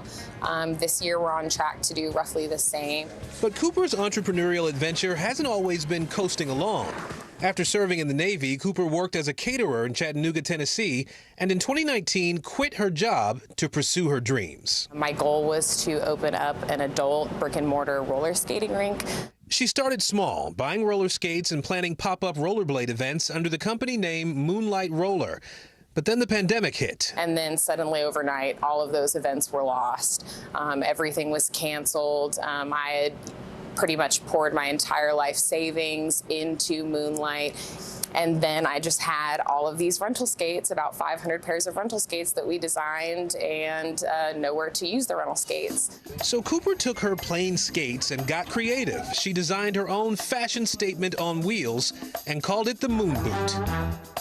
Then she turned to social media to create some buzz. But buzz and press and, likes on Instagram don't mean anything if people don't show up to buy your product. At midnight on May 15th, 2020, the Moon Boot hit the market. And that night, we sold almost every pair, made over $200,000 in one day.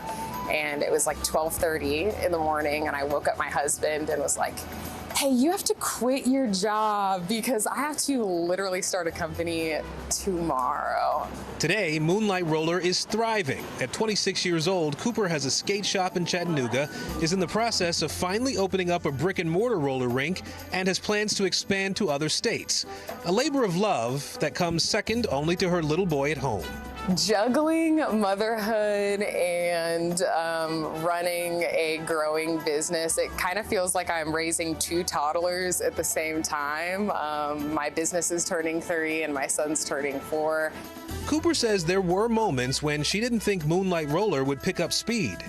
All entrepreneurs are used to that feeling of what if it doesn't happen, what if it fails, what if people don't like my idea as much as I do. So I would go to sleep at night wondering if this was the right decision, if I was doing the right thing for my family, if I was going to fail and then have nothing to show for it for me or for my son. But Cooper found the right formula for success: hard work, time management, and a little luck. I have been incredibly lucky over the course of the last 2 years, just being able to chase my dreams shamelessly and be able to do the thing that makes me happier than anything in the world. This experience has taught me more, I think, than just about anything. So I'm incredibly thankful to be here. Now, those moon boots go for about $250 online. They're made in China, but Adrian's currently working on a new roller skate made right here in the U.S. for folks to go out and sort of, Morgan, I think, be a little nostalgic for roller skating days.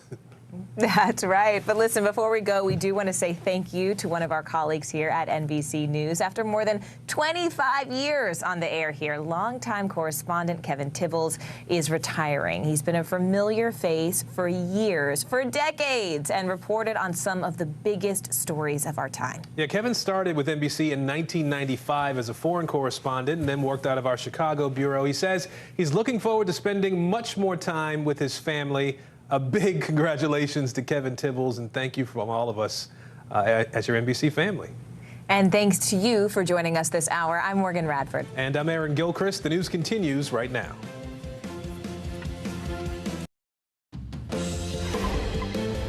Hey everyone, I'm Allison Morris watching NBC News Now. Here's what's happening. Bomb cyclone, a blockbuster storm bringing blizzard conditions to the Northeast this weekend. We're live with the latest on the storm, plus a look at how states in its path are getting ready. A city in mourning today. New York saying goodbye to a rookie police officer killed in a Harlem shootout. His funeral spotlighting the spike in shootings and gun violence against cops across our country. And just one win away, Bengals, Chiefs, 49ers, Rams. Who is going to the Super Bowl and who is going home? Grab the chips. We're getting you ready for championship weekend.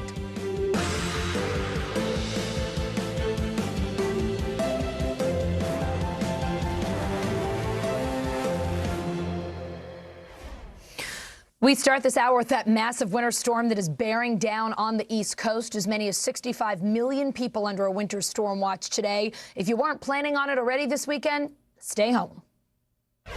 This has the potential to be a historic storm, a huge one. Be prepared to hunker down once you get home this afternoon and stay home. Stay home tonight and stay home tomorrow. Just stay home, stock up on your food, stock up on gas. You get the message. Stay home. We've got team coverage. NBC News meteorologist Michelle Grossman has the latest snow projections. But first, we're going to go to NBC News correspondent Kathy Park. She's in Scituate, Massachusetts, where snow and coastal flooding are the big concerns. So, Kathy, Eastern Mass really in the line of fire here. There's a blizzard warning already in effect. You could get 2 feet of snow or more. Is Massachusetts ready for this? Hey there, Allison. Well, Massachusetts better be ready because the storm, it looks like, is headed this way during the overnight hours and then early tomorrow morning. And we're anticipating, especially in the coastal areas, up to 2 feet of snow. As you mentioned, coastal flooding is also a concern as well. We're standing in the harbor here, and we're told typically, even when there's a mild system that comes through this area, this parking lot that we're standing in actually gets several inches of water that just kind of stays here for a significant portion of the day. So we're anticipating that to be a repeat come tomorrow morning. But crews have been out all day yesterday pre-treating the roadways. They're doing that today as well. We heard from the Boston mayor not too long ago about how it's actually kind of beneficial that the storm is striking on a weekend. Take a listen. I'm very relieved that this is happening on a Saturday. It means that our school kids and teachers and many of the workers around the city who are able to be at home on weekends will hopefully be home and be able to stay inside. But we do know that this is going to not only have very high levels of snow overall, high accumulation in total, but it will come down very quickly too. Officials there in Boston, as well as throughout New England, they are warning that the system can be very dangerous. So please stay home tomorrow if possible. Also use today while you have a couple of hours left to prepare as well. Allison? Yeah, get what you need now. It looks like it's going to get ugly. Kathy, Situate's emergency management telling people along the coast that they might want to consider going to a hotel or a friend's house a little further inland before high tide tomorrow morning. How are folks there feeling ahead of this big storm? Are they worried? Yeah, so a voluntary evacuation order has been put into place, and we had a chance to speak with some residents here. It kind of depends on who you ask. Some people plan on riding out the storm. They've already stocked up on the essentials. They have the food. They have the generator ready to go. And a lot of people here have lived through blizzards, one or two in their lifetime living in this community. So they don't seem a little bit too concerned. However, we do have residents, especially right by the water. We saw them boarding up yesterday, and there is some fear that they could feel the aftermath after this storm moves on out. Take a listen. We've been through it before, and we hope that our house is strong enough to withstand some good waves. Certainly the water will probably flood the streets. I think the main problem for us will be that if the power goes out, because it's going to be very cold after the storm, and everybody worries about frozen pipes. So, Allison, that certainly is a big concern. Widespread power outages. Once again, coastal flooding is a big concern. Today is a day to get ready. Once again, the day is pretty clear. It is pretty cold outside, but the hours are dwindling as far as the preparation goes. Kathy, what other advice as these hours dwindle are you hearing from the local government, and have people been able to get the stuff they need in case maybe they lose power and they can't get out for a day or two? Yeah, have the batteries ready to go. Charge up your cell phones. That is certainly some good advice, especially if the power does go out for an extended period of time. At least you can stay plugged in, get the latest headlines, the news, so you know what's going on with this storm. Also, I'm hearing that the grocery store shelves are pretty bare. A lot of people heeded the warnings. They went out and they stocked up. So obviously that is an issue on top of the shipping delays as well. The crisis that we're seeing all across the country, that has been compounded with the storm that is impending as well. So people have talked about a limited supply of generators, shelves, anything that you need really to kind of deal with this snowstorm. Allison? Yeah, even if you don't necessarily need it to deal with the snowstorm, Kathy, we know what that looks like, right? The day before a storm, supermarkets are always out of milk, bread, and eggs. It happens every time. I know you are freezing and out toilet there. paper. Thank you. Yeah, of course. Thank you so much. We're going to let you get inside. Yep. All right, we're going to go over to Michelle now. Michelle, this storm is packing a real punch. We could see whiteout conditions. What's the latest forecast? Hey there, Allison. Yeah, it's so much more than the snow. I mean, we're going to see 2.5 feet in some spots, but we're going to have really gusty winds. We're going to have frigid air. So if you lose power, some spots like Bangor, Maine, is going to feel like 14 below zero tomorrow. It's going to feel like 5 in Montauk, and it's going to feel like 4 below zero in Boston. So it's so much bigger than this storm system. But let's take a look at the winter alerts that we have in place. They're so expansive, from Virginia all the way up through New England, actually the Carolinas through New England. A blizzard warning, though, that's in that purple there. That's from parts of Virginia all the way up through New England. So we're going to see that coast battered with winds at 65 miles per hour. Those waves are going to be crashing overnight. 73 million Americans impacted by this storm, and a lot of this is going to happen in the overnight hours. So fingers crossed that power does stay on. We sort of overlaid radar on top of this. Where you see that blue, that's the first part of the system. That's the cold front that's reinforcing that cold air. It will link up with that coastal storm off over the waters. They're going to join forces, and that's where we're going to get our nor'easter. Now,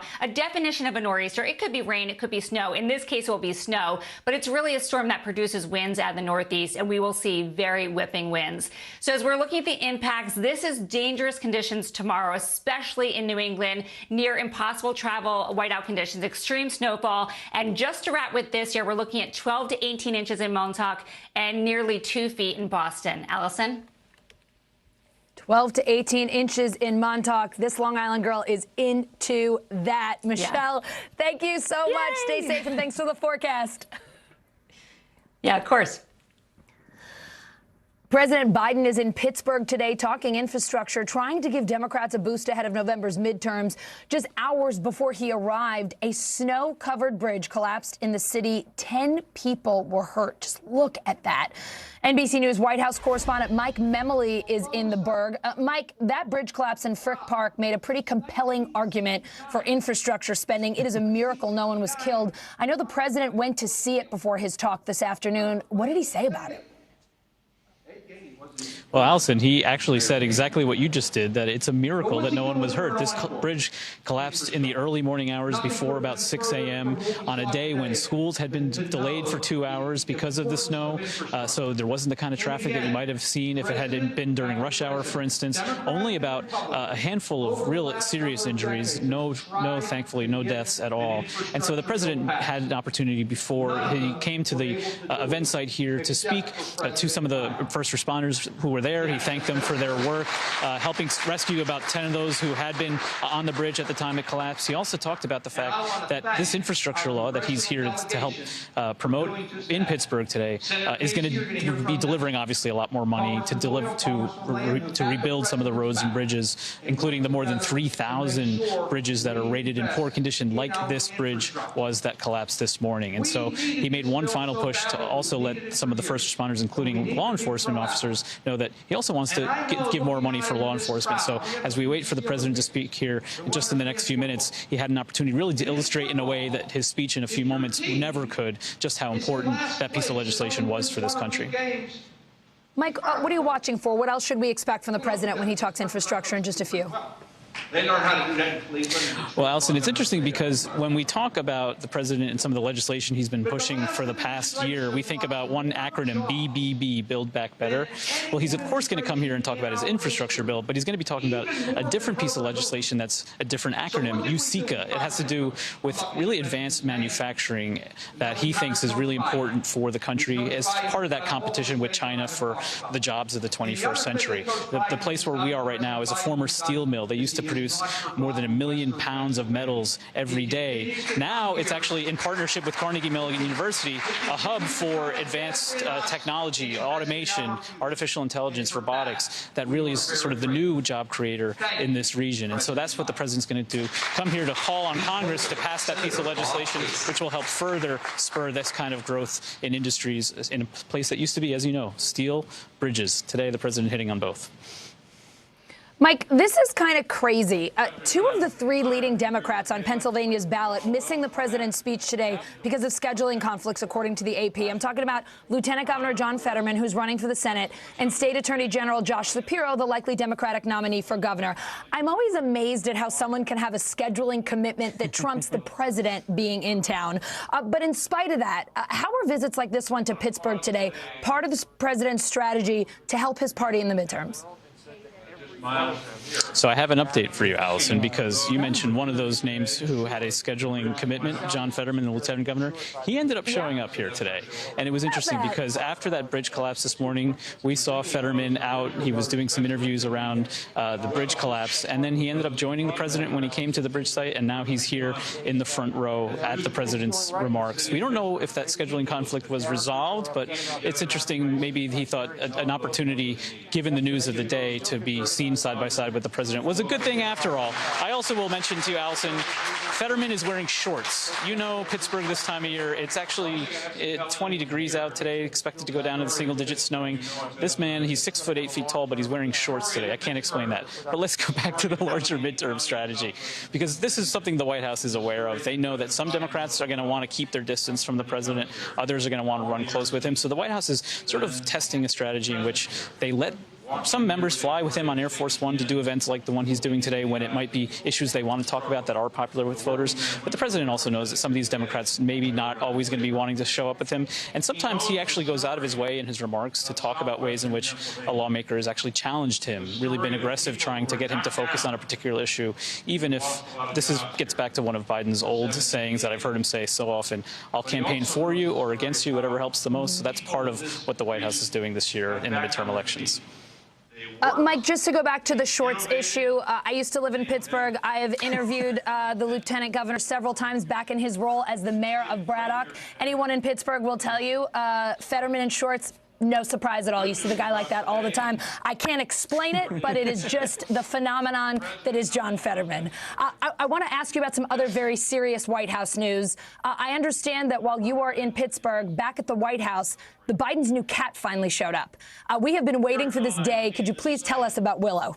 Once a home to a large steel mill. As our dear friend Kelly O'Donnell put it, the feline is finally out of the bag. We've been talking about this new White House cat, as you say, since he was president-elect and talked about getting a cat when they moved into the White House. It took a while, but Willow has made her debut at the White House. Willow, named by the First Lady after her hometown of Willow Grove, Pennsylvania. It's a 2-year-old cat. I think that might still be borderline kitten territory. And I didn't know this because we've known that this cat was around, just hadn't moved into the White House yet.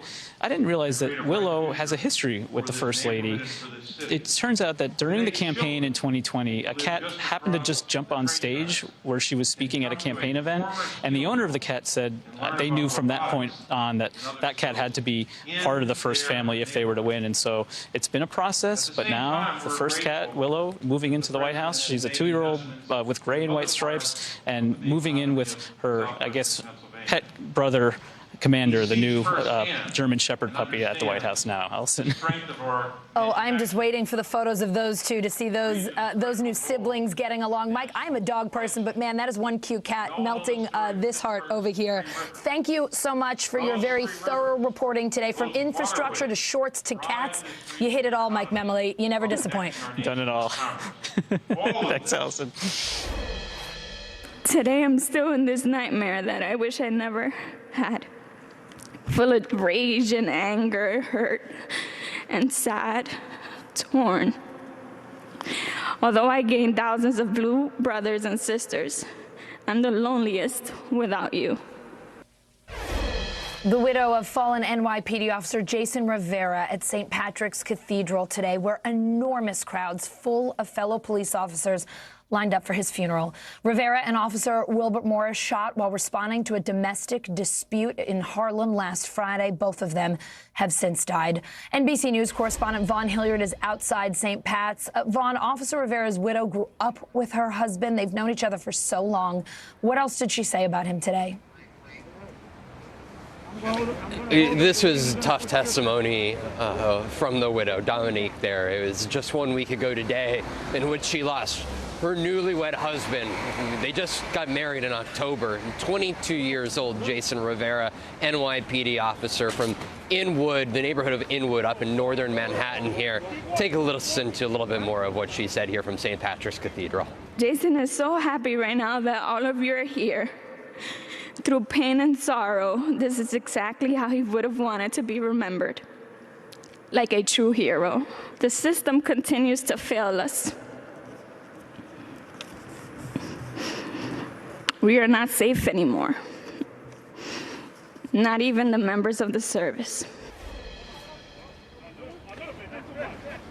Dominique at one point received a standing ovation from a great number of folks inside of St. Patrick's Cathedral when she called out the new district attorney here in Manhattan over progressive policies here, particularly one in which the district attorney, Alvin Bragg, had put forward at the beginning of the month, in which he did not explicitly say that individuals who are in possession of guns should be, or that their prosecutors should not seek out prison time for those individuals. That is where you just saw 2 days ago, Alvin Bragg essentially changed his stance in saying that all individuals who are in possession of guns here on New York City streets will be prosecuted to the fullest extent. Allison.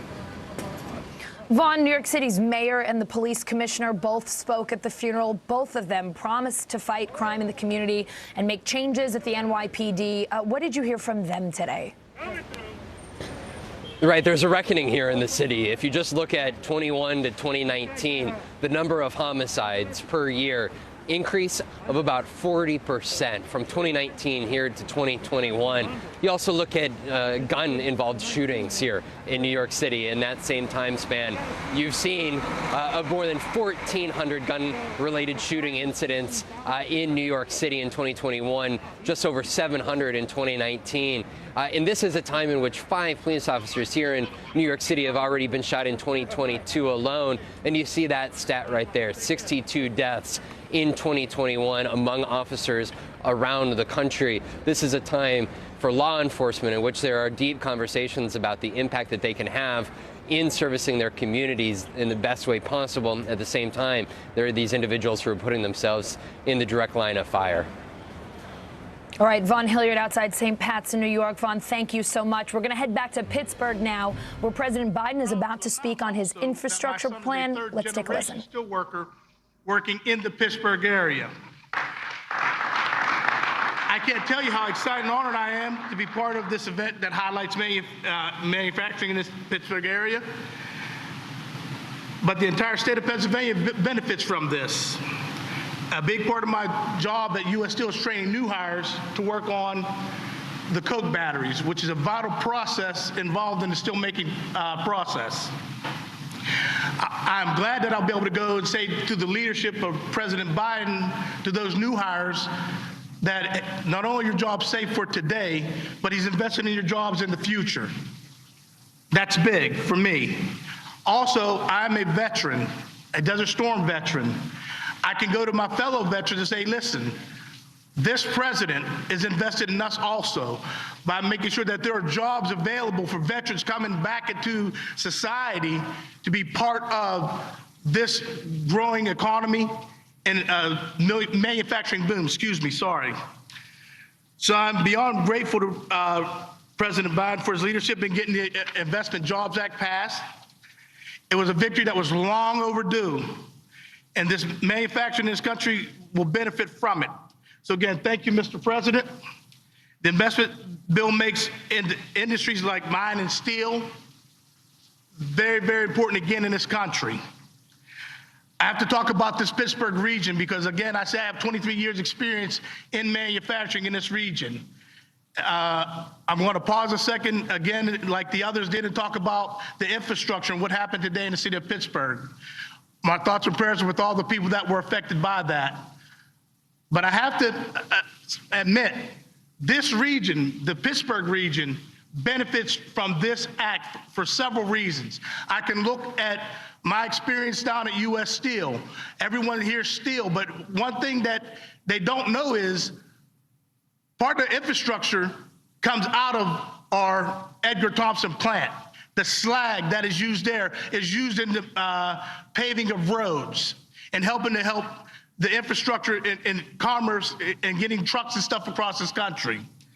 Also, when we talk about the steelworkers supplying America, that's no lie. Just right here in southwestern Pennsylvania, I could think about the different locals and the different people that I've worked with and come in contact with.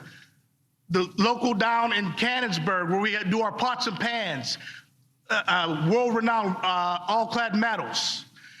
My son works at a place called International Paper. We box the stuff that we got to ship around this country for people to be able to move their goods. A place that I worked at for years, Pennsylvania Transformer. They make power transformers that deal with the infrastructure of providing electricity to this country.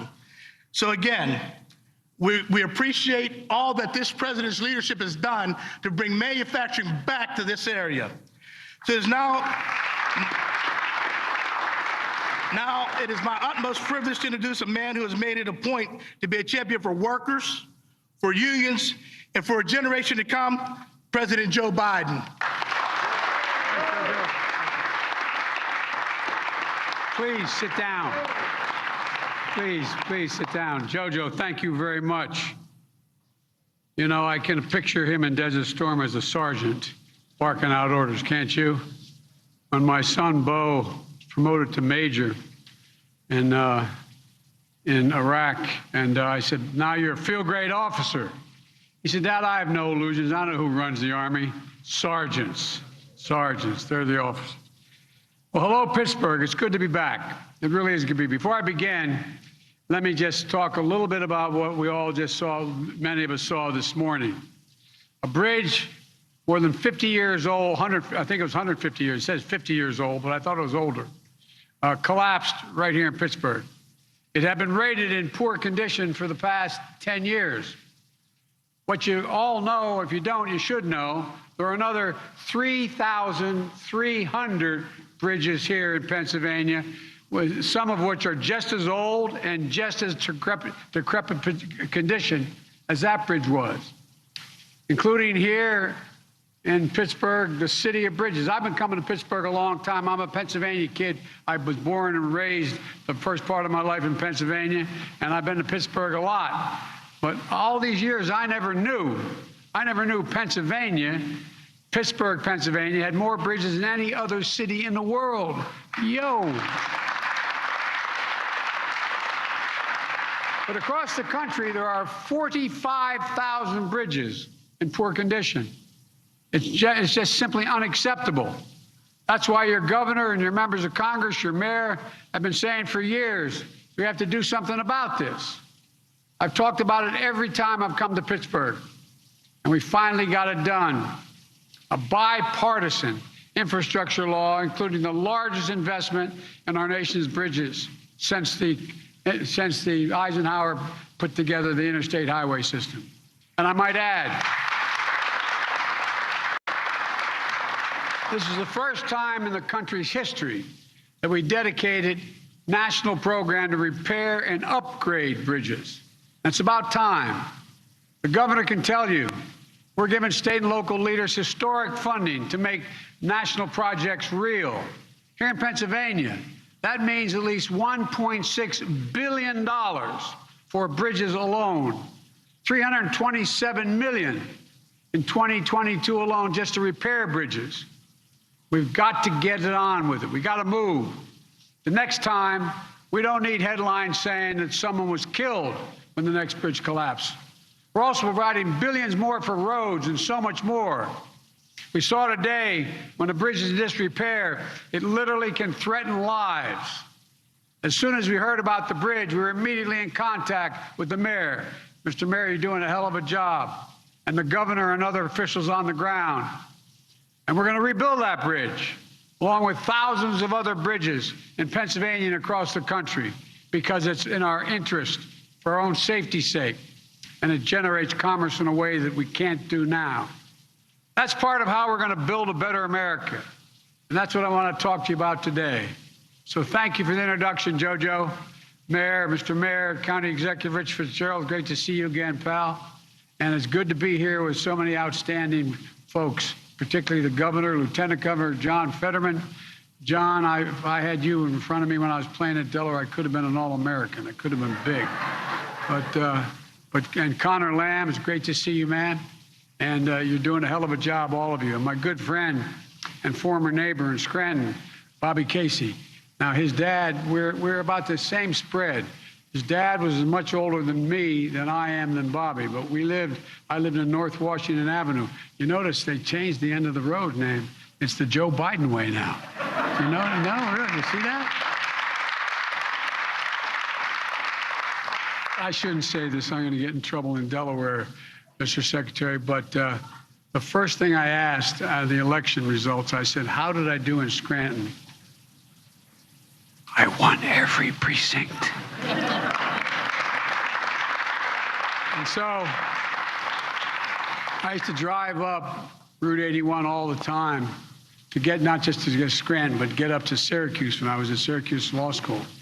And the entrance to go get to Scranton off 81 is the Joe Biden Expressway. So I'm coming home, Bobby. I'm coming home. But look, all kidding aside, I want to thank our Commerce Secretary, former Governor Gina Raimondo, for joining us today. And I want to thank Congressman Mike Doyle, who couldn't be here today, but who's done so much for this district. Nearly 3 years ago, I began my campaign for president right here in Pittsburgh, first major stop I made. I said back then I was running to restore the backbone of America, the middle class.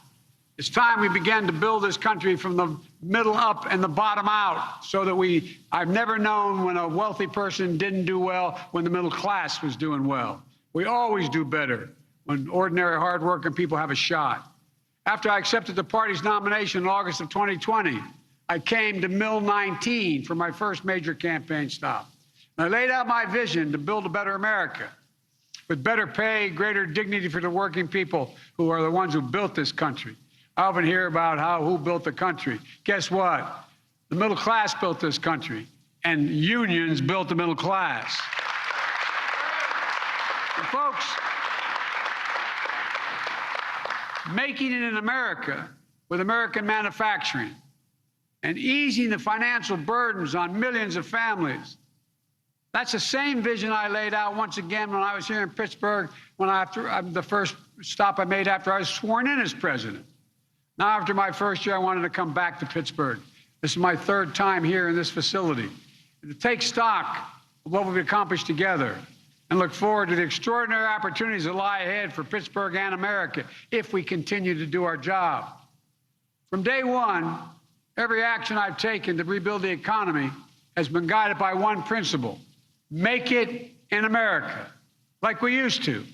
No one knows that better than all the folks here in Pittsburgh, and that's why it matters so much. Making it in America is what built this city, the Steel City, the arsenal of democracy during World War II, when Pennsylvania generated as much steel as Germany, Japan, and Italy combined right here in the city of Pittsburgh. But Pittsburgh also knows the consequences when we ignore the backbone and fail to invest in ourselves, fail to invest in our people. Some of you have been around long enough to remember how this city lost 100,000 steel jobs between 1970 and 1990. I was raised when I moved from Scranton. My dad didn't have any work, and we moved to Claymont, Delaware. Used to be an outfit called Worth Steel. For over 6,000 steel. The town was a company town. There's not a single steel worker there now. By the 1980s, more than 3/4 of Pittsburgh's steel capacity had been shuttered. You or your parents remember what you felt like in your neighborhood. It didn't feel good. The painful ripple effect it had. Jobs lost, families ripped apart. So you know that to build a truly strong economy, we need a future that's made in America. That means using products, parts, materials built right here in the United States of America. It means bringing manufacturing back, jobs back, building the supply chains here at home, not outsourcing abroad so we have better jobs and lower prices here.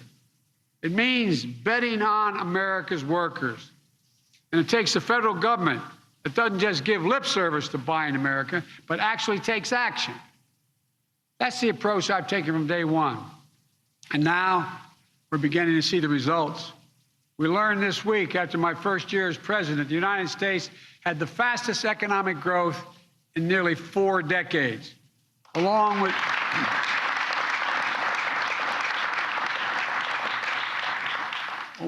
the greatest year of job growth in American history, 6.4 million jobs created in 1 year. And instead of losing manufacturing jobs, since I've been in office, America has actually added an additional 367,000 manufacturing jobs in America. Good-paying jobs. The highest increase in U.S. manufacturing jobs in 30 years. And last week, the CEO of Intel, Pat Gelsinger, came to the White House because he wanted to support the Build Back Better initiative and to also let me know 2 of your neighboring senators were here. We're there, Portman and Brown, a Democrat and Republican from Ohio. He came to announce a new $20 billion semiconductor campus outside of Columbus, Ohio. That's going to create 10,000 jobs, 7,000 constructing the facility, and 3,000 permanent jobs. And by the way, I was joking. I said, I may need a job. He said, well, it's not bad. The average salary is $135,000 a year. And folks, and the key is these jobs are manufacturing essential products, stamped made in America. Semiconductors are, though you all know, they're small computer chips. that power virtually everything in everyday life. And they were originated here in the United States of America. We used to own not only the patent, but the technology and the production. Your phone, your car, your refrigerator, your washing machine, hospital equipment, the internet, the electric grid, and so much more depend on these chips. So this is going to create thousands of additional jobs, helping build more American products. For example, you know, inflation is a problem, which I'll speak to in a second. That's real. A lot of people are being hurt by it. But guess what? 1/3 of the inflation in America is a consequence of the cost of automobiles. 1/3. You know why? Because of the shortage of semiconductors. They can't build them. And therefore, the ones that aren't being built cause the price of those that are being built to go much higher. This announcement helps fix that problem. 3 days ago, I called a meeting in the White House of CEOs from General Motors, Ford, Microsoft, Hewlett-Packard, and others. Mary Barra, General Motors CEO, announced in the White House an initial $7 billion investment in Michigan to manufacture electric vehicles, creating 4,000 new quality jobs. That's on top of the announcement made by CEO of Ford, Jim Farley, last year, investing $11 billion in electric vehicles, creating 11,000 new jobs. And today, right here in Western Pennsylvania, the Union Pacific Railroad is announcing the largest purchase of American-made battery electric locomotives in all of history. And by the way, guess who's supplying those batteries? General Motors. Folks, I want to tell you, it matters. It matters a lot. The company who will build these locomotives is called Wabtec. W-A-B in their name is because they grew out of the old Westinghouse air brake company, a classic Pittsburgh manufacturer. Wabtec is based here in Pittsburgh.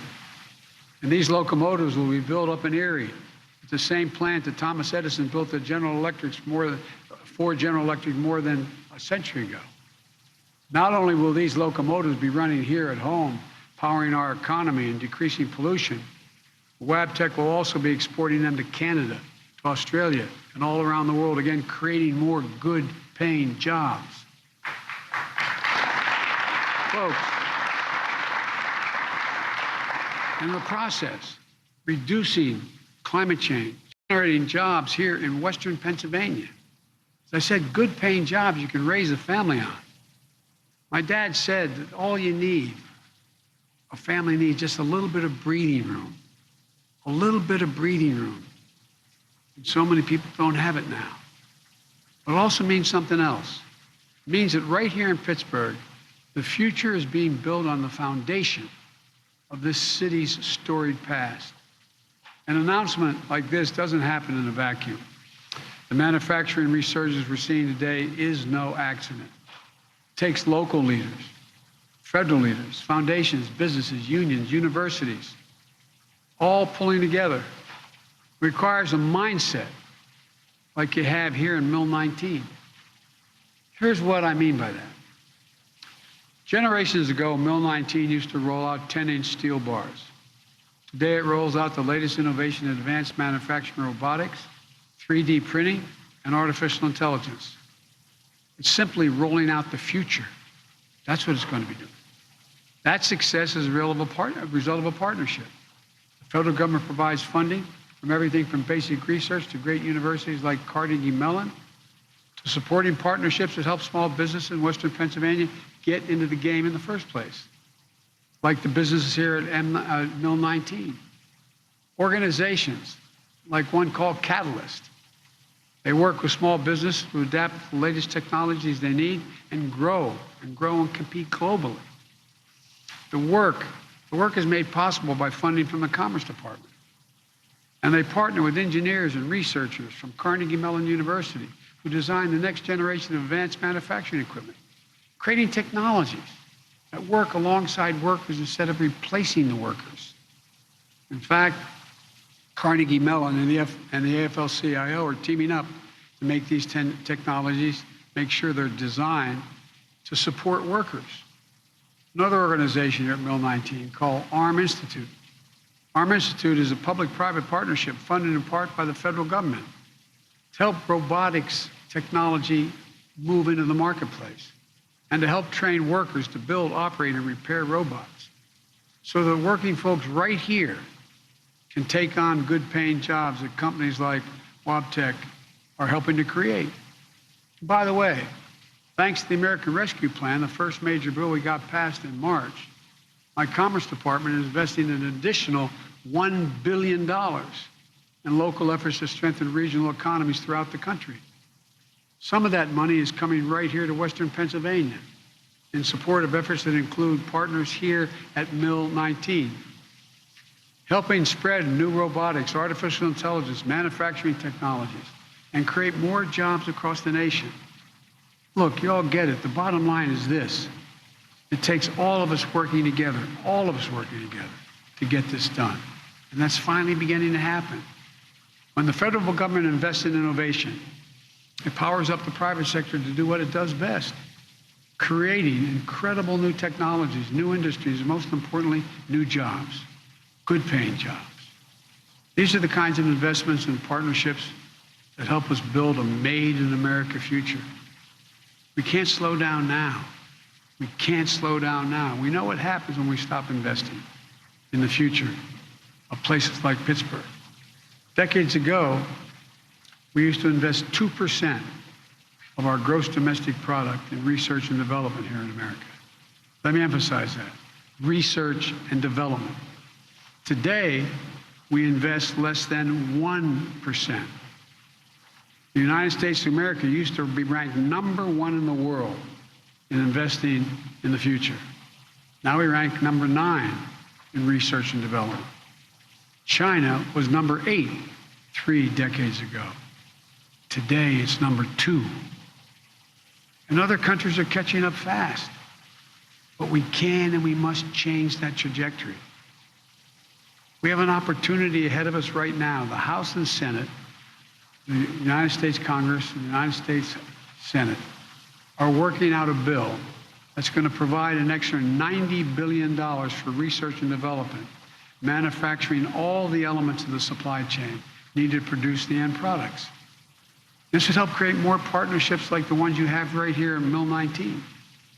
Secretary Raimondo, former governor of Rhode Island, she's been helping lead this effort. She knows what it takes. And my expectation is this will continue to be a bipartisan effort, God willing, just like the infrastructure law.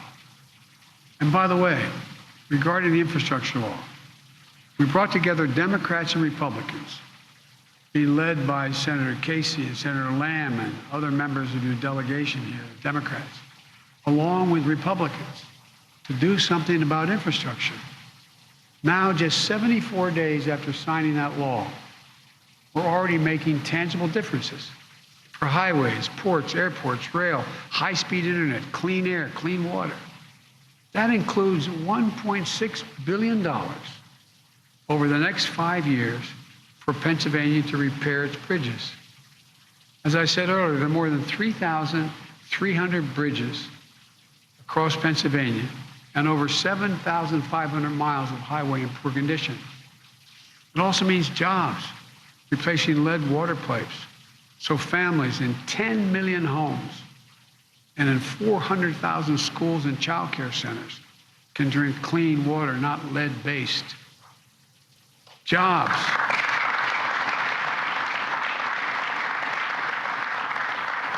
Jobs providing the labor and infrastructure, making high-speed internet affordable and available everywhere in America, cities, suburban, and rural areas, so that nobody's left behind.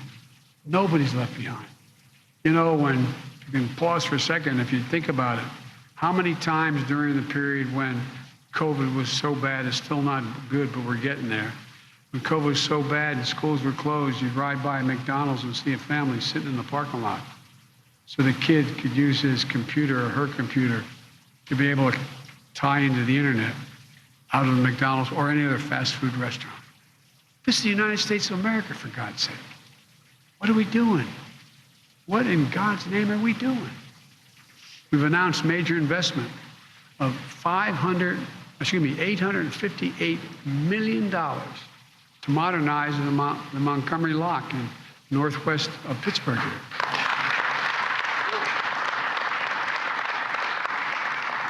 So the water levels stay high enough for barges to pass through up the upper Ohio River.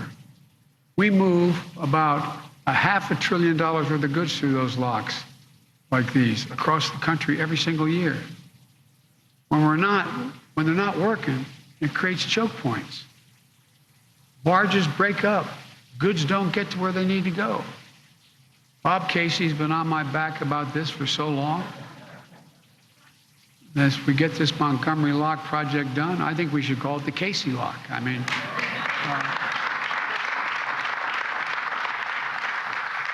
Bobby, I didn't know anybody in Scranton knew what the hell a lock was, you know what I mean? But all kidding aside, it's going to happen. It's going to happen. I've also announced, after consulting with my friend Cecil Roberts, President of the United Mine Workers, a plan to cap and plug orphan gas wells and oil wells, spewing methane into the air. Over 100,000 of them. Clean up abandoned mines. I come from coal country, Scranton. Thousands of these wells help generate economic growth here in Pennsylvania. But now it's time to create good-paying union jobs, capping those wells. They're abandoned. They get the same salary as those who dug them in the first place. Look, this law also delivers $7.5 billion to build a network of electric vehicle charging stations. Good friend of mine, Lonnie Stevenson, the president of the IBEW, they're going to have a good time, man. Over 500,000 of these charging stations on our highways. And by the way, when you build these stations, what happens, just like when you build a gas station on the highway, other things grow up around it. You're going to see communities grow as a consequence, making us more globally competitive in the future of electric vehicles while helping fight climate change. And folks, here in Pennsylvania, you all know best the cost of inaction when it comes to climate. Extreme weather cost this state $10 billion over the last decade. $10 billion. You all remember last fall when Hurricane Ida made landfall, and he's running my operation now, and the former mayor of Louisiana, when it hit Louisiana. Winds hit 178 miles an hour. But guess what happened here? It flooded businesses in Oakdale and homes in Millvale. Nationally last year, extreme weather cost us $145 billion. That's what it costs the American public. And extreme weather is not going to ease up on its own. We have to be ready. That's why we're investing in our resilience, building roads higher when we rebuild them, our levees stronger, our power grids more durable so they don't get blown down and cause massive wildfires. To withstand the increasing ferocity of extreme weather. You know, I went all over the country last year visiting these sites, flying over vast stretches of land in West, in Oregon, in Washington, in Idaho, looking down from that helicopter and seeing nothing but barren land. You know, more timber, more housing, more businesses burned to the ground last year in the United States than the entire physical size of the state of New Jersey, from the New York state line down to the Delaware Bay. That's how much burned to the ground this last year. All of these investments in making it American, research and development, infrastructure, are really about one thing: empowering more cities and more towns to do what you're doing right here in Pittsburgh, transforming yourself from being told you're a city without a future to becoming the city of the future. Think what your kids are going to have with this leadership you have in front of you here. 15 years from now, here in Pittsburgh, we're going to lead the world again. It's not hyperbole. It's a fact.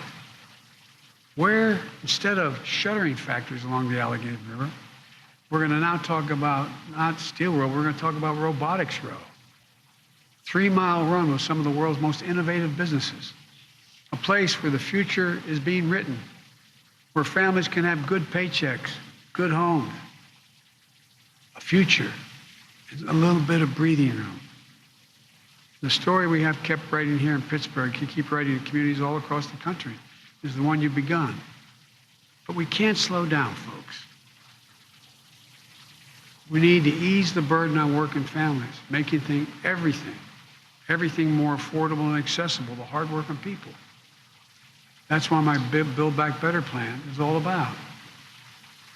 That's why those major corporations came to the White House asking to see me to tell me they supported Build Back Better, even though it was going to increase their taxes. Going to increase their taxes.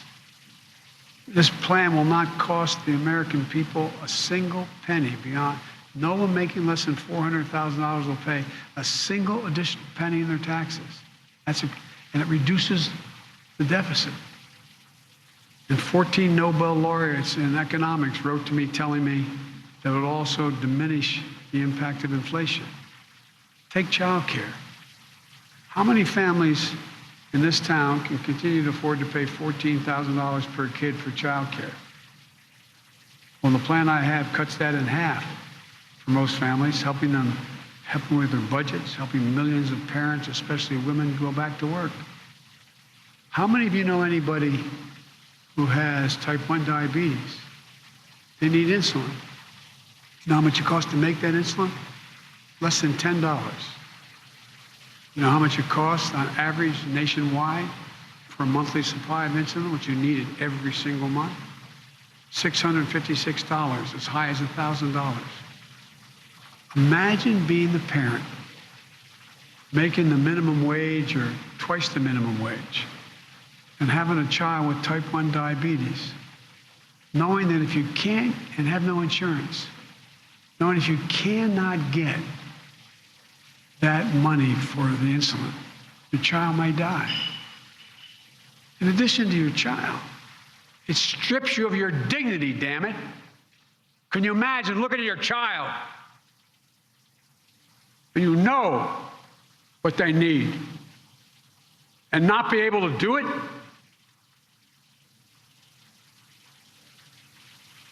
Many of you have lost children. Many of you have seen. Imagine. It's outrageous. And we have an answer. At the same time, same is true for home and community-based services for seniors and people with disabilities. Folks, look.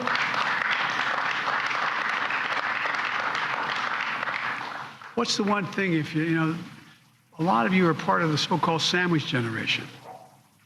You have a child that you need to get daycare so you can go out and work, as well as you got a mom or a dad who's elderly and living at home and they don't want to move out of their house.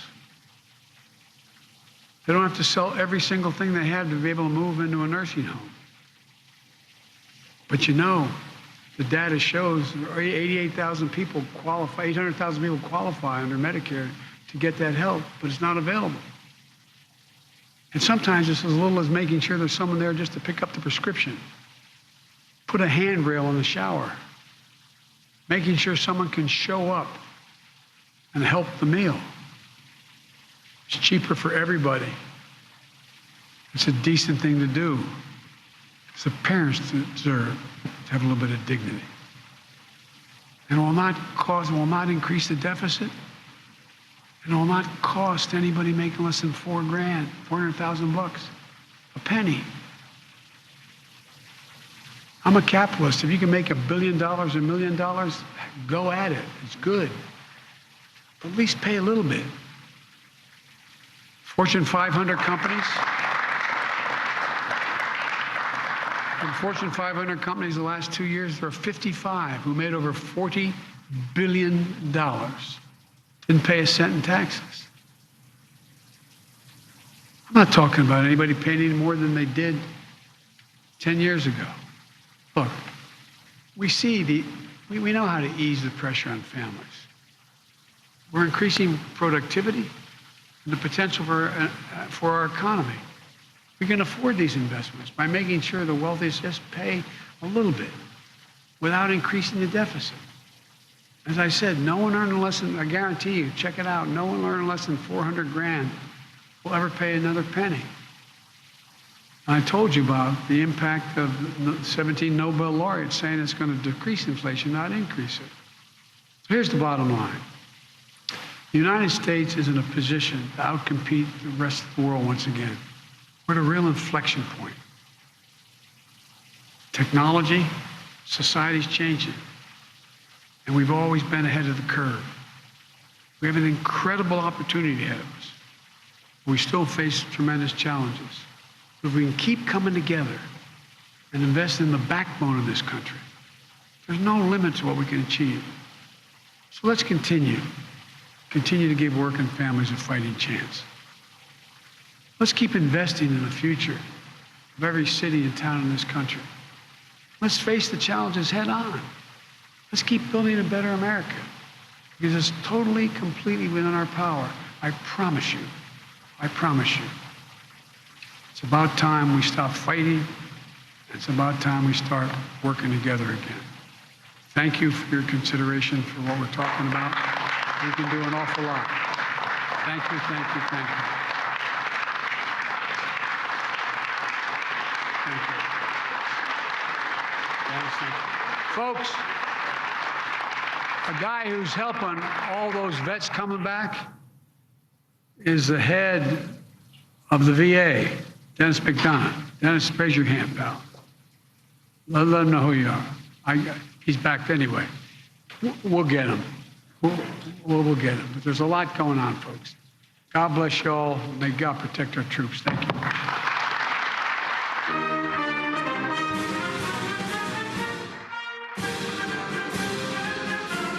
You are looking at President Biden there in Pittsburgh. He just wrapped up his infrastructure remarks there. Let's go to NBC News senior White House correspondent Kelly O'Donnell. Kelly, we heard the president talking manufacturing, infrastructure, and the economy, getting very emotional, talking about families in America not being able to provide for their children. What stood out most to you from his talk today? Well, in many ways, Allison, when we have been talking at the point of the one-year mark for the Biden presidency about the reset that the White House wanted to set in motion, we saw a lot of it just now, where they talked about getting the president out in the country, able to talk directly to the American people, talk about issues and values and families in a more personal way. And you saw that coming out of the president with some emotion and talking about real practical things that many American families can relate to. Part of the year 2 plan of getting the president to talk about tangible things. Also, sometimes there are forces larger than even the president's own power. There was that terrible bridge collapse in Pittsburgh today, which is an example of what the president is trying to talk about with bipartisan infrastructure, a very vivid, tangible, and dangerous example of one of the legislative pieces that he is trying to, it's already been passed, but trying to move forward with lots of different projects that are beginning. So that's part of it as well. And the president is also talking about wanting to get more support for ongoing research and development for a competitiveness agenda. Let's give you just a sense of what the president had to say about his concern about some of the infrastructure that he wants to see tackled.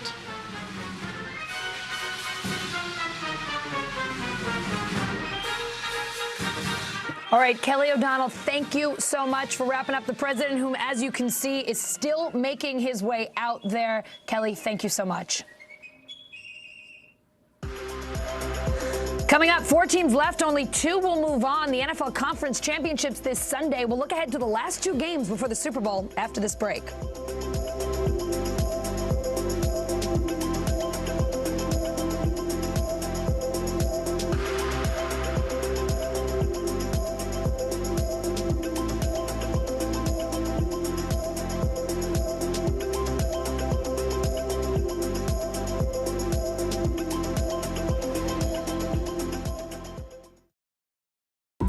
Top Story with Tom Llamas is your news playlist on NBC News Now. And now, you can listen to it as a podcast. Available anytime and anywhere. Have you found a way to reconcile it a year later? It really hurt to see this place that I love so much treated with such disrespect. Was it an act of cleaning or an act of healing? There's no better place for fun with friends. Quality time with your little golf buddy. Or an afternoon alone together. With the Golf Now app, family and friends are just a tap away. Just pick your course, pay from your phone, get out and enjoy. Golf Now. Download the app and go play. The Meet the Press Chuck Toddcast, free wherever you get your podcasts. The NFL Conference Championship's now just 47 hours away, and there are two big questions right now. Who will play in the Super Bowl, and how can these games possibly top last weekend's insanity? NBC News correspondent Morgan Chesky gets us ready for the title matchups. This Sunday, it's the NFL's version of the Final Four, battling it out for a spot in the Super Bowl. We're not done. I mean, we're trying to go out there and win the AFC Championship and then try to get to the Super Bowl. Patrick Mahomes and the Kansas City Chiefs, one win away from making it back to the big game for the third straight year. To the end zone for the win! Coming off a sensational victory against the Bills, considered one of the best NFL postseason games ever. I kind of turned the page quickly, and I'm ready to go, just try to keep getting better every single day. But there's a history-making Bengals team ready to stand in their way. It's a matchup Mahomes had his eye on earlier this season. Great job, bro. My respect, man. I'll see you on playoffs. Second-year quarterback Joe Burrow leading Cincinnati to their first AFC Championship game in 33 years. The underdogs will have to pull another one out of their hat. Cincinnati wins! In a notoriously loud Arrowhead Stadium. We expect it to be really loud. We're going to have to be great with our communication, our nonverbal communication, just like every week on the road.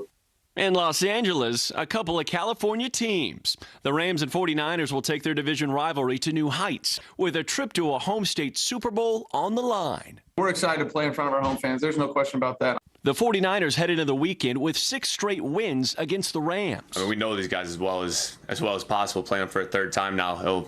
Nothing will really surprise us, I wouldn't say. As a new guard of NFL quarterbacks vie for a shot at Super Bowl stardom, speculation swirling about the future of some of the biggest names in the game. Fans wondering if they've seen 7-time Super Bowl champ Tom Brady take his final bow. Aaron Rodgers still hasn't committed to returning next season. And in Pittsburgh, 2-time Super Bowl champion quarterback Ben Roethlisberger announcing his retirement after 18 years. I retire from football, a truly grateful man. Hey everyone, I'm Allison Morris. You're watching NBC News Now. Here's what's happening. Free PPE, anyone? How do you get your hands on those N95s and COVID tests from the government? Heidi Prisbilla asked the director of the White House COVID response team exclusively. No charges, no arrests. A black man shot to death while camping last month. Why his family is calling this a modern-day lynching. Plus, are student loans worth it? A first-ever CNBC survey asking students about their debt and if they'd do it all over again for that degree.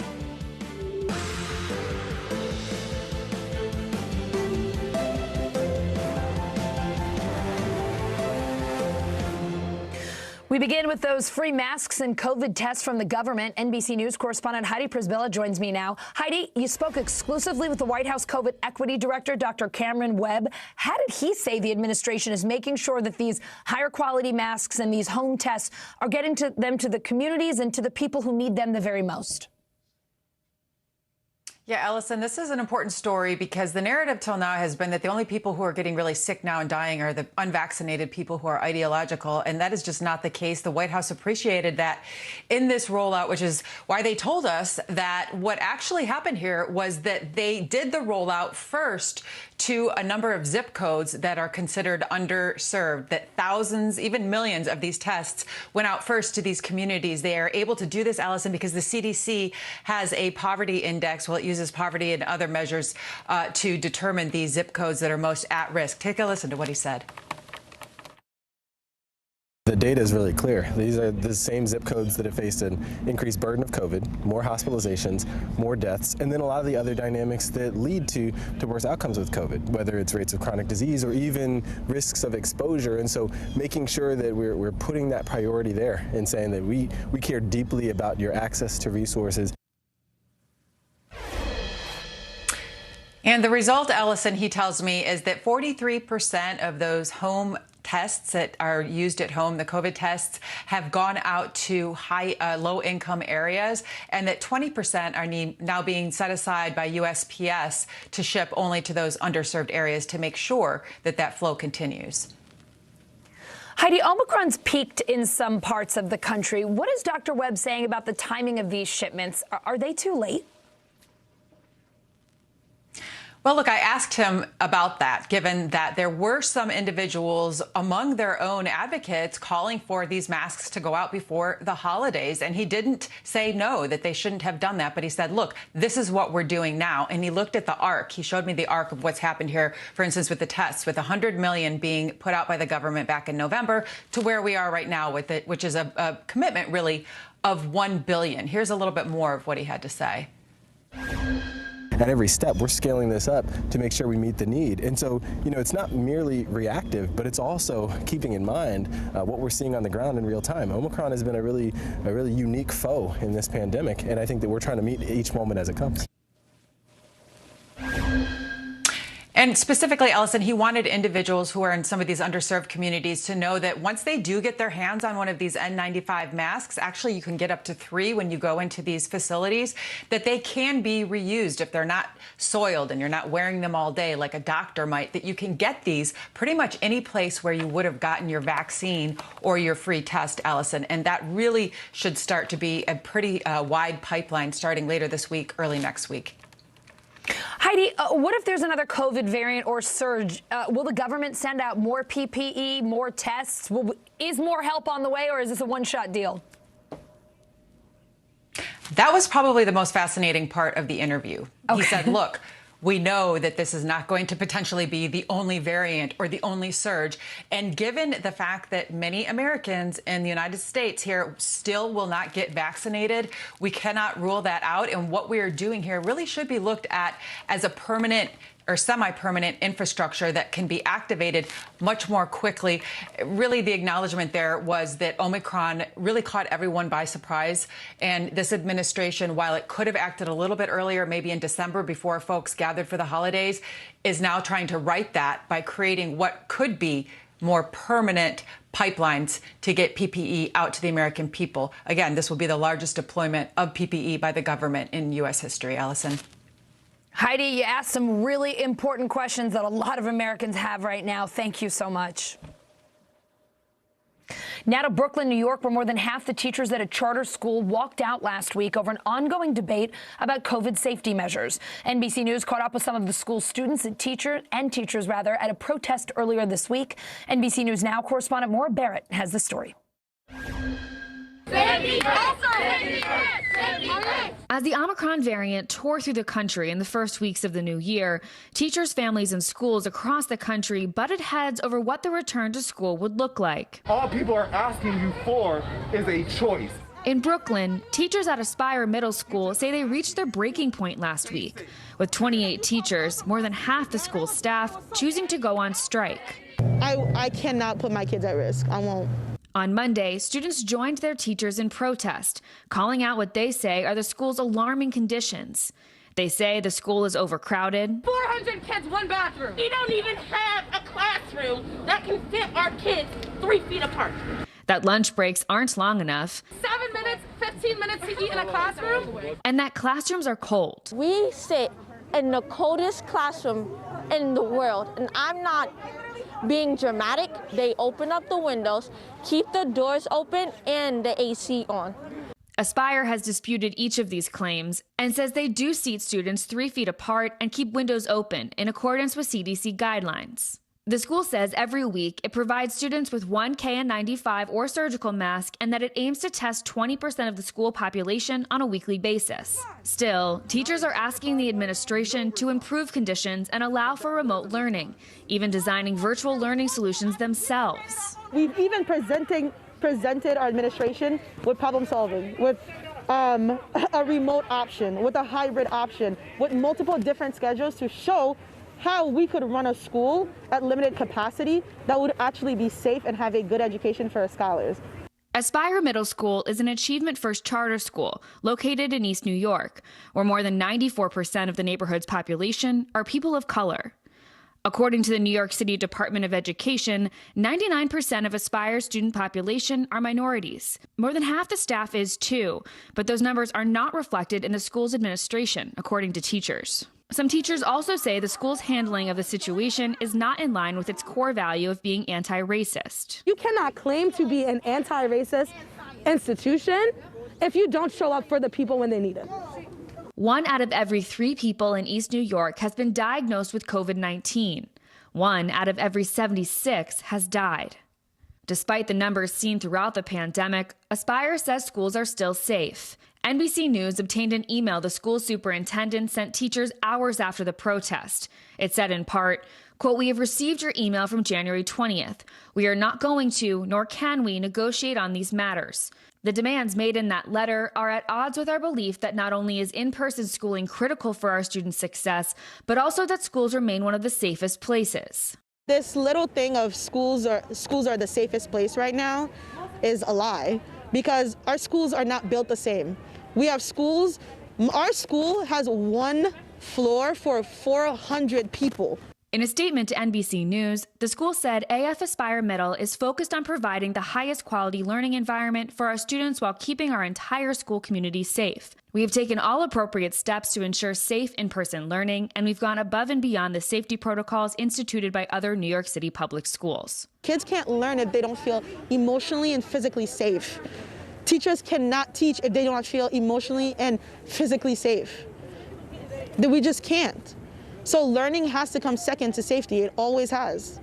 Many of the teachers returned to work, citing a desire to show up for their students despite the disagreements with the school's administrators. A pair of scientists in Texas trying to get COVID vaccines to every country in the world, rich or poor, with no red tape. NBC News correspondent Morgan Chesky shows us how they're working on wiping out COVID by bridging the vaccination gap.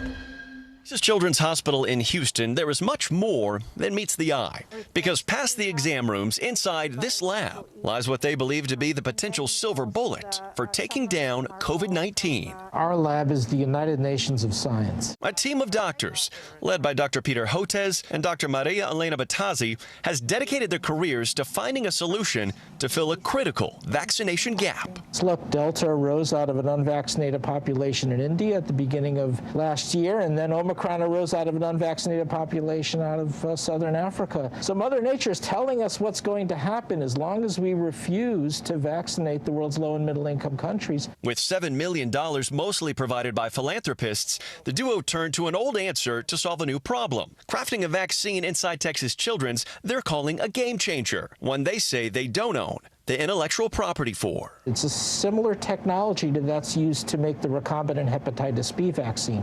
It's known as microbial fermentation in yeast. It's actually a vegan vaccine. No human cells, no human proteins, no animal cells, no animal proteins. The technology important because it's existed for decades, allowing multiple low-income countries to produce their own vaccine without intellectual property obstacles or waiting for donated shipments of Pfizer or Moderna's vaccine that often arrive too late to make a serious difference. So when a country receives your starter kit, what essentially are they able to do with that? We don't only give them the starter kit, but we give them the recipe of how to brew the starter kit. You know, it's yeast, so it's a little bit analogy of brewing beer, right? The comparison closer than you think. This is where we cook it up. Yeast is actually fermented inside these medical-grade bioreactors, but instead of producing alcohol, the Texas Children's team says they've engineered each kit to produce proteins, which mimics the COVID-19 virus. The first step for each kit recipient recipient to making their own vaccine. They get a recipe, they get a toolbox of tests to ensure the quality, the yield, the purity, and then they get us plus our team that if you have a question, you just pick up the phone. What sets the vaccine created in this very Texas children's lab apart isn't just how it's made, but why. There is no patent. That means that a company anywhere in the world can scale it unlike anything we've seen. In fact, in India, Corbevax has secured emergency use authorization after completing 2 phase 3 clinical trials. The great thing about it is there's no limit to the amount you can make. It's got one of the best safety profiles of any vaccine out there for COVID-19. Simple refrigeration storage. You don't need any freezers to store the vaccine. Pristine safety profile and probably the lowest cost vaccine. Corbevax is being distributed outside of the U.S. and currently isn't FDA approved. But perhaps the most important of all, the accessibility the Texas children's vaccine offers. By not having a patent, paving the way for partners worldwide. What makes the patent-free vaccines unique is that companies can produce the vaccine without worrying about legal challenges and huge financial losses. Now, with the pandemic entering year 3, experts say the global healthcare gap, especially with vaccines, has become more exposed than ever. This is the greatest moral failure of our lifetimes, and we can't let this happen again. We have to have a world that is much more effective against preventing and responding to pandemics, and we have to have a world that's fair, more equitable, and just. And that's a global imperative. Up to 2 feet of snow, 50-mile-an-hour winds, whiteout conditions. Millions are bracing for quite a winter storm this weekend. NBC News correspondent Kathy Park is in Scituate, Massachusetts. But first, let's get to the latest forecast from NBC News meteorologist Michelle Grossman. Michelle, Boston's mayor saying this storm has the potential to be historic. So let's see it. Who's getting what kind of snow and when is it coming?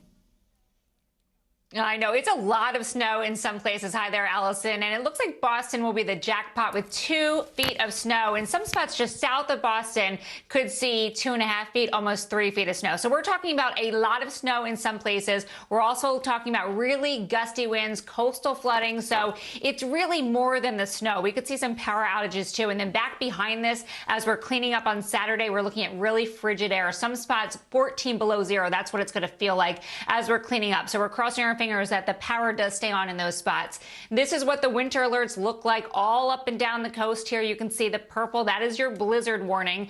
So we have alerts all the way from North Carolina through New England. We have blizzard warnings from Virginia to New England to Maine. So really a lot of people are going to be affected by this storm over the next 24 hours. And again, that blizzard warning, I mean, not a lot of time. We don't get blizzards that often. So it's going to be very interesting to watch over the next 24 hours. Heavy snow, that's mainly where you see that blizzard warning. Also the storm warning. We're going to see near impossible travel, whiteout conditions. Remember that snow is going to be falling. It's very cold, so it's going to be light and fluffy. The winds are going to be gusting to 64 miles per hour, so it's going to be blowing all over the place. And we could see that snowfall rates 2 to 4 inches per hour. So that's really dangerous stuff. If you need to be on the roadways, I suggest you push back your travel if you can, at least until Sunday.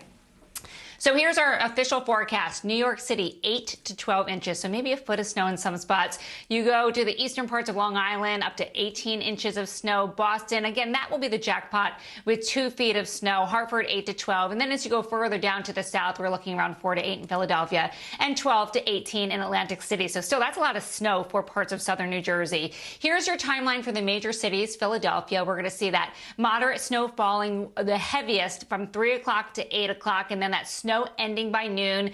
Again, when we're cleaning up at 12 o'clock, we're looking at winds really whipping. We're looking at temperatures, wind chills in the single digits. So really a miserable day on Saturday if you need to be outdoors. New York City a little bit later, the heaviest snowfall from 4 a.m. to 10 a.m., snow ending around 2.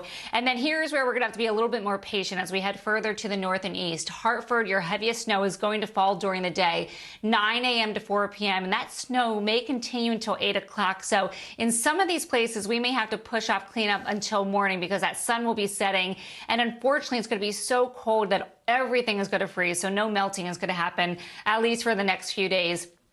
Boston, extreme snow, strong winds gusting at 65 miles per hour from 7 a.m. to 5 p.m. That snow does not end till 11 o'clock, and you're going to feel like 4 below zero in that spot. So, and speaking of the winds, when you talk about nor'easters, you could have rain, you could have snow with a nor'easter. The definition is winds with a storm coming out of the northeast, and that's what we're going to see. 64 mile per hour winds in Nantucket, Cape Cod, Martha's Vineyard, even Southampton. We're looking at 56 mile per hour winds, and a lot of this is going to happen overnight. So you want to charge everything. You want to make sure everything is powered up because we may lose power. And this is where we think we're going to lose power, maybe in Cape Cod, Martha's Vineyard, Nantucket. Now, these were spots that are used to these really gusty winds. There's really no shelter around them.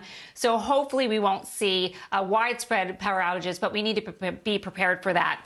And then that's a big story, but this may be even a bigger story as we head towards Sunday into early next week. We have an area of high pressure. It's an Arctic high pressure that's going to funnel in really cold air. So I mentioned those wind chills 14 below zero in some spots.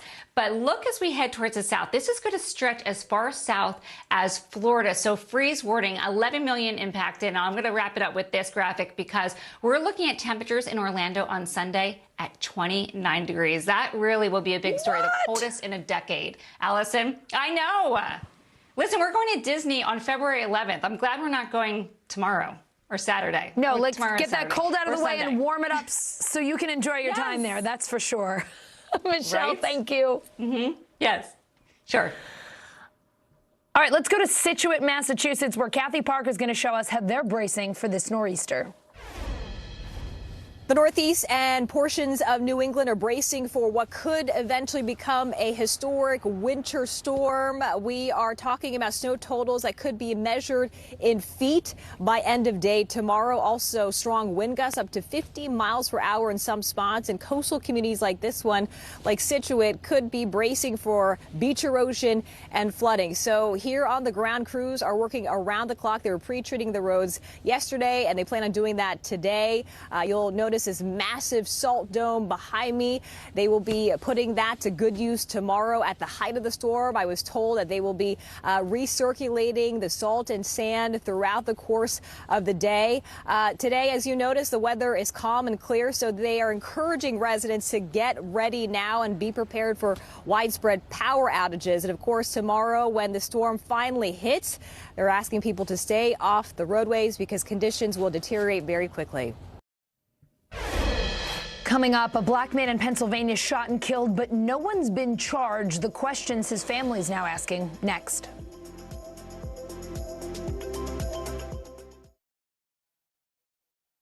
These days, it feels like the news never stops. So let's get into it. What's happening right now, what it all means for you for an hour every day. It can be hard to keep up, so let's get started together. Hallie Jackson Now, weekdays at 5 on NBC News Now. Our week-long journey across America. From Washington, D.C., outside of our nation's capital, you rarely see. It's your last one. Was talking smack part of this?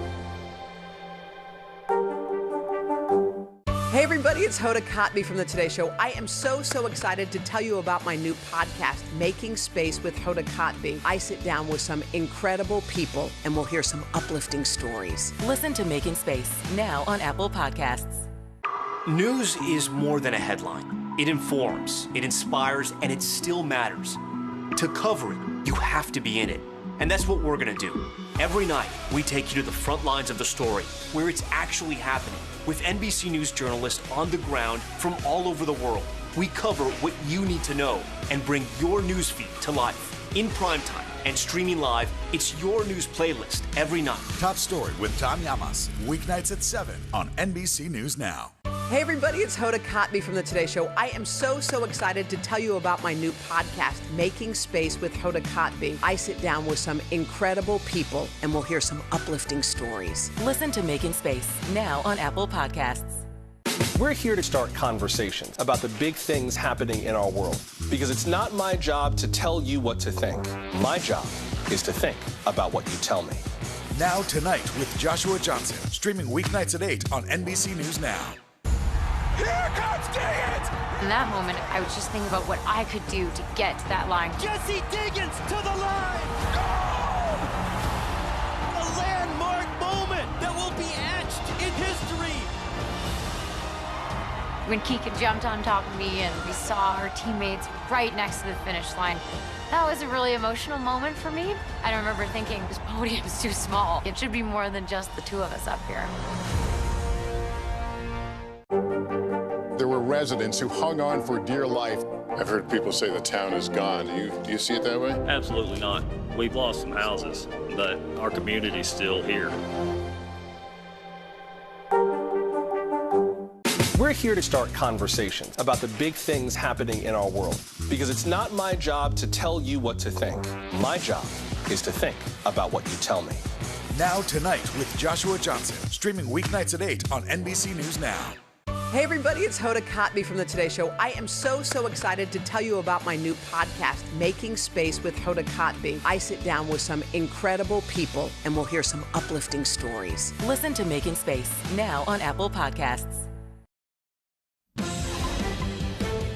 Time to check in with NBC News Digital reporter Maya Eglin. She has the latest headlines from NBCnews.com. Maya, what is happening?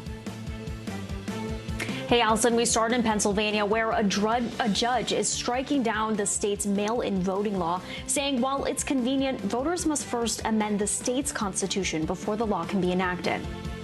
A federal judge reducing Tiger King Joe Exotic's prison sentence from 22 years to 21. He's serving time for allegedly trying to hire two men to kill Carole Baskin.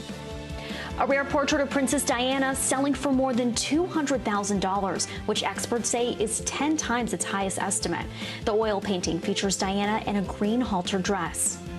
Japanese automaker Toyota is working with the country's space agency to develop a lunar cruiser, a space vehicle with robotic arms that can scoop, lift, and sweep. It plans to launch the vehicle by the end of this decade.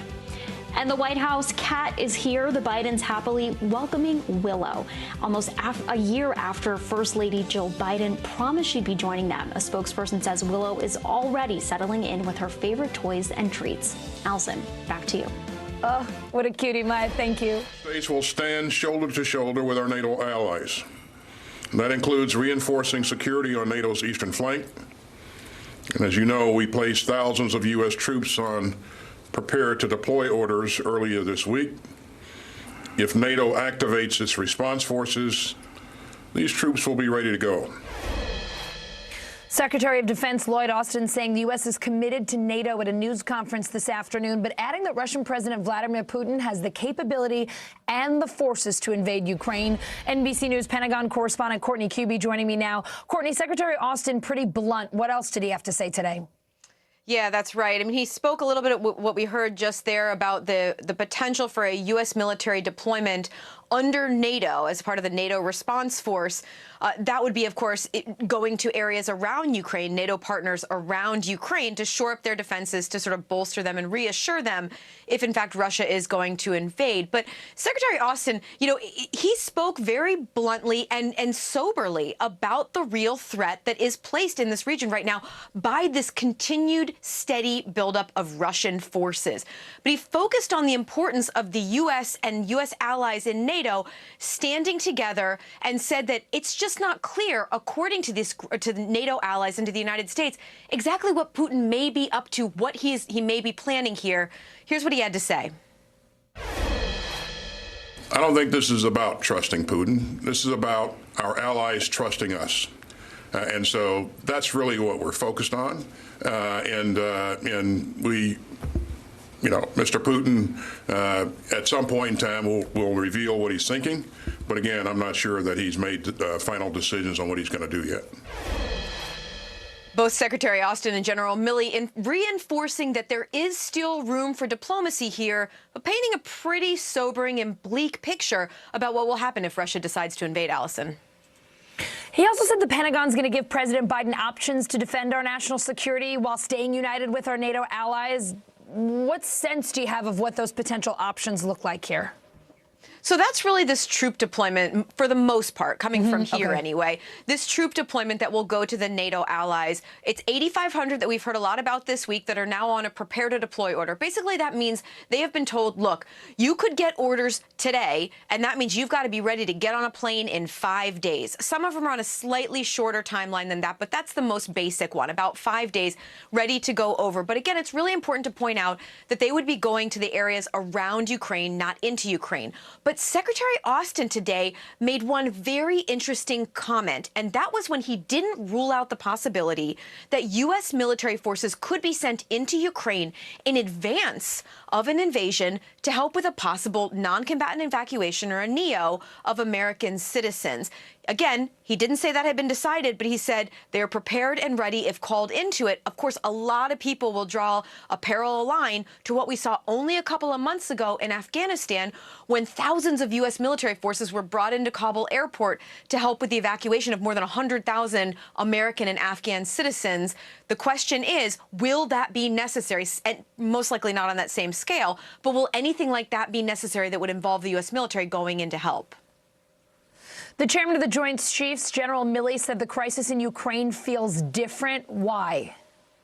So that's largely because this buildup of Russian forces has been very consistent, and it has been going on for months. So unlike previous times, like just early last year in 2021, when Russia was building up forces in that same area, they build up, everyone kind of watches, they're not really sure what's going to happen, but eventually they start pulling back. Well, even today, as we speak, they are continuing to flow more forces, more capabilities, so not just ground forces, but support, air, logistics, command and control. I mean, you name it. They are flooding it into the area.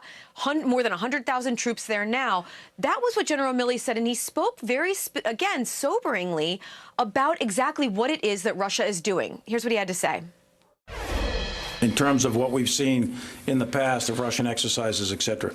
This is larger in scale and scope and the massing of forces than anything we have seen in recent memory, and I think you'd have to go back quite a while into the Cold War days to see something of this magnitude.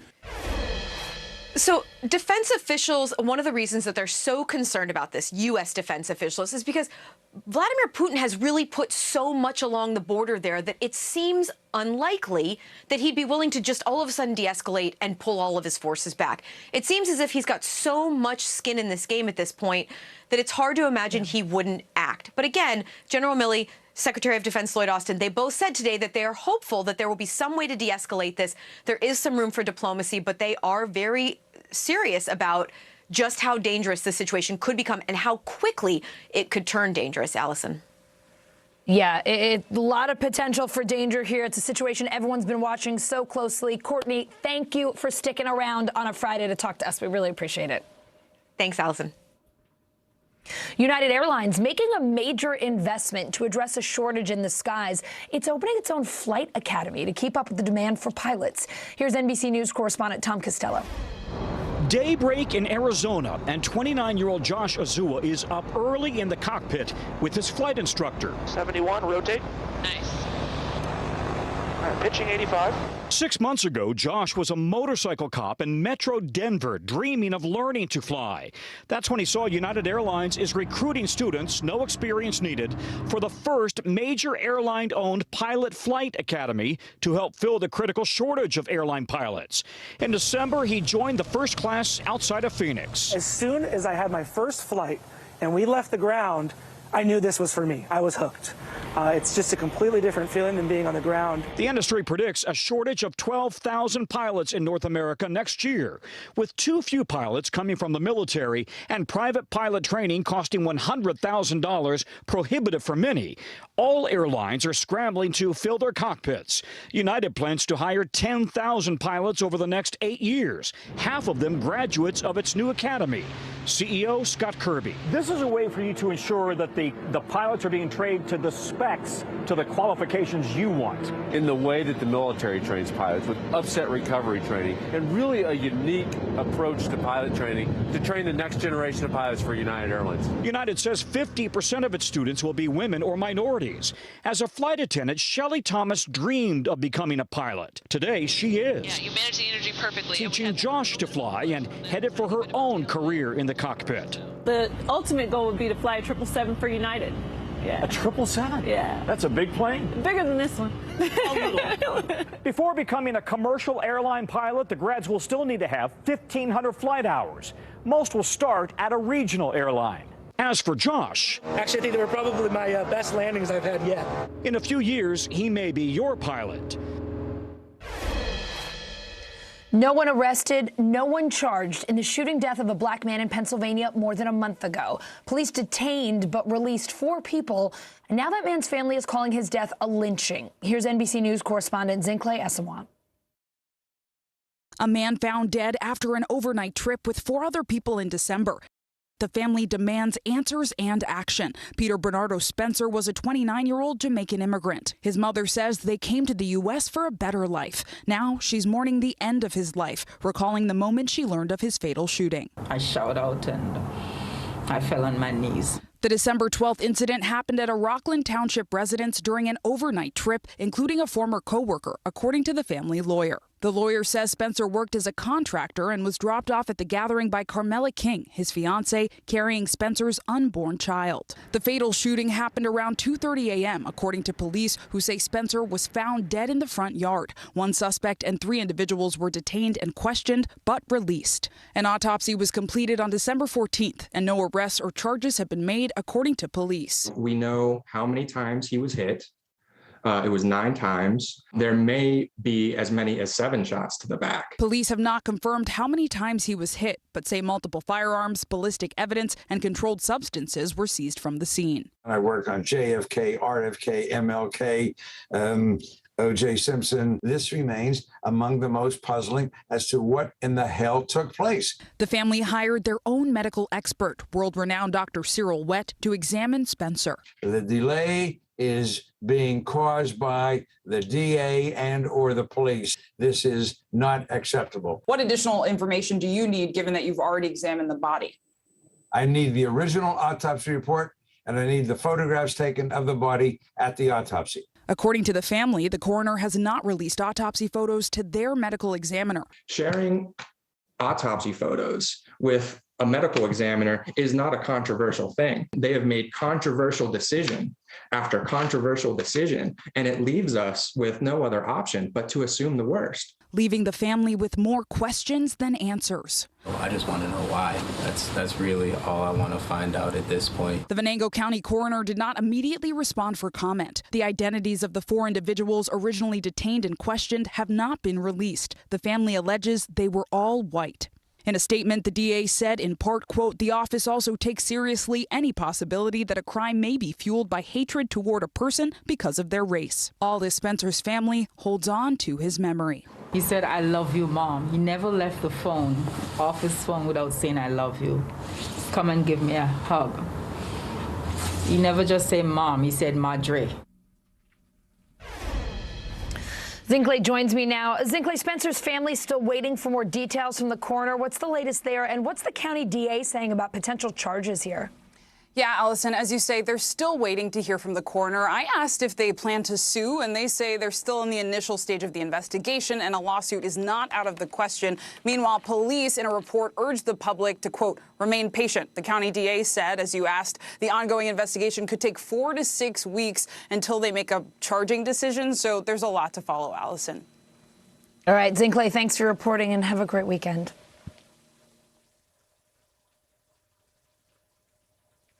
Coming up, Americans drowning in nearly $2 trillion in student loan debt. A new CNBC survey asking, is it worth it? CNBC senior personal finance correspondent Sharon Epperson has the answers next.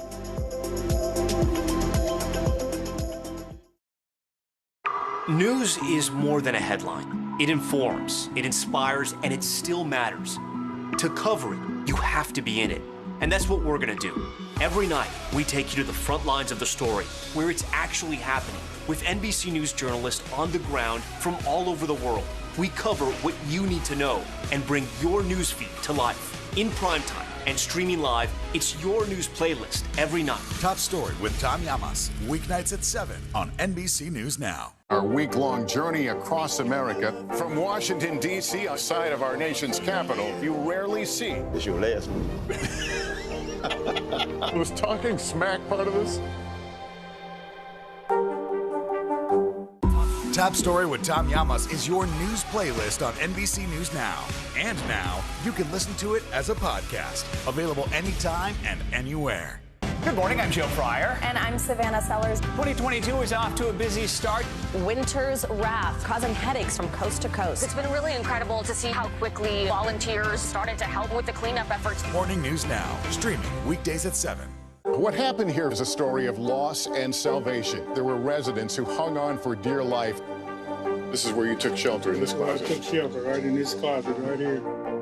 Rioters banged down one of the doors. Have you found a way to reconcile it a year later? It really hurt to see this place that I love so much treated with such disrespect. Was it an act of cleaning or an act of healing?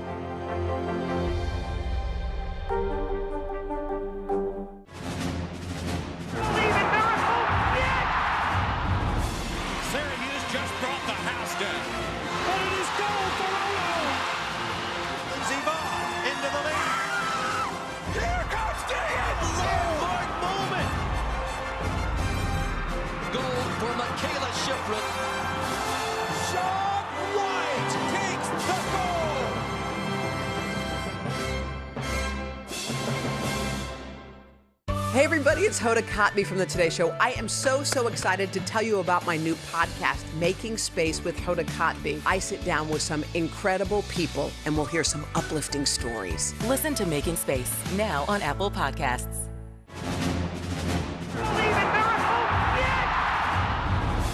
Syracuse just brought the house down. But it is goal for Olo. Zivon into the lead. Here comes Diaz. Landmark moment. Goal for Michaela Shiffrin. Sean White takes the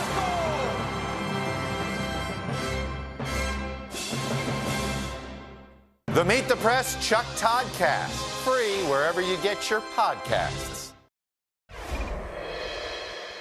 It is time for The Bottom Line, our daily look at what's going on in the business world and beyond. Nearly a third of undergraduates borrow money from the federal government to pay for college. That's about 43 million people.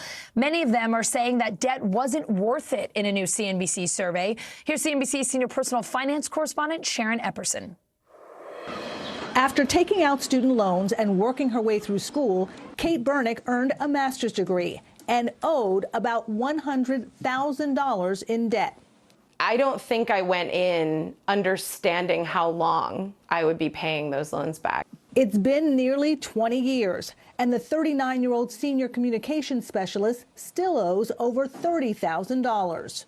Was it worth it for what you're doing now? I used to be really proud that I had a master's degree, but now it feels a little bit foolish. Bernick echoes the sentiment of many borrowers. A new survey by CNBC and Momentive found half of those with federal loans, 54%, say taking on student debt was not worth it. It's a mortgage without the house at the end of it. Like Bernick, many borrowers said once the government's pause on federal student loan payments ends in May, they'll have to delay buying a home and other financial goals to pay down their debt. Economist Kristen Brody says that can create an endless cycle.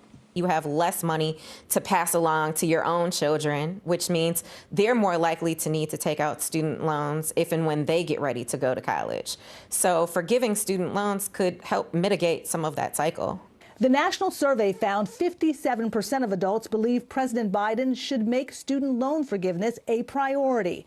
Broad loan forgiveness will forgive the loans not just of people who are experiencing economic distress, but also people who are perfectly capable of repaying their student loans. We should be forgiving $10,000 minimum in student loan debt. President Biden campaigned on this proposal. Some Democratic lawmakers want to go further, canceling up to $50,000. But these proposals haven't made it into major legislation. For Bernick, who held jobs at nonprofits and in government for over 10 years, there may be another solution. Last fall, the Biden administration made it easier for certain borrowers who have worked in public service to get credit for past repayments and have their remaining debt forgiven. Federal student loans held by the Department of Education. We appreciate your patience. But it may take some time. And Sharon's here with me live now. So Sharon, tell us more about the federal government's public service loan forgiveness program. Who qualifies and what else do borrowers need to know about this? Well, the temporary changes that have been made to the Public Service Loan Forgiveness Program will last until October 31st. So that's the amount of time borrowers have to take advantage of the program. So far, since the overhaul last fall, the Department of Education says about 70,000 borrowers have been able to have their federal student loans wiped out to the tune of about $5 billion. So here's how it works. If you've worked in government or for nonprofits for 10 years or more, and you've made 120 qualifying payments, then you could be eligible for public service loan forgiveness. Now, the key had been that those qualifying payments had to be through an income-driven repayment plan.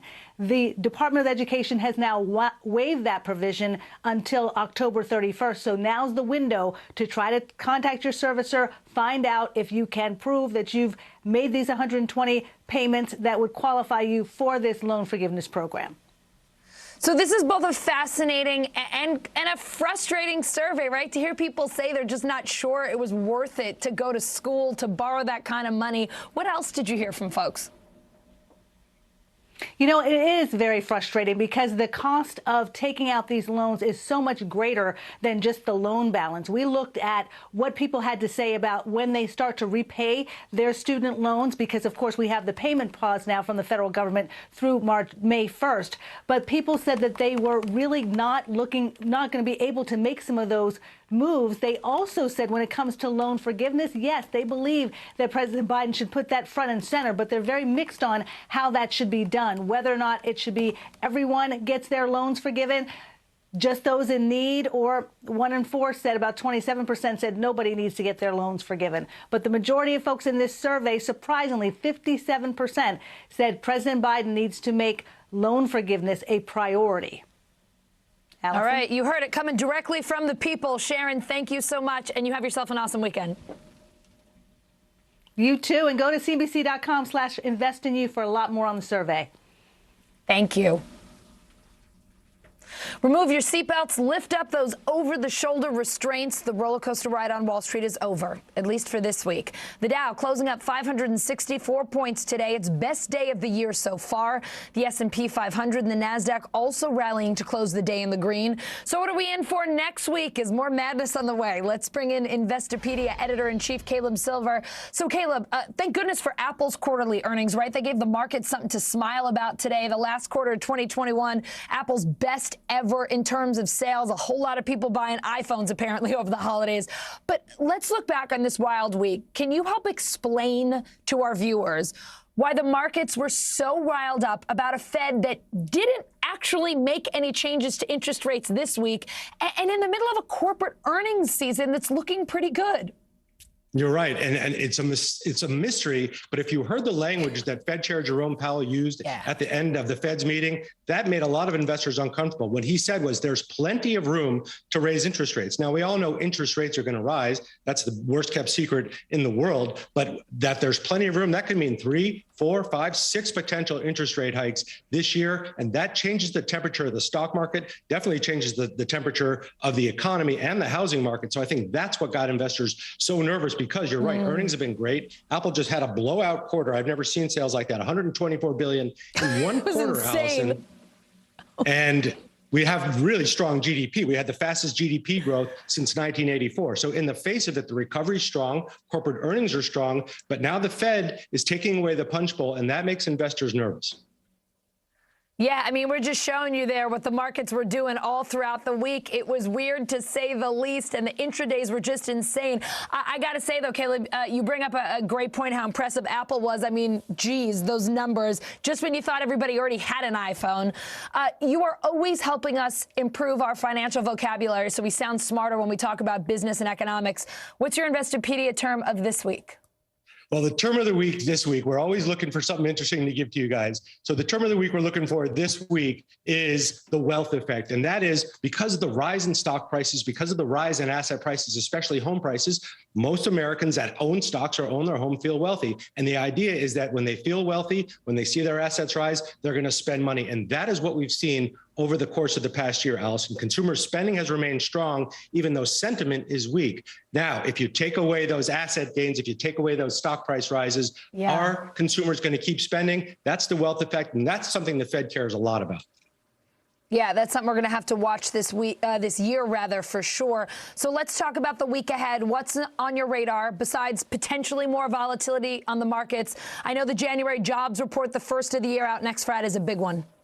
Yeah, it's going to be big, but it's not going to be as strong as we've seen over the course of the past year. Remember, we've been adding an average of 550,000 jobs a month for the year of 2021. We're only expecting about 200,000. There's still a lot of jobs out there that are available, but unemployment's only at 3.9%. So we're missing about 3 million workers. We're really interested in that jobs report. We're really interested in the wage growth because that has been rising month after month. And we also have mortgage applications next week. Allison, the 30-year now over 4%. We haven't seen those numbers in 2.5 years. Is that going to cool the housing market? I think it will. Plus a raft of corporate earnings from the biggest companies in the world. Those are going to drive market sentiment next week. We're going to have a close eye on it, but I would keep the neck brace handy because it's been super volatile lately. Yeah, don't lose the seatbelt just yet. You're going to need it. Caleb, thank you. Have a great weekend. You too. Coming up, why cannabis businesses in California say they are struggling to survive now that weed is legal. Next.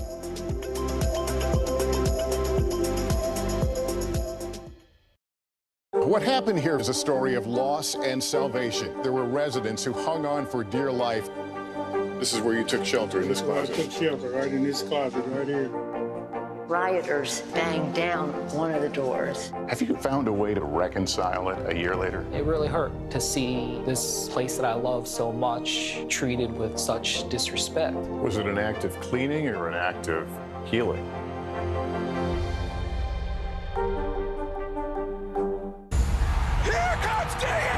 In that moment, I was just thinking about what I could do to get to that line. Jesse Diggins to the line! Oh!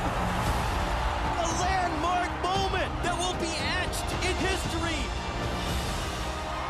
When Keegan jumped on top of me and we saw our teammates right next to the finish line, that was a really emotional moment for me.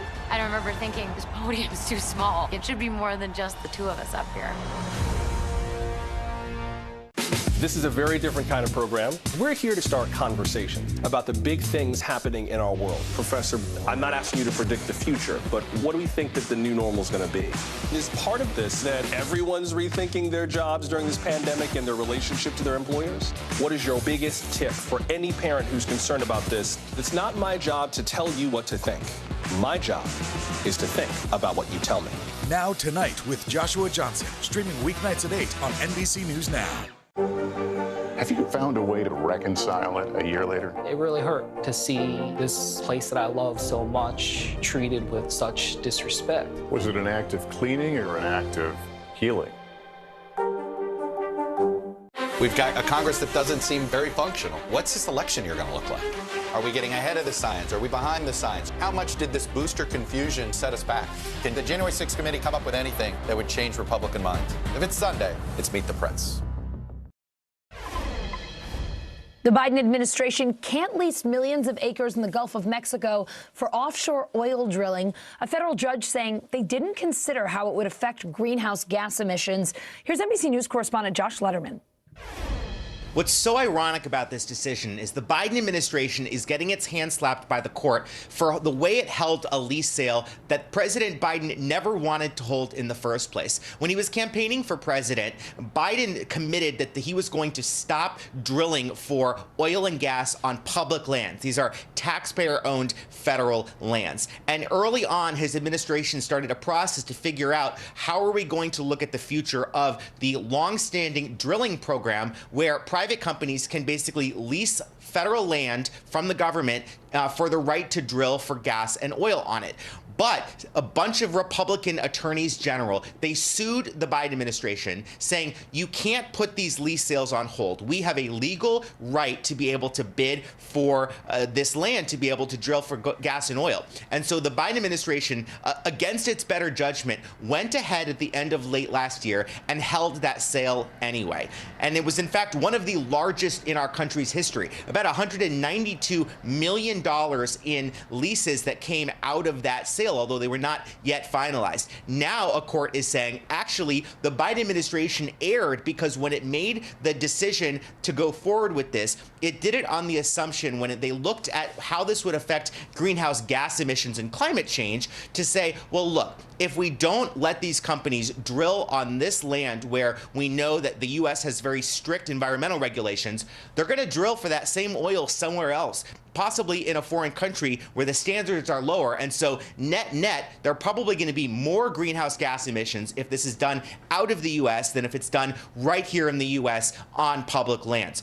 The court in this case saying that was capricious and arbitrary, that the basic science and methodology used to make that decision was totally flawed. And so they are essentially throwing out the results of that lease. That sends the Biden administration back to the drawing board to look at its process for evaluating how these kinds of lease sales contribute to global warming, even as the Interior Department and the Biden administration as a whole say they really want to move to the U.S. to a place where we are using less fossil fuels. And of course, that eventually means not letting private companies use our taxpayer land to drill for gas and oil. Cannabis companies across California struggling to survive. They say high taxes and illicit competition are killing their buzz. NBC News correspondent Gotti Schwartz is in L.A. California dispensary owner Jared Kylo has been in the cannabis industry for 18 years. But since weed was legalized here through Prop 64 in 2016, he has seen some dramatic changes to the industry. And he says it's becoming unsustainable. Unfortunately, California is the poster child for what not to do now. Kylo says steep taxes and regulations are driving up costs and decimating legal farmers and cannabis retailers. So in the last year, how much have you made in sales and how much have you turned in profit? In 2020, we did $11.4 million in retail sales. Before federal taxes, I made $136,000 in profit. After federal taxes, I lost $80,000 as a business. How much is a pound of marijuana taxed from the grow all the way to your store? Right now, 50% of the price you see on our shelf is taxes. At the same time, he says competition from illicit sales is chipping away at their clientele, offering cheaper deals. What are you seeing among your customer base? So that 45 and older demographic has been where all the growth in this legal industry has been. And lately, in the last probably 6 to 9 months, that demographic is disappearing. And experts say some legal businesses often have to sell illegally just to fund the legal side of their operations. California Cannabis Industry Association Vice President Tiffany Devitt says it's the only way some of them can survive. There are companies that are basically playing both sides of the coin and are operating in the regulated market, but then also diverting some of their materials to the illicit market in order to fund their regulated operations. They are finding it real easy that the only way that they can find profitability and keep their businesses open is by jumping back into having 1 foot in the illegal industry and 1 foot in the legal one, because it's the only place they can kind of fund their own business. He also says the legalization of weed in other states has contributed to an oversupply here in California. So now there's even more of a pressure on pricing for even the illicit operators because they have to keep all that product in California because it's not being demanded anywhere else. Another alarming trend he's seeing. Now that there's no barriers to entry and that there's no deterrence when it comes to crime, the cartels are back. And they're back because they know how to operate in this illicit industry. And so they've not only come back to like where they were pre-2018, they've come back stronger because they're growing more here. They're robbing stores and reselling the product back into the illicit market. But Kylo and Devitt both say a return to the war on drugs is not the answer. Instead, they're asking state officials to lower taxes so they can offer competitive pricing and lure customers back who have opted for cheaper, unregulated, illicit deals. The customer's saying, what is really my risk in going out to the illicit industry? What is my risk? Because right now, really what you're paying for in the legal industry is testing and taxes. And if testing isn't saving my life, why am I paying taxes? If things continue as they are right now, what do you see happening? I see a mass hiatus of operators moving, out of the industry. I see most of our talent moving out of state because there is profitability available in there. And I see pretty much the industry fairly collapsing because who wants to be in this kind of regulation when there's no profit margins available. Coming up, say it ain't so. NBC News colleague Kevin Tibbles riding off into the retirement sunset. Well-deserved. When we come back, some of our favorite moments from his 25-plus years at the network.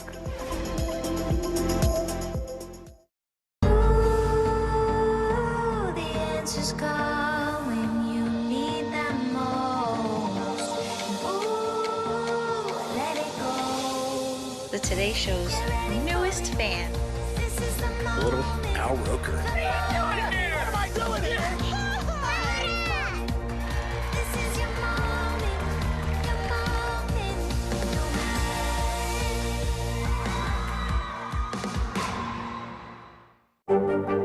There were residents who hung on for dear life. I've heard people say the town is gone. Do you see it that way? Absolutely not. We've lost some houses, but our community's still here.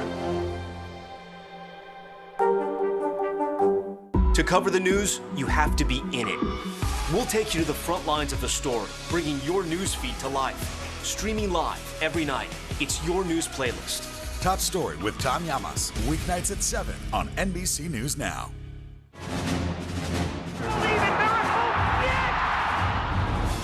Syracuse just brought the house down. But it is goal for Olo. Zivon into the lead. Here comes Gideon. Landmark moment. Goal for Michaela Shifrin. Sean White takes the goal.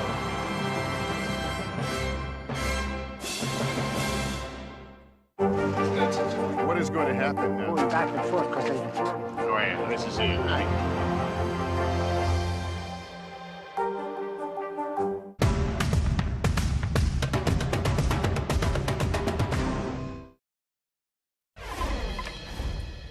He has covered everything from the war in Iraq to the Olympics. Today we are celebrating and reluctantly sending off a beloved member of the NBC News family, Kevin Tibbles.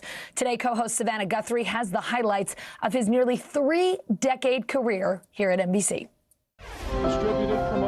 Kevin Tibbles joined NBC News in 1995 as a foreign correspondent, traveling the globe covering breaking news, reporting on some of the biggest stories like the war in Iraq. So far, we've heard several thuds, which we would assume to be cruise missiles landing in this neighborhood. And the death of Princess Diana. I am coming to you from just outside the gates of Buckingham Palace. 22 million pounds of plastic is dumped into the Great Lakes each year. In 2000, he moved to the United States and has been our go-to reporter out of Chicago for more than 20 years. With the front row seat to history, covering our country's first black president. And they're expecting as many as 1 million people for this victory party for Barack Obama. And he was on the ground for some of our greatest challenges, like Hurricane Katrina and Rita. If these levees are not breached now, they are certainly going to be weakened. Kevin's covered 5 Olympic Games and some of the world's greatest athletes. If you need anybody, give me a call. He learned how to fight like an ancient gladiator. I am scared. And in his own way, he introduced us to the opera in China. Pavarotti, this ain't Joe. Tibbs, as we call him, has a seemingly endless appetite for adventure. He's golfed on the glaciers of Iceland. The 18th hole is somewhere beneath those clouds. Baby. And gotten up close and personal with beluga whales. Thanks. He's a top-notch correspondent with a huge heart. You have a very pretty face. Tibbs has done it all. Are you rolling? Yeah. Because I'm doing this once only. Ah! Goodbye, cruel world. And while his adventures at NBC may be coming to an end, if we know Kevin, there's no question there'll be plenty more ahead.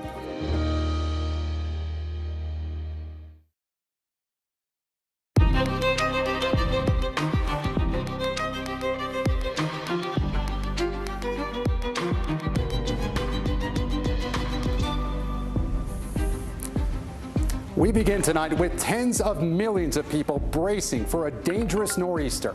For the first time in 4 years, blizzard warnings are in effect for the East Coast.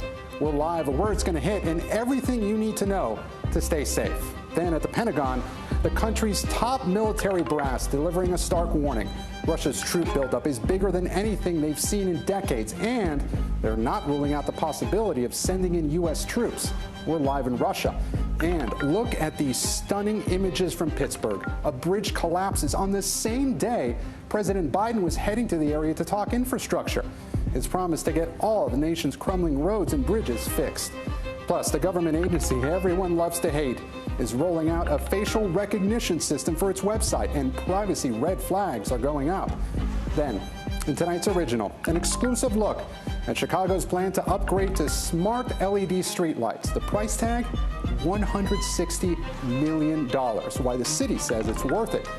And finally, after 40 years, NBC's Kevin Tibbles is signing off inside his incredible career in tonight's backstory. Hello, I'm Gabe Gutierrez in for Hallie Jackson tonight. An intense winter storm is bearing down on the Northeast. Tens of millions of people across 10 states are bracing for a storm so extreme it could bring more than 2 feet of snow in some places, making travel impossible and becoming life-threatening, with the potential for power outages as temperatures drop to dangerous lows. Cities from Philly to Boston are declaring snow emergencies and getting ready by salting roads, bagging sand, and even boarding up as they brace not just for snow, but get this, hurricane-force winds that could cause whiteout conditions. Blizzard warnings are now in effect from Virginia to Maine, the first time the East Coast has had them in 4 years. Dylan Dreyer is tracking the storm for us. But let's begin with Kathy Park, who's along the coast in Massachusetts. Kathy, the Boston area is really in a worst-case scenario here with this forecast. We've got Amtrak canceling its services in the Northeast tomorrow. Boston Airport is also canceling a majority of its flights. So how are they preparing for this in that area?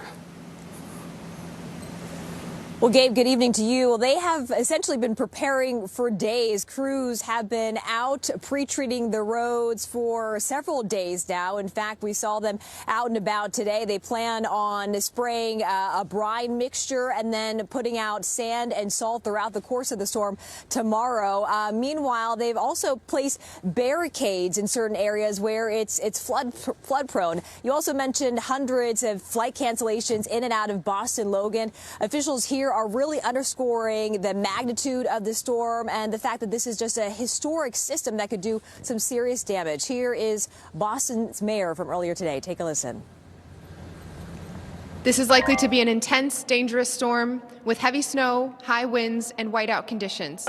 If at all possible, please stay home, check on your neighbors, and try to stay safe and warm inside.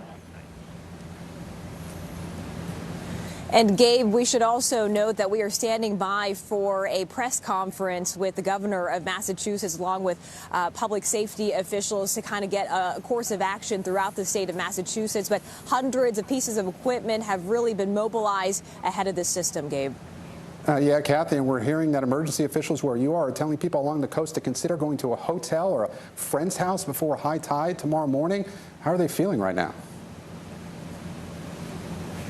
Gabe, that is exactly right. A voluntary evacuation order has been issued. They're telling people to prepare now and make plans to leave the area because, as once again, this is a coastal area. We could see significant flooding when we see the ocean surge potentially reach up to 3 feet. But a lot of folks, they've gone through a lot of nor'easters, a lot of winter storms here in the New England area. Some say they are worried because they know the damage, the impact that the system can bring. But then there are other people who tell me that they have prepared, they're hunkering down, and they plan on riding out this winter storm, Gabe. Kathy Park in Massachusetts. Kathy, thank you. Stay safe and stay warm. Now let's turn things over to Dylan Dreyer now, who is tracking this storm. And Dylan, wow, this storm is just getting started. What can we expect as far as timing?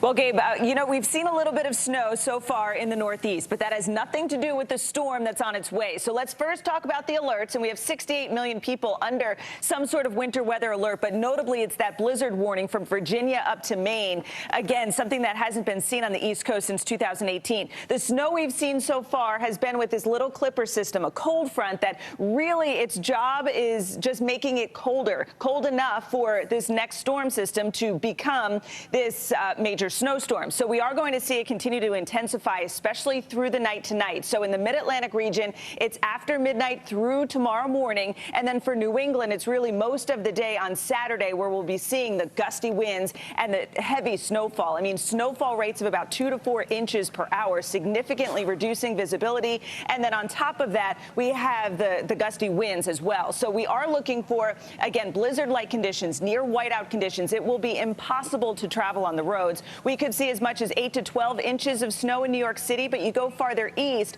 closer to the center of the storm, and that's where you get your higher totals. Eastern Long Island, 12 to 18 inches, 18 to 24 in Boston, but this area across southeastern Massachusetts could get more than 24 inches of snow, which would make it the biggest snowstorm on record in January in Boston. So that's something we'll keep an eye on. Take a look at these gusts. Along the coast, we're looking for gusts up to 40 to nearly 65 miles per hour, especially out towards Nantucket. So it's not just the wind that's going to reduce the visibility along with the heavy snowfall, but it's also going to be an onshore wind that produces those high tides and that rough surf along the coastline. Areas like Scituate, Massachusetts could end up seeing that extreme flooding along the coast. But also when you have wind like that and just the snow coating the trees and power lines, power outages are certainly likely to be a concern, especially, again, the farther east you go.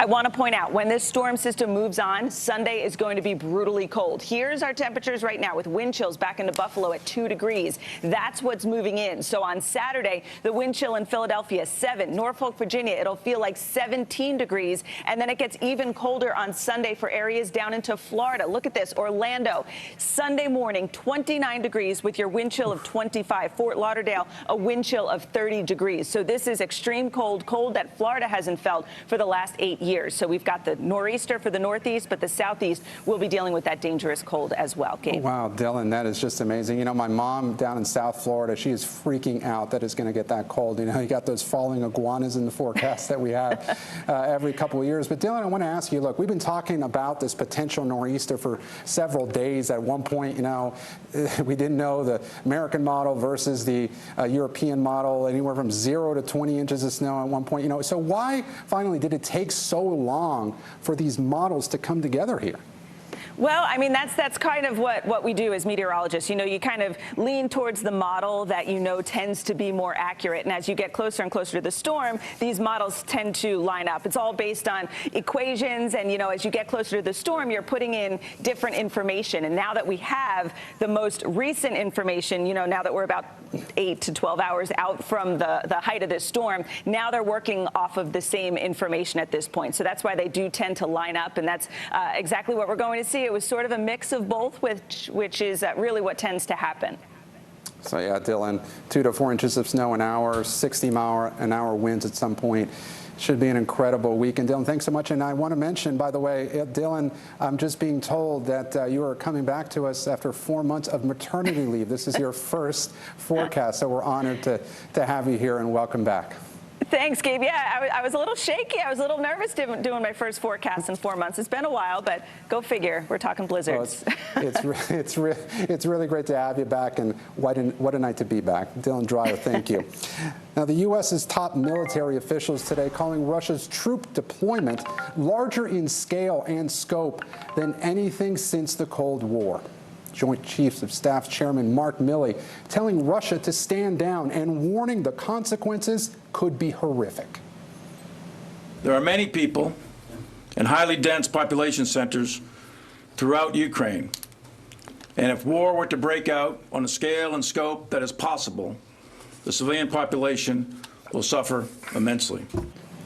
Defense Secretary Austin confirming no U.S. troops have been moved into the region yet, but also warning the buildup of Russian troops is only increasing Putin's options. It comes as Ukrainian President Zelensky pushed back against talk of war, telling reporters he doesn't consider the current situation in Ukraine any more tense than it was a year ago. Joining me now is Matt Bodner in Moscow. Matt, Secretary Austin and General Milley officially confirming Putin's current military capabilities around Ukraine, enough to launch a full-scale invasion. Now, this is the first time these two have briefed together. Now, what does that tell you about where we are in this negotiation?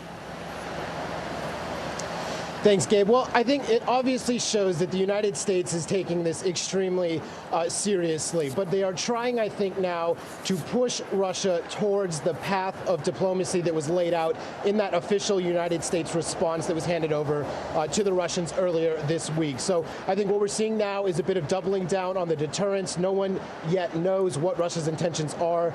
The buildup continues, but the door has been opened, and I just think we're seeing reinforcement of that message. Yeah, so Matt, Foreign Minister Lavrov said if it were up to Russia, there would not be war. Of course, take that with a grain of salt, but is that what you're hearing in Moscow? Yeah, we're hearing a lot of variations from that from officials, and like in a sense, when you talk to just average Russians on the street, not a single person I have talked to believes that war is possible. They're not wrong, but what they're really saying is that they don't believe in an offensive war. I think it's a situation where Russian state media could very quickly flip the switch and sell a defensive war. So that's why I think in kind of like a non-generous interpretation of these remarks we're hearing from officials, they're laying the groundwork for that, but I think on some level they might also be looking for a way out at this point. We just have to wait and see. Okay, so there's been a lot of confusion in Ukraine about the seriousness of this threat. Let's be honest, Ukrainians have the internet and they have smartphones. They can see and hear that the U.S. says an invasion is imminent, and they've been facing this kind of pressure from Russia for years, so they're not particularly alarmed, right? I mean, so does the U.S. action here play into Putin's hands?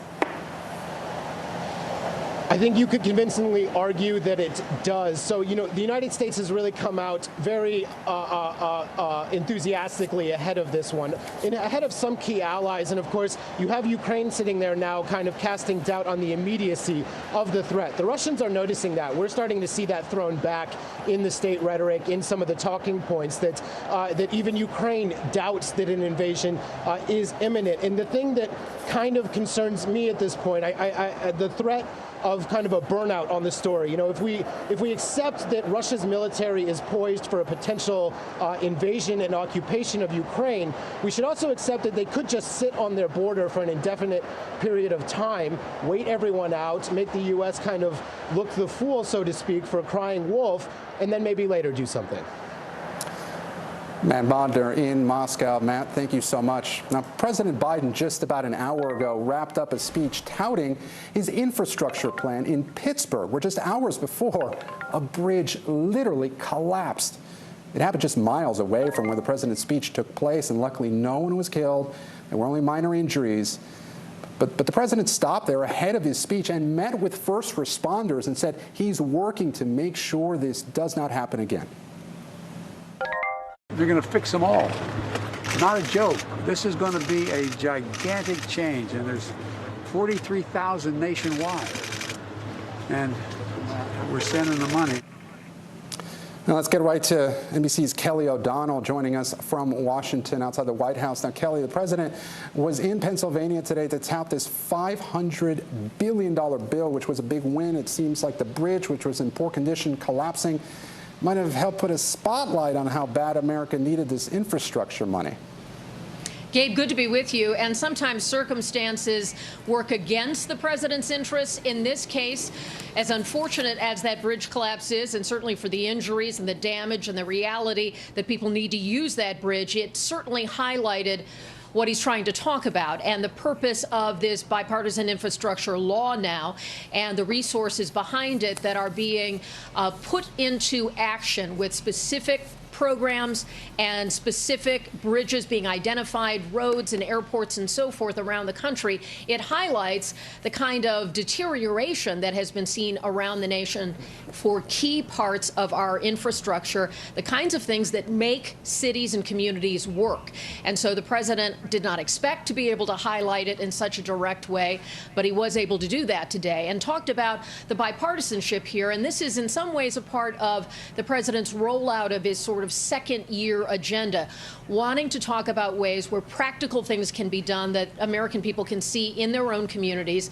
A lot of this bipartisan infrastructure law will take time, even years, for the projects to be fully up and running, but they want to highlight places where these projects will bring jobs and will bring reinforcement into communities, and that was part of what the president was trying to do today. Gabe? Yeah. Kelly, the president, very passionate in parts of his speech today. He even alluded to trying to revive his Build Back Better plan. What's the path forward for that bill? Well, that is a long shot, to be sure, but the president has talked about wanting to take some of the concepts within that big bill, which went nowhere, ultimately because some Democrats wouldn't go along, and look for ways to perhaps get pieces of it passed through Congress. And that still seems to be a tall order. But the president wanting to focus on some of the kinds of values and programs that could matter to American families, especially when you're talking about the care economy. American families that are worried about caring for older family members, also trying to do things for education and climate. All the kinds of things that are a part of the president's political agenda. And of course, we're now in a midterm year, and Pennsylvania will be one of the key states. The president has visited there often, but there's a big key races there. And so some of that carries over. The midterm strategy beginning to emerge, and part of the president trying to connect with Americans more directly. So some of the passion you mentioned, where he was getting rather animated, expect to see more of that, too, where the White House wants to get the president out into the country and connecting in a more human way with citizens. Yeah, that's right, Kelly. Passion during midterm elections. Go figure. Kelly O'Donnell at the White House. Thank you so much. And Chicago is working on its own infrastructure project and wants to reduce carbon emissions by replacing streetlights with smart LED lights. Our Maura Barrett has an exclusive look later in the show. Now, the January 6th committee just hit 14 more people with subpoenas as part of their investigation into the attack on the Capitol. Now, Republican officials who acted as, quote, alternate electors for former President Trump. They falsely claim that the former president had won the election in these 7 states you see right there, and allegedly submitted bogus votes to swing the Electoral College in former President Trump's favor in those states. And this is what his campaign used to justify blocking the certification of the election, which happened the very same day thousands of rioters stormed the Capitol. NBC's Capitol Hill correspondent Ali Vitale is here with us on this story. And Ali, these officials aren't like some of the higher profile people the committee has been asking to speak with from Trump's inner circle, right? So what exactly does the committee want to hear from them? Yeah, Gabe, these people might not be high profile, but the committee's trying to figure out if they are connected with any of the high profile people in the former president's orbit who we know were part of discussions around how the then Vice President Mike Pence could potentially overturn the election results on January 6th. The committee's work, of course, focuses on what happened here on that day, but they're also delving into the strategy from both the White House at that time, but also the former president's top senior people in his outside orbit, basically trying to figure out what their strategy was and if they were in any way connected with these false slates of electors, many of whom have been subpoenaed just today. You mentioned it, 14 people across 7 states. Those 7 states were states that Biden won, but these pro-Trump electors put forth their slates of electors anyway, effectively creating a situation that you could read as the brickwork laying for people in Trump's orbit who wanted to then see Pence use these slates of electors,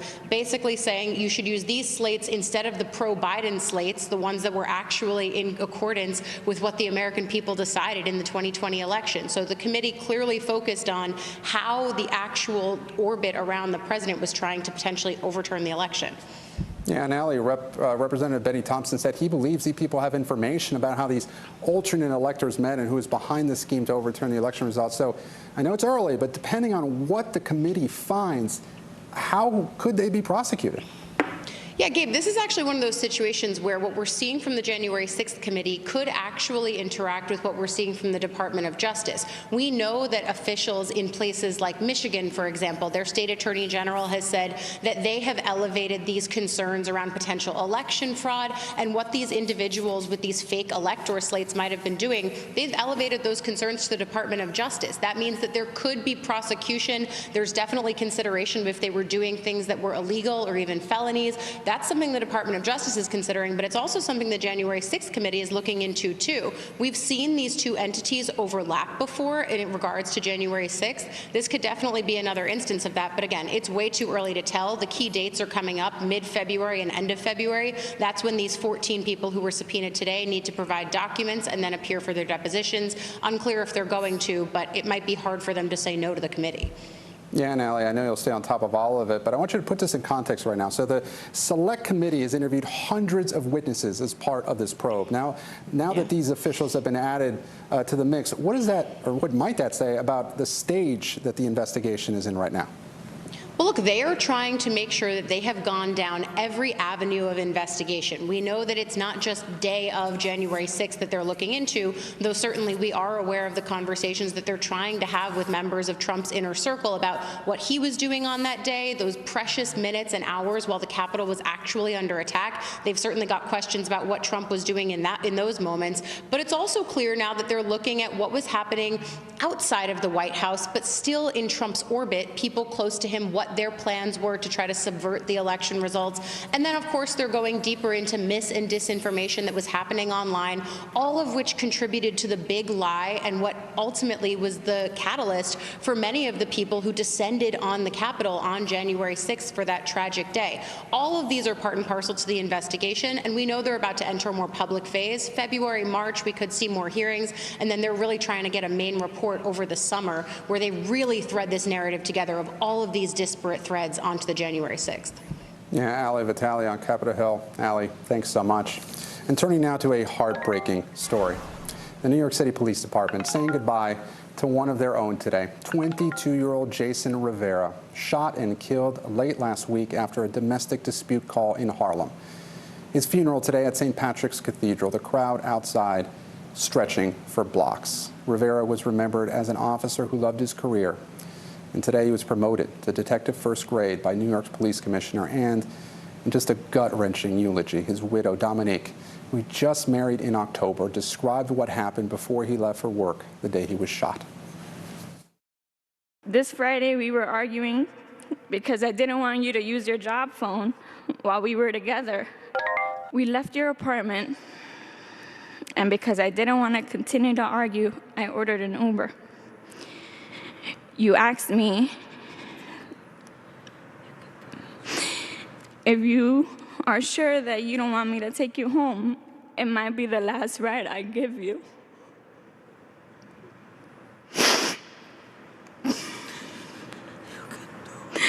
I said no, and that was probably the biggest mistake I ever made. It was just so hard to hear. They had just had an argument that day. She also received this standing ovation.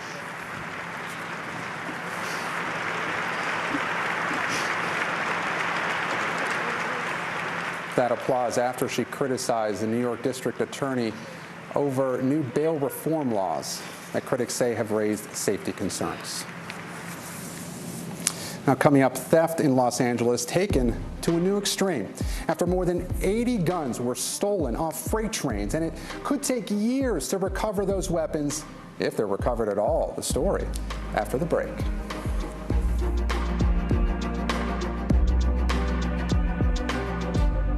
What happened here is a story of loss and salvation. There were residents who hung on for dear life. This is where you took shelter, in this closet. I took shelter right in this closet right here. Rioters banged down one of the doors. Have you found a way to reconcile it a year later? It really hurt to see this place that I love so much treated with such disrespect. Was it an act of cleaning or an act of healing? The Meet the Press Chuck Todd Cast, free wherever you get your podcasts. I'm Terry Crews, Team USA Superfan. Michaela Schifrin. Schifrin wins gold. With just one more gold medal, she'll have more than any American alpine skier in history. And she'll have plenty of chances to get it at the Winter Olympics in February. I guess you could say she's climbed the mountain of this sport. But if you want more gold, it's time to come down, Michaela. Better do it fast. The Winter Olympics, February 3rd on NBC and Peacock. There's no better place for fun with friends. Quality time with your little golf buddy. Or an afternoon alone together. With the Golf Now app, family and friends are just a tap away. Just pick your course, pay from your phone, get out and enjoy. Golf Now. Download the app and go play. Our week-long journey across America, from Washington, D.C., outside of our nation's capital, you rarely see. It's your last one. Was talking smack part of this?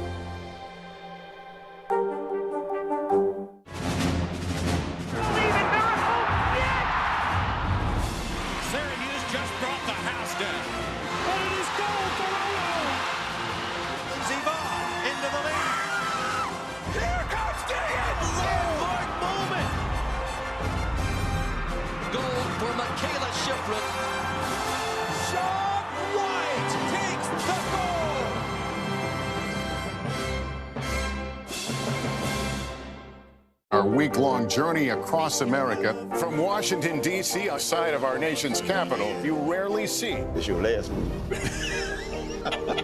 Was talking smack part of this?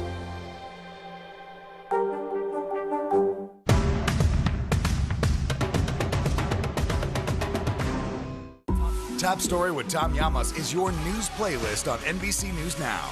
And now, you can listen to it as a podcast. Available anytime and anywhere. News is happening now. Look at what's making headlines around the world.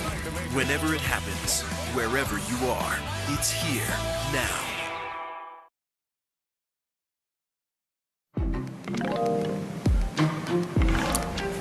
And welcome back. In Los Angeles tonight, NBC News has learned that thieves have stolen more than 80 brand new guns directly off these looted trains, according to local police. You might remember these images that went viral of trash and torn boxes on the tracks. Thieves wait for the freight train to stop and then break the locks with bolt cutters, helping themselves to electronics, designer bags, or home goods. Now we know they've also now gotten guns. A big problem, of course, because as one expert told us, each weapon can take years to recover. Now, out of those 80 guns that have been stolen, only 2 of them have been found. NBC News correspondent Jesse Kirch joins us now from Los Angeles. I can see, Jesse, you're right next to those tracks. Over 8,000 illegal firearms were recovered last year in California alone, so this was already an issue. But how is this added layer of train car theft making things so much worse? Yeah, Gabe, you can see where we're standing right now. It's not hard to get down here. There's a section of the tracks that are not covered by a fence. There isn't security or police right here. I don't see a bunch of cameras. There aren't those visible deterrents to stop people. If a train was coming by here right now, it would not be hard at all for me to jump right onto it. And I want to point out, we have a team here. We're keeping an eye on safety, and we are stepping back from the track, so we're not going to try anything like that. But it's not hard to imagine how someone would be able to do it. Also, we're below the street level right now, and so this is more out of sight than if you were to steal, say, from a gun shop. There isn't going to be an alarm going off. And so all of that means that it can take longer for police to realize what's happening. Sources tell our team, our producer, Andy Blankstein with NBC Investigates, has heard from sources that it can go on for hours, this robbing, this stealing on the trains, before police are able to realize what's happening. And so when you have that much lag time, those guns can get out into who knows where, and as you pointed out, it can take years to recover these weapons if you're even able to recover them.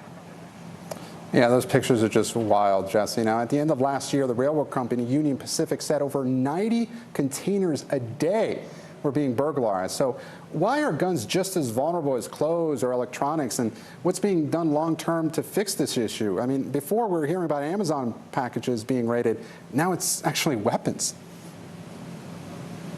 Yeah, we know that Union Pacific has said in response to all those images that have gone viral that they are adding security personnel. Our station KNBC saw cameras, fencing being added. But even as that was happening, their camera captured an open container going by on a train. So it's unclear how much of a difference all of that is making. And the other thing to consider is that one former ATF official told me earlier today that tens of thousands of guns are transported across the country just like other commercial merchandise. And that means that a lot of the security around a weapon on a train really is tied to, he says, just hoping that people don't realize what is in that container. Here's what he told me can happen if someone manages to get inside of a container which happens to have guns. Every day in America, there are tens of thousands of guns being shipped by common carrier. They can figure out that it's a firearm and literally steal it as easily as they could steal a box of iPads. And here in Los Angeles, we know that close to half of everything that comes into the country by sea lands at the ports here, and then a lot of that comes across railroad tracks like these. So you can imagine how much merchandise has to be guarded and looked after. UP is trying to bring more special agents here, but again, even yesterday, another open container was seen on one of these trains, Gabe. Wow. Jesse Kirsch in East LA. Jesse, thanks so much. Now, still to come, history in Honduras. The country's first female president has been sworn in. More details on the new leader coming up in our segment, The 5 Things. And the IRS wants to scan your face if you want to access your accounts on its website. Yes, for real. Jake Ward breaks this down for us after the break. Hey everybody, it's Hoda Kotb from The Today Show. I am so excited to tell you about my new podcast, Making Space with Hoda Kotb. I sit down with some incredible people and we'll hear some uplifting stories. Listen to Making Space now on Apple Podcasts. There's no better place for fun with friends, quality time with your little golf buddy, or an afternoon alone together. Family and friends are just a tap away. Just pick your course, pay from your phone. Golf now. Download the app and go play. What are you doing for teachers who feel that they're being stretched too thin? Did you understand how prevalent hunger was in your own community?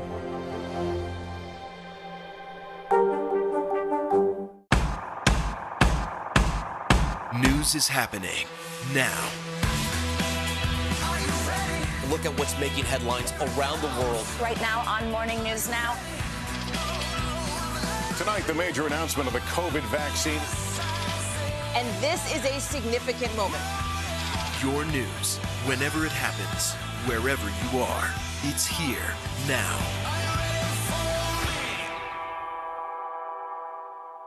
Still to come on the Channel 2 News. Well, the waters are certainly receding now. Still too close to call. Lester Holt reporting from the Ground Zero, as it's being referred to. It is, in fact, the taste of freedom. The Haitian people know a little something about resiliency. What's the biggest risk right now? Some of the troops who have been proud. I want to welcome you to the first presidential debate. In fact, we've been told we can't go any farther. You with some resilient folks, let me get a hint.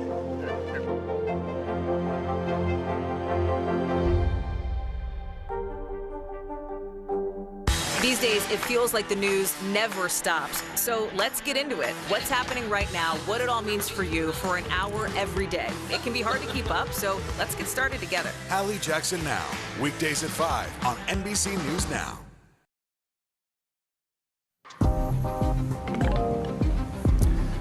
If you want to log onto your account on the IRS website, that won't be a problem as long as you submit a face scan first. Now, Jake Ward talks with us about why it's going with this new tech in a minute. But first, let's get you over to the 5 things our team thinks you should know about. Number 1, an update to a story we brought you yesterday. The man suspected of shooting 3 Houston police officers is now in custody after an hours-long standoff. He opened fire following a chase.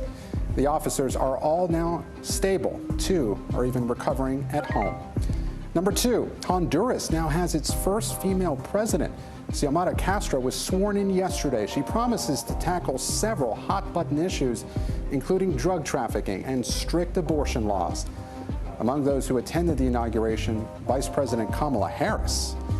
Number 3, Australia is fighting back against climate change by pledging $700 million to protect the Great Barrier Reef. It's the world's largest coral reef system and has faced repeated threats of bleaching and other environmental damage. The country revealed a 9-year conservation plan mapping out how the money would be spent.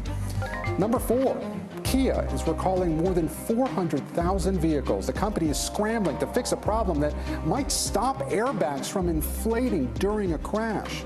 The recalled models include the Forte, Sedona, and Soul. Number 5, the cat is out of the bag. Meet the newest member of the Biden family. Willow, a 2-year-old short-haired tabby. She just moved into the White House. Jill Biden actually met Willow back in 2020 when the feline jumped on stage while the First Lady was speaking at a campaign stop in Pennsylvania. And now they have been reunited. Well, tax season is here.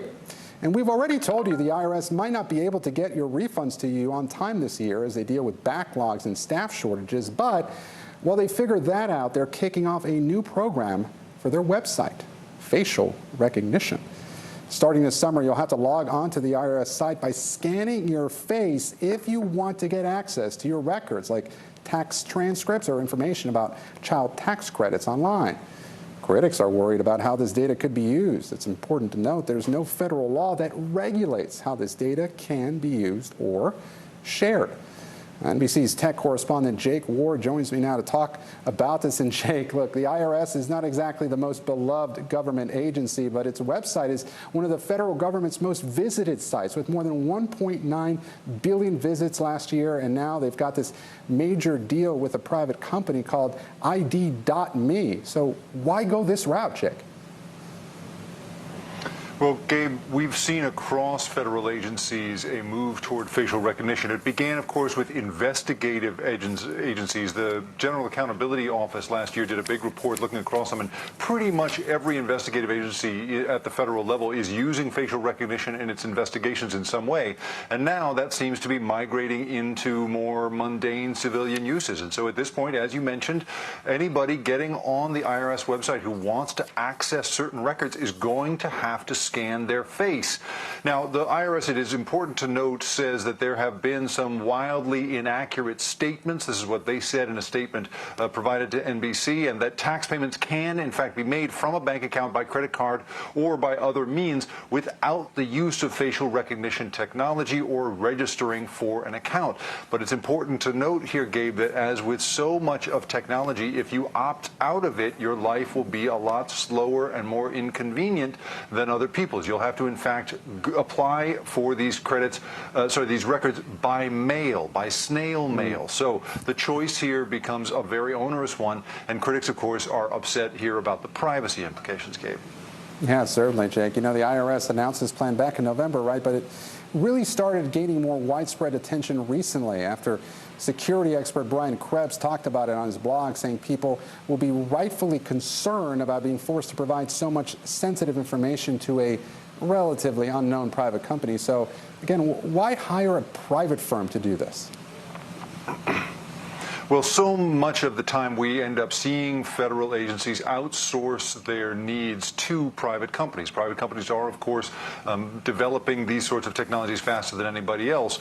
But the crossover there between a federal agency and a private company is of concern. I mean, we're talking here, for instance, about, you mentioned there being very few, if any, federal regulations around this. One of the only federal regulations requires that a contractor hang on to information for a certain amount of time. In this case, depending on the statute, this company might be hanging on to your face for 7.5, 10.5, or 20.5 years, depending on how the regulations are interpreted. So, you know, we're talking definitely here about a private company taking possibly millions of people's faces and holding on to them for a huge amount of time. And that is a new threshold, I think we can say, that we're passing here when it comes to this federal-private partnership. Yeah, and Jake, Facebook shut down its facial recognition system a few months ago, right, over privacy concerns about what the company could do with that much data. So what red flags do experts see with this type of technology rolling out, and is the IRS doing anything specific to prevent that? Well, one of the things that privacy critics are always talking about is the fact that the uses of this stuff can really metastasize, right? Can mutate and spread out in strange ways. You know, we're looking at right now, in fact, we're talking a day after ID.me, the company that did this. Its CEO issued an apology for what people are saying was a misstatement. He essentially said, we will only compare faces to a verified set of faces. So essentially, you know, like a TSA agent just sort of looking at your driver's license. But then it was revealed that, in fact, it will be compared to a much larger possible database drawn from other sources. And so where does your face go? How is it stored? How does this agency share it with others? You know, there's huge concern about that, certainly in the private sector, where there are almost no regulations at all about this. And now that that's moving into the public sector, it's something else. Now, the IRS again says you have other options. You don't have to use this system. system to file your tax returns, and you can apply by snail mail, but it is just going to be the case that when people are faced with a choice between waiting weeks and weeks to get something by mail and doing this instantaneously, they may not understand that their face is going to be kept by a federal agency and its private partner for 7, 10, or maybe even 20 years, Gabe. Jake Ward, our tech correspondent. Jake, your reporting on this is always so fascinating. Thanks so much. Now, one place people are probably a lot more enthusiastic about facial recognition: iPhones. Apple is testing out a feature that would allow iPhone users to use Face ID without having to pull down their mask every time. I know it happens to me. It can get frustrating. It's part of Apple's latest beta software, and right now the only way to unlock an iPhone using Face ID and a mask involves using an Apple Watch. Now this, as Apple reports, a new all-time quarterly revenue record, almost $124 billion. Ahead, the search for survivors has come to an end. After a boat capsized off the coast of Florida, the latest from the Coast Guard coming up in the local. Plus, a Hallie Jackson Now exclusive. How Chicago is getting street smart with its street lights. Maura Barrett has more on the bright idea in the original.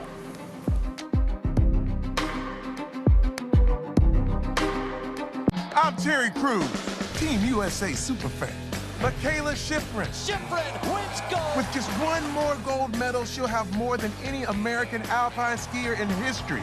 And she'll have plenty of chances to get it at the Winter Olympics in February. I guess you could say she's climbed the mountain of this sport. But if you want more gold, it's time to come down, Michaela. Better do it fast. The Winter Olympics, February 3rd on NBC and Peacock. What are you doing for teachers who feel that they're being stretched too thin? Did you understand how prevalent hunger was in your own community?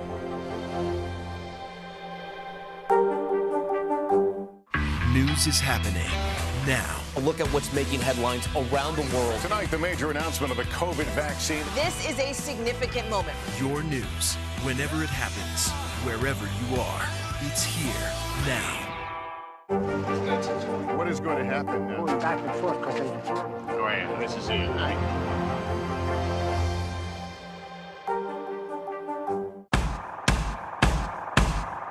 News is happening now. A look at what's making headlines around the world. Right now on Morning News Now. Tonight, the major announcement of the COVID vaccine. And this is a significant moment. Your news, whenever it happens, wherever you are, it's here now.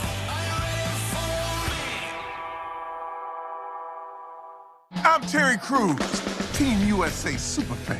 Shaun White, what are you trying to prove? Shaun White takes the gold. You've already won more Olympic golds in snowboarding than anyone else ever. You've dominated the sport since you were a teen. Now you're trying to beat kids half your age. Maybe you're trying to prove you're every bit as good as you were at 15 and that you only get better with age, like a fine cheese. Or yogurt. The Winter Olympics, February 3rd on NBC and Peacock. What are you doing for teachers who feel that they're being stretched too thin? Did you understand how prevalent hunger was in your own community? Hey everybody, it's Hoda Kotb from the Today Show. I am so excited to tell you about my new podcast, Making Space with Hoda Kotb. I sit down with some incredible people and we'll hear some uplifting stories. Listen to Making Space now on Apple Podcasts. We've got a Congress that doesn't seem very functional. What's this election year going to look like? Are we getting ahead of the science? Are we behind the science? How much did this booster confusion set us back? Can the January 6th committee come up with anything that would change Republican minds? If it's Sunday, it's Meet the Press.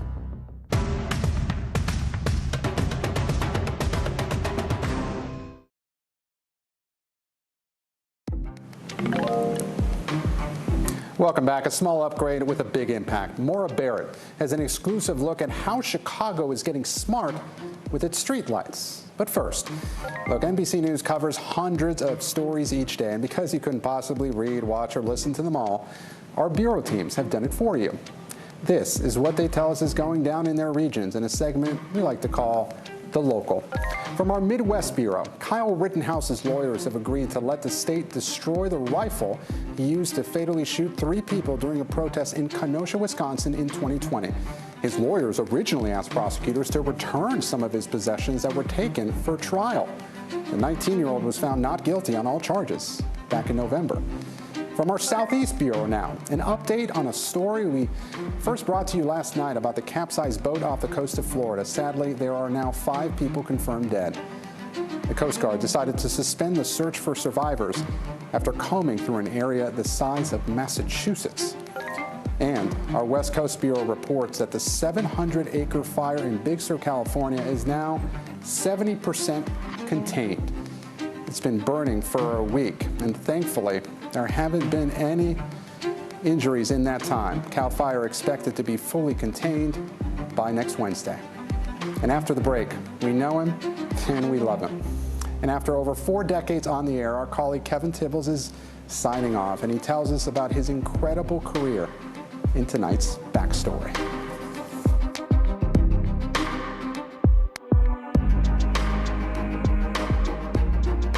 I'm Terry Crews, Team USA superfan.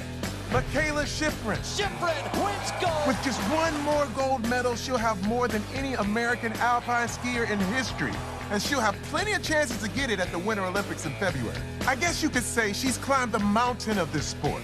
But if you want more gold, it's time to come down, Michaela. Better do it fast. The Winter Olympics, February 3rd on NBC and Peacock. Good morning, I'm Joe Fryer. And I'm Savannah Sellers. 2022 is off to a busy start. Winter's wrath causing headaches from coast to coast. It's been really incredible to see how quickly volunteers started to help with the cleanup efforts. Morning News Now, streaming weekdays at 7. Top Story with Tom Llamas is your news playlist on NBC News Now. And now, you can listen to it as a podcast. Available anytime and anywhere. The Meet the Press Chuck Toddcast, free wherever you get your podcasts. Top Story with Tom Llamas is your news playlist on NBC News Now. And now, you can listen to it as a podcast. Available anytime and anywhere. There's no better place for fun with friends.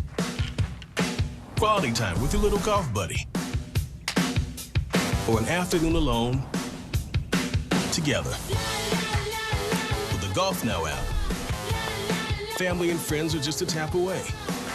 Just pick your course, pay from your phone, get out and enjoy. Golf Now. Download the app and go play. Have you found a way to reconcile it a year later? It really hurt to see this place that I love so much treated with such disrespect. Was it an act of cleaning or an act of healing? The Meet the Press Chuck Toddcast, free wherever you get your podcasts. Welcome back. Now we want to bring you today's original with in-depth reporting on a topic we've been keeping an eye on. A Hadley Jackson Now exclusive tonight. Chicago finishing up a project that officials estimate will save the city $100 million over the next decade.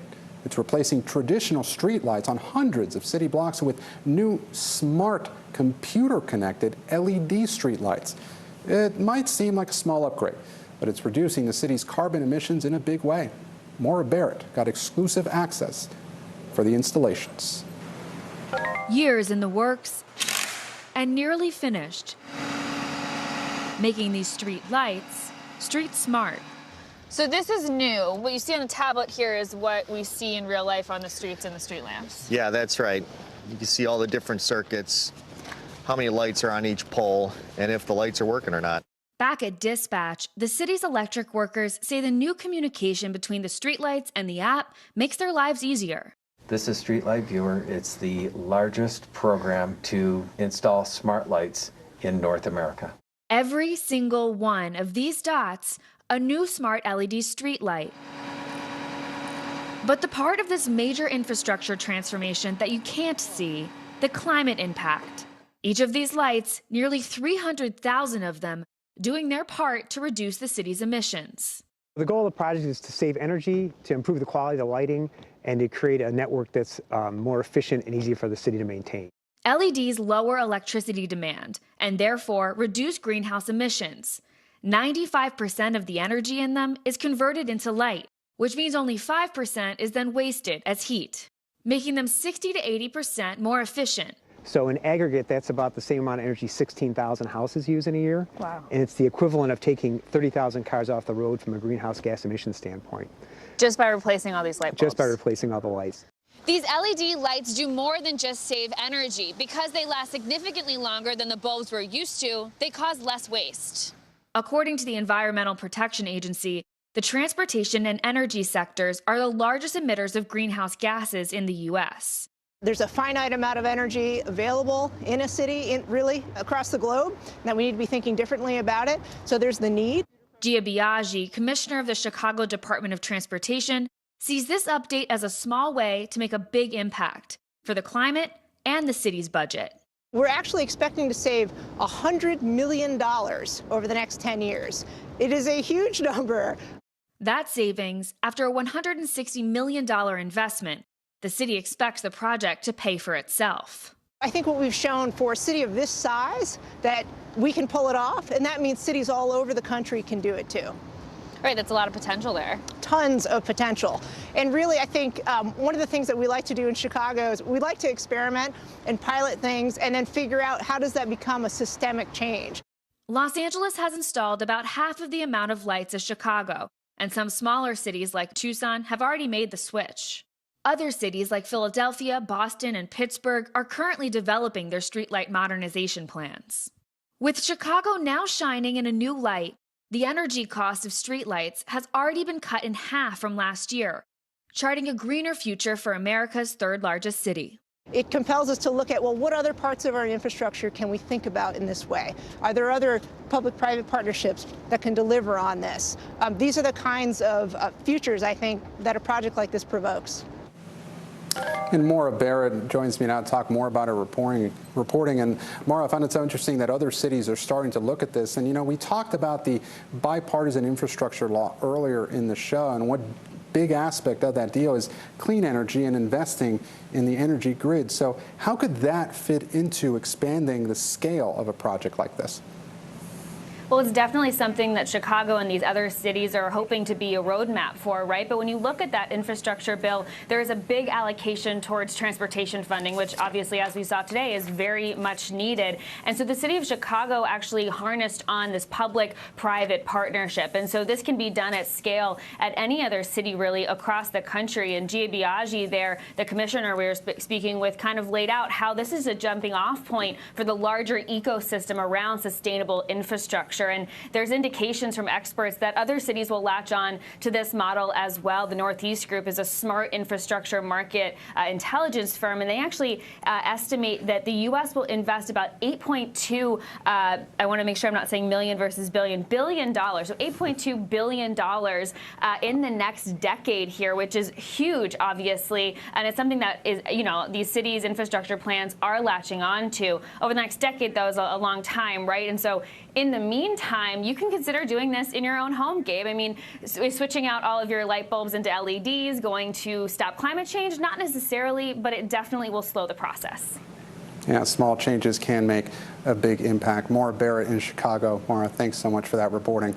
Now it's time to get to the backstory, our behind-the-scenes look at how a story comes together and how it fits into our bigger picture. After 42 years on the air, 27 of them at NBC, correspondent Kevin Tibbles is signing off. He's covered all kinds of stories, wars, floods, the Olympics, and oh, so much more. Savannah Guthrie takes a look back at his incredible career. Distributed, promoted, and Kevin Tibbles joined NBC News in 1995 as a foreign correspondent, traveling the globe covering breaking news, reporting on some of the biggest stories, like the war in Iraq. So far, we've heard several thuds, which we would assume to be cruise missiles landing in this neighborhood. And the death of Princess Diana. I am coming to you from just outside the gates of Buckingham Palace. 22 million pounds of plastic is dumped into the Great Lakes each year. In 2000, he moved to the United States and has been our go-to reporter out of Chicago for more than 20 years. with a front row seat to history, covering our country's first black president. And they're expecting many as 1 million people for this victory party for Barack Obama. And he was on the ground for some of our greatest challenges, like Hurricane Katrina and Rita. If these levees are not breached now, they are certainly going to be weakened. Kevin's covered 5 Olympic Games and some of the world's greatest athletes. If you need anybody, give me a call. He learned how to fight like an ancient gladiator. I am scared. And in his own way, he introduced us to the opera in China. Pavarotti, this ain't Joe. Tibbs, as we call him, has a seemingly endless appetite for adventure. He's golfed on the glaciers of Iceland. The 18th hole is somewhere beneath those clouds. Baby. And gotten up close and personal with beluga whales. Thanks. He's a top-notch correspondent with a huge heart. You have a very pretty face. Tibbs has done it all. Are you rolling? Yeah. Because I'm doing this once only. Ah! Goodbye, cruel world.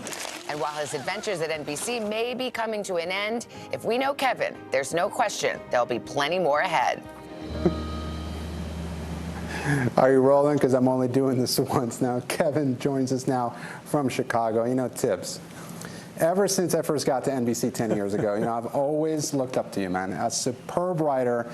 You're old school in the best way possible. So as you look back on your career, you know, what do you think has changed the most in the way we do our jobs? Well, first off, Gabe, they always seem to make me do it more than once, 2 or 3 times now. Take 3, yeah. But how has it changed? Well, obviously, the fact that I'm speaking to you right now on NBC News Now is a way that it has changed. You know, I came up watching television on 3 channels being beamed across Lake Ontario from the United States, and look how it has exploded. Look how many places we can go live from now. Thanks to COVID, for example, I can now come live to you right from my basement here in Chicago, which is pretty much snowed in pretty good today, Gabe. So the whole digital age has just changed the whole game completely. Yeah. But I think the best part about it really is that as you have just pointed out, which is something that I'm very grateful to hear, is that at least when it comes right down to it, at least the fact that I seem to be able to still be a pretty good typist still seems to come through no matter what the venue is. Yeah, you know, Tibbs, it's incredible. You mentioned streaming. You mentioned the ability to do live shots from your basement. You know, who would have thought even a couple years ago we'd be doing Skype or Zoom live shots. So, but first, before I let you go, you know, I really want to dig into how you approach crafting and writing a compelling story. You know, a lot of people don't realize just how hard it can be to write a great feature story. You know, hard news stories can be difficult, but sometimes they just fall into your lap. You've done it all, but you really just tell such a memorable feature, and especially over the last few years, the ones I've seen, that can really be challenging. So, you know, how'd you do it so well? What's the key? If I was to have a key, if I was to seek one out, because I think I've been blessed that a lot of it comes naturally, but I think it all comes down to curiosity. And I have to tell you that Gabe, I have seen so much of the bad that man can do to his fellow man or woman or child, that it really sparked something in me that has forced me to seek out and be creative and be curious when it comes to speaking to ordinary, regular people just like me. I don't treat anyone different, and when I see that, that is what brings it out of me. I'm actually curious. Right. I want to hear what they say, and they do the rest. And Tibbs, we only have a few seconds left, but I'm curious myself. What do you plan to do now that you're retiring? Well, I'm going to go to my place up in Quebec. I'm going to look at the St. Lawrence River and watch the boats go by. I have lots to do. I have so many plans, but I'm going to take them at my pace now, which is something I'm really looking forward to, and enjoy my family. Fantastic. Kevin Tibbles, it is an honor to speak with you, sir. Enjoy retirement, and it's been great to have you. All right. And thank you for watching. That is a wrap for this hour. I'm Gabe Gutierrez. Hallie Jackson will be back in the chair for you Monday, same time, same place. Have a great weekend. Coverage picks up right now.